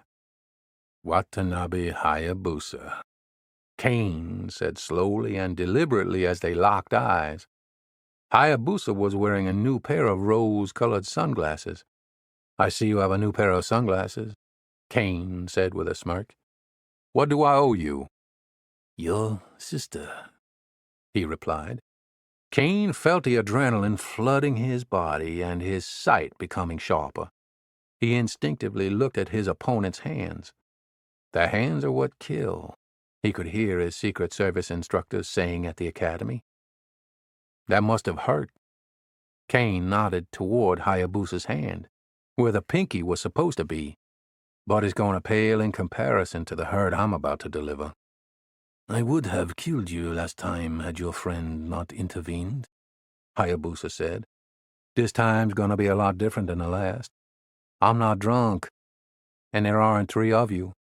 I'm going to break more than your nose, you little piece of shit. Hayabusa looked as though he could sense Kane's determination and his menace. He turned quickly and eyed the exit. He darted toward the door, but Kane had anticipated this and raced across the room. He kicked the door shut with such force that the walls shook. Hayabusa reached into his jacket pocket, pulled out a butterfly knife, and flipped it open. Without hesitation, Kane grabbed his wrist with both hands and pulled it down toward his hip to secure it. He used his own body to push Hayabusa against the wall and pin him. He headbutted Hayabusa, crushing the sunglasses and cracking his already busted nose again. Hayabusa screamed in pain and dropped the knife. Where's my sister? Kane screamed into Hayabusa's face. Hayabusa used his legs to kick off the wall and free himself. He tried to rush toward the exit again, but Kane grabbed the back of his shirt. Hayabusa squirmed out of it, and Kane dropped the shirt on the floor. Hayabusa was at the door and twisted the knob as Kane pummeled him from behind, putting him in a bear hug. Kane lifted him a foot into the air and slammed him onto the coffee table, scattering tattoo magazines across the floor. Kane reached down to punch Hayabusa, but Hayabusa used his left arm to block the strike. He grabbed Kane's hair, simultaneously putting his foot into his chest, and propelled Kane forward in a classic judo technique. Kane crashed into one of the waiting room chairs. Hayabusa grabbed the open Kirin lager bottle that was nearby and broke it on the floor. The sharp, ragged edges now protruded. He slashed wildly at Kane. The glass tore into Kane's flesh on the side of his neck, right below his ear. Kane growled in pain. He wiped the blood from his ear and neck with his hand and was relieved it was light red in color. He knew that meant there was no arterial bleeding, so he didn't panic. With Kane bleeding, Hayabusa apparently felt more confident and began taunting him. "Fuck your sister. She's on a boat heading to the Middle East. We will get a good price for her. You'll never see her again."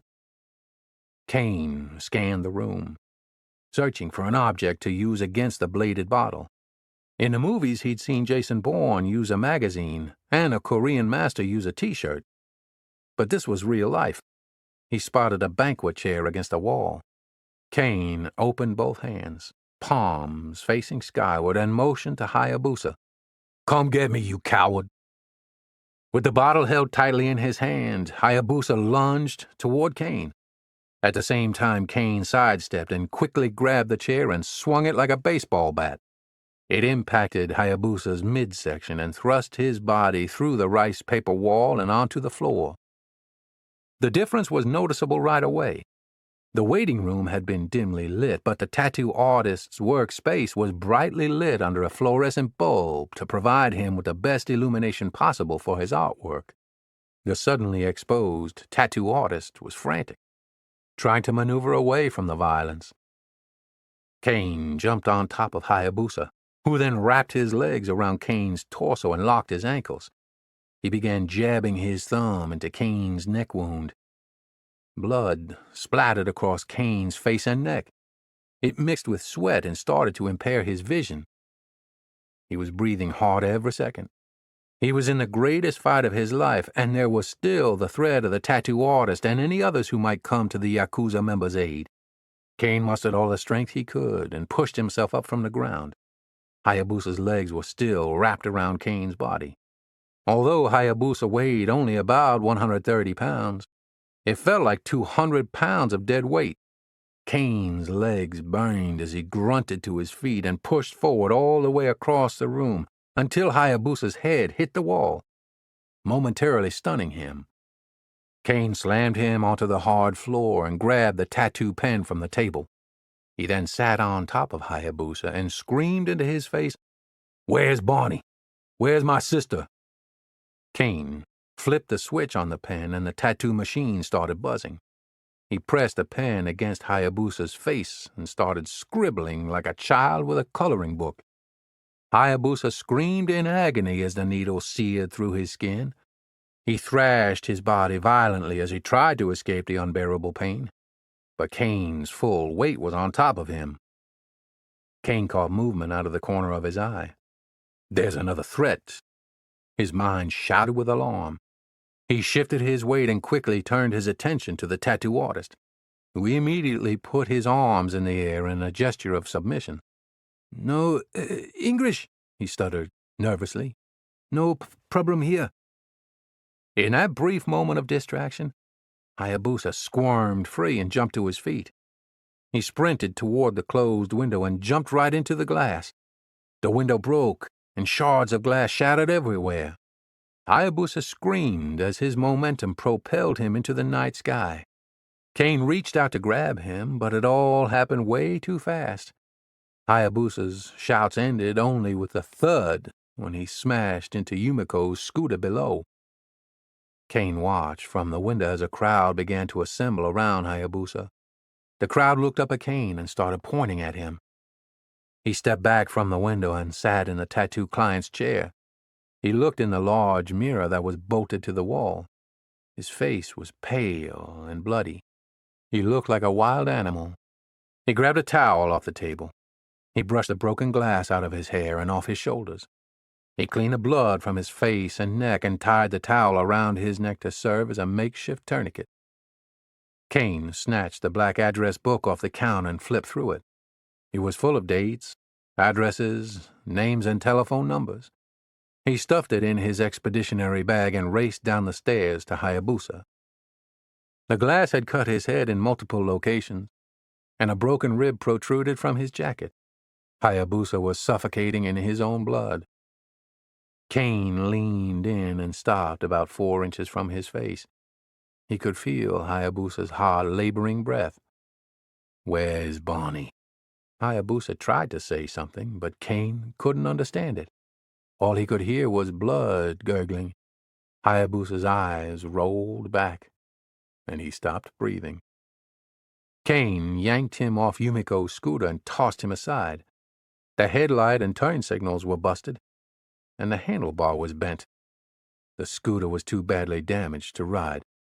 "Shit," Kane muttered under his breath. "Shit, shit, shit." A police whistle pierced the air. It sounded again. Kane looked up and could see a Japanese police officer running straight toward him from the military base. Several military guards were trailing behind.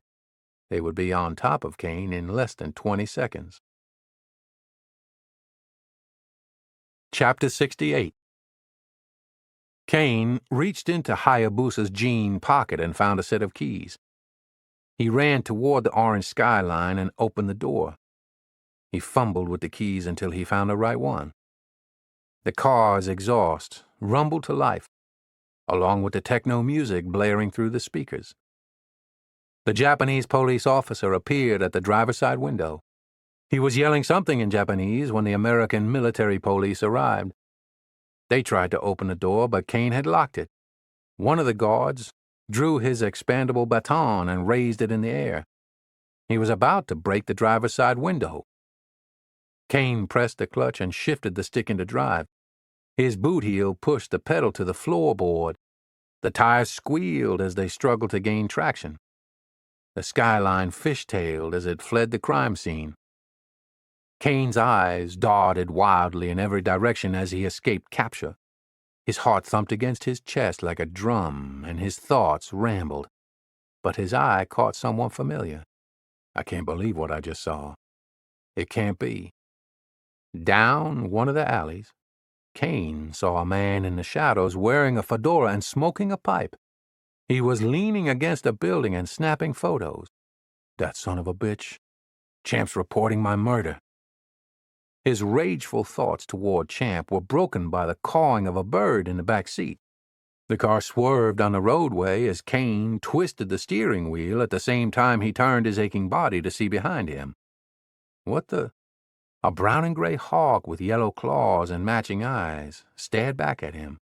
It flapped its wings from inside a custom-made wooden cage. Of course, Kane thought, Hayabusa would have a live falcon as his mascot.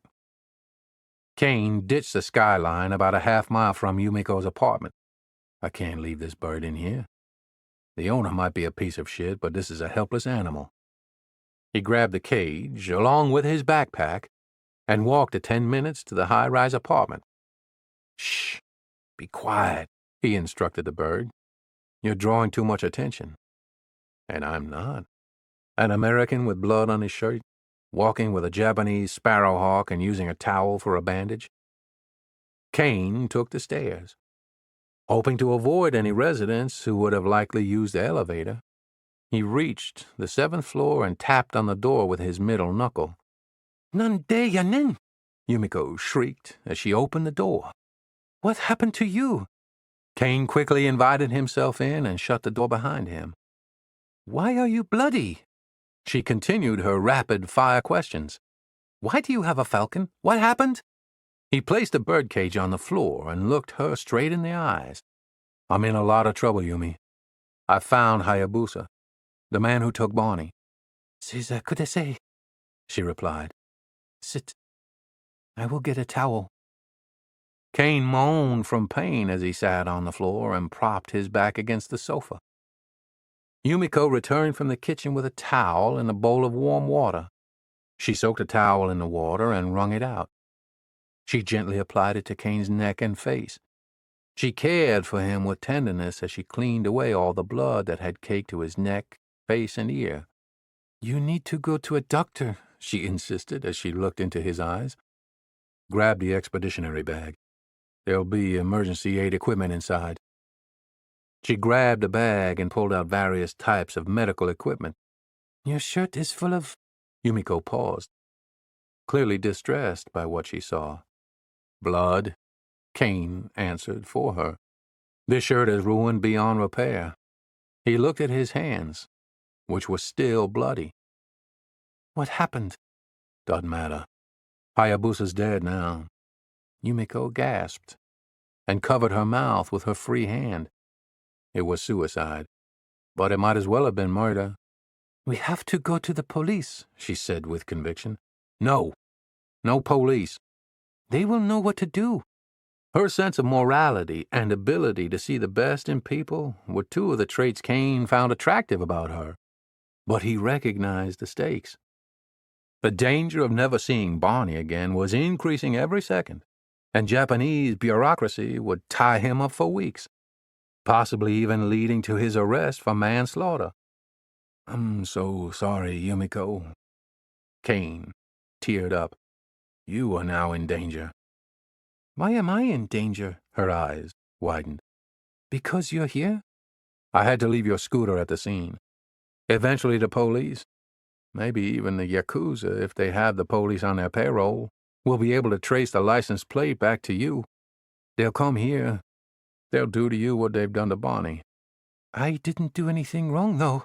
She began to panic. "I let my friend borrow my scooter." "I know you did nothing wrong, but you have to report your scooter stolen. And please promise me that you'll go tomorrow to stay with your parents in Osaka, at least until this blows over." "I cannot leave my work tomorrow. Sato-san needs me."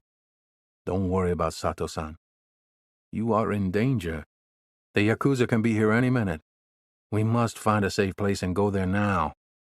"The only hotel nearby that would be private and not ask for ID would be a capsule hotel." Kane shook his head. "No. I swore never to stay in one of those coffins again. There's got to be another option. This is Yokohama, for crying out loud." "Well," Yumiko said. "there is one place." She told him there was an apartment owned by Mr. Sato's automotive company that was used to host visiting VIPs. It had been prepared for the marketing director from Germany, but he was not arriving until the following night. "Let's go," said Kane. Chapter 69. The luxury cabin on board the expensive yacht swayed with the rhythmic waves of the ocean. In almost any other scenario, this would be a dream vacation. Except this was no vacation. It was a nightmare. Yet Bonnie was wide awake. The pain was a constant reminder of that. The room was dark. She was nude, and her wrists throbbed with pain. The nylon rope that bound her was tight. Too tight. But the Yakuza guard knew she was a fighter. She had fought like a wild animal when they took her from her apartment. The chunk missing from his right ear served as a reminder of that. Dried blood circled her wrists from the raw motion of trying to free her hands from the rope that tied them to the headboard of the queen-size bed. She was able to lie down, but found sleeping too uncomfortable in that position. Gravity pulled the blood from her hands, and it stung like 1,000 needles jabbing her skin. She peered through the small porthole. The waxing crescent moon provided a soft white glow over the ocean. That's how she kept track of the 3 days she'd been in captivity. "How many more nights will I be tied to this bed?" she worried. She reasoned that it was better than the alternative. Death. If only I can get Kane's attention. I've done it before. She thought back to a childhood memory. She had lost a coin toss with her brothers, and it had fallen on her to check the catfish traps in the middle of the lake. As she maneuvered her father's small boat close to the bobbing buoy, She saw her teenage brothers on the dock waving at her to come back to the shore. "Bonnie, it's not worth it. Just come back," Seth had yelled through cupped hands. She'd looked skyward at the ominous clouds above. "I'd be done already if I had some help, but I don't need any help." Hand over hand, she'd pulled the thick nylon rope to the trap until she felt its weight. It was heavy, and caused the boat to tip as she hovered over the edge, pulling with all her might. A clap of thunder and a gust of wind caused Bonnie to lose her footing. She toppled head first into the lake, inhaling a mouthful of muddy water. Bonnie kicked her legs furiously while trying to surface, but the rope ensnared her right leg above the knee, anchoring her underwater with the hefty fish trap. She tried to untie the knot, but with every movement it tightened more. She closed her stinging eyes. "Hurricane, I'm drowning," she'd messaged him telepathically. Bonnie's lungs had burned as she fought with the knotted rope. She could see through the murky water that the trap was not full of fish, but lodged between an old stump and a large rock on the bottom of the lake. Bonnie made one last effort to free herself, but it didn't work. Panic set in, and she believed she was about to drown. Suddenly, she sensed she was not alone. Kane was in the water. She felt his presence before she ever saw him. Her eyes opened to see her twin, calmly and carefully cutting the rope with his pocket knife. Kane grabbed Bonnie and pushed her up to the water's surface. Bonnie gasped for air and coughed up dirty lake water. "Is she okay?" Seth yelled, swimming toward them. Kane was patting Bonnie's back to help her regain her breath. "You got my message," Bonnie said with relief. "Yes," Kane replied. "I was hoping you would." "I always do." Kane winked at his twin. Bonnie smiled at that memory, and at the thought of how she and her brother were connected. She continued staring at the moon through the yacht's porthole, directing all her energy and thoughts toward her twin. "I'm on a yacht. I'm sure it's in Tokyo Bay, near land. I can hear seagulls and the constant arrival and departure of airplanes." She heard muffled voices from the hall. The door opened, backlighting the silhouette of a large man in a suit. The bald man in the doorway was Japanese and had a tattoo that covered his neck and head. He was carrying what looked like a small medical bag as he walked toward the edge of her bed. He gawked at Bonnie as she lay helpless on the bed. She felt violated by the way he looked her up and down. Her bound wrists did not allow her to cover herself. She crossed her legs tightly and turned away from him. "You are very beautiful," he said. "It is a pity you will not be with us much longer. I would have enjoyed myself with you." Bonnie heard him reach into his bag. She could not look. She felt cold metal touch her neck at the top of her spine and continue slowly down her back, stopping briefly at the bottom of her tailbone before continuing around her buttocks toward the inside of her thighs. Angered and repulsed, she kicked wildly at him. He laughed maniacally and slapped her hard on her thigh. It blossomed bright red, and she tried to stifle her cry of pain and humiliation. She didn't want to give him the satisfaction. She turned to face her abuser and saw that he was holding a small pistol of some sort. It reminded her of something a television detective might carry around his ankle as a backup gun. "Go ahead and shoot me, you chicken shit," she exclaimed. "I'd rather die than give you any pleasure, you sick pervert." "Oh, I have no intention of shooting you, Bonnie. May I call you Bonnie?" She was disgusted by him and spat in his face. He was unfazed. "You are worth more to us alive than dead. Although from what I hear about our Saudi friends, you may wish that I had killed you." Saudis? What is he talking about? As if reading her mind, he said, "Yes, the Saudis will pay top dollar for a yellow-haired girl. And I can see that you are naturally blonde." Bonnie knew that her face showed her anguish. They were very happy with Elena and the others. That is the beauty of the Japanese. We are very efficient. And because we are an island nation, we are experts at the sea trade. I'm sure they will be very pleased with you also. He was searching for something in his bag as he spoke. Your brother has become quite a nuisance. Bonnie immediately felt grateful. That meant Kane was looking for her. Tears of joy streamed down her face. First, by saving Sato, and now by killing Hayabusa. Hayabusa? Who the hell is that? As if reading her mind again, the man continued.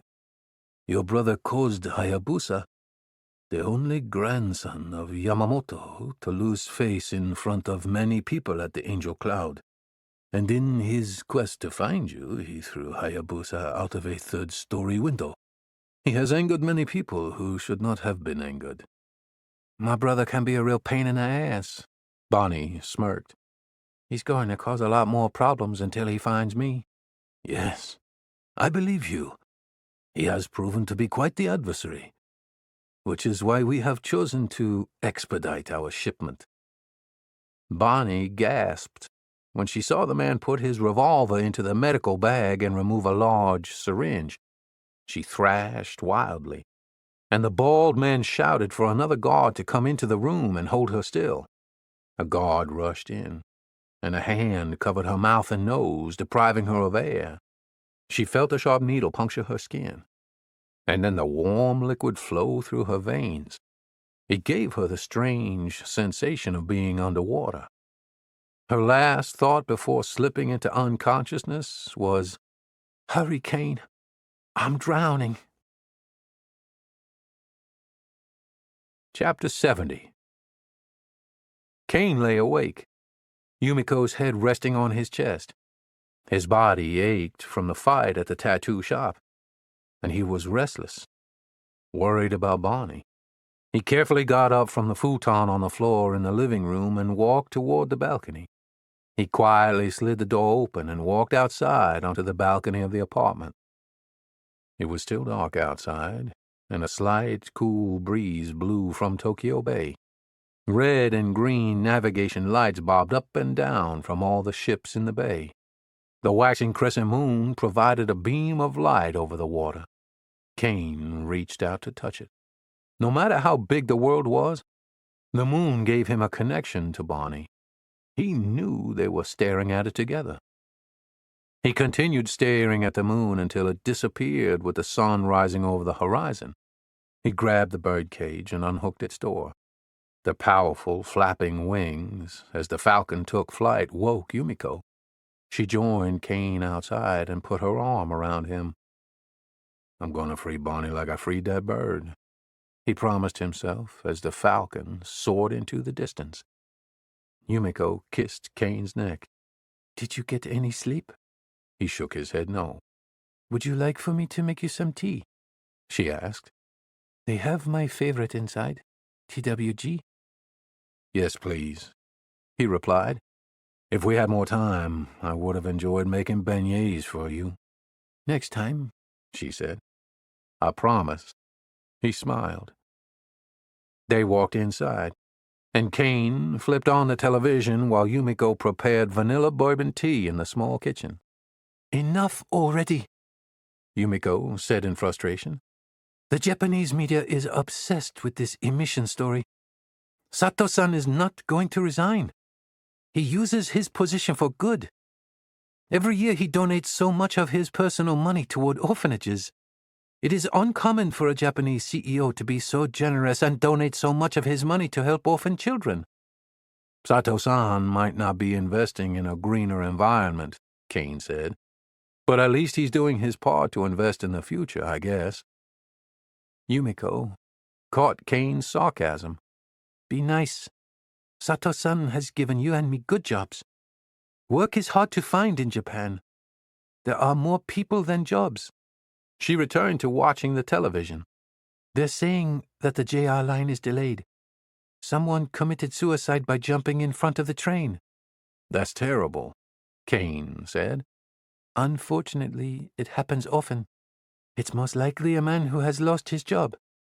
The JR Train Company will now bill his family 10 million yen. Kane did the conversion in his head. Isn't that almost 100,000 US dollars?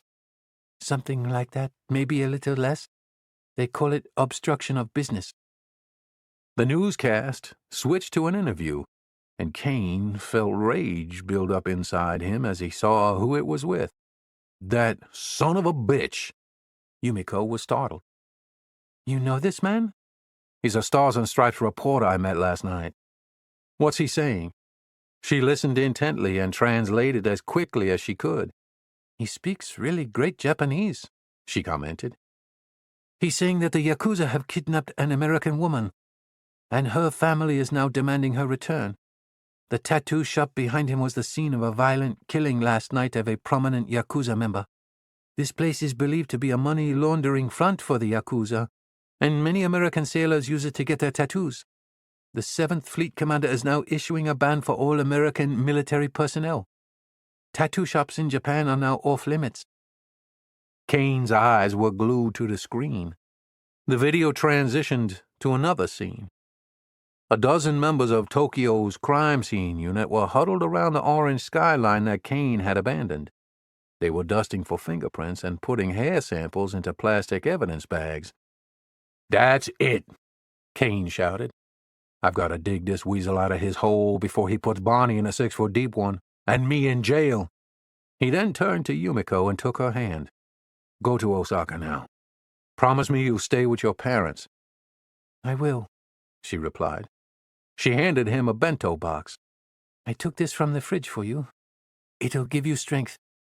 It's got rice, meat, and vegetables. And no eel. She smiled. He laid his hands softly on her cheeks. Yumiko stood on her toes to meet him for a kiss. He held the kiss for a second longer. As they left the apartment and went their separate ways, Kane looked at the gold band on his ring finger. It had been there since the day he'd promised Claire "I do." Now he removed the ring and placed it in his pocket. "Claire, there's nobody who can ever replace you. But I've found somebody who makes me feel loved again. Someone I get the feeling that you would approve of also." Chapter 71. Kane hopped onto the train heading to Yokosuka. It was packed with commuters, so he leaned against one of the poles to steady himself during the 1-hour ride. He found himself feeling more anxious with each passing moment, thinking of how Champ was potentially endangering Bonnie to promote his career. Kane instinctively clenched his fists. "I'm going to punch the daylights out of Cat when I see him. If he gets Bonnie killed, I can't think like that." He pushed those thoughts away and refocused on finding his twin sister. He habitually reached for his ring finger to fidget with his wedding band, but it was no longer there. It felt strange. The only other time he had removed the ring was when he was at the Secret Service Academy and had to remove all jewelry before they practiced their defensive tactics training. Chief Alvarez, as promised, was waiting outside the military's perimeter fence, near the entrance to the Enlisted Alliance Club. The bottom of his blue camouflage uniform was tucked into his spit-shine black boots. He greeted Kane with a bear hug. "Hurricane, you look like shit." "I've been hearing that a lot lately," Kane said. "For a sailor trying to scam the Navy out of an extra 5% disability for Navy-induced sleep apnea, you look more rested than me," Kane teased his friend.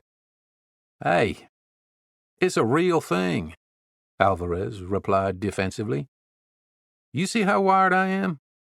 Imagine how calm I'd be if I slept well. You're wired because you keep drinking those energy drinks." Kane pointed to the 16-ounce aluminum can in Chief Alvarez's hand. "Those things will kill you. So will flying P3s. But that never seemed to bother you." The chief looked at Kane with concern. "Seriously, when was the last time you slept?" "Don't worry about that. Just take me to Sherlock Holmes. I'm getting angry about a second thinking about him." "Aye, aye." Chief Alvarez saluted. The Stars and Stripes office was a single 10 by 10-foot room next to the military's vehicle licensing office.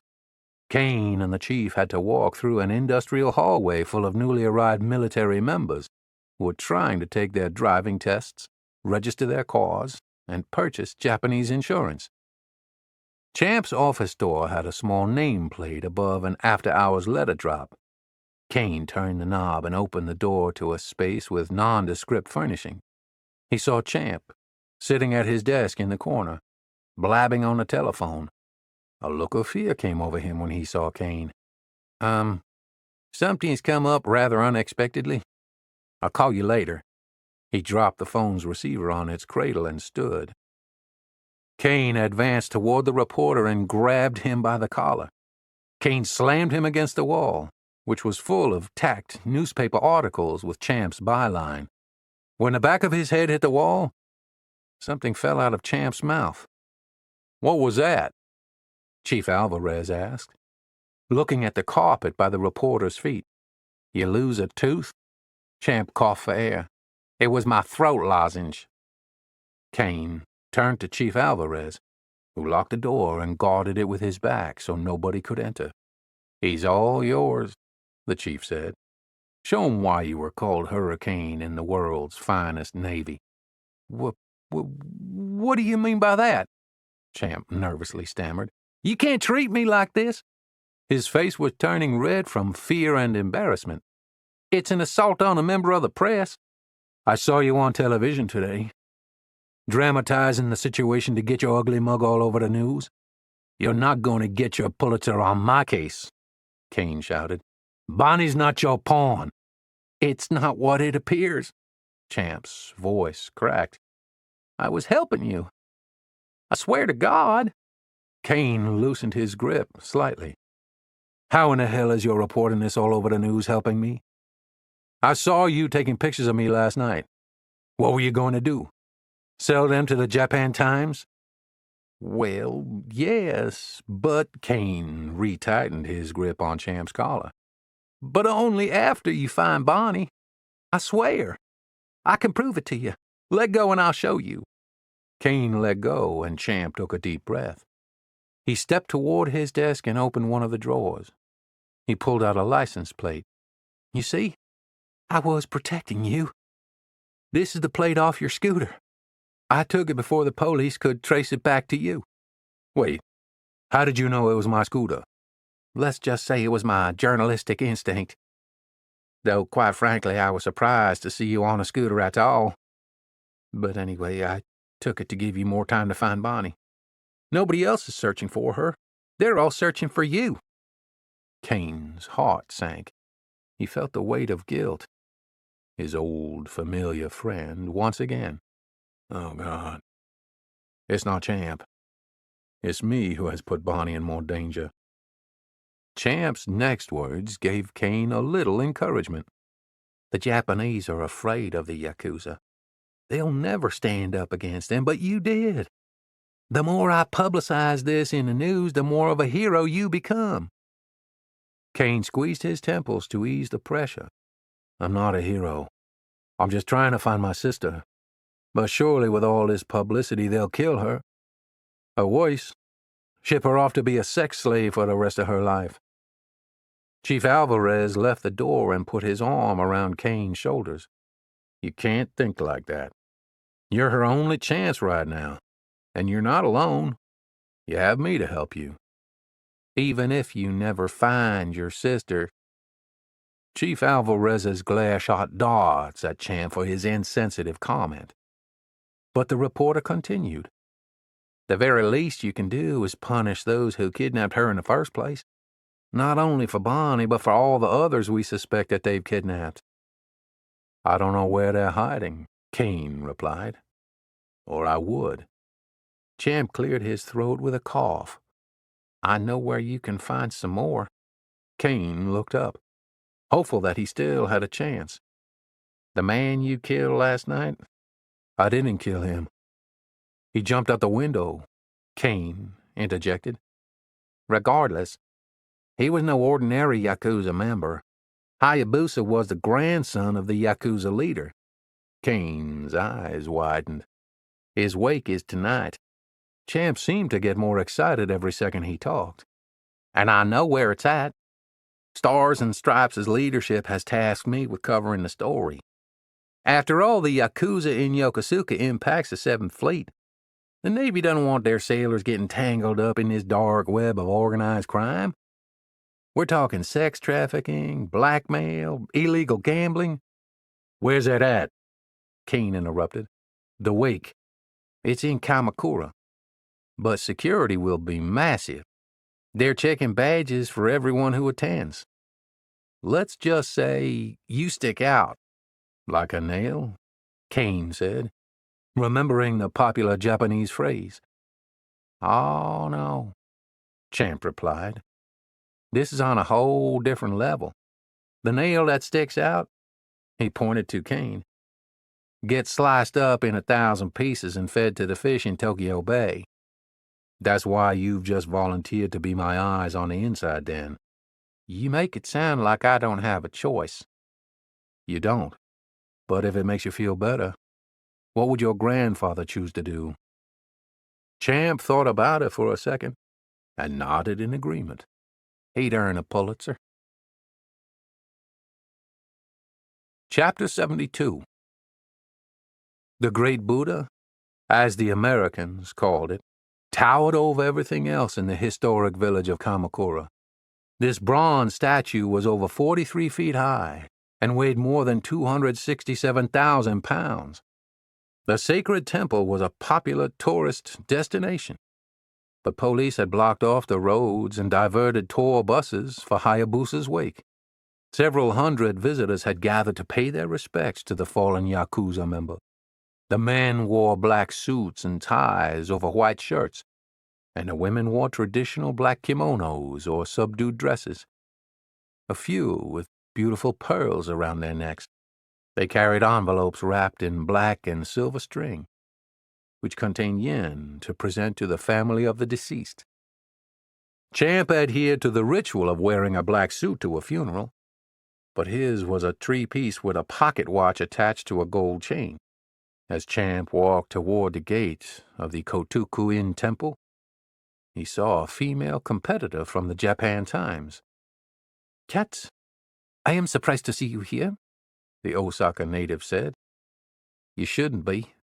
You know I go where the action is. They let you leave the military base. I thought the Stars and Stripes put a leash on you. Nobody puts this cat on a leash. Champ pointed to his chest. God, that woman gets under my skin. She wouldn't be such a pain in the ass if she were from Tokyo. Champ had learned that sarcasm and edginess were much more common in Osaka than in Tokyo. What's your story here? She continued her probe. Doesn't your jurisdiction end in Yokosuka? He scowled. I guess you didn't see me on television this morning. Perhaps if they were paying you what I earn, you'd be able to afford cable. I'm too busy writing the news to be in the news, she quipped. We Americans have a little saying, Champ replied. Have your cake and eat it too. That's why I'm here. Bon appetit, she smiled. A line of Yakuza members serving as security guards blocked the entrance. They were checking everyone's invitations. No American press, a Yakuza member said. Good. Because I'm Canadian, Champ lied. But he was used to thinking on his feet. Canada, United States. It is all the same. Champ reached into his inner jacket pocket and retrieved an ornately decorated piece of hard stock paper the size of a postcard. Here is my formal invitation. He presented the document with both hands. I am honored to be here to show my respect. Nobody needs to know how I got this, he thought. Let's just be thankful bribes work with the right people in Japan. The Yakuza members conversed in dialect, which was quite different from typical Japanese. It was spoken in a harsher tone, and slang was used much more frequently. Regardless, Champ was able to pick up about 80% of what they were saying. "You may enter," the guard said, and paused. "But you have to be escorted. This is a wake, not a middle school dance." Champ's humor was lost on the hardened criminal. "You must be searched also," the guard ordered, and pointed to the messenger bag slung across Champ's shoulder. "It's just my camera," Champ replied. "A good reporter always has a pen, a pad of paper, and a reliable camera." The Yakuza member gruffly pulled Champ's bag off his shoulder and began inspecting the contents. "Easy," Champ cautioned. "That camera costs thousands of dollars. That's why I keep it protected in American buffalo skin." The Japan Times reporter snickered as she passed easily through security.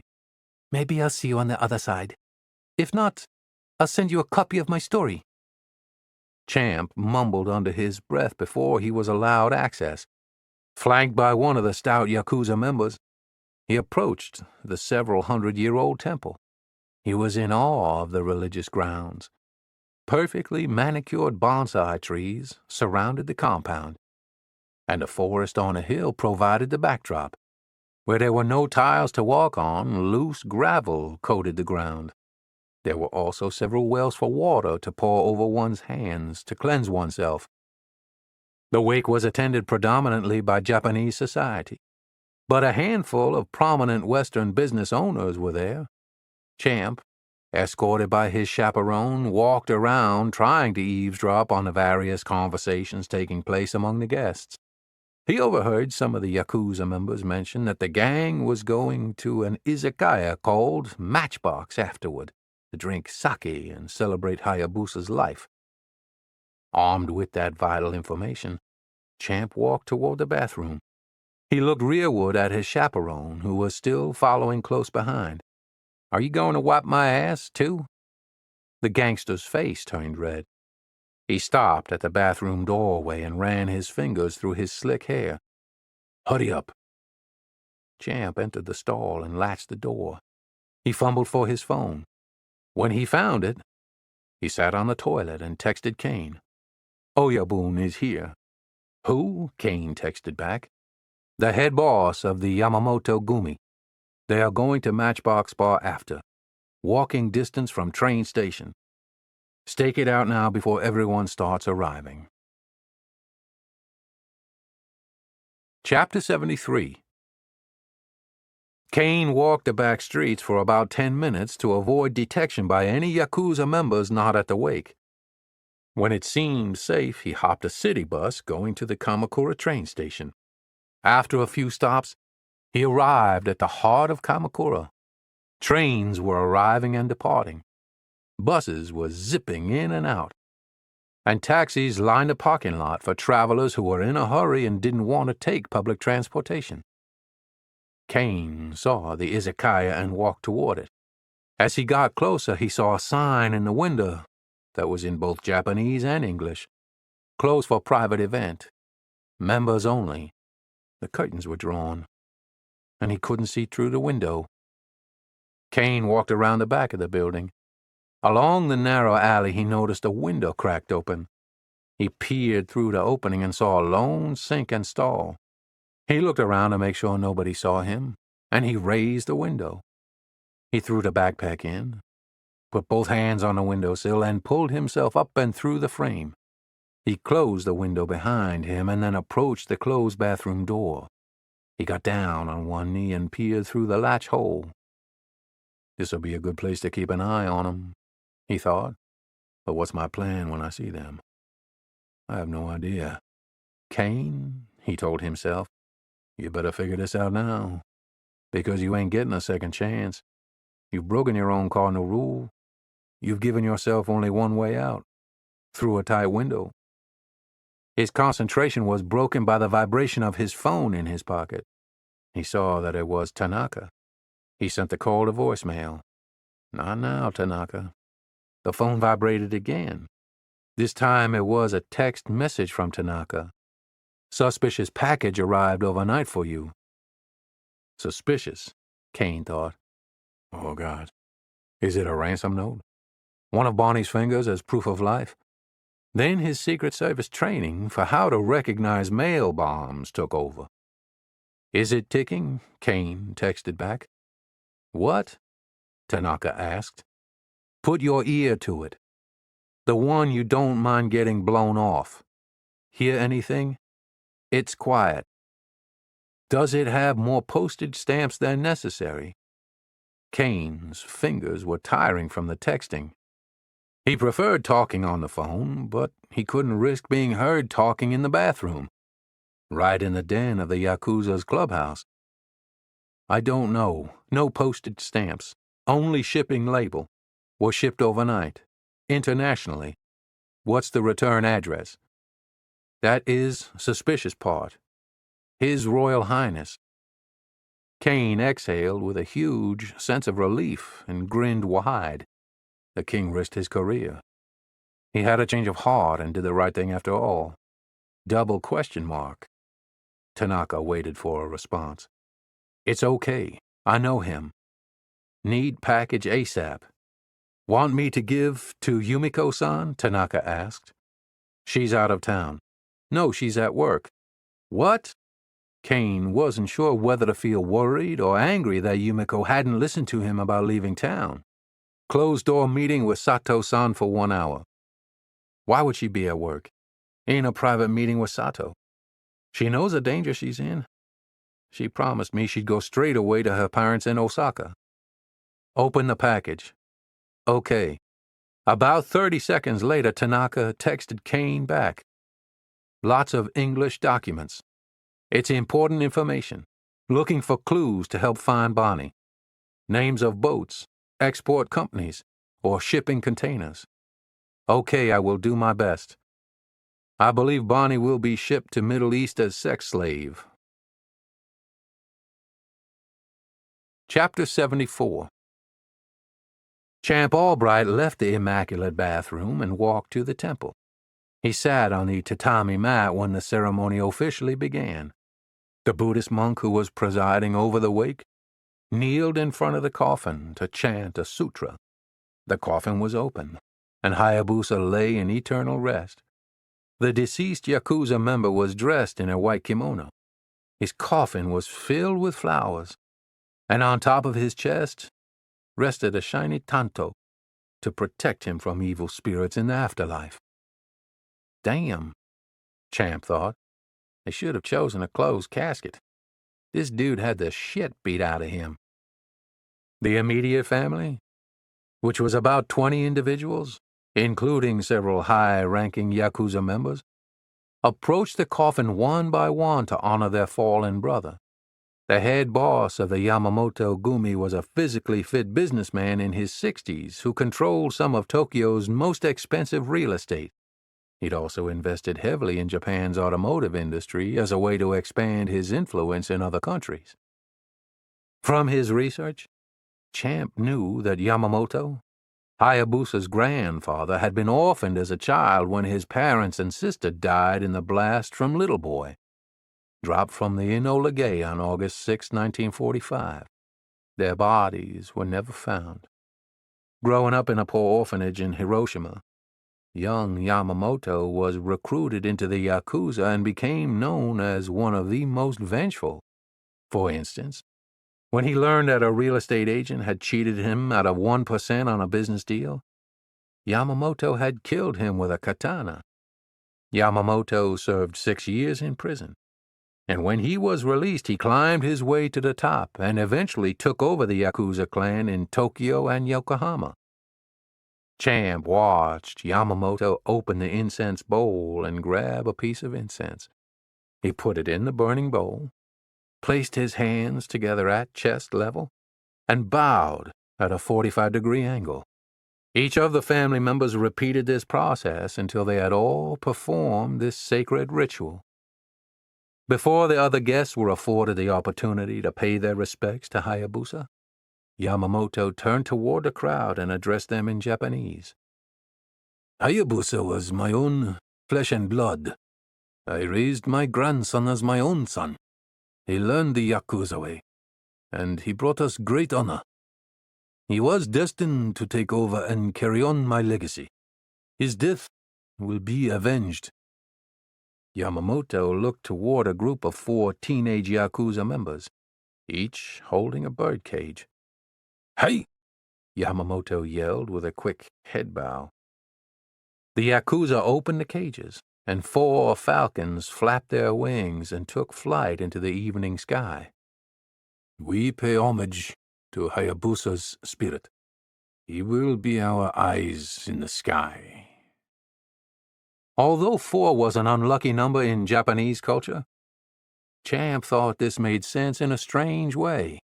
The number 4, she, also meant death. The Yakuza would not forget the death of the Oyabun's grandson. The ceremony concluded, and as Champ reached for his phone, the female reporter he'd run into earlier asked, "What's your angle going to be on this one?" Champ ignored her. He texted Kane, "Yamamoto is saying his goodbyes." "Cat got your tongue?" the reporter asked Champ. "I've never seen you this nervous before." "Don't worry about me," he replied, without looking up from his phone. He finished the message. "Head boss heading your way soon." "Copy," Kane replied. "I'm in position."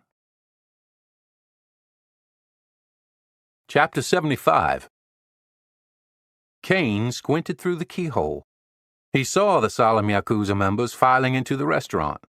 Sake was waiting for them at the bar in traditional small wooden boxes. They reached for the drinks and downed the room temperature sake.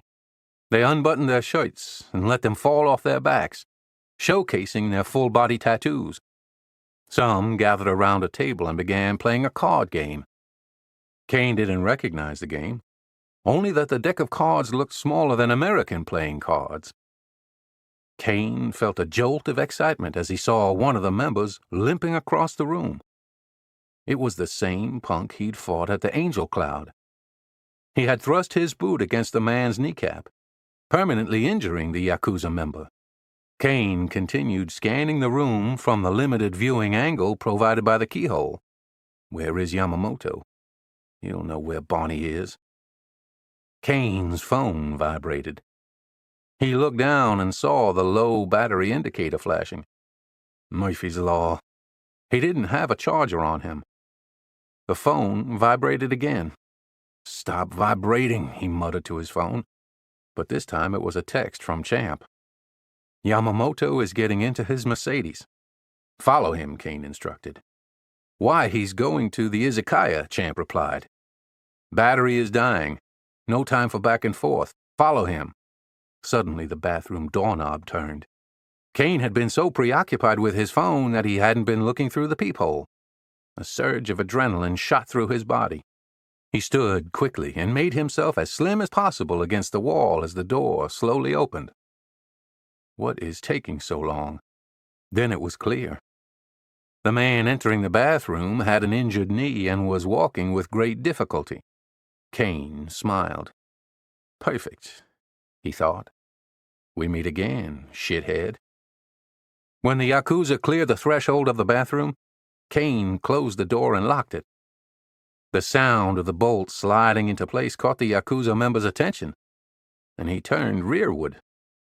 Kane glided across the clean floor and used his hand to cup the gangster's mouth to prevent him from screaming out for his associates. As Kane's momentum drove forward, the thug stumbled backward and banged his head on the tile wall. Fresh blood splattered against the white tile. Kane swept his leg powerfully against the Yakuza's calf and sent him crashing to the floor. Kane quickly squatted on top of the dazed and disoriented kidnapper in judo's popular mount position. "Where is Bonnie? Bonnie wa doko desu ka?" Kane removed his hand from the thug's mouth so the man could speak. "Tasukete!" he screamed, hoping to summon help. Kane quickly threw an elbow strike to the gangster's face. "Where is she? Tell me or I'll kill you like Hayabusa." "She is dead," he gurgled through blood and broken teeth. "Bullshit!" Kane could sense that his sister was still alive, but he did not have enough time to get any information out of this Yakuza member. Kane reached for the backpack that Chief Alvarez had given him. He quickly duct-taped the thug's mouth so he couldn't scream out again. And then Kane tied the man's hands and feet together, anchoring them to the toilet. He searched the gangster and took his keys and cell phone. He tried to call Champ, but the phone was password protected. Kane punched in the numbers 1, 2, 3, 4. An incorrect password notification popped up.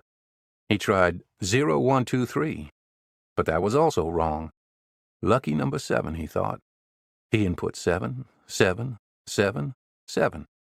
A message appeared saying that he had 3 more attempts before the phone was wiped clean. Kane took a deep breath and slowly exhaled. Quit thinking like an American.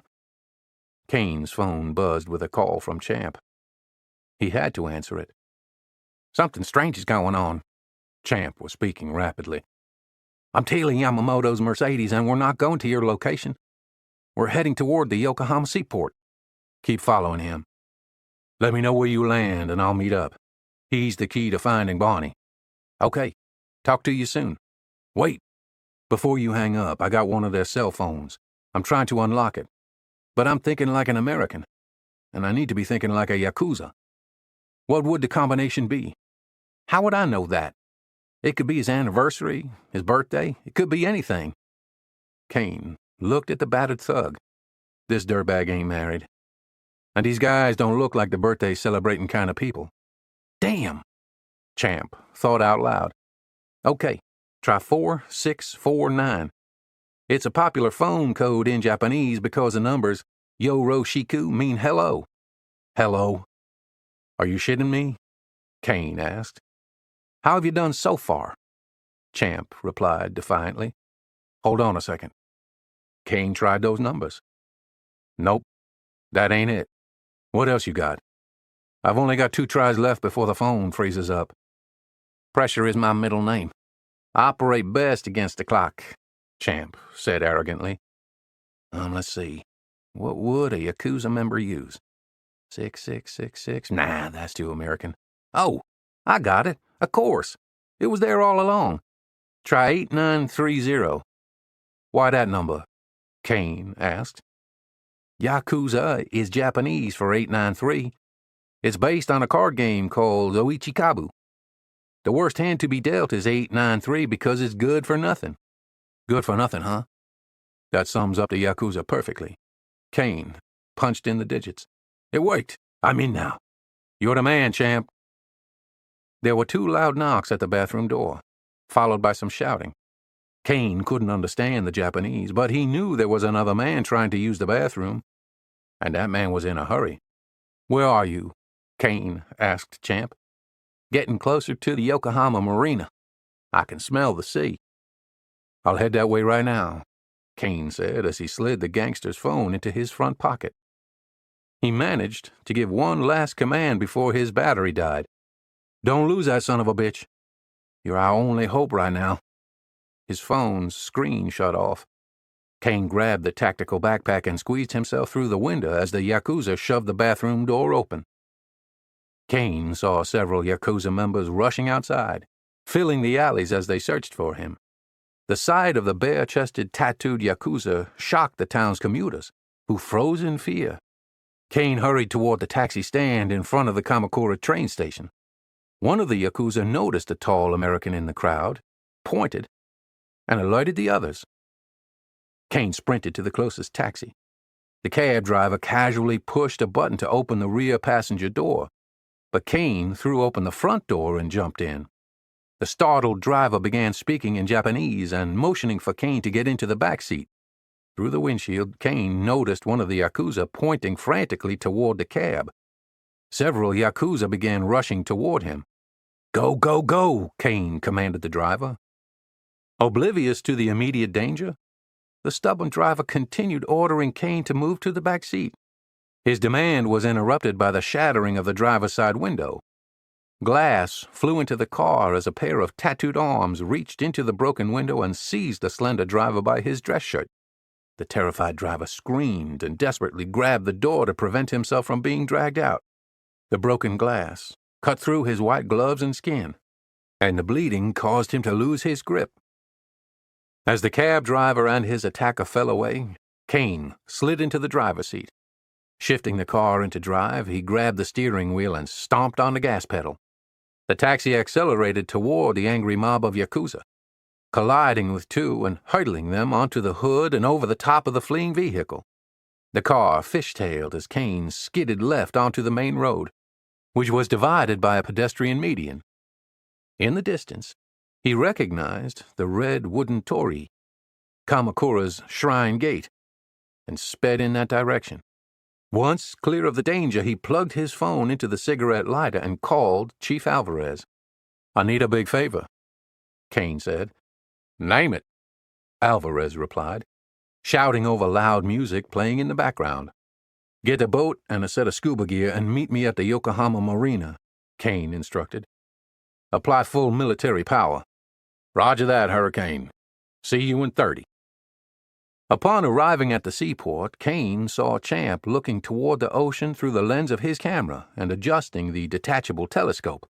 Champ heard the car approach and no doubt clocked the cracked windshield and broken driver's side window. He peered curiously into the battered taxi. "You left the meter running," Champ observed. Chapter 76. Oyabun hopped onto a small boat with two of his henchmen, Champ said as he and Kane walked toward the floating pier. They went out to a yacht near the commercial shipping lanes. You can barely see it from here, but with the zoom on this Nikon, you can make out the red and green navigation lights. Champ turned the camera so Kane could inspect the photos he had taken. "The yacht's black," Kane said. He dropped his backpack onto the pier and retrieved a pair of marine binoculars. He put them to his eyes and adjusted the focus with his finger. "It's big. Gotta be about 50 meters. The name is on the side in white lettering. Minashigo. What's that mean?" The choppy sound of an approaching helicopter muffled Champ's reply. "What?" Kane said, turning his ear toward Champ. "Orphan," Champ shouted through cupped hands. "Minashigo means orphan." The helicopter swooped down to just 50 feet above the pier and hovered overhead. Its downwash disturbed the water and caused the anchored boats to bob and crash against the docks. Kane plugged his ears with his fingertips to dull the piercing sounds of the rotor blades and turbine engine. He strained to keep his eyes squinted against the downwash. The helicopter's nose dipped and raced toward the yacht. "Who was that?" Champ asked. "I don't know, but I intend to find out," Kane replied. Chief Alvarez motored El Viento into the marina and tossed the rope to Kane. "Tie us up. We're not staying," Kane replied. He pointed into the darkness. "We're going out there." Kane stepped onto the hull, and Champ followed behind. "Hey!" Kane pushed his palm into Champ's chest. "Where do you think you're going?" "With you guys. That's where the story is." "No way in hell. It's way too dangerous, Champ. You've got to stay behind to tell our story in case we don't make it." "I'll cover it from this rust bucket," he said as he studied El Viento, noting the boat's dings and scratches from years of recreational use. "I had my doubts about you at first, Champ, but you've proved me wrong. You did great tonight. Take this." Kane handed him the phone he had ripped from the Yakuza gangster at Matchbox. "You brilliantly guessed the code to unlock it, and I'm sure there's another story in there somewhere. But this is where we part ways." Kane kicked off the dock. Chief Alvarez twisted the throttle of the outboard engine to full power and navigated out of the harbor toward Tokyo's busy shipping lanes. Kane peered over the bow and the port and starboard sides of the keelboat. The moon illuminated the murky waters. He noticed floating trash, plastic bottles, and other debris, an unusual sight for Japan's notoriously clean society. "I guess the sea is where Japan hides its trash and dirty secrets," Kane thought as the smallest hint of the Minashigo appeared through the darkness, like a modern-day pirate ship. Kane's impatience grew as the sailboat did its best to wade through the rocky waters and avoid the various fishing vessels anchored throughout the bay. Fishing was a popular industry in Japan, and many locals were hoping to find their dinner at sea. "Hold on, Bonnie. I'm almost there," Kane whispered, believing she would receive his message. The Yakuza's yacht slowly came into focus, and Chief Alvarez killed El Viento's engine and hoisted its sails. Kane began assembling the scuba gear. He spit into the round mask and dipped it into the salt water. He hooked the hose to the nitrogen tank and snapped the gear into place. Then he froze, paralyzed by his thoughts. He felt petrified as he stared at the scuba equipment. The chief noticed the sudden change in his friend's demeanor. "Is everything okay, Hurricane?" Kane didn't respond. "Hurricane," the chief repeated. "Kane, are you okay?" Kane snapped out of it and wiped the sweat from his brow. He took a couple of deep breaths. "I'm okay. I just realized the last time I died was at Christmas in Thailand." The chief understood. He nodded. "I'll go for you." "No, this is something I have to do. I will not lose another one to the sea." Kane cinched a weight belt around his waist and tied the dive knife around his calf. He threw the oxygen tank over his back, put the regulator into his mouth, held his mask in place, and tipped backward into the ocean. The cold water sent a chill down his spine, and then everything suddenly went quiet and black. Chapter 77. Kane's upper torso surfaced to the top of the water. He signaled that he was okay, and the chief handed him an underwater flashlight and 50 feet of coiled 3/8-inch thick polypropylene rope. The Navy preferred this type of rope because it was water-resistant and it floated. Kane hooked the rope to a D-shaped aluminum carabiner and tugged on it to make sure it was secured. He turned to face the Minishigo. He got his bearings and mentally calculated the distance. The boat was approximately 100 yards away. "Good luck," Chief Alvarez whispered, and gave Kane a thumbs up. "I'll be waiting right here for you when you're done." Kane stared through his mask while the water slowly engulfed him as he submerged.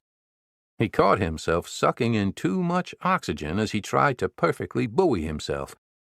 That sweet spot where he could dangle between the two worlds without surfacing or sinking to the ocean floor. He was out of practice, and he had never thought he would be diving again. After a few moments, he found himself getting back into the swing of it, just like riding a bike, he thought before calmly and rhythmically kicking his rubber fins to propel himself toward the yacht's two massive diesel engines.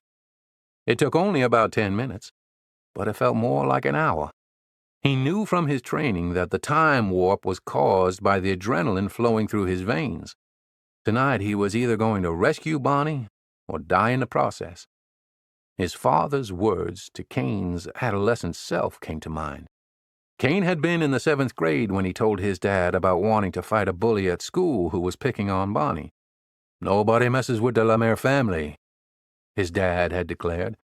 "Even if you don't win the fight, make sure he walks away thinking it wasn't worth tangling with a Lemaire. That's the Lemaire brand of Cajun Justice." Kane unhooked the rope and began tying a bowline knot to the propellers. If they try to flee, he reasoned, this'll stop the props and burn up the transmission. I can't keep chasing them all around Japan. It ends tonight. When Kane finished, he ascended to the surface. He wasn't worried about decompression sickness. He hadn't gone deep for long enough. He saw a man in a dark suit standing guard on board and another man standing near the helicopter on the second deck. Most likely the pilot. He was clad in a blue flight suit with patches and was smoking a cigarette. I guess the visibility was at least 1 mile, Kane thought, harking back to that day when assassins had ambushed Sato's motorcade. Kane moved silently, careful to go unnoticed. He inflated his BCD with a few presses of a button. The short bursts of air filled his BCD and were not heard over the yacht's massive generator, which was providing electricity and hot water to the luxury boat. Once buoyant, Kane pulled the quick release buckle and his 10-pound weight belt sank to the bottom of the ocean. He unsnapped the clips of his BCD and removed it from his shoulders. Under the moonlight, the ocean looked like a smooth velvet sheet. a place of comfort and relaxation. But Kane knew better. The sea was mysterious and merciless, indifferent to whose lives she claimed. He used the remaining rope to hold the BCD and tied it to one of the cleats on the yacht's aft. He stretched out his arm and latched onto the yacht for stability as the vessel rose and dipped with the ocean's current. He removed his flippers one at a time, turning them upside down to pour out the salt water before quietly laying them on the deck, and then pulled himself onto the Minishigo. He was trespassing into the dragon's lair. All he could think about was Hayabusa's tattoo and how the dragon's tail wrapped around the geisha, suffocating the life out of her. This war between the Lemaire family and the Yakuza began that night at the Angel Cloud, and Kane was going to end it now.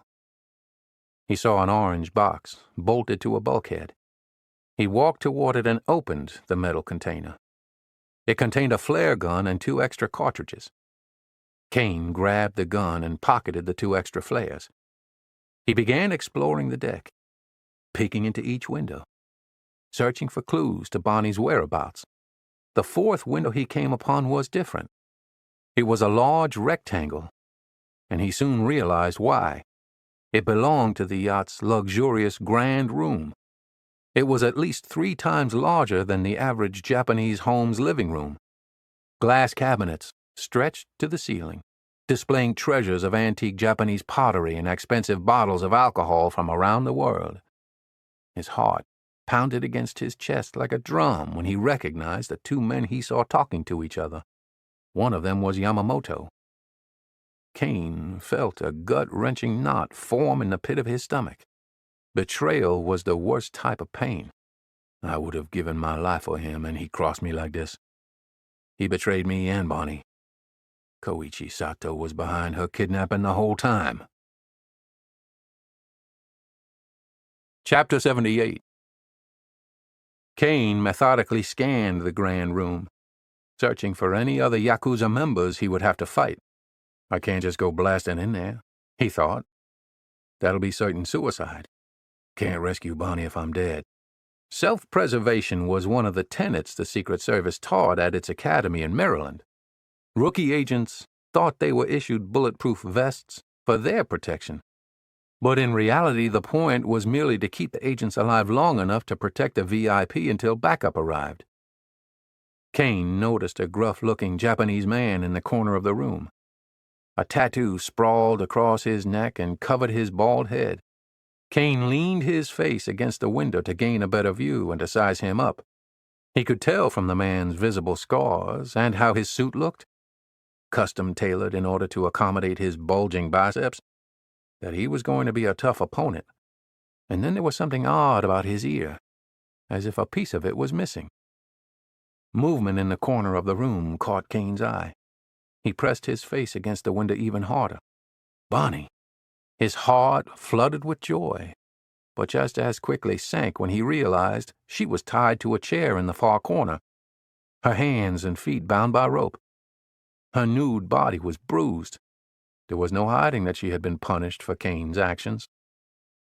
Yamamoto shouted something in Japanese, and the bald guard walked toward the middle of the room and retrieved 2 swords from their traditional stands. He bowed and extended the swords with both hands. Yamamoto ceremonially received one, and then Sato received his. They unsheathed them. The razor-sharp blades reflected the overhead light. Are they going to kill Bonnie? Kane's mind swarmed with emotion. He envisioned them slicing her head off with a single proficient swipe of the samurai sword. No, he reminded himself. She's worth more alive to them than dead. The mere thought of her being forced into sexual slavery sickened him. He counted 3 men. Yamamoto, Sato, and the bald guard, plus Bonnie in the room. He readied himself to burst through the door and run into the room. He felt tunnel vision setting in, and he reminded himself to combat breathe and continue to look around in order to make as many observations as possible. He inhaled and slowly exhaled in a calculated manner. He put his hand on the doorknob and began turning it when suddenly the yacht's diesel engines roared to life. The motors whined as they struggled to break the rope and spin the propellers. The odor of burnt transmission fluid permeated the air. Black and gray smoke bellowed into the night sky and was carried away with the breeze. Kane let go of the doorknob and hid himself in the shadows as two guards sprinted to inspect the engines. Each carried an Uzi and had it pointed toward the stars. Kane studied how the guards held and moved with their machine guns. He knew that most Japanese were unfamiliar with guns, especially since the law in 1965 that prohibited civilians from owning small arms. But the Yakuza didn't fear the law, and they owned the seaports, importing and exporting whatever black market goods they desired. Kane put the flare gun down and quickly and quietly grabbed the yacht's aluminum gaff pole, which was attached to the wall. Kane expanded the telescopic pole and tightened the fasteners. He held the gaff just like a shinai, the bamboo staff he'd trained with during his kendo classes. He lowered his center of gravity and shuffled toward the taller of his targets. Kane thrust the shinai into the man's midsection with such force that the fasteners couldn't sustain the impact. The gaff collapsed, but not without first propelling the gangster off the yacht and into the abyss. The other man, who had been inspecting the engine, glanced up and was shocked to come face to face with the gaijin. He pointed the Uzi's 10-inch barrel at Kane's head. Kane dropped the gaff and lunged toward the gunman with arms outstretched, attempting to grab the Uzi and redirect its aim. He arrived a millisecond too late. The Yakuza pulled the trigger. Kane was sure he was dead. He had failed to save Bonnie, just as he had failed to save his wife and son. In a surreal moment of recognition, Kane realized that he was not dead. The gangster had pulled the trigger, but the Uzi hadn't fired. Kane wrestled the muzzle away with his left hand while simultaneously reaching down toward his calf with his other hand. He depressed the safety button and released the 10-inch knife from its protective case. He gripped the knife and thrust it upward with such force that the blade tore into the man's solar plexus, stopping only when the hilt had struck his ribs. The mortally wounded Yakuza went wide-eyed and dropped the Uzi onto the deck. He fell to his knees, clutching at his wound. Kane looked down at the dying Yakuza without pity. He grabbed the handle of his knife, placed his foot against the man's chest, and yanked out the knife as he kicked the man off the yacht and into the black water. El Viento slowly approached in the darkness. The other Yakuza member was treading water and swimming back toward the Minishigo. Alvarez stood on the sailboat, widened his stance for balance and strength, and swung a baseball bat. The knocked-out Yakuza submerged slowly like a crocodile. Kane gave Chief Alvarez the thumbs up. "Behind you, Hurricane!" Chief Alvarez shouted, and pointed from his sailboat. "Check your six!" Kane turned his head and saw the brawny Yakuza man running full speed toward him while firing his revolver like a cornered soldier. Kane fell to the deck, making his body the smallest target he could, and retrieved the Uzi that only moments before had almost blown his head off. He cycled the bolt, which ejected the dud round, and inserted a fresh bullet into the chamber. While still lying on his back, he pointed the Uzi at the advancing Yakuza. He put his left hand over his right wrist to control the recoil and pulled the trigger. At a firing rate of 600 rounds per minute, the Uzi sprayed 32 bullets in 3 seconds. The slide locked to the rear when it ran out of bullets to spit out. The barrel and chamber were smoking, but all the bullets had hit the muscle-bound kidnapper. He fell flat on his face, and his revolver slid across the deck. Kane grabbed it and opened the cylinder. All the bullets except one had been fired. "I better make this one count," he told himself. He took the revolver and ran toward the cabin where Bonnie was tied up. Chapter 79. Kane had only one bullet left in the revolver, and it was reserved for Yamamoto. He was going to personally take care of Sato with his bare hands. The betrayal he felt seethed through his body as he envisioned tearing Sato apart limb from limb. Kane's elbow was bent at waist level. his pistol leading the way. He opened the door and entered the grand room unnoticed. He was confused to see Sato and Yamamoto sword fighting. Although both men were in their 60s, they were strong and agile, and it was apparent that they were in a fight to the death as they swung their katanas with raw power and technique. With each potentially deadly swing, the air made a swooshing sound.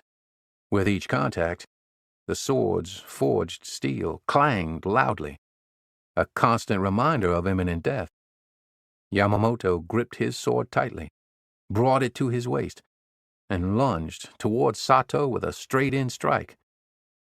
Sato stepped to the side, raised his arms in a clockwise direction, and swung his sword down like a lumberjack chopping wood. The downward swing was so powerful that the sword fell out of Yamamoto's hands and bounced on the floor. Sato swung his body 360 degrees, like a tornado. His outstretched sword trailed him like a shadow. He stopped precisely below Yamamoto's head, the blade nicking his neck. "You are defeated," Sato said between panting breaths.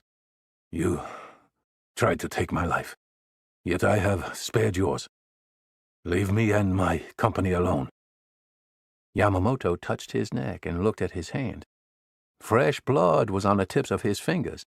He lowered his head in shame, a gesture ceremoniously acknowledging his defeat. "Watashi wa haibuko o mitomemasu."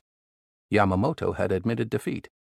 "Hai," Sato acknowledged, and turned toward Bonnie, his sword still in his hand. Kane aimed his snub-nosed revolver at Sato and placed his finger on the trigger. "I'm so sorry this happened to you, Bonnie-san." Sato untied the knots on the rope that bound her. When Kane saw this, he lowered his pistol.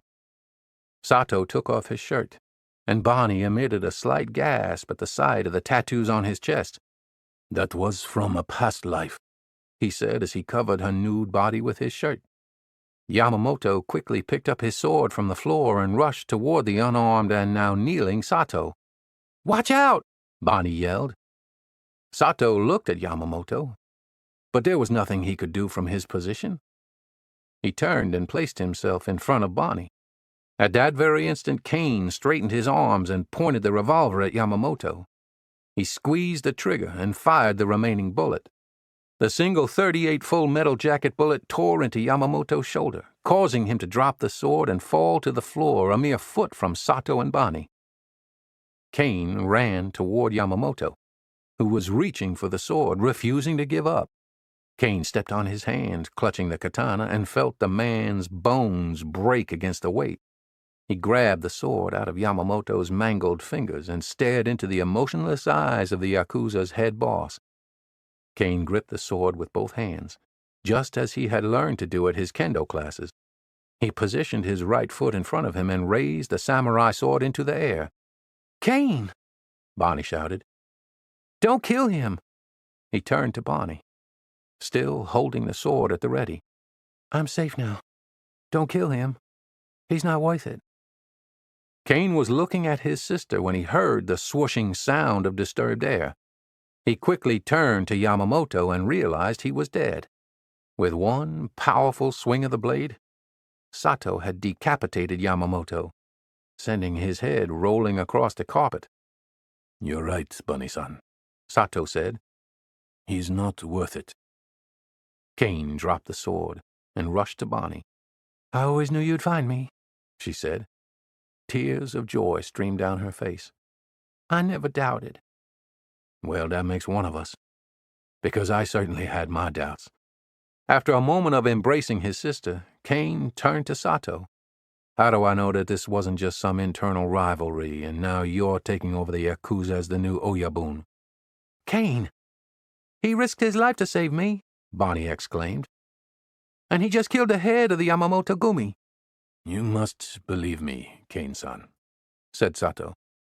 "Had I known that Bonnie-san was taken and held like this, I would have corrected this much sooner." "How can I believe you after all I've seen?" "I believe him," Bonnie said. "Sato-san is a good man." "Yamamoto and I met as young boys in the orphanage, Sato explained. The Yakuza became our family. As I grew older, I became disheartened by the violence. I was more interested in making my money legitimately and giving back to the communities. Sato turned to Bonnie. He reached out to shake her hand. She pushed it aside and tightly embraced him. Thank you for coming for me. I will never forget you. Sato's hardened eyes softened, and he nodded his head briskly. He turned to Kane. I have a helicopter here. I will take you and Bunny-san wherever you want to go. Thank you. But I already have transportation waiting outside. I've never met a gaijin more resourceful than you, Sato said. You have saved my life twice, and I am forever in your debt. He bowed in respect. Arigato gozaimasu. Kane returned the bow. You go ahead and hop in your chopper and get out of here. I'll make sure none of this gets tied back to you. Arigato, Sato said. Before he left the room, he grabbed the noren, the Yakuza's Brotherhood banner, from the wall and ripped it. He used it to wipe off Yamamoto's blood from his sword, and then tossed the blood-soaked noren onto Yamamoto's headless body. Kane wrapped his arm around Bonnie's waist to support her. Sis, how about getting the hell out of here? On their way out, Kane turned back to look once more into the unblinking eyes of Yamamoto's severed head. Sayonara. Chapter 80. Bonnie was exhausted, and Kane supported her weight with his arm around her waist. I kept sending you messages, she said. I knew you'd get 'em. I always do. He picked up the flare gun outside the room and walked alongside her as they made their way aft. Yep, she smiled. Ever since that day I fell overboard when we were just kids, that's when I was convinced. We're connected, he replied. At the hip, he added for levity. Chief Alvarez, who was still bobbing up and down on El Viento, saw them staggering toward the rear of the yacht. He pulled the rope that started the outboard engine and met them at the Minashigo. Give me your hand, Bonnie. Chief Alvarez helped her onto the small sailboat. Bonnie was still shaking. Alan Alvarez?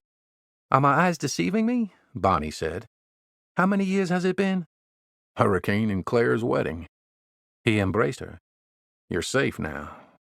Just relax. Where are we going? She asked.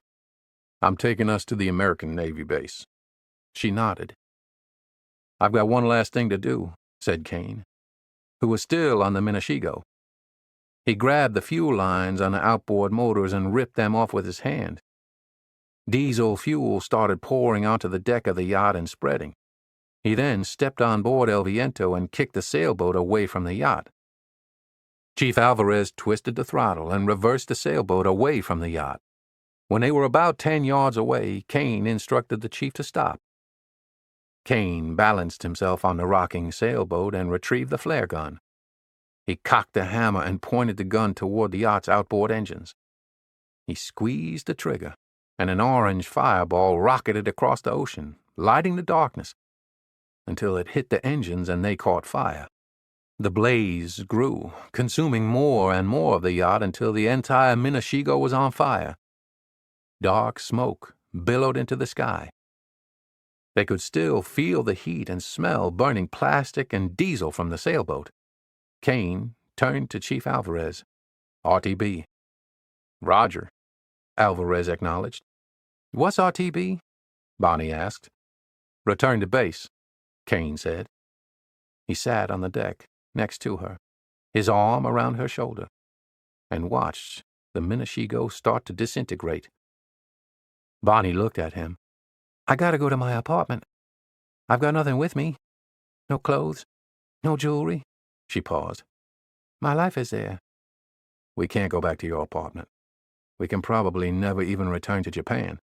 We'll both always be in the Yakuza's hit list, forever, or at least until the Yakuza is disbanded. Bonnie started crying. I feel so guilty, she said. Guilty? Kane asked. Why? There are more women just like me, she said. They're being held somewhere else. I overheard them talking about how they were going to send them on a cargo ship that goes from Japan to Italy before heading to the Middle East. Where in Italy? Naples, she said. Dismantling the Yakuza's global influence would require attacking the organization from multiple angles. Kane called Tanaka to follow up on the information that Leroy Hayes had mailed. We did the impossible, Kane said with relief. You rescued Bonnie-san. You guessed it. She's safe now. That is wonderful news, Tanaka said. I need to get that package from you. The one His Royal Highness sent. Can you meet us at the base in Yokosuka? You cannot come near me, Tanaka warned. The police are looking everywhere for you. Your picture is all over the news. You're wanted for the murder of Hayabusa. My father even interrogated me about your whereabouts. The inspectors have been following me. I detected them using the counter-surveillance techniques you taught us. Kane's realization that he would never be free from this chase started to set in. He doubted that the Japanese would understand that a gaijin was a victim of circumstances. They would always look at him as a cold-blooded murderer. Then can you do me one last favor, Tanaka-san? Hi! Please mail that package to the Stars and Stripes office in Yokosuka. Address it to the attention of Champ Albright III. He'll know what to do with it. I thought you hated the press. Kane smirked. That journalist has grown on me. Kind of like an ugly birthmark you learn to accept. Tanaka started laughing. You have a certain way with words. Kane laughed back. You've always gotten my sense of humor, Tanaka-san. I'll miss you. You're always welcome at my home, partner. Partner? Tanaka repeated. You've never called me partner before. You've earned it, Tanaka-san. Before I go, someone else here wants to talk to you. He handed the phone to Bonnie. I'll miss you too, Tanaka-san, she said. You're one of the good guys. She listened and smiled. Thank you for being there for my brother. Following Tanaka's response, she replied with tears in her eyes. Genki de, Tanaka-san. After Bonnie handed the phone back to her brother, she asked, Where is your wedding ring? Did you lose it on the yacht? She knew what his ring meant to him, what it symbolized. Kane looked down at his bare finger. I stopped wearing it. What? After all these years? I found a special woman who helped me find inner peace. That's wonderful. Bonnie smiled. A little shocking, and way overdue, but still wonderful news. Who is she? Where is she? Safe, he replied. But we're not. The Yakuza must have stolen your passport at your apartment. It wasn't there when I searched the place. They must have, she replied. I certainly don't have it. I was able to grab your flight attendant ID, though, he said. The police are surely watching for us at Narita and Haneda. They'd be foolish not to. Do you have any suggestions? Bonnie asked. Kane shook his head. I might have an idea, Chief Alvarez suggested. Bonnie and Kane turned to face him. It's a wild, crazy idea, and it's a long shot, but it might work. Well, Kane said, we ain't got any other ideas, and beggars can't be choosers. The USS George Washington departs Yokosuka tomorrow for exercise Valiant Shield. What if I were able to smuggle y'all on board? There's over 5,000 sailors. What's another 2? What's Valiant Shield? Bonnie asked. And how is being smuggled on board another ship going to help us get back to America? Valiant Shield is the largest military exercise in the Pacific. There'll be tons of ships, submarines, and other countries participating. We'll have a rest and relaxation port call in Guam. Kane started nodding in agreement. That might just work. Guam is American territory. And United Airlines has a hub there, Bonnie said. If we can get to their counter, we can deadhead to America.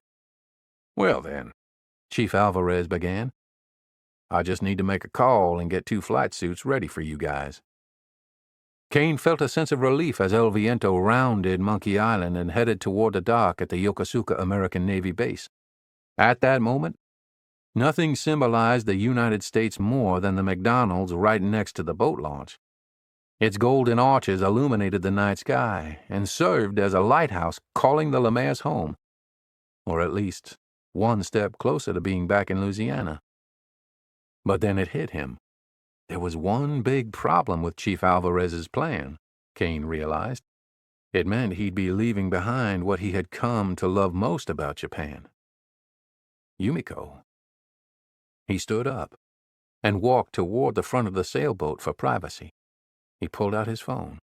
He wanted to call her, but he couldn't. The police would be tracing his calls. He looked down at the phone. If they're searching for me by this device, then they can look for me here. He tossed his phone into the water and watched it get swallowed up by the ocean. Chapter 81. Can I borrow some yen from you? Kane asked Alvarez. I need to make a call before we board the Washington.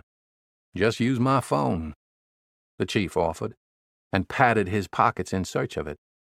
Thanks, but I don't want any of this being tied back to you. And I'm worried the police may be tracing my phone, so I'm going to use the payphone outside the Mickey D's. Okay, but make it fast. I have a petty officer bringing me the flight suits now. Alvarez gave him a handful of coins. Kane went to the phone booth and lifted the handset, dropped in a few coins, and dialed Yumiko's number from memory.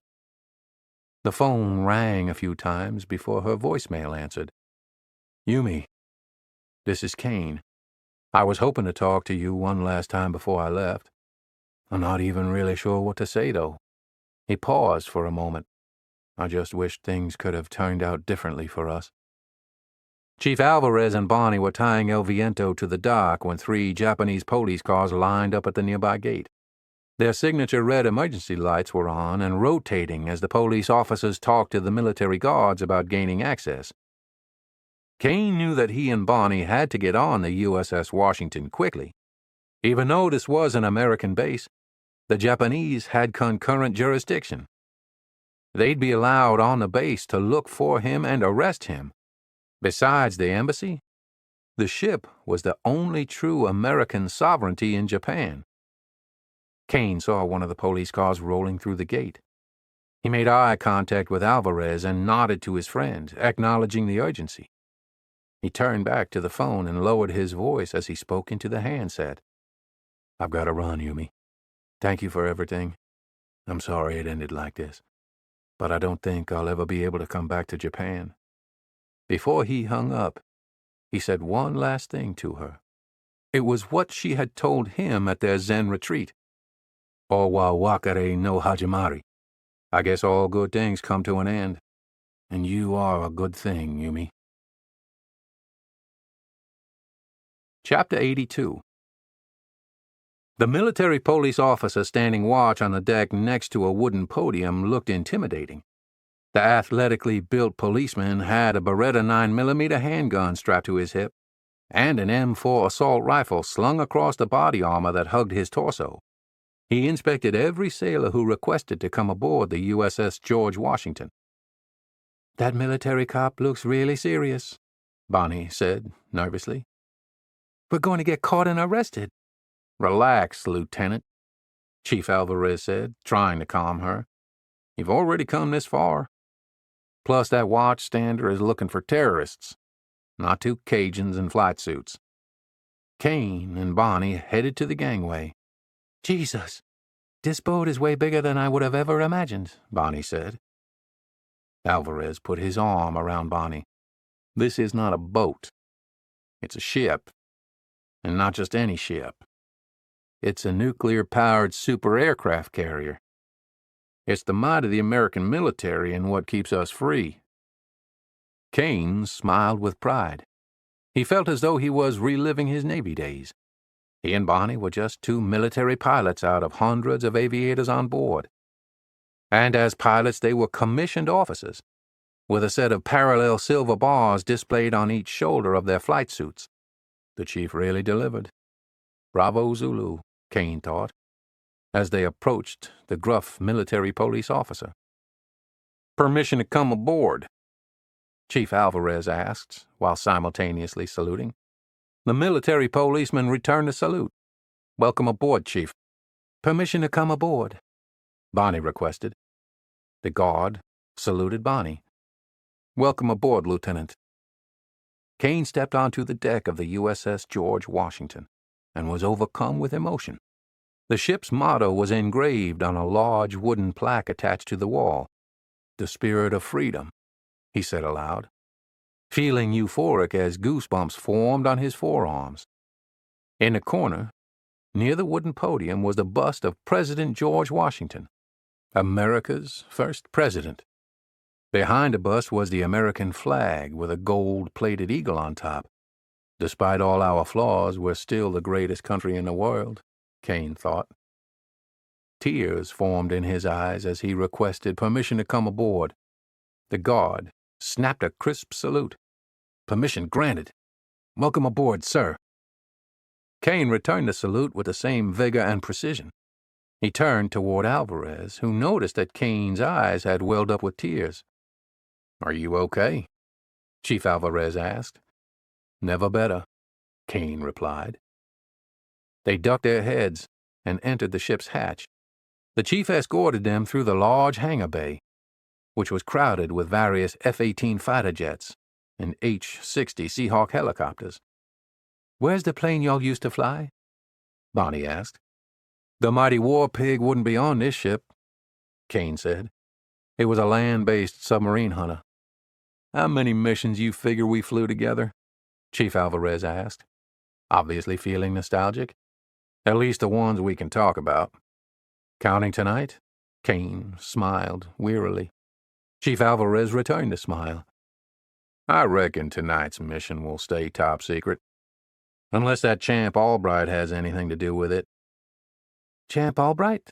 Bonnie joined their conversation. "The reporter I meant to introduce you to?" "One and the same," Kane said. "He actually helped me find you. I'll tell you about it on our way to Guam." "This ought to be good. I can't wait to hear all about it," she said. Kane and Alvarez laughed as the chief continued escorting them through the ship to their sleeping berth. Even though it was technically a VIP room, it was still on board a military ship designed for combat. The USS George Washington's mattresses were prison-thin, the pillows hard as rocks, and the wool blankets scratchy as sandpaper. Kane didn't care, though. As far as he was concerned, the mighty ship was the Ritz-Carlton. "How did you score this room?"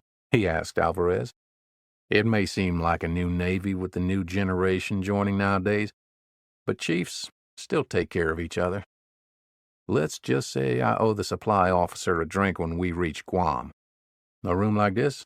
I'm sure it's a lot of drinks," Kane replied. "You guys are worth it." Kane felt an enormous sense of gratitude. He wrapped one arm around Alvarez and the other around Bonnie and pulled them close. "I'm just glad I could help you out in your time of need," the chief said. "Nobody is assigned this room until we pick up an admiral in Guam, so you and Bonnie can rest easy. You're safe now. When you wake up tomorrow, we'll be preparing to get underway." Kane was used to pushing his body to its limits, but this had been different. He had gone days without rest or peace of mind, having been fueled by sheer determination to rescue Bonnie. As soon as Chief Alvarez shut the door on his way out, Kane lay in the bottom bunk, staring at the bunk above him. His mind drifted toward wonderful thoughts of Yumiko. He thought of how special she was, how she gently cared for him, and of their life-changing kendo trip to the base of Mount Fuji. He would never forget that trip. The retreat had helped him overcome his feelings of guilt. Feeling a sense of newfound peace, he crashed into a dreamless sleep. Hours later, what seemed like chaotic activity woke him. Hatches were opening and slamming shut. Senior enlisted sailors were shouting instructions, and junior sailors were replying with the same level of intensity. The intercom bellowed commands from various military officers, but it was the command from the bosun's mate that caught Kane's attention. "Prepare to shift colors." That was the command for sailors to stand at attention on the side of the ship in their dress-white uniforms. Kane and Bonnie stayed put in their room. competing for a view from the porthole. The pier was full of hundreds of family members waving goodbye to their military spouses and parents. It felt as if they were waving goodbye to Kane and Bonnie. The sun was peeking over the mountain, slowly rising with each minute. The island nation was getting smaller as the massive aircraft carrier cut through the water and sailed on its own power. Take one last look, sis. The land of the rising sun. Sayonara, she whispered, peering through the small porthole. Soon we'll be in Guam, and then back on the bayou. Home sweet home, she said. Epilogue. 10 months later. New Orleans was celebrating Mardi Gras, and the French Quarter was bursting at the seams with excitement. More than 1 million visitors had gathered near Café du Monde, Kane's favorite place to relax and enjoy coffee and beignets. The rowdy tourists lined Decatur Street, hooting and hollering as masked kings and queens threw beads and doubloons from atop ornate purple, green, and yellow floats. Kane sat under one of the cafe's rotating wooden ceiling fans, sipping his chicory coffee from a white mug and wiping the beignet's powdered sugar off his lips. He loved the Big Easy's energy during this special time of year. He double-checked the time. I have time for another round of coffee, he told himself. He pulled out his copy of the Times-Picayune newspaper. The news was predominantly about sports, Louisiana politics, and Mardi Gras. But a headline caught his attention. A story reprinted from USA Today by none other than Champ Albright III. Kane was snickering as he read Champ's story, but was interrupted by the buzzing cell phone in his shirt pocket. "Hello." "Hi, twin brother." "You gotta talk much louder," Kane shouted into his phone. "It's a wonderful madhouse down here. I wish you could have joined me." "Me too. Are you at Café du Monde?" "You know it, sis." "I don't know anyone who loves that chicory coffee as much as you and Pops," Bonnie said. "By the way, have you checked out today's paper? Our old friend Kat has a big story. Looks like Japanese prosecutors have indicted 7 senior-level Yakuza members and seized over 10 of their businesses, including the Angel, Cloud, and Hakuge." "Hoo-yah," Kane said. "That is how you take down an enterprise. You gotta hit 'em where it hurts, in their pocketbook. We can thank Leroy for sending that information that helped track their assets." "No, we can thank you. None of this would have ever happened if you were not in the equation." "You're just biased, sis." "Maybe. You are my favorite twin. That's why I did something special for you." "Oh, no." Kane feigned worry. "I'm afraid to ask. What did you do this time?" "Relax," Bonnie said. "You'll like this one. It should be arriving any minute now." "Thank you, sis. I'll call as soon as I get it." He placed his phone back in his pocket and took a few more swigs of his coffee. To his left, the Mardi Gras parade was crawling through the French Quarter. He took a break from the spectacle and turned to the right. He looked at the boats cruising the Mississippi River. It was a sight that always calmed him and connected him to his South Louisiana roots. "Is this seat taken?" Her voice was faint, but he would have recognized it anywhere in the world. He turned to face her. It was Yumiko. Kane was shocked, but stood and embraced her. "What are you doing here?" "I've always wanted to see Mardi Gras," she said with that disarming smile. "Plus, you promised me beignets." "That I did, Yumi." Kane smiled wide. "That I did."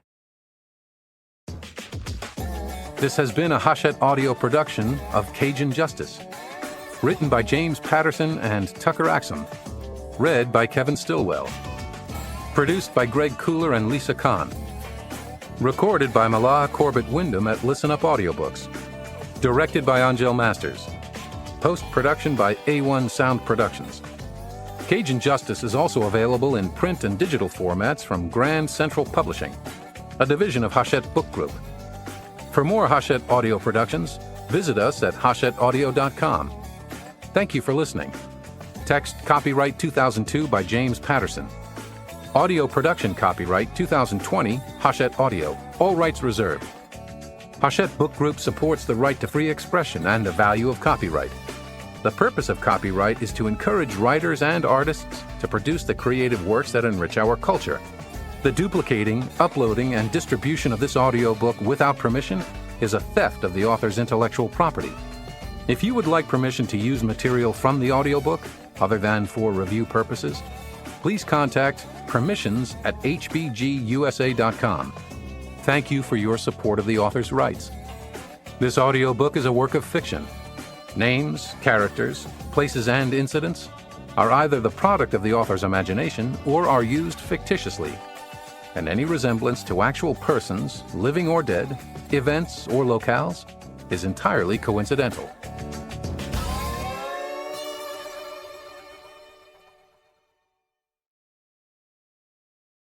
Audible hopes you have enjoyed this program.